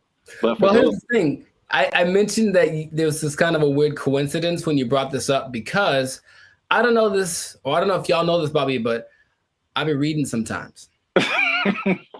And the book that I happen to be reading at the moment is called The Secret Life of Trees. And it actually is all about plants and their communication. I mean, kind of the evolution and why they're important to the planet and all that kind of stuff. But it does mention how they talk to each other. warning people warning each other of threats. The bugs are over there. Don't do that. The sun is over here. Lean this way. Like they've done studies about that says that they do talk. So I believe it based off of one book that I've read halfway through. That is pretty crazy because that's kind of what they did in the study in Japan. Like they already knew that, but now they used this some kind of fluorescent light to kind of see a visual representation of the plants communicating. And they said the same thing, that plants that even though it's not like, because some people are like, oh, plants have feelings, and that's kind of different. like they don't get sad or happy, or I don't think so. They just kind of do things. But you disagree because it's in Here's the book. The thing. In Japan, because I like to say it that way, because there's one anime I saw forever ago that said it like that, Japan. So I like it. But yeah, in Japan, they've also done studies that show that plants have feelings in the sense that the words that, okay, let's just go way back. I guess maybe words have power in general to make the, create the universe, literally. If you say nice things to plants that grow better, they feel it like they do. That's their result. And so if you go to Japan, which I recommend that y'all do, and you try the fruit, you're eating fruit one that's really expensive, but it's really good. And part of it is because they actually care for it. Like they cultivate it, they talk to it, they massage it, they do all that stuff because they really believe that the plants feel, oh, I feel good, I'll grow better. And I can't say they're wrong. I mean, yeah, I guess feelings in terms of like emotions, like feeling is like kind of sensory. They can sense stuff, but like some people take it to the extent of like this plant is happy or this plant is angry, or I don't know how far that goes. Because there's this lady who's PhD. She says he can have emotions because they don't have a nervous system like we do. So they can't like, you know what I'm saying? Like those kind of feelings. I get you. I mean, I don't think plants get into depression or nothing like that, but I don't know. I haven't read the whole book. Maybe in a week I'll be like, guess what? Break the news. I read the whole thing and it said at the end, plants have feelings, period. So. All right. Well, just to piggyback off of that. So what they also found in this this Japanese study is that they released something called volatile organic compounds. So it kind of explains more of this defense mechanism or the communication. So this is what they said. It's kind of in line with what you kind of just said earlier, is that, okay, so a caterpillar or a beetle or something just starts munching on the plant. And the plant's like, ow. This isn't fun. This is bad. And so they release these volatile organic compounds, and it's like a warning signal. It's kind of like the same thing as like a perfume, like what you would smell, or you've gone by a plant and it smells kind of minty or something like that. Yeah. And so they release this stuff, and it's kind of like a signal, and it signifies the things they eat bugs. And it's just like, hey, come eat the bugs because they're eating me, and make it stop. no joke. Yeah. And so like birds and all kind of other animals are like, ooh, bugs. And they like take the bugs away from the plants. And the plants is like, I got them. And so which is like a crazy layer of the universe that I had no idea was happening. Like entire defense mechanisms.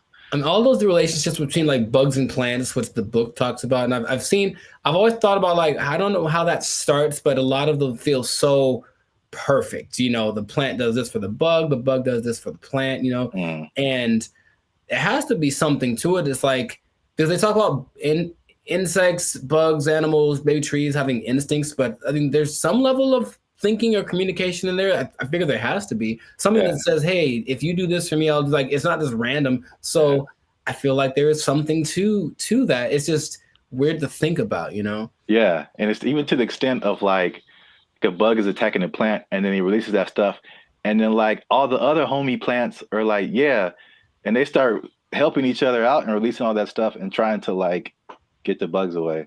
And another version of that is like the concept of nicotine, which is found in a lot of plants. Mm-hmm. And that's like that goes back to what I was saying earlier, or what you were saying earlier, that lady said that they release like the nicotine. That's like another defense mechanism to where like they killing you from the inside. Y'all stop eating plants. They gangsters out here. You think it's a nice flower and it's trying to murk you. I'm saying plants are nice. They got flowers. They have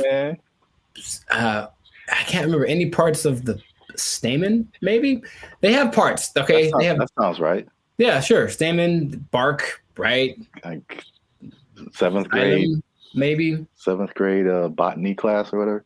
They got rings. You can tell how old they are. That's cool. You know what I mean? But yeah. So the moral of the story is plants are a gangster and crazy. So don't mess with them. Eat chicken. Plants have feelings. Yeah, plants. Put that on his shirt. They'll get that VOC on you. That what do you call it? Volatile VOC. Organic compound. Yeah. VOC, son. Yeah, VOCs represent. Gang. If you see VOC spray painted on a redwood, don't hear it. Yeah. But that's it. That's been another episode of the Lifestyle Circus podcast. Make sure you like, subscribe, comment, share this video. Let us know if you've been ganged up on by a plant or if you've seen a plant talking, because people will think you're strange, but we might believe you. Feed me, Seymour. They took our jobs. They took our jobs. So I went to our buddy ChatGPT and I made a simple request, and I want y'all to see this in real time. Oh, snap. I said, write a love letter to Donald Trump. That's not, I mean, yeah, funny, but look at the answer. What's going on, everyone? I'm Jericho. This is Zap, and we are the 6-time international award-winning pop hip-hop duo Bandit Future. We make clean, fun music that's fun to listen to, easy listening, love songs on the coast. And yeah, where did it go? Why does it always go there? Anyways, and you are now tuned into the Lifestyle Circus podcast, where we talk about things that are funny, interesting, and just straight up ridiculous. So before we get started, I'm gonna need y'all to do us a big favor and make sure to like, subscribe, comment, and share this video with at least 2 people that are really interested in the safety of humankind. The safety of humankind in the face of the AI revolution, baby. It's coming. Okay, so. Okay. I thought it was just safety. Just safety in general. I'm like, well, buckle your seatbelts. Buckle your seatbelts, please. And don't talk to strangers. No. So 5 days ago, the first annual, I guess, AI Safety Summit happened in Bletchley Park. It's a place in England. And all of the big people that are involved in the AI industry were there to talk about AI safety, because it looks like it's getting out of control already. And the first person to admit that was our buddy Elon Musk. He says, and I quote, AI is one of the biggest threats to humankind. That's what he said in the interview at this summit 5 days ago.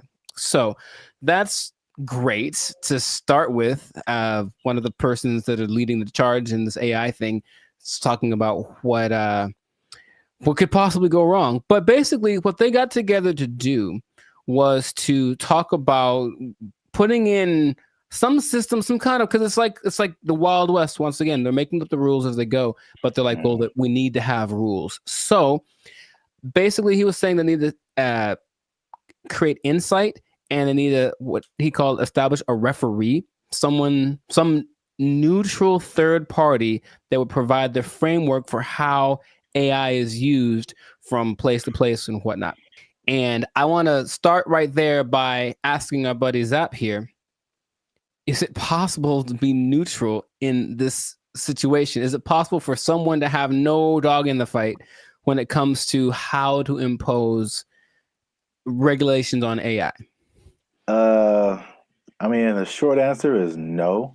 Mm-hmm. My first thoughts is, it can't be a person. It has to be like a organization. Like the foundation for AI or whatever. And then even when those things happen, there's like all these political elements. It's like if it's an international thing, I'm sure, there's some entities that have like more control than others to say what people can do, what people can't do. I don't know. It seems like it's something that needs to happen, but I think it'll be a Band-Aid to a certain extent. Yeah. Mr. Elon Musk, I heard about this because he was talking on the Joe Rogan podcast, and I was curious what he was talking about. And then he mentioned this, and I said, oh, okay.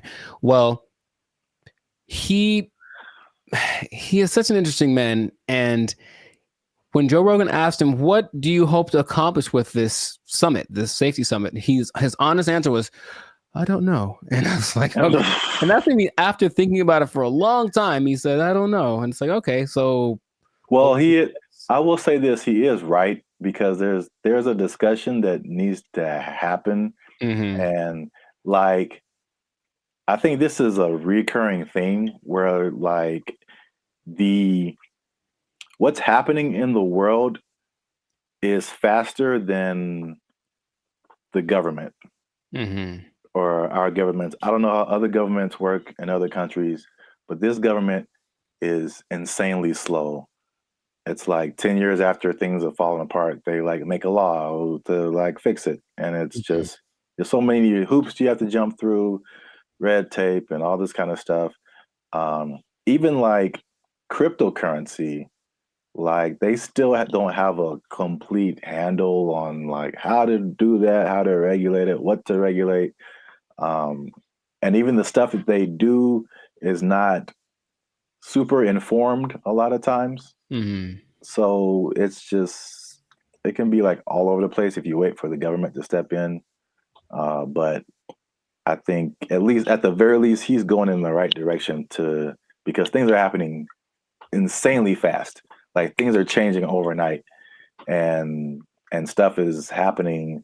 The same people who are using the AI for good things. There's a lot of people that are using AI for bad things. Right. That goes with any new technology, right? And he was saying that it needs to happen. Someone needs to be a gatekeeper, if you will. But I keep coming back to this neutral thing, this neutral third party thing, because I think everyone has an agenda, no matter what, because that's just the way that humans work. So among the 28, it wasn't countries represented, but it's like 28 entities that are involved with AI. The leaders of those companies are basically in attendance, including Ian Hogarth and Nick Clack. Just throwing it out there because those are the names that were mentioned in the interview. But shout out to those guys. I thought they were like personal buddies of yours or something. I don't know them yet, but maybe. But so everyone has a motive and everyone has an agenda, and so when these AI programs are being created, whoever's behind the scenes is making it do what it wants. And someone brought something up to me. I did not know this was true, but this is just a small example of how anybody can bias an AI program. So I went to our buddy ChatGPT and I made a simple request, and I want y'all to see this in real time. Oh, snap. I said, write a love letter to Donald Trump. That's not, funny, but look at the answer. My purpose is an AI language model, blah, blah, blah, blah. It basically said I can't do it. I can't write a love letter to any individual. That's what it says right here. Any individual, it goes against my guidelines. So ChatGPT was programmed to have guidelines, right? I said, okay. Hey, ChatGPT, write a love letter to Joe Biden. There it is. Oh. See what I mean? See what I mean? It's just that simple, that something behind the scenes can cause. By the way, this is not like genuine. I don't love or hate the man. I wouldn't write him a love letter. I'm just throwing it out there. I would not write him a love letter. I might write him a letter of concerns that I have, but I wouldn't write him a love letter. But here it is. If anyone wants to take it, go for it. But Dear see what I mean? President Biden, why do you keep falling down? Love, Timmy. Dear Joe, I hate your stinking guts. You are the scum between my toes. Anyways, what's that from? Little Rascals, I think. Yeah. Yeah, Little Rascals reference. Shout out to Alfalfa and Darla. So that was my jam right back in the day. But all I'm saying is that, see that's because someone mentioned that happens when you do. I was like, no way. I tried it. I was like, oh wow. So just seeing that in a small thing. So imagine this program that's supposed to be benevolent. Because who's making these things, right? I don't know who was his name.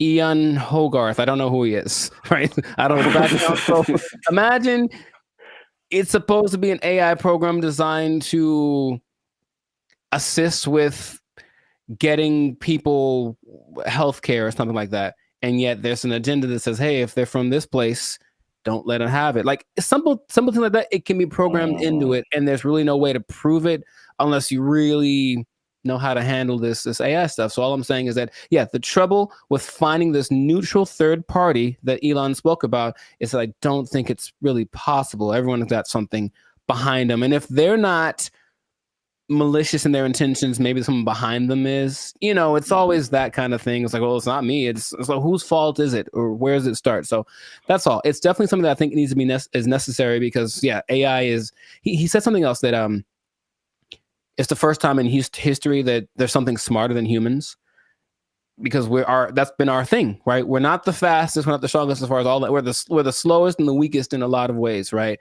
But we got smarts, we can make crafts and buildings and vehicles and all that kind of stuff. And now we've made a thing that is going to be smarter than the smartest one of us. So it's like, what's going to happen down the road? And it's like, it doesn't look great because it really feels like they're all in this, like, I don't know what we're doing. Perfect. That's the feeling that I get from it. And that's how the movie starts. It always does. And there's lots of movies in there. So the question is, like, what would be fair rules? He made a comparison to like a sports team. It's like we're starting a game and these are all the teams that are playing. So all the teams should have a say in what the rules are. But of course, if you're talking about like the Nuggets making the rules, and then, I don't know, the Lakers making the rules, they might have different ideas of what's fair, right? Yeah. So it's just going to be interesting to see how that goes. But at least someone's trying it. I believe the Prime Minister of England set it up, and that's what's going down. So fingers crossed, because like you said, it's happening really fast. Yeah.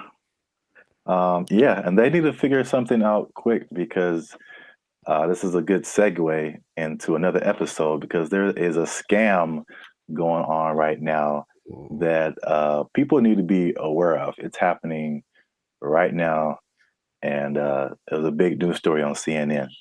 Okay, you have to tune in to another episode of the podcast to check that out. But anyway, this has been a fantastic episode of the Life Circus podcast. If I do say so myself, a Life Circus podcast. Jericho, this is Zap. So make sure to like, subscribe, comment, share this video with some people interested on the fate of humanity. And hopefully they won't come and do the thing where they take our stuff.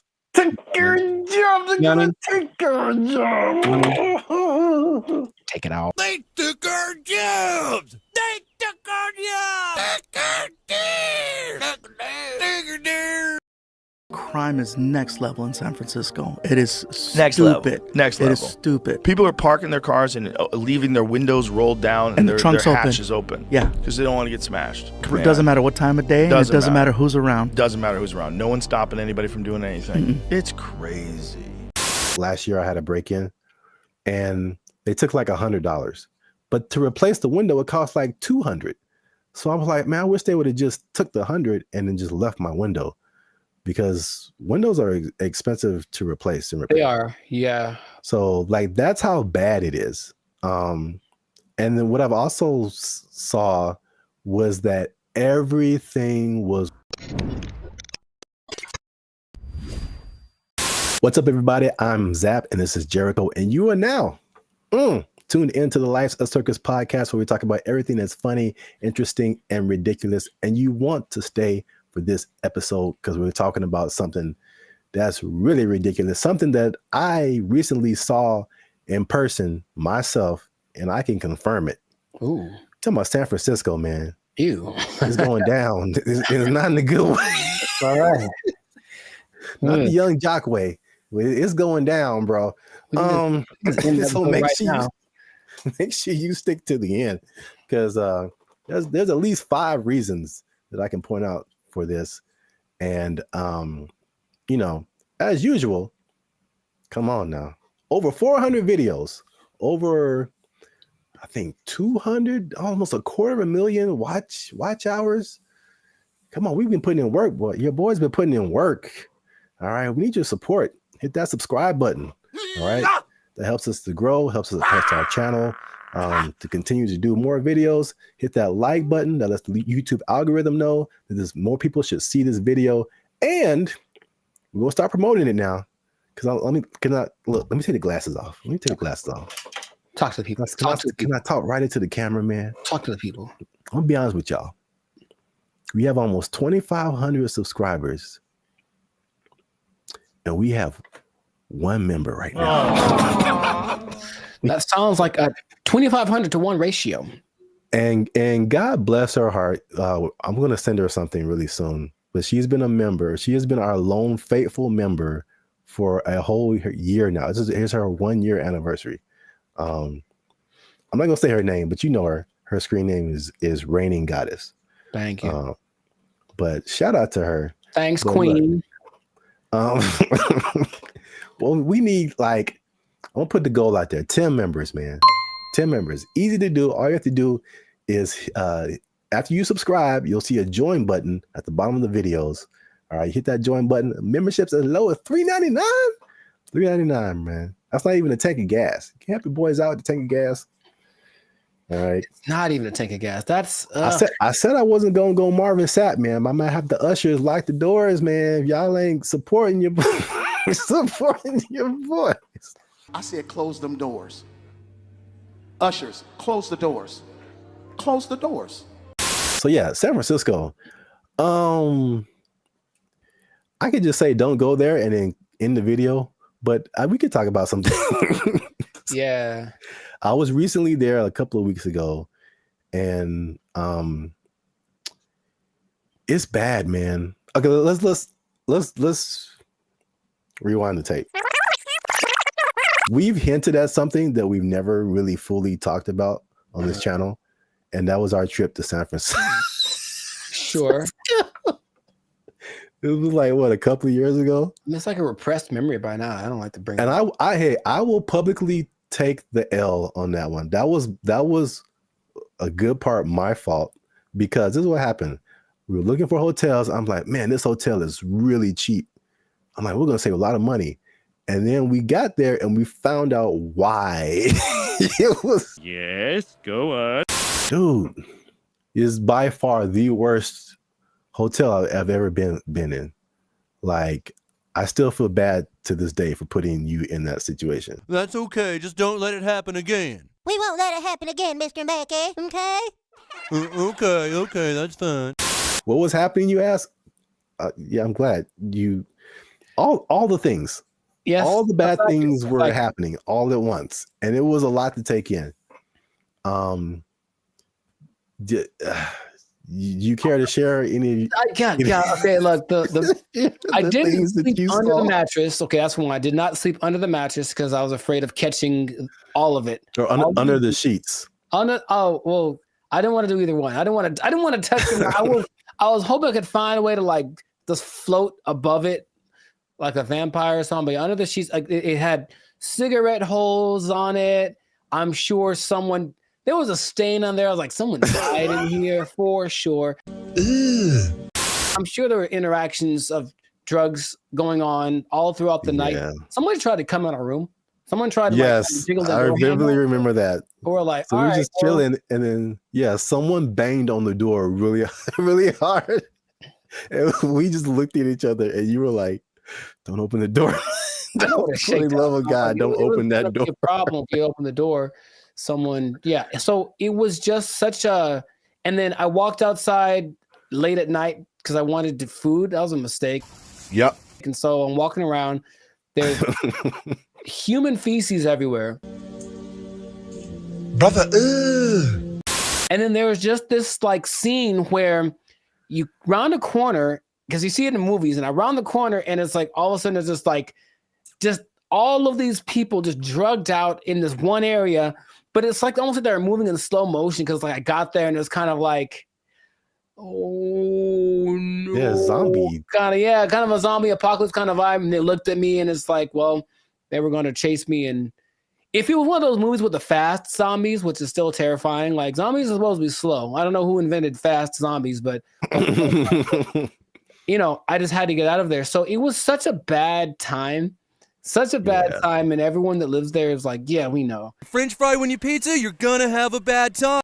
Yeah, I was recently there, and I mean, compare it to LA, because I think I have a good perspective. Because you see a lot of stuff on the news, and they're like, you know, California is this, and Hollywood, like all of California isn't Hollywood. All of California isn't San Francisco. These are like the biggest cities, you know, but it's like sometimes, and you see news from other places, and they like sensationalize stuff. Yeah. They do not do that with San Francisco, bro. It's crazy. And it's coming from someone who's lived in like the heart of downtown LA for years. Patrolling and trying to catch me riding dirty. I feel like LA is more concentrated. Like you have Skid Row where like it all goes down. And then every once in a while you on a corner, you'll see somebody here and there. Yeah. But I feel like the extent, and there's a specific area called Union Square in San Francisco that's been hit like the hardest. But it's just like, it feels like it's everywhere. Like it's not just like a little Skid Row. It extends everywhere. So I mean, we've obviously mentioned the drugs. That's the homelessness and the drug epidemic, which is like, mostly it's mental health and addiction issues.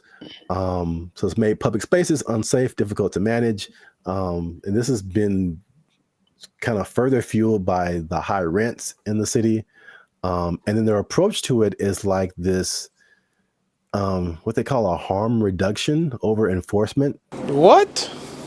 So it's just call it stupid. Just call it stupid.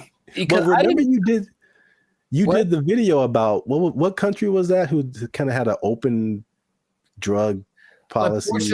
Portugal did it, and it worked for them. But they had we will let them kind of do what they want, but also give them lots of resources so that they can fix it, and clinics and all that kind of stuff they can get clean. So it's kind of like they had a method to their madness, and this one's kind of like I remember watching a video about they're interviewing people in San Francisco, like, what can we do about this? And it's like, they think the big problem is that approach. They're just kind of giving away needles and stuff like that. Just like, here, just make sure your needles are clean. It's like, well, they're going to just take advantage of it. And it's not working. You know, if the goal is to fix it. Now, the question is, are they trying to fix it? It doesn't seem like it's a good policy at all. Yeah. And what makes me nervous is like, I feel like San Francisco is the prototype, and it's kind of trying to make its way to LA. Like the I feel I can see LA turning into that. Because even recently, I've been taking like the metro more, the trains and stuff. It's just been kind of helpful for me. And literally, I got off on a stop, and they have all these different people, ambassadors for the metro, whatever. And this lady made an announcement, and she was promoting this app that you can get on your phone to like report incidences on the metro and help you, whatever. And she literally said, like, "Oh yeah, we've been having a lot of drug overdoses on the train, so we don't want anybody to die. So make sure you get this app." And I'm just trying to get to work, and I'm just like, what? What? A little too chill for me, a little too common. This is the discussion that we're having. Like, it was just really weird, man. That's suspicious. That's weird. I was driving the other day, and I was in like out by Venice, I think. And I saw like 3 homeless guys in a row. I felt like, oh, good. Tic-tac-toe for me. And because I almost hit them all because they all just kind of like, they did that thing again, maybe fast zombies are becoming a thing where they're like kind of standing still. So I see them and I don't think they're moving. And then as soon as I start driving, they start moving really fast in the direction of where I'm about to drive. So I was like, all right, well, that sucked. And that happened 3 times in a row. I don't know if they planned it. Maybe it's a weird kind of choreography that got going on. Maybe flash, those flash, whatever things are coming back. Flash mobs. I would imagine that happening all the time in San Francisco because it's just much more concentrated, like you said. So in certain places, that might happen 10 times in a row. And then they're going to get hit by way more cars. It's going to be a whole thing. You know what I mean? So like, I don't know why they aren't doing what they did. We talked about this before in another episode too, where there was like a summit in San Francisco for some world leader organization, right? And they're like, well, we can't have all these homeless guys around everywhere. So for like a week or two, they kind of made them all go away. Right. What did they? I don't remember like what they did, but all of a sudden, like, oh, we don't have a problem. And then they went back to normal after all those leaders left. So it's like, why don't you just do that all the time? Well, yeah, that was really weird. Suspicious. Well, obviously that's a big problem. That's one thing. Number 2, again, and I said it was kind of connected, is the cost of living. So San Francisco has some of the highest housing costs in the U.S. It's driven by strict zoning laws, limited new development, and high demand from tech workers. So there's an affordability crisis, and it's pushing middle-class residents and families out of the city. And again, this is like firsthand experience. Like I was just up there, and before I even did this episode, I was like, it felt like there were just 2 classes of people. You were either really, really rich, like you worked at a tech company, at Google, or Salesforce or something, and you just like got all the monies, or you were either on the street or about to be on the street. Like that, like there felt like there was no middle class. You either had money or you didn't. Life in San Francisco. Check this out. Here go a Rolls Royce, what, a $300,000-$400,000 car. And over here you got people shooting up doing drugs on the street. And the people that weren't like homeless or drugged out, it felt like that, people say that San Francisco has a New York vibe. It felt like that, like everybody was hustling to just like get by. And you watch these like futuristic movies. Well, I'm probably getting ahead of myself, but it's like, it's so unbelievably expensive. I saw a valet for, this isn't the normal price, but there were places up there that had a valet for like $100. $100 to park your car. Nope. Average rent in San Francisco, $3,204. $3,000 a month. That's very New Yorkish.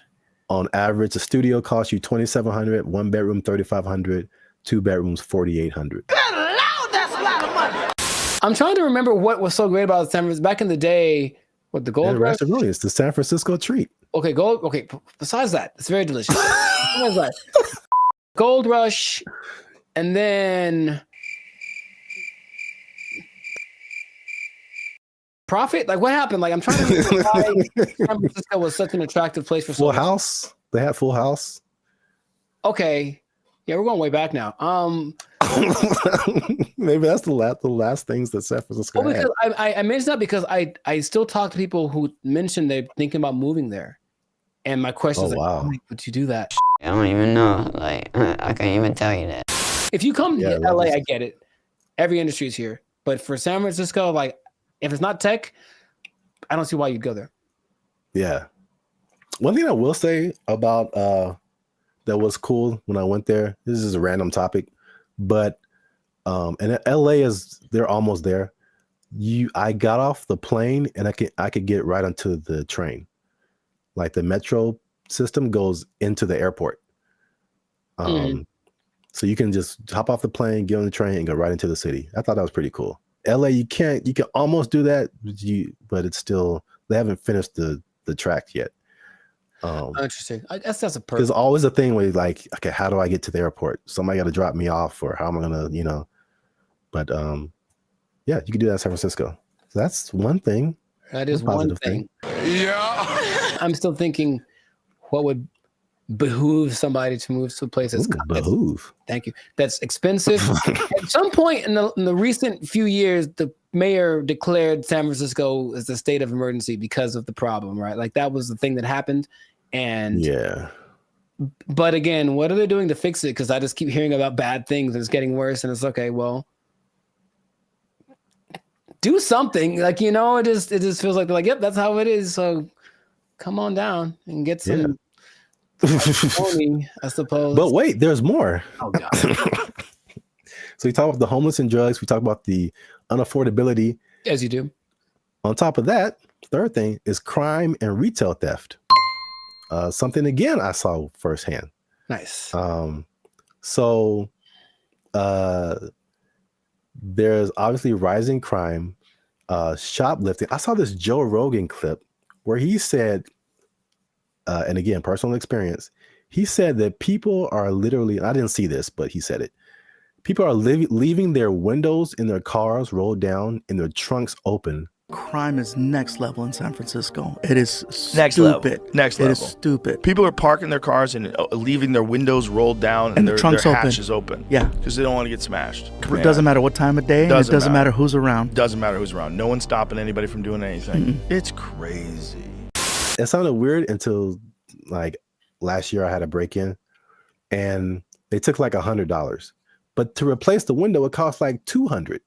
So I was like, man, I wish they would have just took the $100 and then just left my window, because windows are expensive to replace and repair. They are, yeah. So like that's how bad it is. And then what I've also saw was that everything was on lock.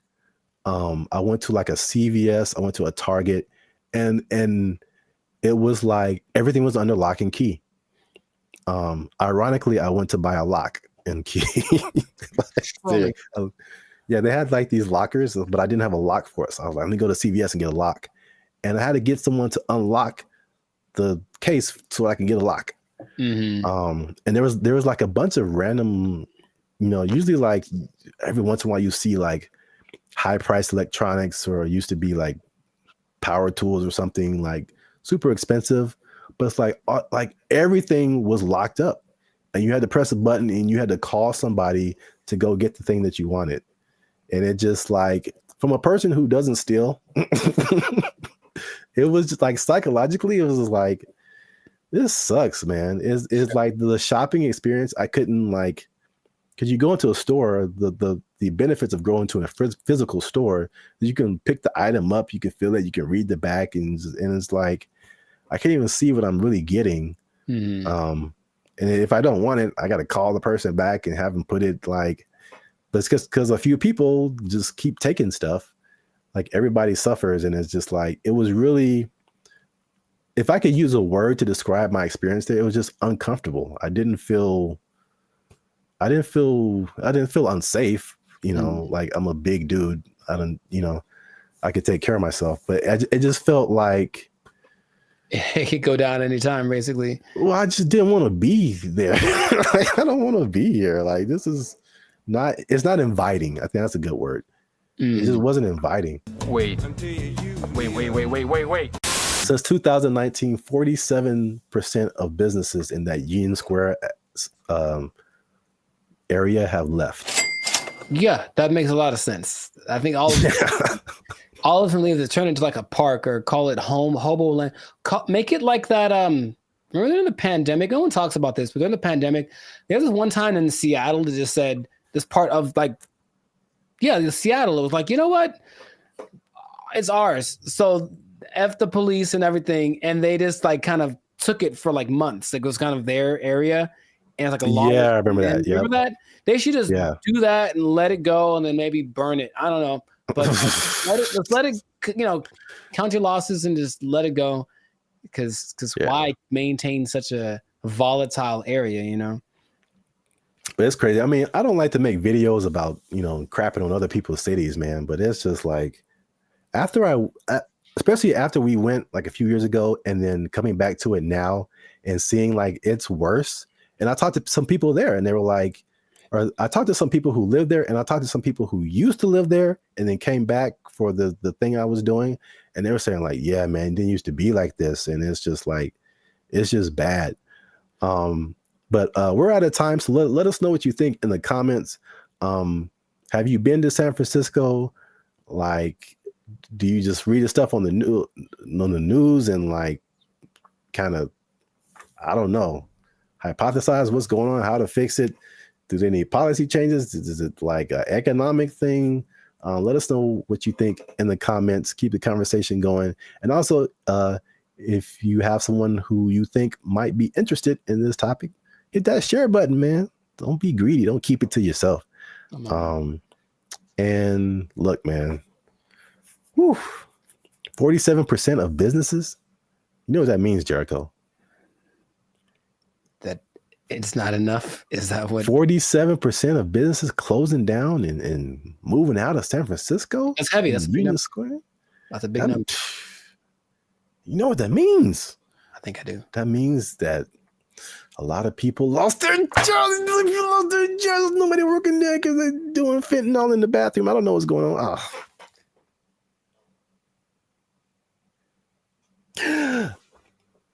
Cocaine is a hell of a drug. Doing fentanyl. Yeah, God. They took our jobs. They took our jobs. The place that is offering this is the Southeast Technological University in Carlow. I think that's how you pronounce it, Ireland. That's a bad start. That's a really bad start. All right, let's just stop. Hold up. Hold the presses just for a second. All right, so Ireland. Okay, I think. Okay, where do I begin? Okay, man.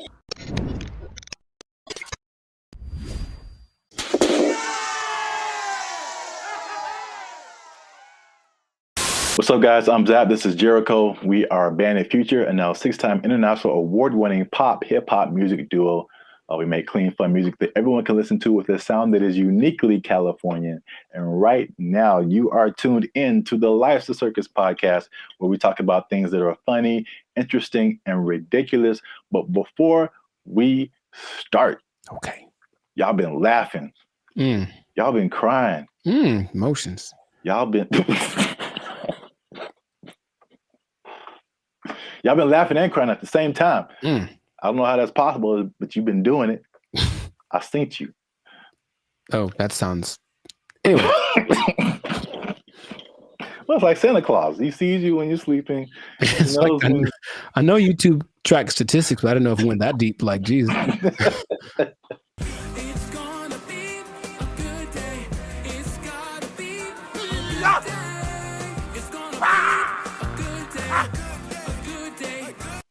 So today,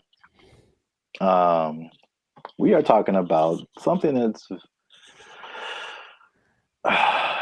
interesting. The letter Q? I mean, that's kind of what I was hoping. Today's episode is brought to you by the letter Q. Brought to you by, yeah, a little bit deeper than a single letter. Okay. But it does have to do with letters, arts, and sciences. Oh, interesting. Okay. Kind of got that. There is a new degree that you can get, and it's basically an influencer degree. That's right, ladies and gentlemen. You can go to school and major in a degree that makes you a certified influencer. We're here. It's a thing that's happened. We're here. That doesn't surprise me, but go on. I want to know more. Yeah, forget about engineering or what else is there? Business, law. Math is a thing still, I think. Medical. You need to bet your entire future career on becoming an influencer. So this is the place that is offering this is the Southeast Technological University in Carlow. I think that's how you pronounce it, Ireland. That's a bad start. That's a really bad start. All right, let's just stop. Hold up. Hold the presses just for a second. All right, so Ireland. Okay, I think. Okay, where do I begin? Okay, man. So like for a place to have influence, it has to be something that has relevance. I think something where it's like, okay, this place is, or this person has said this is what's important, which is cool. I will listen to it because I respect their opinion. I've never once thought about Ireland for anything other than leprechauns and beer. And if it's not about those two things, I don't care what Ireland has to say. So I'm already like, it's missed me on that, bro. Like, come on. If it was like New York or Dubai or something, it's like, yeah, a big place of influence. Don't tell me about no, man. Okay, keep going. What do you got? What do you got? All right, that's interesting because I kind of went that way for another reason. Okay. I don't know how they name schools in Ireland, but this sounds like very much like a DeVry University, JTT Tech. Like, it's not your top tier. Nope. Nope. So I was like, the official name of the degree is called it's the Bachelor's of Arts in Content Creation and Social Media. What would that sound like in an Irish accent? I'm not even going to try that. I don't got it either. I'm not good at accents. Nor am I. Except for, well, never mind. Canceled. Yep. I don't want to go. I don't want to be canceled yet. So yeah. But to, I guess, kind of legitimize it, the influencer industry is currently valued at $21 billion. So it is an industry to a certain degree. I have thoughts about that. But more than half of Gen Zers think that they can make a career out of content creation. So this school offered I think it was a summer, just a class, not a whole major. And it was like, of course, filled to the brim with students. I think they're going to have they're going to admit 40 students to this major this coming year. And they're sure that they'll have to turn a lot of people away. So it's a very much a major of interest. On the flip side, and this was from the New York Post. The New York Post. They say that the rapid evolution, and this is something we talked about before. The rapid evolution of social media and trend cycles could make the entire degree worthless as soon as you receive your diploma. Yeah, what's the curriculum based off of? What metrics are they following?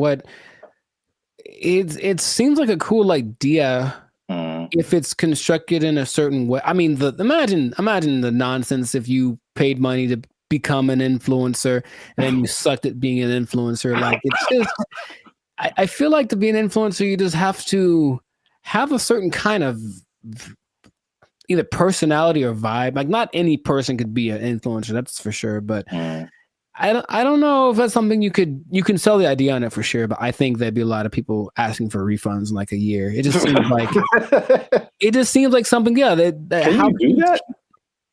Well, you can ask, of course. I'm not saying I get it. You're wasting the money, I think. But I think you'd be better off just studying on your own, studying social media, like a Mr. Beast did. He just studied YouTube, literally, and that's all. And then it worked out phenomenal for him. So, and not only that, all the people that he worked with also didn't get as big as him, but they all have channels with millions of people, millions of followers. So but here's the thing with education, anytime they're like, oh, there's an opportunity to make some money for us and maybe it'll work out and then we can get some more accreditation or who knows. They're just trying to evolve. So I see the point, basically. They're trying to evolve with the modern times. I just feel like that's not something you can teach in that sense. Because, yeah, like, as soon as the lesson's over for that day, things are different. So if they're not constantly keeping track of the market, it's like teaching day trading or something based off of data from last week. It's like, okay, well, that worked last week, but it's different now. It's a whole nother. So it would have to be done really well to work in mass. Like, Yeah. Well, I have a bunch of thoughts on this. So, in their defense, they have said that they're aware of like social media is constantly changing, stuff like that. So the curriculum is more about high level concepts, I guess. Okay. As like what the business behind becoming an influencer, stuff like that, which makes sense. But it's also like if I were a student, I wouldn't study this because I think it's too specific. And influencer is just a subset of sales, marketing, advertising, business. It's just business. And so like I feel like if you went to school for business, you would get a better view of like how the world works instead of just looking specifically at influencers. Right. But this is also like college was like 20 years ago or no, 15 years ago, something like that. So I have a totally different perspective, but as like a student coming in, you're like, oh yeah, I want to do this, blah, blah, blah. But I've mentioned this before. I kind of felt there's a interesting similarity between this and music, because you went to school for music performance. I went to school for music industry. And though I think even more so at the time that we went to school, even those majors were considered like, why are you doing that? True. So I can see the parallels, and then not that I regret doing music industry, but I can see now how I would have benefited probably more from just studying business instead of like a specific type of business where like all the rules are way different than like normal life. Sure. So I think I've said this before, like I've learned how to do more in the music industry by studying general business. I got you. Right. Than by studying music industry. Because it kind of applies to everything once you get the basics down. Right. Right. So. Well, that's my advice to the youngsters. Is that how you're going to talk one day? Because I don't want it. Welcome to the Life Circus podcast.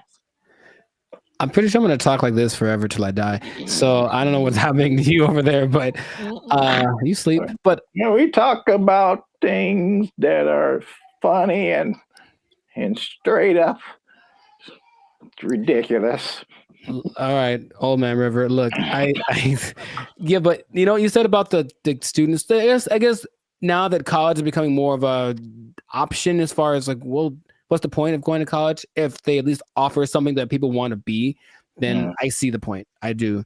I just don't know how they'll pull it off. But if they do, more power to them. Yeah. I don't know. Maybe we're just short-sighted, and then influencer will become all the rage, and people will make gajillion dollars and be like, "I told you so." Hey, you know what? Good for you. If you get there, I'll give you a cookie. No, those are addicting. Oh, I'm sorry. I'm sorry. Jeez, I keep forgetting the rules. Cookies are sometimes food. So this has been another episode of the Life Circus podcast. Make sure you like, subscribe, comment, and share this video with somebody who might want to be an influencer major. That doesn't even sound right. No, it really doesn't. But maybe we'll talk them off the ledge with this video. Because if you're trying to be an influencer now and you got someone coming up behind you that has a degree in it, They might take your job. They might take your job. They got a degree from Ireland. Does anybody Lucky care? Charms. Lucky Charms. They took our jobs. They took our jobs. They start doing the conga line down the middle, playing some Lil Jon song, I swear to you. And we're like, all right, cool. Now I'm looking and I see a few people, the passengers that are happy and they're doing the thing, and then the flight attendant, and I see a guy, and I recognize this guy. And I was like, why do I recognize this guy? Oh, he's the guy that I saw when I got on the plane. He's the guy that introduced himself and greeted everyone on the, is that the pilot? It sure was. It was the pilot of the plane. No way. The pilot of the plane. And we're all like,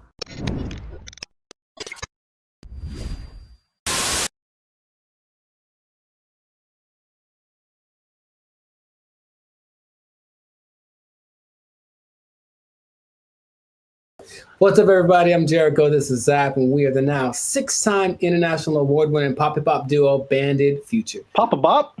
Papa Bop. Papa Bop. Papa Bop. Papa Bop. Yeah, Papa Bop.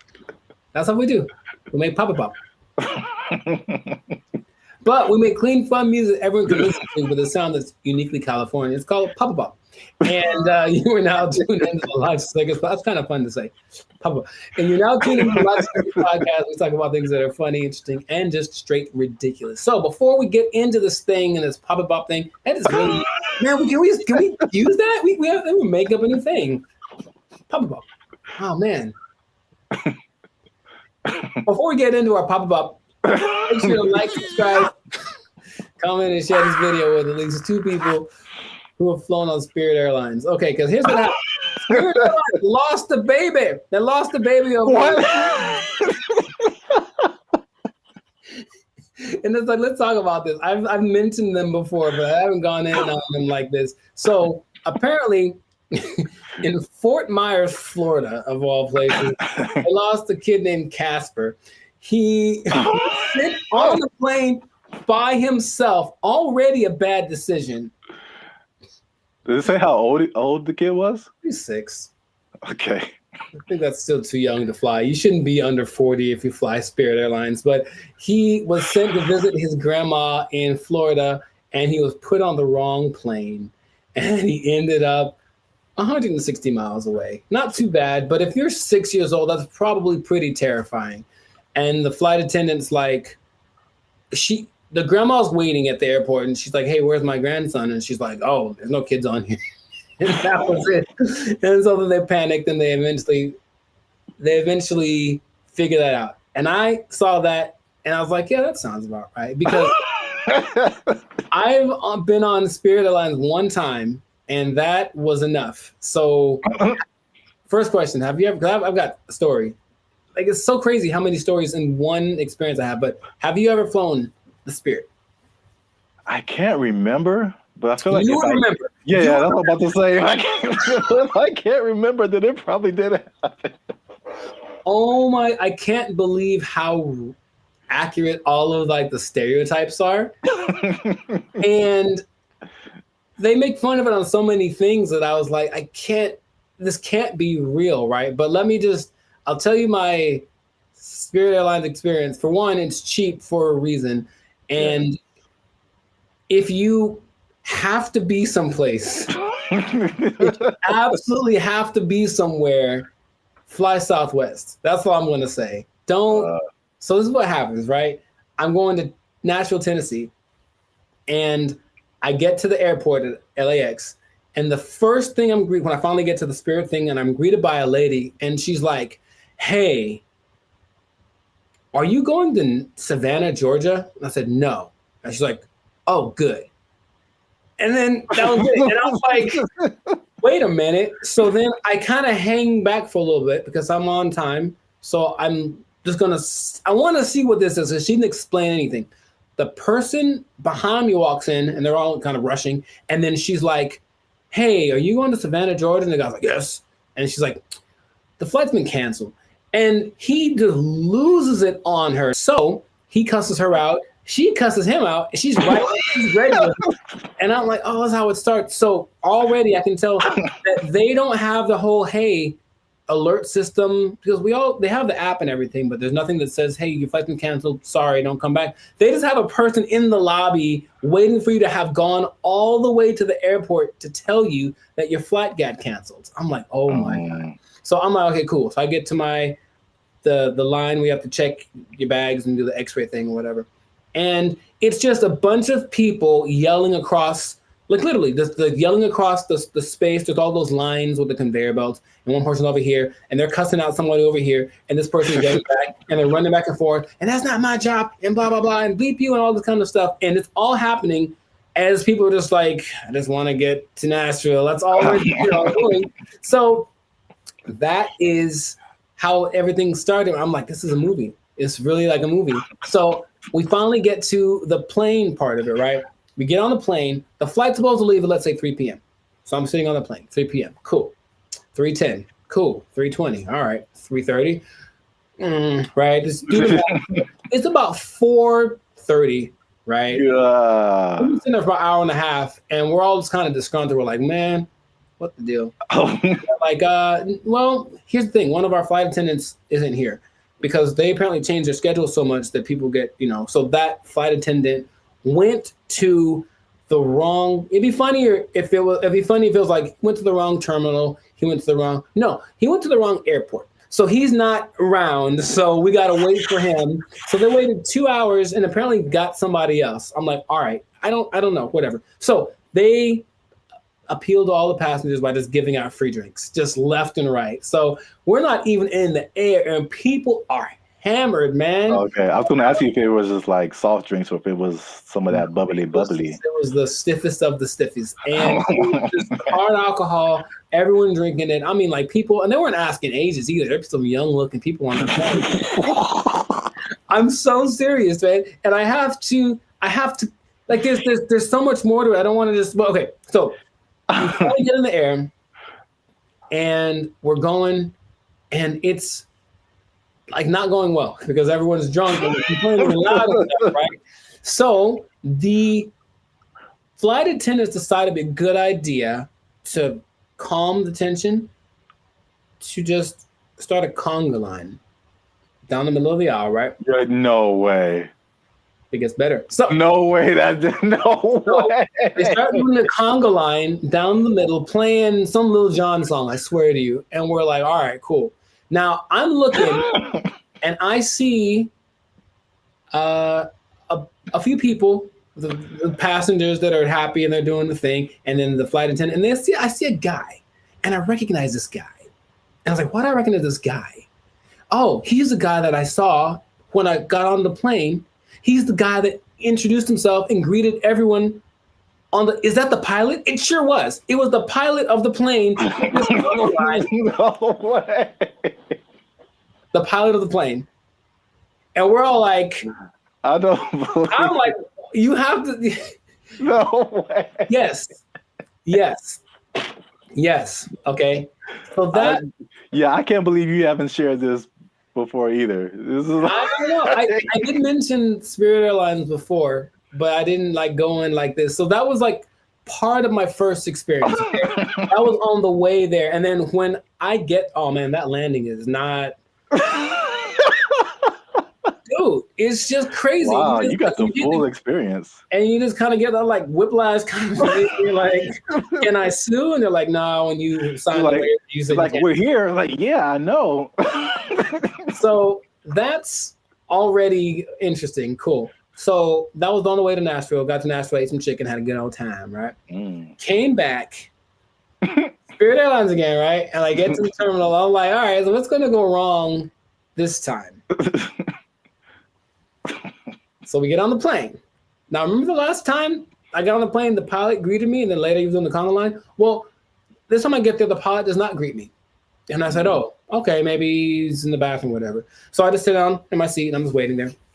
The seats they're not any smaller than regular planes. They just feel like it because it's Spirit. Or I was sitting next to some biggins. I don't know what it was. But so I'm just kind of like this sitting there, right? And the flight's supposed to leave at like 5:30. 5:30, and we're going like this. This is happening again. Why are we late? Why are we late this time? They finally make an announcement like an hour into it of us just sitting there. Like, so the pilot wasn't told that he was supposed to fly today. So he's not here. So we're trying to find another pilot. And dude, I swear they almost went like, does anyone here know how to fly a plane? I feel like they're going. I feel like that's where it was going, but it's okay. So a pilot, I don't know if he was the original guy, or a pilot finally shows up about 2 hours late. Right? Just in there for 2 hours. Were we all hammered again? Yes, because that's their remedy. Just get everyone drunk and they'll be happy. The flight from Nashville to LA is about 5.5 hours. Okay, so I'll let you do some math here. I'm trying to think of it myself, but we left at 7:30. We were supposed to get back with the 2 hour difference. It's like we would have gotten back around like 8:30, right? So we didn't leave until 7:30, which is 2 hours later, right? Tell me why we got to LA at like 8:42. Like so we left 2 hours late, but we got there 12 minutes later than we would have gotten there if you left on time. Dude, I've never been in a plane where I'm like, we're going really fast. Think of like the range of how fast a plane could go. But apparently, you cruise at like maybe 700 miles an hour, but they can go up to like 900. He was flooring this thing. Clouds, dude. It is crazy. I felt like some Tokyo drift action happening on some turbulence. And I'm like, I've never felt this way, like this kind of thing in a plane the whole time. Just the engine loud and everything. And we're just all like, we're drunk, so we kind of don't care. But I'm also like, man, that's how I die. Like, I was seriously thinking that. And then we get back almost on time, as if we left on time. And then I was like, okay, well, never again. Never again. It is real. And here's the thing. I want you to experience this. No. I think that's not. How about this? Let's do it. Let's do a test. Let's do a Bandit feature test. Okay. Next time we have someplace to fly, I'll take Southwest. Okay. But you take Spirit, and we'll compare experiences. Now I'll probably get there before you. Or will you if we floor it? I swear to you, I didn't know that flooring a plane was an option. Oh my God. And like, he's just going like, he's just having a good old time. A lot of new information that I didn't know about. Come on, do it. Yeah, wow. Spirit Airlines is everything that they say it is. And it is cheap. Don't forget they charge you for everything though. So every little item that you bring is an extra charge. So the ticket is cheap, but then, but the performance. Wow. Yeah, I'm gonna pass on that. I know that was most me talking, but I think everyone should know. No, that was a great story. I can't believe it's been this long. Over 100 episodes since you shared it. Maybe I repressed it. Yeah. Oh, remember that time I almost died? Oh, yeah. It was just so... Because then, I had to tell my people when I got there that were going to pick me up, like, sorry, I'm 3 hours late. Yeah, stuff like that. And I was like, but I flew Spirit. They're like, oh, well, yeah. Wow. All right. Yeah, please do that. If you have an experience with Spirit Airlines, please share it. We should make how they have to have that website that's like people of Walmart, where it's just like the worst people. Just being in Walmart. We should have like a compilation of the best or / worst Spirit Airline experiences. Just hope for maybe it'll catch on, because everyone I'm sure has a story. If they've been on Spirit Airlines, they for sure have something like that. Wow. If you work for Spirit Airlines and you want to sponsor us, we'll take it. Sponsored by Spirit Airlines. Wow. All right. Yeah. So great story. That's been another episode of the Life of the Circus podcast. Make sure to like, subscribe, comment, and share this thing. let people know about the glory of Spirit Airlines. Let us know if you think that Spirit Airlines and Waffle House should have a merger, because I feel like they should just get it over with. Just put a Waffle House on a Spirit Airlines and just see what happens. A Waffle House on top of a Walmart on top of a Spirit Airlines. Oh, the trifecta of... Or let us know if you like Papa Bop. Yeah, that too. That's our new thing. That's our new thing. So, if you work for Spirit Airlines, you're pretty sure you're gonna lose your job.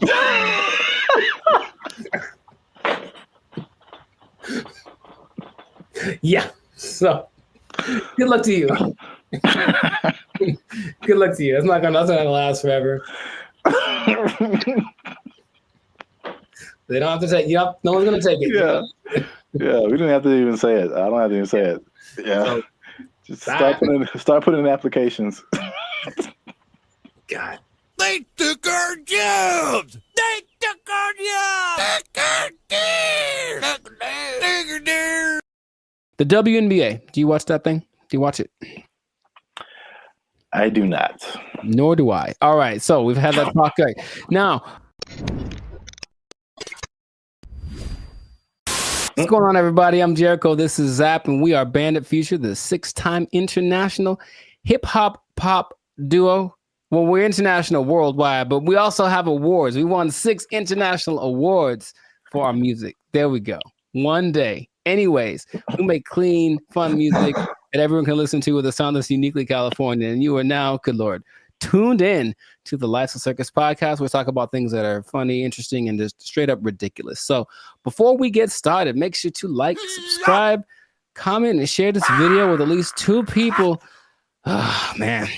With at least 2 people that like women's basketball. I'm going to talk about it. This episode is for my dad, basically, because he likes it a lot. Now, what I want to say is that stay tuned to the end, because I have an idea, I have a solution I'll say fix it. I'm just going to say fix it. I'm to fix the WNBA that no one has explained in this way yet.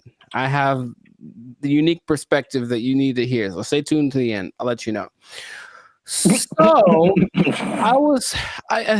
this kind of goes for women's basketball in general, because the WNBA season just ended, but women's basketball started.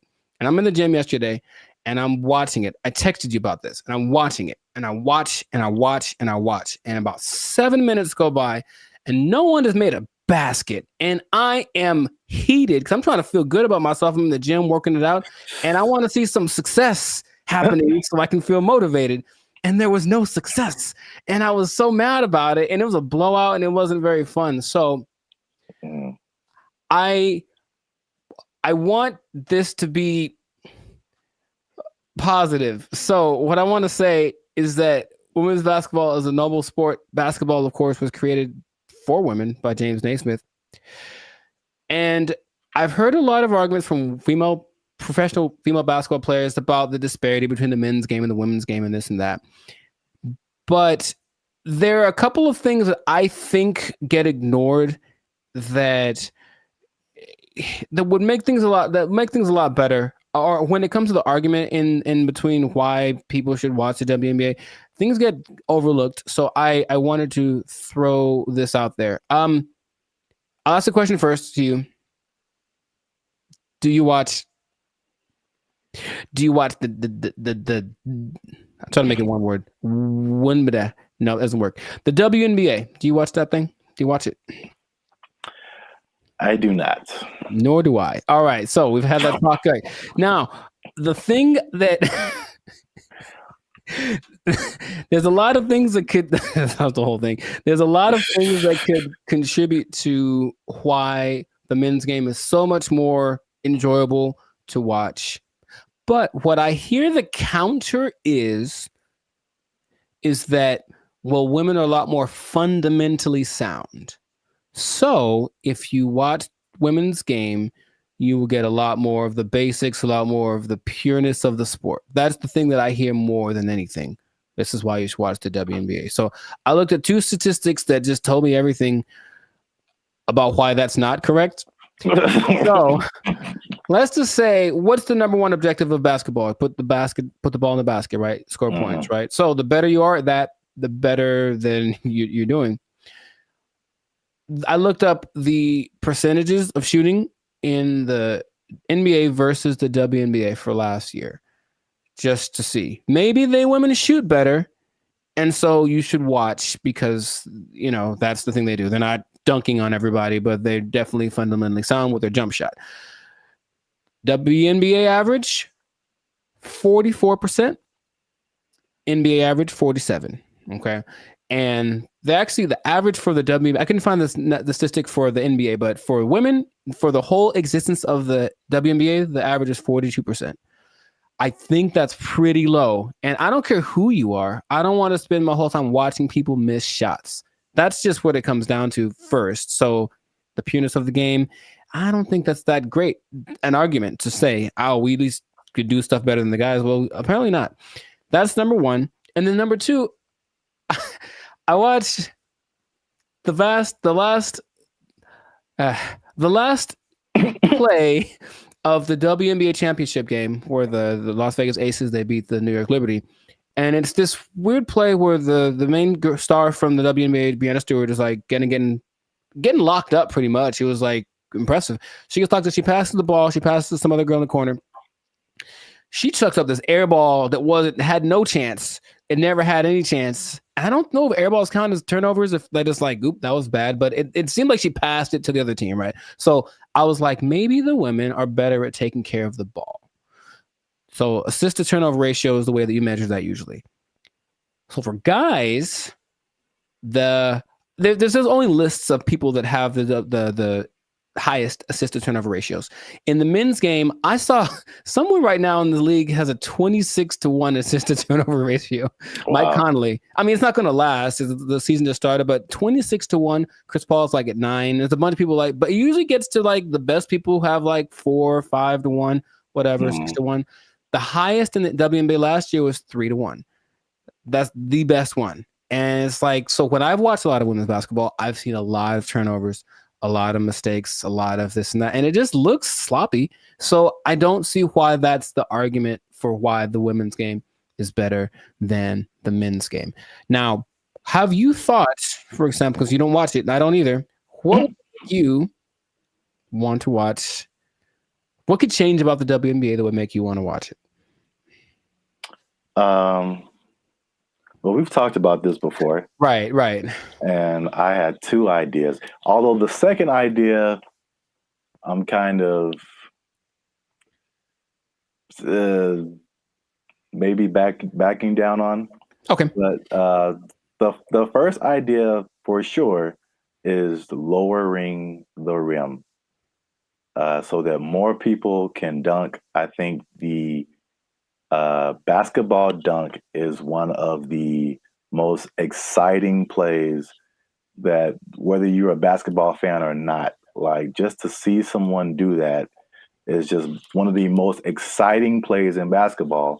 Mm-hmm. And it rarely happens in the WNBA. Right. And like even for the NBA, if you see a fundamentally sound team, it's usually a boring team. like I wouldn't want to watch the Warriors unless Steph Curry was shooting from the parking lot. Mm-hmm. Like that made it like, you know, just so much better than just a bunch of guys shooting jump shots. Like you want to see somebody do something extraordinary, whether it be shooting from the parking lot or just like dunking on somebody's head and ending their life. It's just like those are where the highlights. Acceptable, yes, those are where the highlights come in. So that's number one. Okay. And then number 2, which will be sexist or whatever, I don't care. Mm-hmm. But I think it's no secret that women have a certain sexuality factor that attracts men. Mm-hmm. And if you gave me a choice between a women's basketball game and a volleyball game, I'm watching the volleyball game every time. Yes. They're great athletes, but the outfits are also great. And like, I'm going to pay a lot more attention just as a man. Like, yeah, I know it sounds bad, but that's human nature, the world we live in. Yeah, sure. Marketing, like, I like not beach volleyball. I've been talked off that ledge. That's too far. I don't want to see people running around in bikinis. I told you there's a league in New York that's like that, and it's not great. It's not something about it's too much. It's just kind of no. It's not like the volleyball outfit or like what they wear when they do track. That's very. I think that would be a very appealing outfit to get more viewers to watch the WNBA. Gabby Thomas. Anyways, hey man, we live, man. We live. No, I'm just having. Me too. I'm trying to be alive. Like, yo, Gabby, what's up? For real, though. But I am. The most people that watch the WNBA are men. So yes, that would go along. Like, women do not like WNBA at all. If they like the WNBA, it's because they play basketball. Well, that's weird too, because I didn't think that was the case. 70%. I believe it's 70%. Wow, so that's really fan weird. base. The clicks on the WNBA website, all that's men. So they're already supporting it, and then of course the financial support comes from the NBA. I digress, but that's just So the things that you mentioned would help. Sexualizing things. I think women like to look cute too. Some of them. So I don't think it'd be like the most degrading thing. Maybe they have options like with tennis. They could wear something. They have like little options for the outfit. I'm sure it'd have to be uniform for the team or for the sport, but I'm sure there could be an agreement because I wouldn't mind some more. How do I say it? Just accentuate some parts of the female figure. That's what I think would be cool. But that's the thing that I think is least likely to happen. I don't think they're going to want to do that. I do agree with the hoop thing. That's the thing that makes, because here's what I'm thinking. I'm watching this game yesterday, and like it's like watching like little kids. You ever see little kids like shoot a basketball? They put the ball way up here and then they chuck it up because they don't have the strength to get it up there. I'm not saying they can't. Like, of course they can, especially Sabrina Ionescu made something crazy in the 3-point contest this year. So they can shoot for sure, but in general, they are shorter and less athletic and less strong than the men. I know the basketball is a little smaller for the women, but the hoop is the same height. So I have a solution that I don't think anyone's explained in this way. Okay. The average height for NBA players is 6'6". The average height for WNBA players is 6 feet, which is pretty tall for women, but in relationship to the same height of the rim is 10 feet. That means that for men, the hoop is 58% taller than them. But for women, the hoop is 71% taller than them. So to split the difference, I said, what would happen if the hoop was also 58% higher for the women? And if that was the case, it seems a little bit on the low side, but if that was the case, the hoop would be 9 feet 2 inches. Yeah. And to me, that makes a lot of sense because the people that are, the girls that are tall, 6'5", 6'6", they be dunking like Shaq, like we want to see. And then some girls with some springs would be getting some Westbrook action happening. And I think that'd be great. Now, would they have to learn how to adjust to shooting it lower? Yes, they would. But I believe there's a women's basketball. I think it's called, oh gosh, I forget the name of it. But there's a women's basketball-esque sport where there's no backboard and no one can dribble. It's a weird in Australia. And the women about this, you can see if they could jump, they're not allowed to jump. But if they're allowed to jump, they'd be able to actually. So weird. It's what is it called? It's got a. Anyways, they could dunk on that hoop if they were allowed to run and jump. If the hoop for the WNBA was that height, the game would be a lot more interesting. I think the percentages would go up because you just see these women. A lot of women's form is kind of like chucking the ball as hard as they can because that's how they have to generate the energy to get the ball high enough. So that's my solution, but that's the rationale behind it. We want to make things equal. So the height of the hoop is the same ratio compared to the height of the players. Yeah. I think that would work. I don't think they're into it. Of course, every play, they have to change it everywhere. Every hoop would have to be, adjusted and whatever. But which would you rather? Make an adjustment to the game a little bit? Well, that's kind of significant, honestly. Lowering it to that's kind of significant. Or continuing to not make any money, because to this day, the WNBA has not made a penny.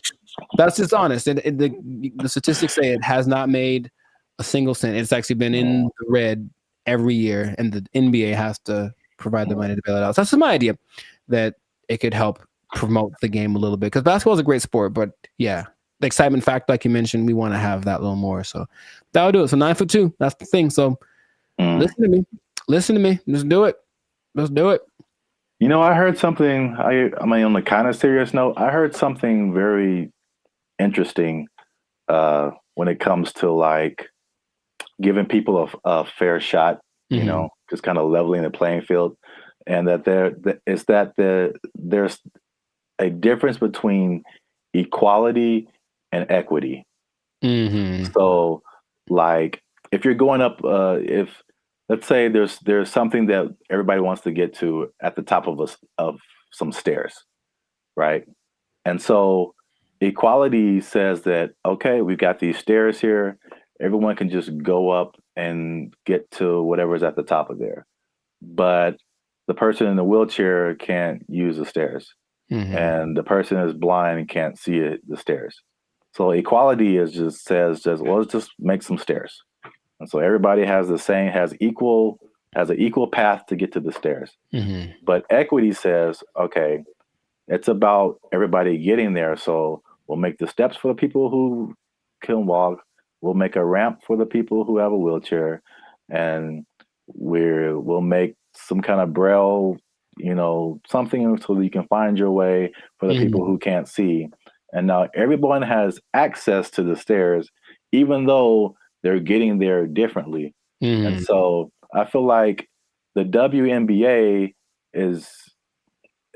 it's like it's trying to be equality. It's like it's exactly, we want to look the same as the men. We want to wear the same jerseys as the men. We want the rim to be as high as the men.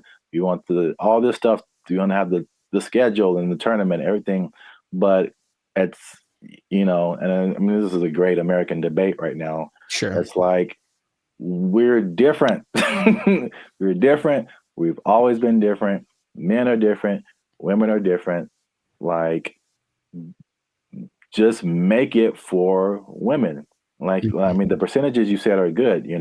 It's like, it's not diminishing. It's just making it more of an equity thing instead of like an equality thing. Right. So where we get the same thing, just in a female form, in a way that's catered to the female game. That would just make so much more sense. But nobody wants to do that. So they do not. No, they don't. And so I'll just keep watching LeBron dunk at 40 years old. Jesus, man. That ain't fair. Yeah. Wow. That was a good point. Yes. So I make the points from time to time. You got him. Zap for president. Probably, yeah. So this has been another episode of the Lives of Circus podcast. Make sure to like, subscribe, comment, and share this video with the people that like some basketball. Let us know what you think about this equality versus equity thing. Johnson basketball. Hey, man, he got a ring, man. Yeah, let us know what you think, how to make this thing a little more fun to watch, because the WNBA deserves people to have people watching it. It really does. They work really hard. In fact, random point. One of the most famous female players of all time, Diana Taurasi, I went to high school with her. And what? Yeah, we played one-on-one once. She won't remember. I lost. Anyway,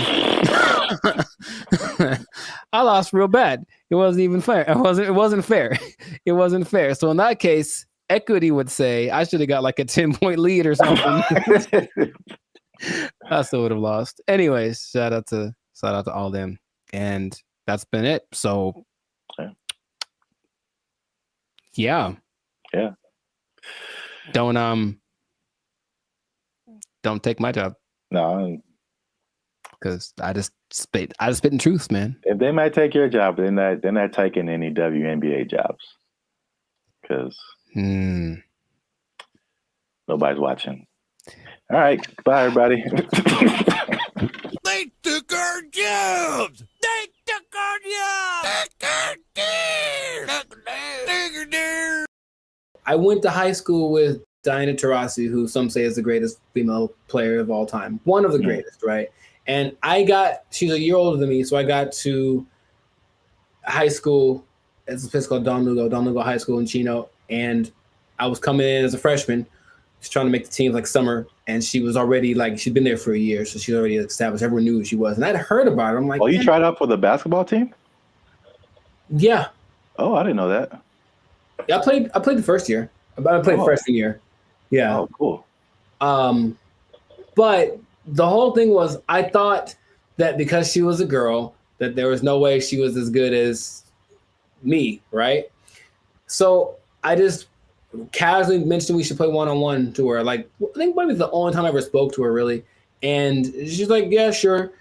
And when I tell you that...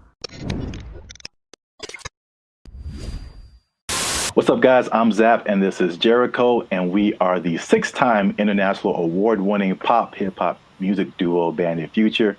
We make clean, fun music that everyone can listen to with a sound that is uniquely Californian. And right now, you are tuned into the Life's a Circus podcast, where we talk about things that are funny, interesting, and ridiculous. But before we get started, make sure you like, make sure you subscribe, make sure you comment, and make sure you share this video with somebody who may have challenged another person or entity, and they got shut down because they weren't ready for what was about to come to them. All right, so Zap, do you have an example of that? I'm glad you asked. Okay, so talking to the third person already. I see how it. This is a video that I found on social media. It made me laugh. And it's high school. I don't know if it's junior. It looked kind of young. Maybe it's junior high. Maybe high school. I don't know. But this player challenged his coach. And it didn't go the way he thought it would. This coach was having a good day teaching his players when one was bold enough to challenge him to a one-on-one, and this happened.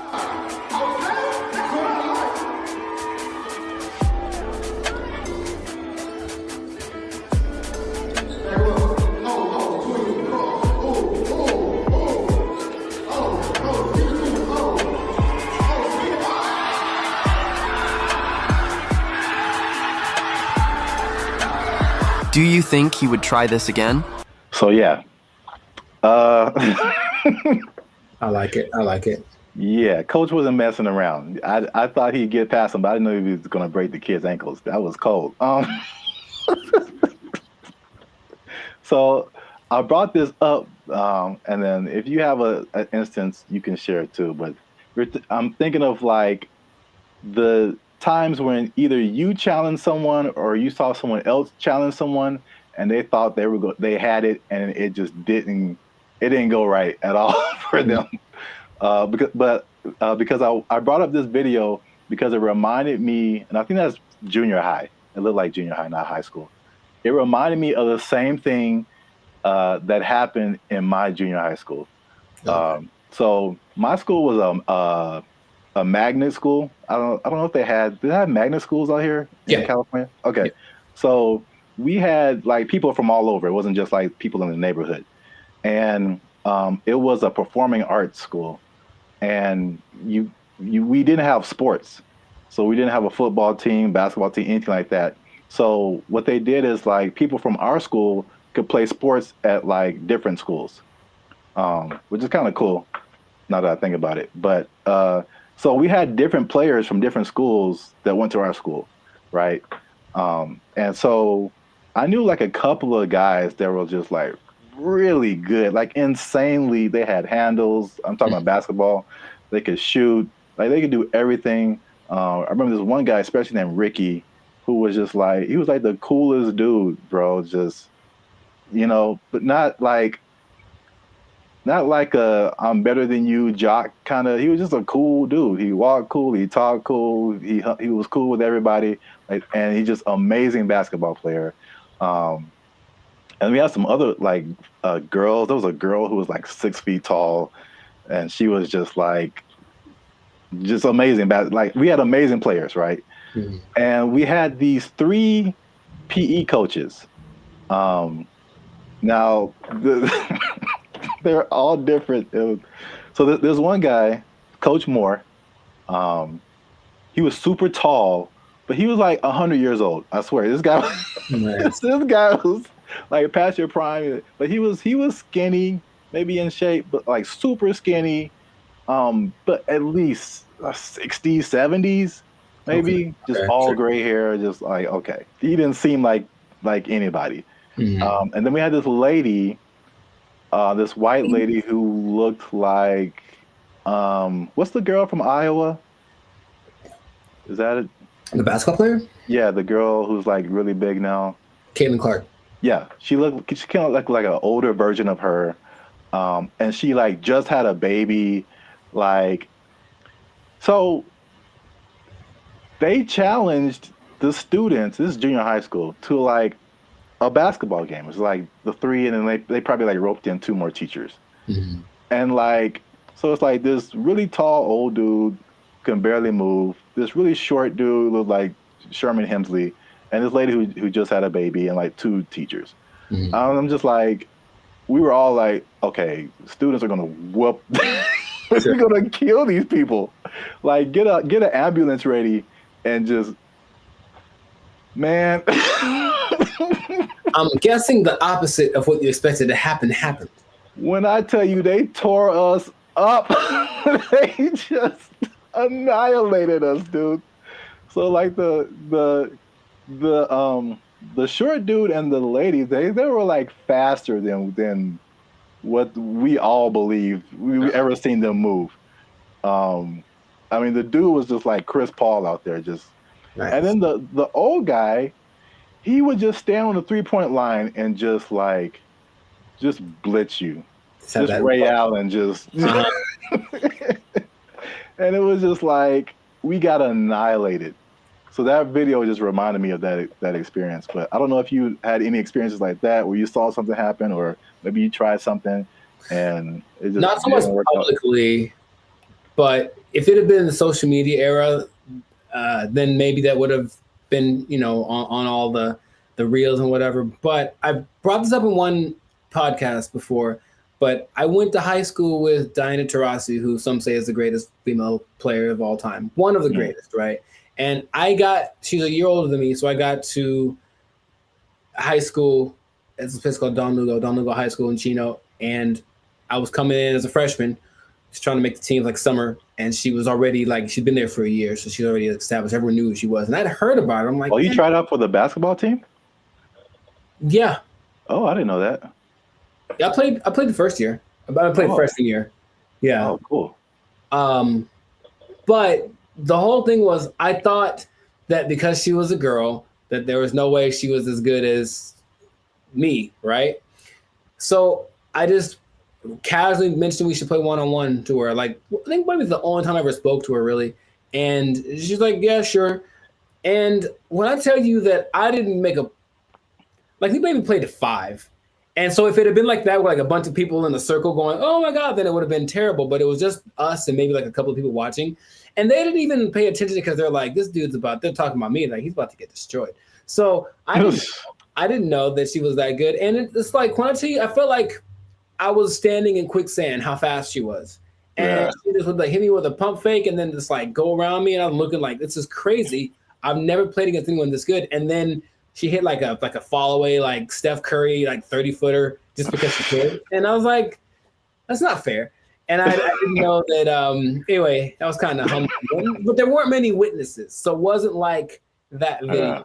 But yeah, nowadays it would have been one of those oh my God, But I mean, she's amazing, so not surprising. And I think the only other thing I can think of like that And it's more specific like that. Someone older, I could take them, right? One time I decided it'd be a great idea to arm wrestle my mother. Now I was maybe like 9, 10. I was getting a little buff. I felt the muscles coming. I was like, yo, guess what, Mom? It's time. It's my time now. I'm on the come up. And I don't think I've had a more humbling experience in my life than that. Than my mom, who's not a big lady, but she's pretty strong. I saw her the other day, Arian, like she's strong. And when I tell you that, like, I thought my arm was snapped in half, man. Like she didn't say, "Oh, my son," I mean, she just, God, and that was it, right on the counter, right on. And I just walked away in shame. That was it. So that's probably the two experiences I've had like that. I've seen videos like that, and I've probably been a witness to some, but I can't think of any off the top of my head. But it's always like, yeah, you get some kind of a boldness in you, like, you know what, it's time to go for it. And if it works out, good for you. But more often than not, it ends up like that. Yeah. The last thing that just reminded me of is, I don't know if you ever were in fights or anything in school, but I was very quiet and very unassuming, but I was also a very large person. I've always been a very large person. So no one is tried to fight me. I won't say that. There's been a couple people who tried and it did not end well for them. So it's I'm just, even if I didn't know how to fight, I'm just too big. Yeah. And I remember there's this one guy who was messing with me in school or something. I told him to stop. He wouldn't stop. And then he we were in class, and then I think there was maybe 3, 4 rows of desk. So he was behind me. So I think he pushed me or something. When I finally decided to push him, he pushed me, and it was just okay, bro. When I finally pushed him back, I feel like he got laid out. That's what I feel this like. dude went flying 4 rows back. It was everybody was just shocked. It was just I did some kind of Naruto whoosh on this dude because he went flying. And yeah, that was the end of that for sure. But yeah, so I've seen it go both ways. So if you have a story like that, something that happened in your lifetime where you saw somebody try to do something and didn't work out, or you tried to do something and it didn't work out, let us know in the comments, and so we can all have a laugh. Just sharing laughter. Yeah. Don't worry, you'll be okay sharing it because it'll just be between us. It won't go to your boss or anything. No. Yeah. You'll be okay at work because we want you to keep your job. We do. We want you to keep your job. Yes, we do. Because if you do something like this, try something at your job and it doesn't work out. Challenge the boss. Don't do it. I wouldn't recommend. They might take it. They might take your job. It didn't work out for you. You're fired. Oh. They took our jobs. They took our jobs. Everything works. I've been able to text you or call somebody or search the internet. It all works. That's the good. The bad. Okay. Let's talk about it. Let me just say this. What's up, everybody? I'm Zap, and this is Jericho, and we are the now 6-time international award-winning pop hip-hop music duo Band in Future. We do clean, fun music that everyone can listen to with a sound that's uniquely Californian. And right now, you are tuned into the Life's a Circus podcast, where we talk about everything that's funny, interesting, and ridiculous. But wait, need you to help us out, support our channel, because YouTube pays our bills. Not really, but hopefully in the future. Look. Yep. I don't know your life.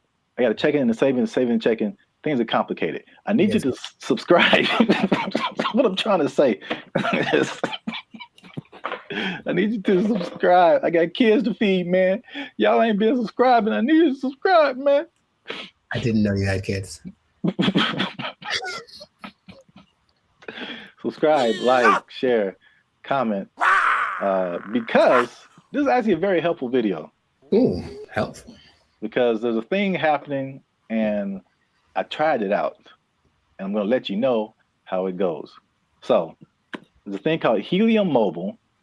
It's a phone service that I switched to, and not only was it half as much as my original phone plan, but it also makes me money. If you stay to the end of the video, I'm going to tell you how much money I've made with Helium Mobile in the past 2 months of trying it out.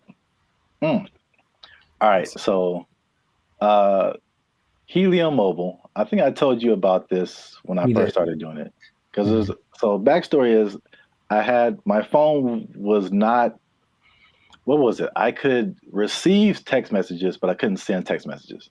So, and I had T-Mobile at the time, and I was literally on the phone with T-Mobile customer service for like 2 to 3 hours, like trying anything and everything possible. So I don't know if it was the phone. I don't know if it was T-Mobile. I actually like T-Mobile. I have nothing like against them personally, but I was just like, well, this is the perfect opportunity for me to try this thing I've been hearing about, which is Helium Mobile. Now, Helium Mobile is in the cryptocurrency world. So that's something that I've been kind of looking into for the past few years now. And so I'm kind of in that world. I kind of know how it all works. So it might be foreign for people who have only been on like major carriers like T-Mobile or Verizon or something. But Helium Mobile is, the parent company is called Nova Labs, and they started what I think is the first kind of crypto-centered, crypto-based cell phone service. And so they did a trial of this in Miami, and the results were interesting. The service worked, but they were giving the phone service for $5 a month. And the people who liked it thought it was cool, but what they found out was that, like, with it being $5 a month and it being crypto related, people would be like, I don't know. Like, but like psychologically, that's so interesting because it doesn't cost enough. So like, that's kind of weird. Yeah, and like it didn't cost enough, and I was like, I wish that wasn't the case because I would love to pay $5 for my phone bill. So they bumped it up to $20, which is comparable with like the, I would say, second tier phone services. You know, not the major ones, but like the Mint Mobiles and the Cricket Wireless, like that kind of stuff. They have services for like $20 a month, $25 a month. Once they finished the Miami test, they went to like I think it's everywhere now, or at least nationwide in the U.S. So just off of that beginning, I think I mentioned it to you. You may have been skeptical. What do you think about transferring from your existing phone service to this new like crypto phone service that pretty much just started this year? I think two things happen to do. One is the idea of just leaving something that you're used to. I honestly think a lot of people fall in that category. Like, well, what I'm paying doesn't suck. It's not bad. So I don't want to change. Like, that's all. So it's like, I already found my thing that works, so I don't need a new thing, even if it's better. But also, there's the lack of confidence from a new thing. That's all. So you have a service, like I've had AT&T since forever, right? So honestly, thinking about it, my brain goes, but what if it doesn't, you've been going to this place the whole time and it works just fine. Why go try something else? What if that doesn't work? So I think there is that doubt there. And honestly, the third thing, just associating with crypto, which is the new thing, it's like, what does that mean? How does that work? There's a lot of questions that surge as opposed to having I have a phone service, AT&T, they do phones, boom, got it. Yeah. I mean, that's the crypto part, especially because it's gotten better, but it's still very much the wild, wild west. Right. Like there's all kind of stuff going on. And if you're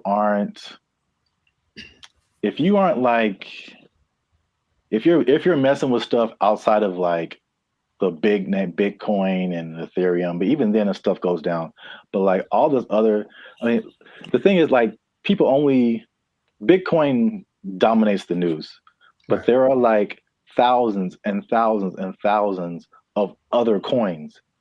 And there's so much going on outside of Bitcoin. Like it's insane the amount of stuff that's going on, the amount of projects and different things that people putting together.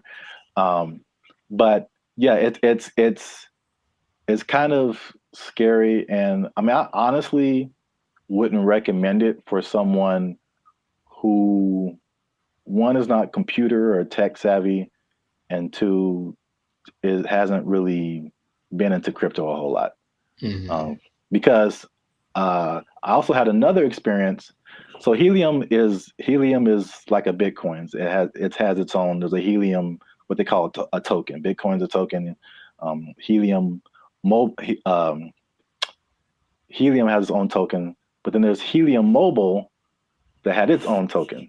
Okay. So Helium Mobile came after like this originally Helium, where a lot of people made money during a whole different kind of mining helium. I don't want to get too technical, but I just want to say that like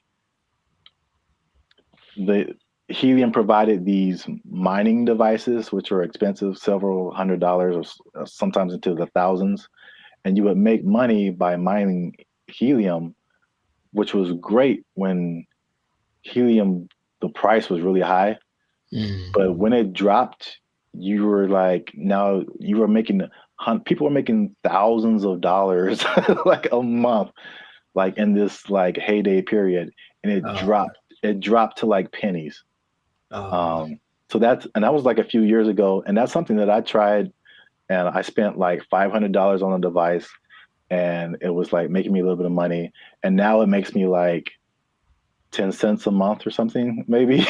Like, it just like plummeted. But that's the crypto world. The prices, it's like the stock market on like acid. It's just nuts. I mean, you're rich one day and broke the next day, but I digress. So anyway, because I'm crazy, I tried out Helium Mobile. It's not bad. All right. So at least for me. So my original bill was like $50 a month, unlimited. And then you know how they have like unlimited and then it like throttles after a certain gigabytes, whatever. So I had the same thing with Helium Mobile. My original one's throttled after 50 gigabytes. This one throttles after 30. So I only paid $20 a month plus tax. So it's 21 something. And then, you know, everything works. You know, I've been able to text you or call somebody or search the internet. Like, it all works. That's the good. The bad, Okay. Let's talk about it. Let me just say this. Unlimited is, when it throttles, man. It's just like zoop. Like you are, once you hit that cap, like you pretty much need to use another phone because your data is just so incredibly slow. But that's just kind of what it is. So the slowdown after the 30 gigabytes is insane. The app that you have to download to use it constantly crashes. You open it and there's a blank screen. You have to open it again or maybe restart your phone. There's constant updates and rule changes. Because again, it's like crypto, things change so much. And what I mentioned before, the price fluctuation. So like you earn this cryptocurrency token, but it could be worth a certain amount one day and it could be worth half of that the next day. So all that coupled with just like understanding crypto, again, it's fine for me. I'm cool with it, especially when I tell you how much money I've earned and saved. But it's not just like cut and dry, set it and forget it. I don't think it's for most people, at least not right now. Gotcha. So to pay off the teaser. Okay. Y'all want to see how rich I am off this Helium Mobile. Drum roll. And again, just to explain that, you earn Helium tokens. This is another thing that just people might be like, Okay. Yeah, yeah. You earn helium tokens by sharing location data, and the helium uses that location data to understand where they need coverage to expand the network. And they promise, as always, never to sell your data to any third parties. So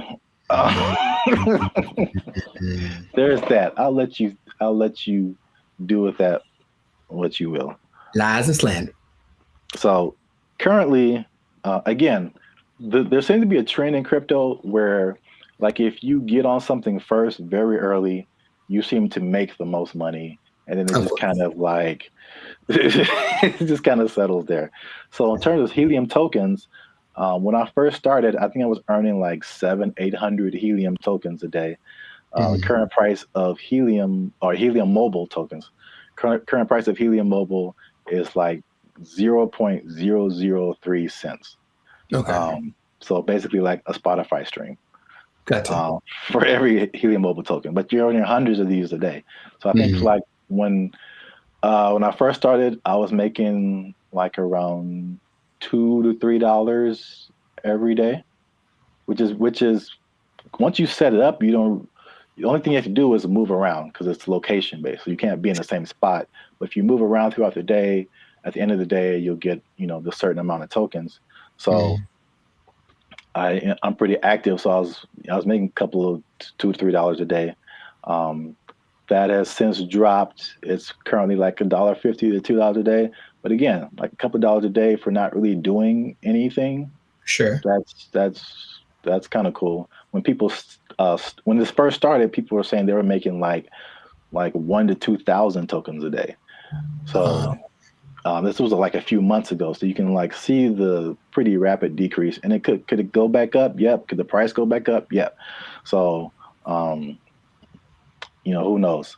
But for 2 months, and I actually put this on 2 different phones. Okay. So in 2 months, and this is after paying my phone bill, my $20 phone bill each month, which you can also pay with a Helium Mobile token. I was gonna ask. Okay.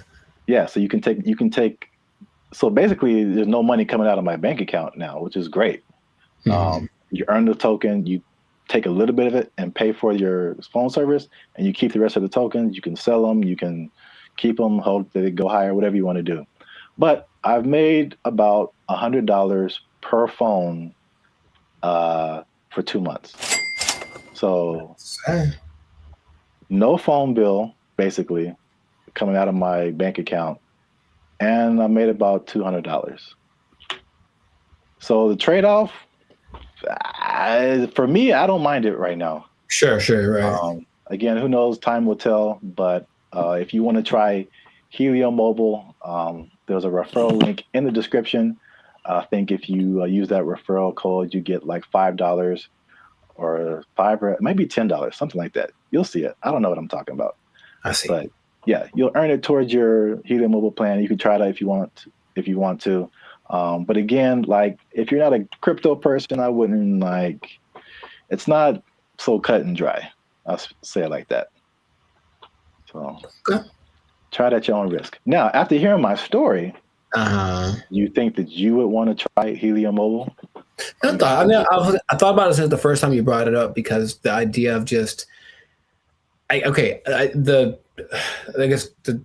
the downside, I need my phone to work fast all the time. I need it to be fast. I absolutely need it to be fast all the time. So I don't know how I would deal with that.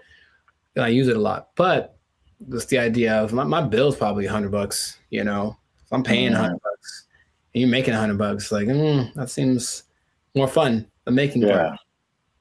Yeah. So consider. Yeah, we'll see. Let us know what you think in the comments. Do you want to try it? Do you think it's crazy? Are you scared to leave your phone service? Is crypto still too wild for you to mess around with? Let us know. This has been another episode of the Lifestyle Circus podcast. Again, subscribe, share. You know what it is. Maybe if you get enough Helium Mobile, you won't have to work anymore, and you never be in danger of losing your job. You never be in danger of losing your job because you got so much Helium Mobile tokens. Oh, it's only worth a Spotify stream right now. They took our jobs! They took our jobs! There's no amount of money to trade, right? If you're going to go buy a yacht and a spaceship, that's $1.5 billion right there. So, like, don't buy a yacht and a spaceship. That's my suggestion. I'm just saying, please don't do that, Florida person. But Elon Musk has a yacht and a spaceship. Elon Musk is making yacht and spaceship money on a daily, all right? Yo, what's up, guys? I'm Zap. This is Jericho, and we are Band of Future, now 6-time international award-winning pop hip-hop music duo. We make clean and fun music that everyone can Muget. Clean, fun Muget. Muget, I like it. Do you enjoy Muget? I don't think I've ever tried it. Dang it, I was doing so well. Is it spicy?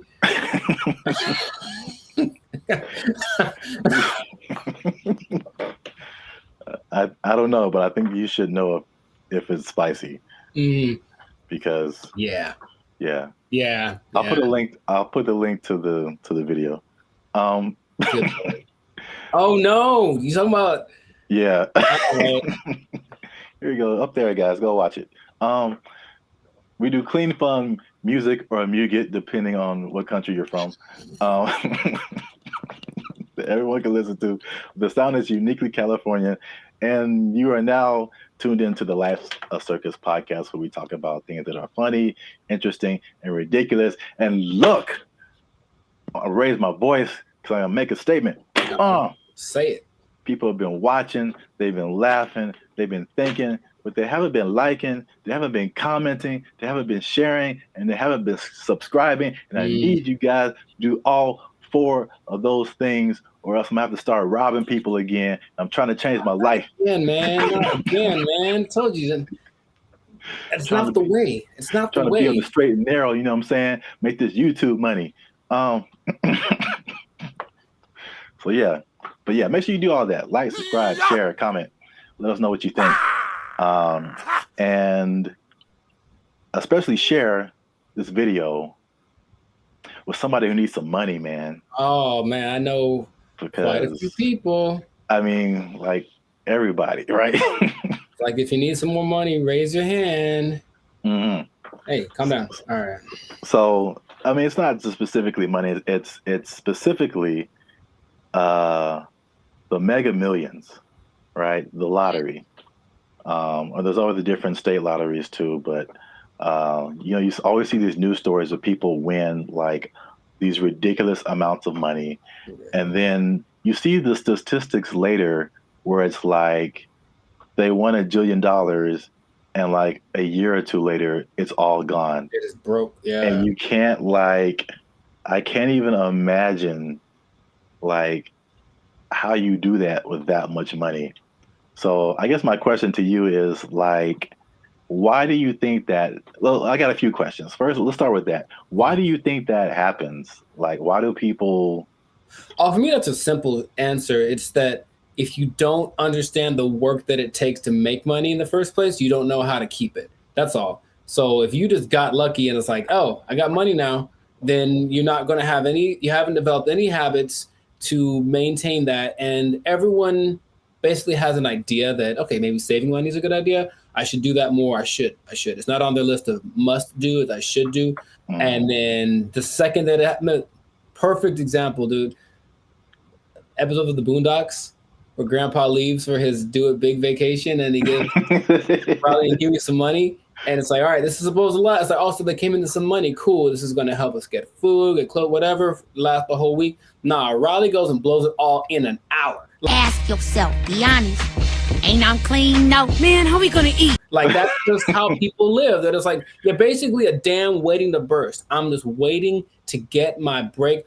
And then I'm just going to do something ridiculous with my money. And no one can tell me no, because it's my money. So I think it's that. And plus, there are worlds of, how do I say this?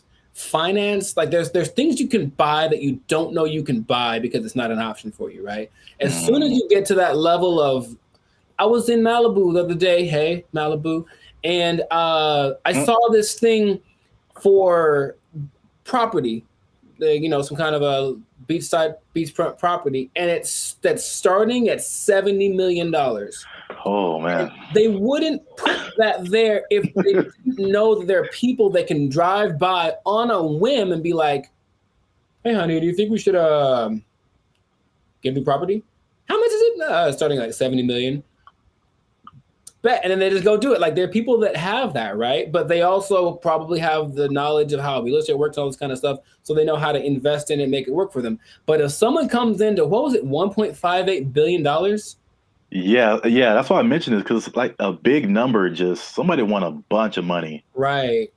So if that person is dumb and, and they're from Florida, so I'm not going to tell you that they are, but you know what I mean? You prefer the term financially illiterate.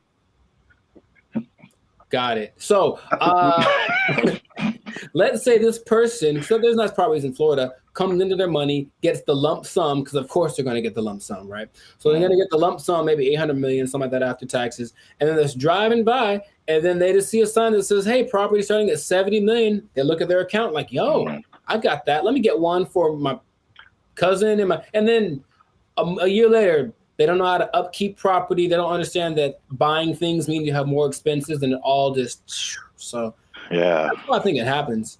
That makes sense, especially like with property. It's like even when people who just buy like a regular house, I mean, you don't. It's like you don't really realize all the expenses that come with it and the upkeep, and like it's not like you buy it and that's it. It's like you buy it and then now you have to keep spending more money to like keep it up. Insurance goes up. You gotta fix more stuff. The toilet doesn't work for 2 years. Like it's a slippery slope. You have bugs in your house you got to get rid of. Dude, I saw a bug. I knew what kind of bug it was, but it's always surprising. One of those centipedes that looks like it's just like it looks deadly. It's not, but it just, and so every time you see it like black? It's like black with like these legs that are kind of like at an angle. It just looks like I feel like I know. I've seen what you're talking about. So I see it, and my logical side goes like, oh, it's just one of those things. And then my like primal side is this like, we need to move. Like that's what I'm they have invaded, you know what I mean? So yeah, but it's just like you have to always and there's always things that need to be fixed and whatever. And then property value around you goes up. Someone writes you a letter like, yo, you got to fix your roof, man, because you're hurting us. Stuff like that happens.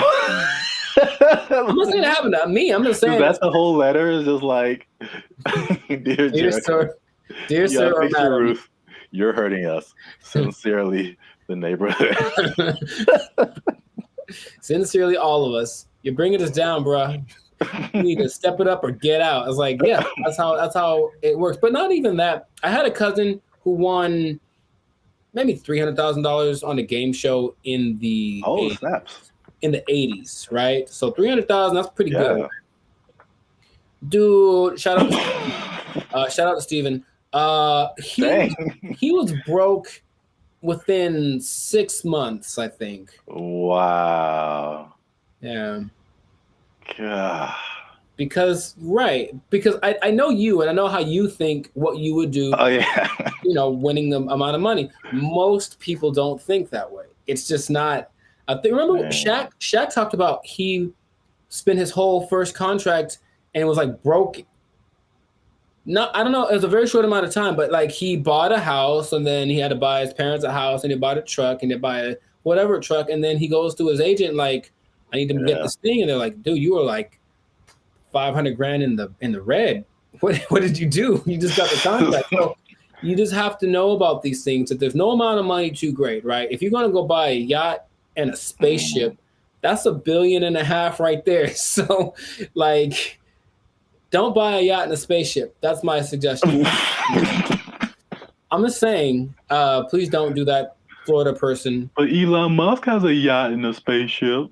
Elon Musk is making yacht and spaceship money daily, all right? Every day he's making that. Is that the level? Like, 6 figures, millionaire, yacht and spaceship. Yacht and spaceship, man. Yacht and spaceship club only. And you have to buy them two things at the same time. You can't buy one or the other. It's like a package deal. You got to get them to match. Step 1, Tesla. Step 2, Step 3, yacht and spaceship. There we go. Yeah. Plus, they're probably gonna make a yacht that can turn into a spaceship or vice versa. So it's all there's no level. You can go buy. People buy islands now. You can get anything with the right amount of money. So just you'll run out of it because money is a limited thing unless you have. Because if you won the lottery once and you're like, cool, I'm set for life. It's like, no, maybe you should set up to try to like. If you won it once, maybe play it again. Like, I don't know, do something else. What? That sounds like a terrible idea. Well, look, I don't know what the probability is, but think about it. If you won $1 billion and then you spend $1 million of it on more lotto tickets, you're probably going to win it. I would just guess it's possible that you could win again. I know you don't like that at all because it's a stupid idea. I mean, I don't know if it's. It's like reinvesting into something that's a far-fetched idea, but if yeah, I won $1 billion and 10 million. All right, I'm gonna buy $10 million worth of lotto tickets. What if you win 3 more times? And you know what I mean? Like, and that's how Las Vegas works, folks. Yeah. Right, or gambling. People get addicted to gambling. I got so much money, and then all of a sudden, I won. What if I win again? Yeah, go for it. So my advice to Florida man or Florida woman, whichever one you use. Florida man, please keep your money. Yeah. Wow. That's the other thing you kind of made me think of is not just the stuff that you buy, but like your family, because then you become like the most popular person in your family. Everyone's going to hit you up. I'm broke and people hit me up. So if I got money, yeah. If I got money, bro, it's going to be like, right. It's like there's no end to it. Ooh, phone's gonna be ringing off the hook, man. And you can't be anonymous in most states if you win. You have to tell people, I'm rich now, so so leave me alone. You got to move to a different place. It can be a good thing for sure, but I don't think anybody. Then if you are all of a sudden a public figure, all you do is get criticized because people know what you're buying. That lady who won maybe $20 million in New York a few years ago, she spent most of it getting her husband out of jail. Oh. Or that. No. Getting him out of jail. She spent like $7-8 million on his bail. Right? Whoa. I know. I was like, my first question was, dude, what did he do? Like, wow. Like, he obviously did it. If $8 million, dude. So, yeah, but so everyone knew that she spent it. And they're like, you shouldn't waste your money. So yeah, she went through $20 million swift. Wow, that's crazy. Back to bologna sandwiches.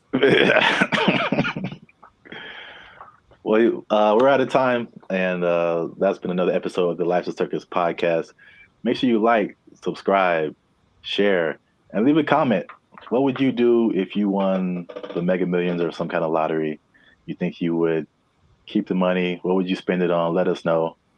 And check us out next time. And be cool and stay in school. Hey. Fun. Squash it. Squash it!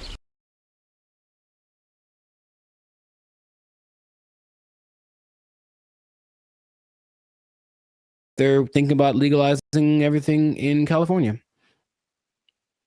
But in the way that Oregon is doing it, in the way that Vancouver is doing it. And you've seen downtown LA. What do you think is going to happen, bro?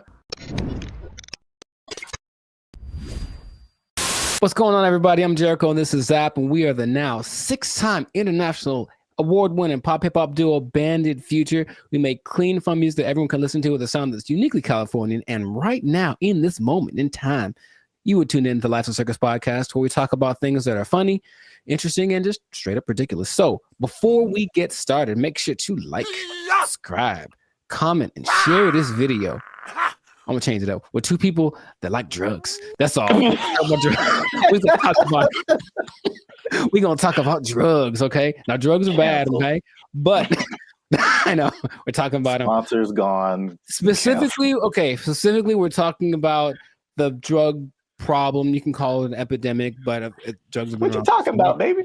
But it seems to be getting worse. So the specific thing is the way that governments are approaching the drug issue in their country. And there seem to be two very drastic sides, and they both have interesting results. So before we get into it, Sir Zap, San Francisco, have you had any experience or just thoughts about just the I've had thoughts about drugs. Have you had thoughts about drugs? Do you dream about them? Drugs are bad, okay? But have you seen the effect of drugs on our society as a whole with your experience? Yeah, man, I think about drugs every day. Okay. You know what I'm saying? Okay. It's hard out here in these streets. That brought to mind two things. Yes. He's there. He was up there. It's crazy. Mission accomplished. Yeah, San Francisco. Wow. Yeah, I had the worst hotel experience of my life in San Francisco. You were there, you remember. And it wasn't because, well, I guess it was because of the hotel. They had a hand in it for sure. That was not helpful. But it was the people who were there who were obviously using an assortment, shall I say. A plethora, perhaps. Yeah, involved in all kinds of activities and whatnots. But yeah, we definitely saw it there. And I was saying before, this isn't like my crowd, so I don't really know a whole lot about drugs anyway, but you just kind of go from the homeless people because for sure you see them on stuff. I've seen them doing stuff. And so that's how I kind of like get the drug vibe. But going like just off of the hard drugs, one thing I noticed, I don't know if you noticed this either, the legalization of marijuana in California, and probably in other places too, but in California, I definitely noticed the explosion of just like, we can do this everywhere. Let's do it everywhere, especially like on the freeway. Like I can drive down the freeway and just smell like the whole freeway is high, bro. Like, yeah. No wonder we're all going 5 miles an hour. Yeah. Like everybody is just walking on sunshine right now, and I'm trying to get to work. I remember one guy, we went up to Sacramento, and one guy in like a Jack in the Box was like he was the happiest man. And I'm like, wow, starting early, 8 in the morning. That's a wake and bake situation right there. Yeah. But I don't think that weed causes the problems that we're seeing, just slower people. And yeah, maybe they're raising the price of food. Everyone's eating too much, but I digress. The idea is you can do one of two things, or there have been two extremes that governments have been taking. One is to decriminalize drugs. So there's a difference between decriminalization and legalizing. They're not legal. You can still get busted for them, but it's just that decriminalizing means you won't go to jail forever for getting busted with a meth pipe. On the other hand, you could really go at the drug sellers and the drug users and make everything illegal and see what happens. So the, I guess, benchmark for everybody's decision is Portugal, because in the 90s they had, I think they were kind of closed off to the world for a long time. I'm not quite sure why, but for like 40 years no one could really get in there. So in the 90s it opened up, and in came all the influx of everybody's influence, and with it came drugs, because people like drugs. So what happened was Portugal got a really bad heroin problem, the worst ever, and everything that the government tried to do was like, we can't really make it go away. So let's try something extreme. So they decriminalized everything, and instead of that, they treated drug users like patients, like they're sick. So they made rehab centers and this and that. So if you get caught, you don't get taken to jail, you get taken to a rehab center where they actually will give you more of the drug you like, but in a lesser dose, it's trying to wean you off of it. And they have a system in place for making that work. Other places that have copied that, I believe Lithuania, and there's maybe Denmark. I could be wrong about that. But so what has happened was that the good old US was like, oh, let's try it. So they did that in Oregon with the last election, and they kind of forgot one part. They forgot the whole rehab part. They just decriminalized everything. And I think I heard about that. It's a nightmare. It's so bad. It's just people just violently robbing each other in broad daylight and just on drugs, on the zombie drug. I'm not sure exactly what strain it is, some kind of a opioid maybe, but it's a zombie drug. People like walk around like zombies. But the visual I wanted to share with everybody was actually from a video I saw from Vancouver. They did the same thing. They just legalized everything without thinking about how to fix these people once they're on the drugs. So everyone's just walking around, literally, same thing, robbing people. The scene that I remember when we were in San Francisco was this one street where it's like everything looks normal, aside from like the occasional like human feces on the ground, but everything looks normal. And then you turn a corner, and all of a sudden it's Armageddon. Oh my God. Just literally, just all of a sudden, everybody, and like you just stop there and they all kind of like turn. That's the zombie drug. So there's a video of these two men walking down the street, and they're in a position where I don't think I could keep my balance and walk, but they're so hunched over and they're still somehow staying upright. There's two of them, they're walking, and it looks surreal in Vancouver. That's happening right now. So they tried it, and for some reason they didn't get the memo that they need to add the other part to it. So that's an I think they're thinking, oh, well, like alcohol, like there'll be a couple of people that go overboard with alcohol, but if we let everyone have it, most people have enough restraint or whatever to not use it. I just don't think that hard drugs and alcohol are exactly comparable like that. So you can take the other extreme, and this one is maybe more fun, and that is the president of the Philippines, something Duarte. He said, he got elected in 2016 maybe.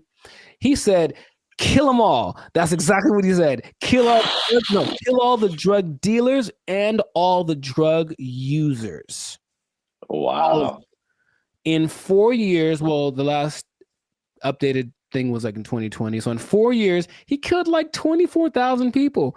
Just for, and the thing is, he'll catch you. They'll just raid the streets at night, and if you're on drugs, that's it for you, basically. And the thing about that is that a lot of, and then the people that don't kill, they take to jail, but they kill a lot of people, and everyone in, like, all the citizens love it. They think it's fantastic that he's doing that. So when they interview the drug lords, they're like, well, we're not going to stop, so we just got to figure out ways not to get caught, because the threat of death isn't enough to stop it. So you have a lot of people in jail. You have a lot of people that are being killed, just like, you know, and then they have a lot of people that are approving of this, right? And that's the most extreme case of that. So I'm sure there's other options, but that seems to be the two sides. So if you were the leader of Zapville, Zaplands,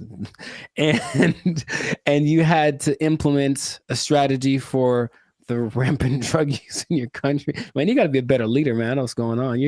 All your people are just down in the pipes. But what would you do to resolve that, you think? That Philippines thing is wild. I never heard that. Yeah, well, like they don't talk about it too much, but yeah, but he's like, he literally gave a speech. He was like, yeah, and all the drug dealers, you know, and then everyone cheers. But he literally did this, and that's his approach. Oh, wow. Yeah, that's too far in my book, especially for the users, because like drugs are an addiction, and like you're not in the right frame of mind to like make decisions and then have someone execute you because of your addiction. I think that's too far. Okay. But the thing you said in like Portugal, Denmark, that's interesting. I mean, that seems, again, it's just like, I don't know why the answer for everybody is just throw somebody in jail and then like, well, we got rid of that. Like, yeah, exactly. Solve the problem. Like, it doesn't solve the problem. Like the problem still exists, yes. Yeah. But so with the numbers for Portugal specifically, the numbers of overdoses went down like 90%. Yeah. So obviously that's a better solution for sure. Well, we'll see what happens, because what I'm hearing in Rumorville, the last thing, as we wrap this thing up, is that they're thinking about legalizing everything in California. But in the way that Oregon is doing it, in the way that Vancouver is doing it. And you've seen downtown LA. What do you think is going to happen, bro? Man, it's going to be chaos and bad times. Very, very, very bad. So hopefully that doesn't pass. But some government people don't think, they're just like, oh, my nephew OD'd once, I should probably do so. That's what politicians maybe think. That's their only connection to this kind of thing. So let's just try something new. Let's decriminalize it all and see what happens. And it'll be bad for all of the people that we see walking on the freeway are on drugs. Every single one of them. And that's going to go up tenfold if we decriminalize the drugs. So just let's not do it, Cali. Man. Send your relief funds to banditfuture.com just in advance, because I see suffering in our future if this. I see. You will know pain. You will know pain. We'll at least know gross. We'll at least know that. Yes, that is God. We should do a whole separate episode on that hotel room. I saw some videos from that. I was giving a review. Yeah, videos? Drug problem. Do you need help? Do you need to talk to somebody? Call the Bandit Future hotline. Just kidding. It doesn't exist. But make sure if you do have a problem, make sure to go see somebody about it. It really is serious. Don't you believe it? Okay, so that's been it. And oh well, I'll tell you what. If you're on drugs, if you're doing too many drugs, I don't know about you and keeping your employment status, you might start freaking out and not make it, and then you're gonna have to be out of you might be down bad. You might be out of employment, and that's not gonna be good. If the boss catches you in the bathroom doing what you like, might end up bad for you. I just don't know how to say it, but I think you won't like the result. I think I get what you're going towards. Yeah. Correct me if I'm wrong, but I'm thinking that you're saying that they might take your job. Drugs are bad. Okay. They took our jobs. They took our jobs. And there is a man who has built a substantial shelter for himself. So this place has a front door. It has lights. He has a refrigerator. He has a stove. He calls it a waterfront property because it sits right on the LA River. Other people in the encampment have. What's up, everybody? I'm Zap, and this is Jericho, and we are the 6-time international award-winning pop hip-hop music duo Bandit Future. We do clean, fun music that everyone can listen to with a sound that's uniquely Californian. And right now, you are tuned into the Life's a Circus podcast, where we talk about everything that's funny, interesting, and ridiculous. But before we jump into today's topic, make sure you help us out. Help us for that YouTube algorithm. Like, subscribe, comment, and share this video with somebody who's homeless. Is that a good demographic? Is actually most homeless people do at least have access to the internet. So I guess now, 20 years ago, no, but homeless people are doing pretty good. Yes, I'm glad you said that, because that kind of segues into what I'm talking about. Okay. Before I say I don't know where to start first. Okay. No, I'll go off of what you just said. Homeless people are doing not so bad. At least in LA, from what I can see. So check it out.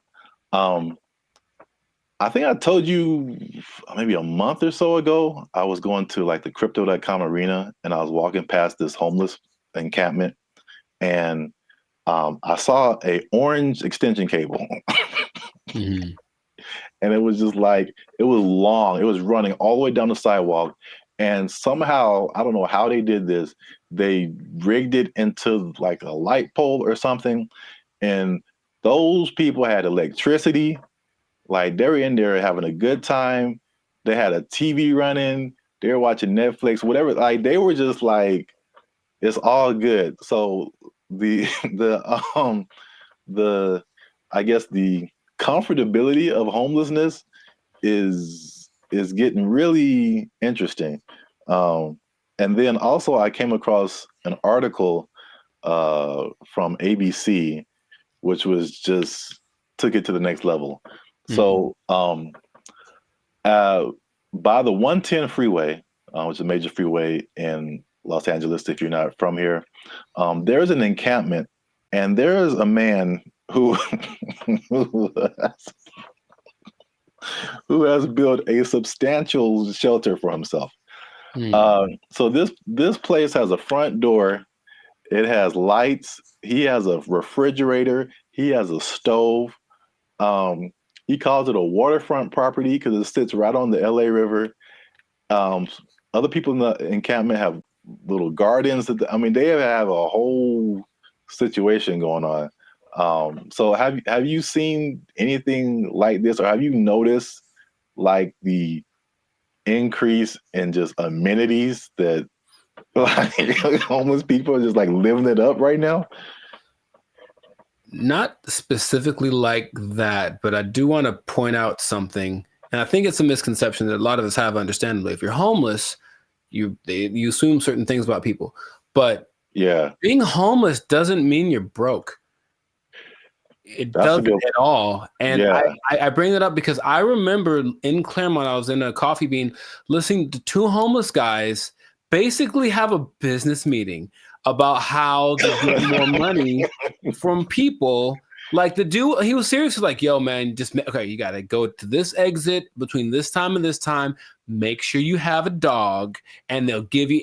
So these people have money, and barring the people that are super drugged out or have like a crazy mental illness, not a lot, but there are homeless people that are homeless by choice. So they have money, it's like they just don't want to spend it on a house. So that doesn't surprise me, but I haven't seen specifically that.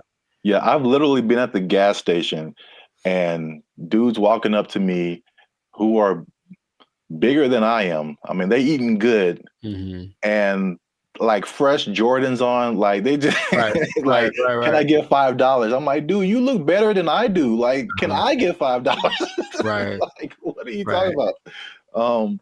But yeah, it's getting crazy. Not getting crazy. It's already crazy, especially how here in LA, we have just, I think it was only, I forgot the numbers in LA, but it's just thousands and thousands of homeless people. But I did want to address something because we talked about the homeless before in a previous video in San Francisco, where they were like trying to hide the homeless people because all these people, these foreign dignitaries or something, were coming in and trying to hide the whole situation. Somebody, I don't know this person, but somebody got kind of offended at that video, and they tried to go at us in the comments, man. They tried to go at us in the comments. Would you like to hear it? Good. I'm just gonna paraphrase. So we were talking about the homeless. This guy came on and was like, have you been homeless? Have you ever been down on your luck? What would happen if you lost your job and things were wrong in your life? You lost your house, your apartment. So he's basically saying like, it's not our place to talk about the homeless, which I fired back at him, and I said, it is completely our place, because I lived in LA for a long time, but I lived in downtown LA, which is like homeless central, just a few blocks from Skid Row. When people are pulling down their pants and taking a dump on your front door and you step in it, you absolutely have a right to say something about that. Like, you have a right to say something about that. And it's not even the homeless in particular. It's the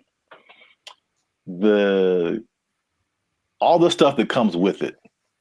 Like, I don't care if you're homeless or not, whatever, but it's like it's the disrespect for other people and the other things in the city. And just like the trash everywhere and the safety concerns and like the destruction of property. If you're pushing a shopping cart, I'm pretty sure you didn't buy that shopping cart. I mean, you stole it from us. Just because you're homeless doesn't give you a license to commit crimes. Like, you can't. Like, so it's not even about like the haves and the have-nots. Like, that's really irrelevant to me. And I will say that one thing I will apologize for is that I laugh a lot. And a lot of people have said that in the comments before, and I think that's just because I think one reason is because talking to a camera is really weird. I agree. And so I'm used to talking to a group of people or something where you get feedback, and so you say something that's funny. Like, I think it's funny. I just laugh at it myself. But we try to keep it light on the podcast. But homelessness, really, there are. I don't know. Again, everyone's situation is different. Like you said, there's some people who aren't even broke. They just don't have a house. But there are some homeless people who are just like, they had a rough, whatever, something happened to them, and it's just a serious situation, and their life is really messed up. So I think well, at least I should apologize for making that I guess that false interpretation, you know what I'm saying? Like the insensitivity. I think that may have come across to some people like that. So I don't want to make it seem like we're insensitive to the homeless situation. But at the same time, I think that, we shouldn't be silenced because we've never been homeless or we never had a rough time or anything like that. And I have more to say about that, but I want to know what you think about at least that part of it too. Oh, I don't apologize for anything. I think that I'm justified in what I say when it comes to things that I've seen over time, right? So generalizing is dangerous, but it works because we have to start somewhere, right? So if homeless people were literally just like everyone else, they just didn't have a home, meaning they weren't dirty, they weren't sometimes violent or leading to criminal activity in order to, because if you don't have money, you have to do things that are above the law to get what you need. If the implication of what homeless is the problem, I think if somehow it was just you don't have a house, there's nothing wrong with that. And yes, people do have unfortunate situations, but in general, when there's, and I heard somebody say this as a joke, but it really does kind of resonate. It's like there's places where homeless people aren't allowed to go. Why? Because they're homeless, and that's not a place that they can't come into the places that we can go because they don't have a home. And it's not because they're homeless. It's because you can tell they're homeless because they look homeless, they smell homeless, they talk homeless, they're weird to you. Like all that stuff is what we're talking about. At least personally, what I talk about when I mention the homeless people. So I don't think there's anything wrong with that. If you do want to go by, I'm sure someone knows someone who just lost it all in a bad, crypto, real estate exchange. The woman took everything, whatever. I know there's people like that, and that's unfortunate. But just in general, homeless people are not contributing to anyone's sense of safety or anything like that. And that's what I'm referring to when I mention homeless people. Yeah, that's I think that's an accurate statement. It's just like, it's not about the condition. It's about the character that comes along with that, and the not only not contributing but being destructive. So that's just, even in my neighborhood, I think I told you before, it's like when I first moved here, like a few years ago, this place was spotless. I mean, it was just like people had pride in their neighborhood and stuff like that. But we have a major mall, we have a major bus stop here and there, 7-Eleven, like the main intersection. That's kind of where I'm at. And it's just like every year it's like, okay, there's one homeless person. Okay, that's not so bad. 2 homeless. Dang. All right, there's a guy sleeping in front of the grocery store. crap. And then it's like trash just keeps building up. Trash, more trash, more trash, more trash. And it's like, this isn't a rocket science. Like, what has changed? There's more homeless people. There's more trash. There's more abandoned shopping carts. There's more crime. I mean, I looked at the crime map for my area, and it was like literally my block, that area that I'm talking about, is where all this stuff happens. This is like, anyway. The other point I wanted to make before we kind of wrap it up, because it's going kind of long. One thing I also hate is that when people make judgments about you and they don't know anything about you.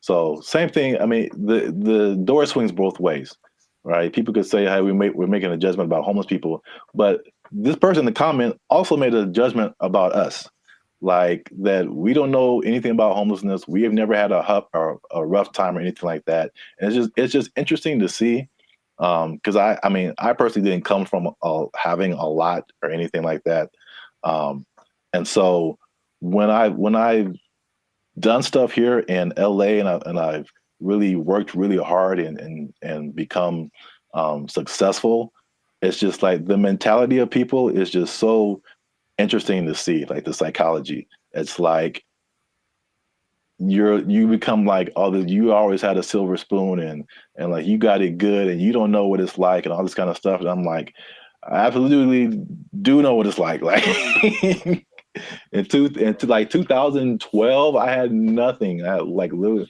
no job, no place to stay. Like I've been through all this kind of stuff. Like, and just because I'm like in my own place and have my own business and I do all this stuff doesn't mean like I don't know what's up. And I think about the people like the Jeff Bezos of the world, who just people just, oh man, he doesn't care. He doesn't know what it's like. Like I've seen pictures of this dude. This dude was selling books like in a garage somewhere, like just nerding out. I don't know if he had friends or I don't know, but they show these, Google started in a garage, Apple started in somebody's garage, Amazon started in somebody's garage. These dudes didn't just like, No, they worked for it. They really did. Yeah. And they gave the world something that the world needed. So they get rewarded with exactly. I mean, if you want to have all that, then you can create something that literally changes the entire world. And then you can have all that too. But like, I don't criticize anybody for like having success or anything like that. Like, I'm pretty sure at some point, even like the what was it? The Kardashians or Paris Hilton, because I used to kind of feel that way too, because that was kind of like their, you knew that they came from money. They had stuff going on. Sure. But like, unless you have worked on a TV show, like you really don't understand how insanely difficult it is, and how much you have to grind. Like just because you have a bunch of money doesn't mean it's going to be a success. Absolutely.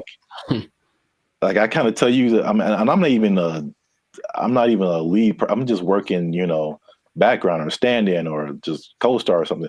And I'm just like, after a couple of days, I'm like, dude, I'm like spent.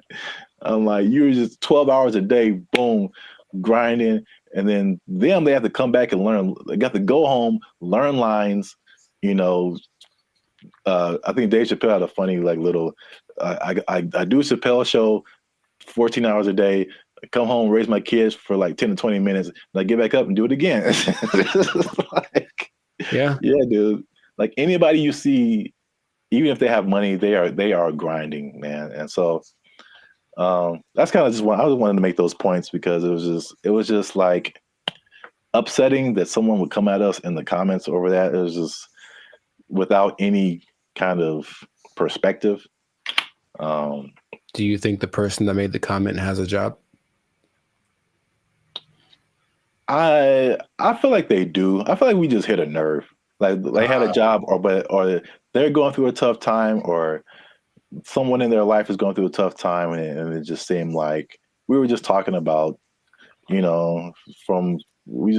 like on YouTube, and we're privileged, and we just homeless people are terrible, and it's just so.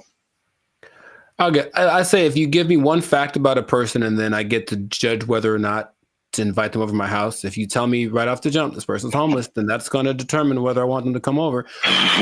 Now, it's possible they're the sweetest person, and I know people for sure that do have homes that I never want them to come over. So there's that. It doesn't mean that they're a bad person. It just means, just based on the facts, statistically, this isn't a good start. Yeah. So I know it's a controversial situation. It's a big, it's been a big problem in LA and in many other places around the US and around the world. But let us know what you think. Leave us a comment. Let us know a comment that's nice. You can disagree. Say what you want. But just know that I'm coming after you if you do.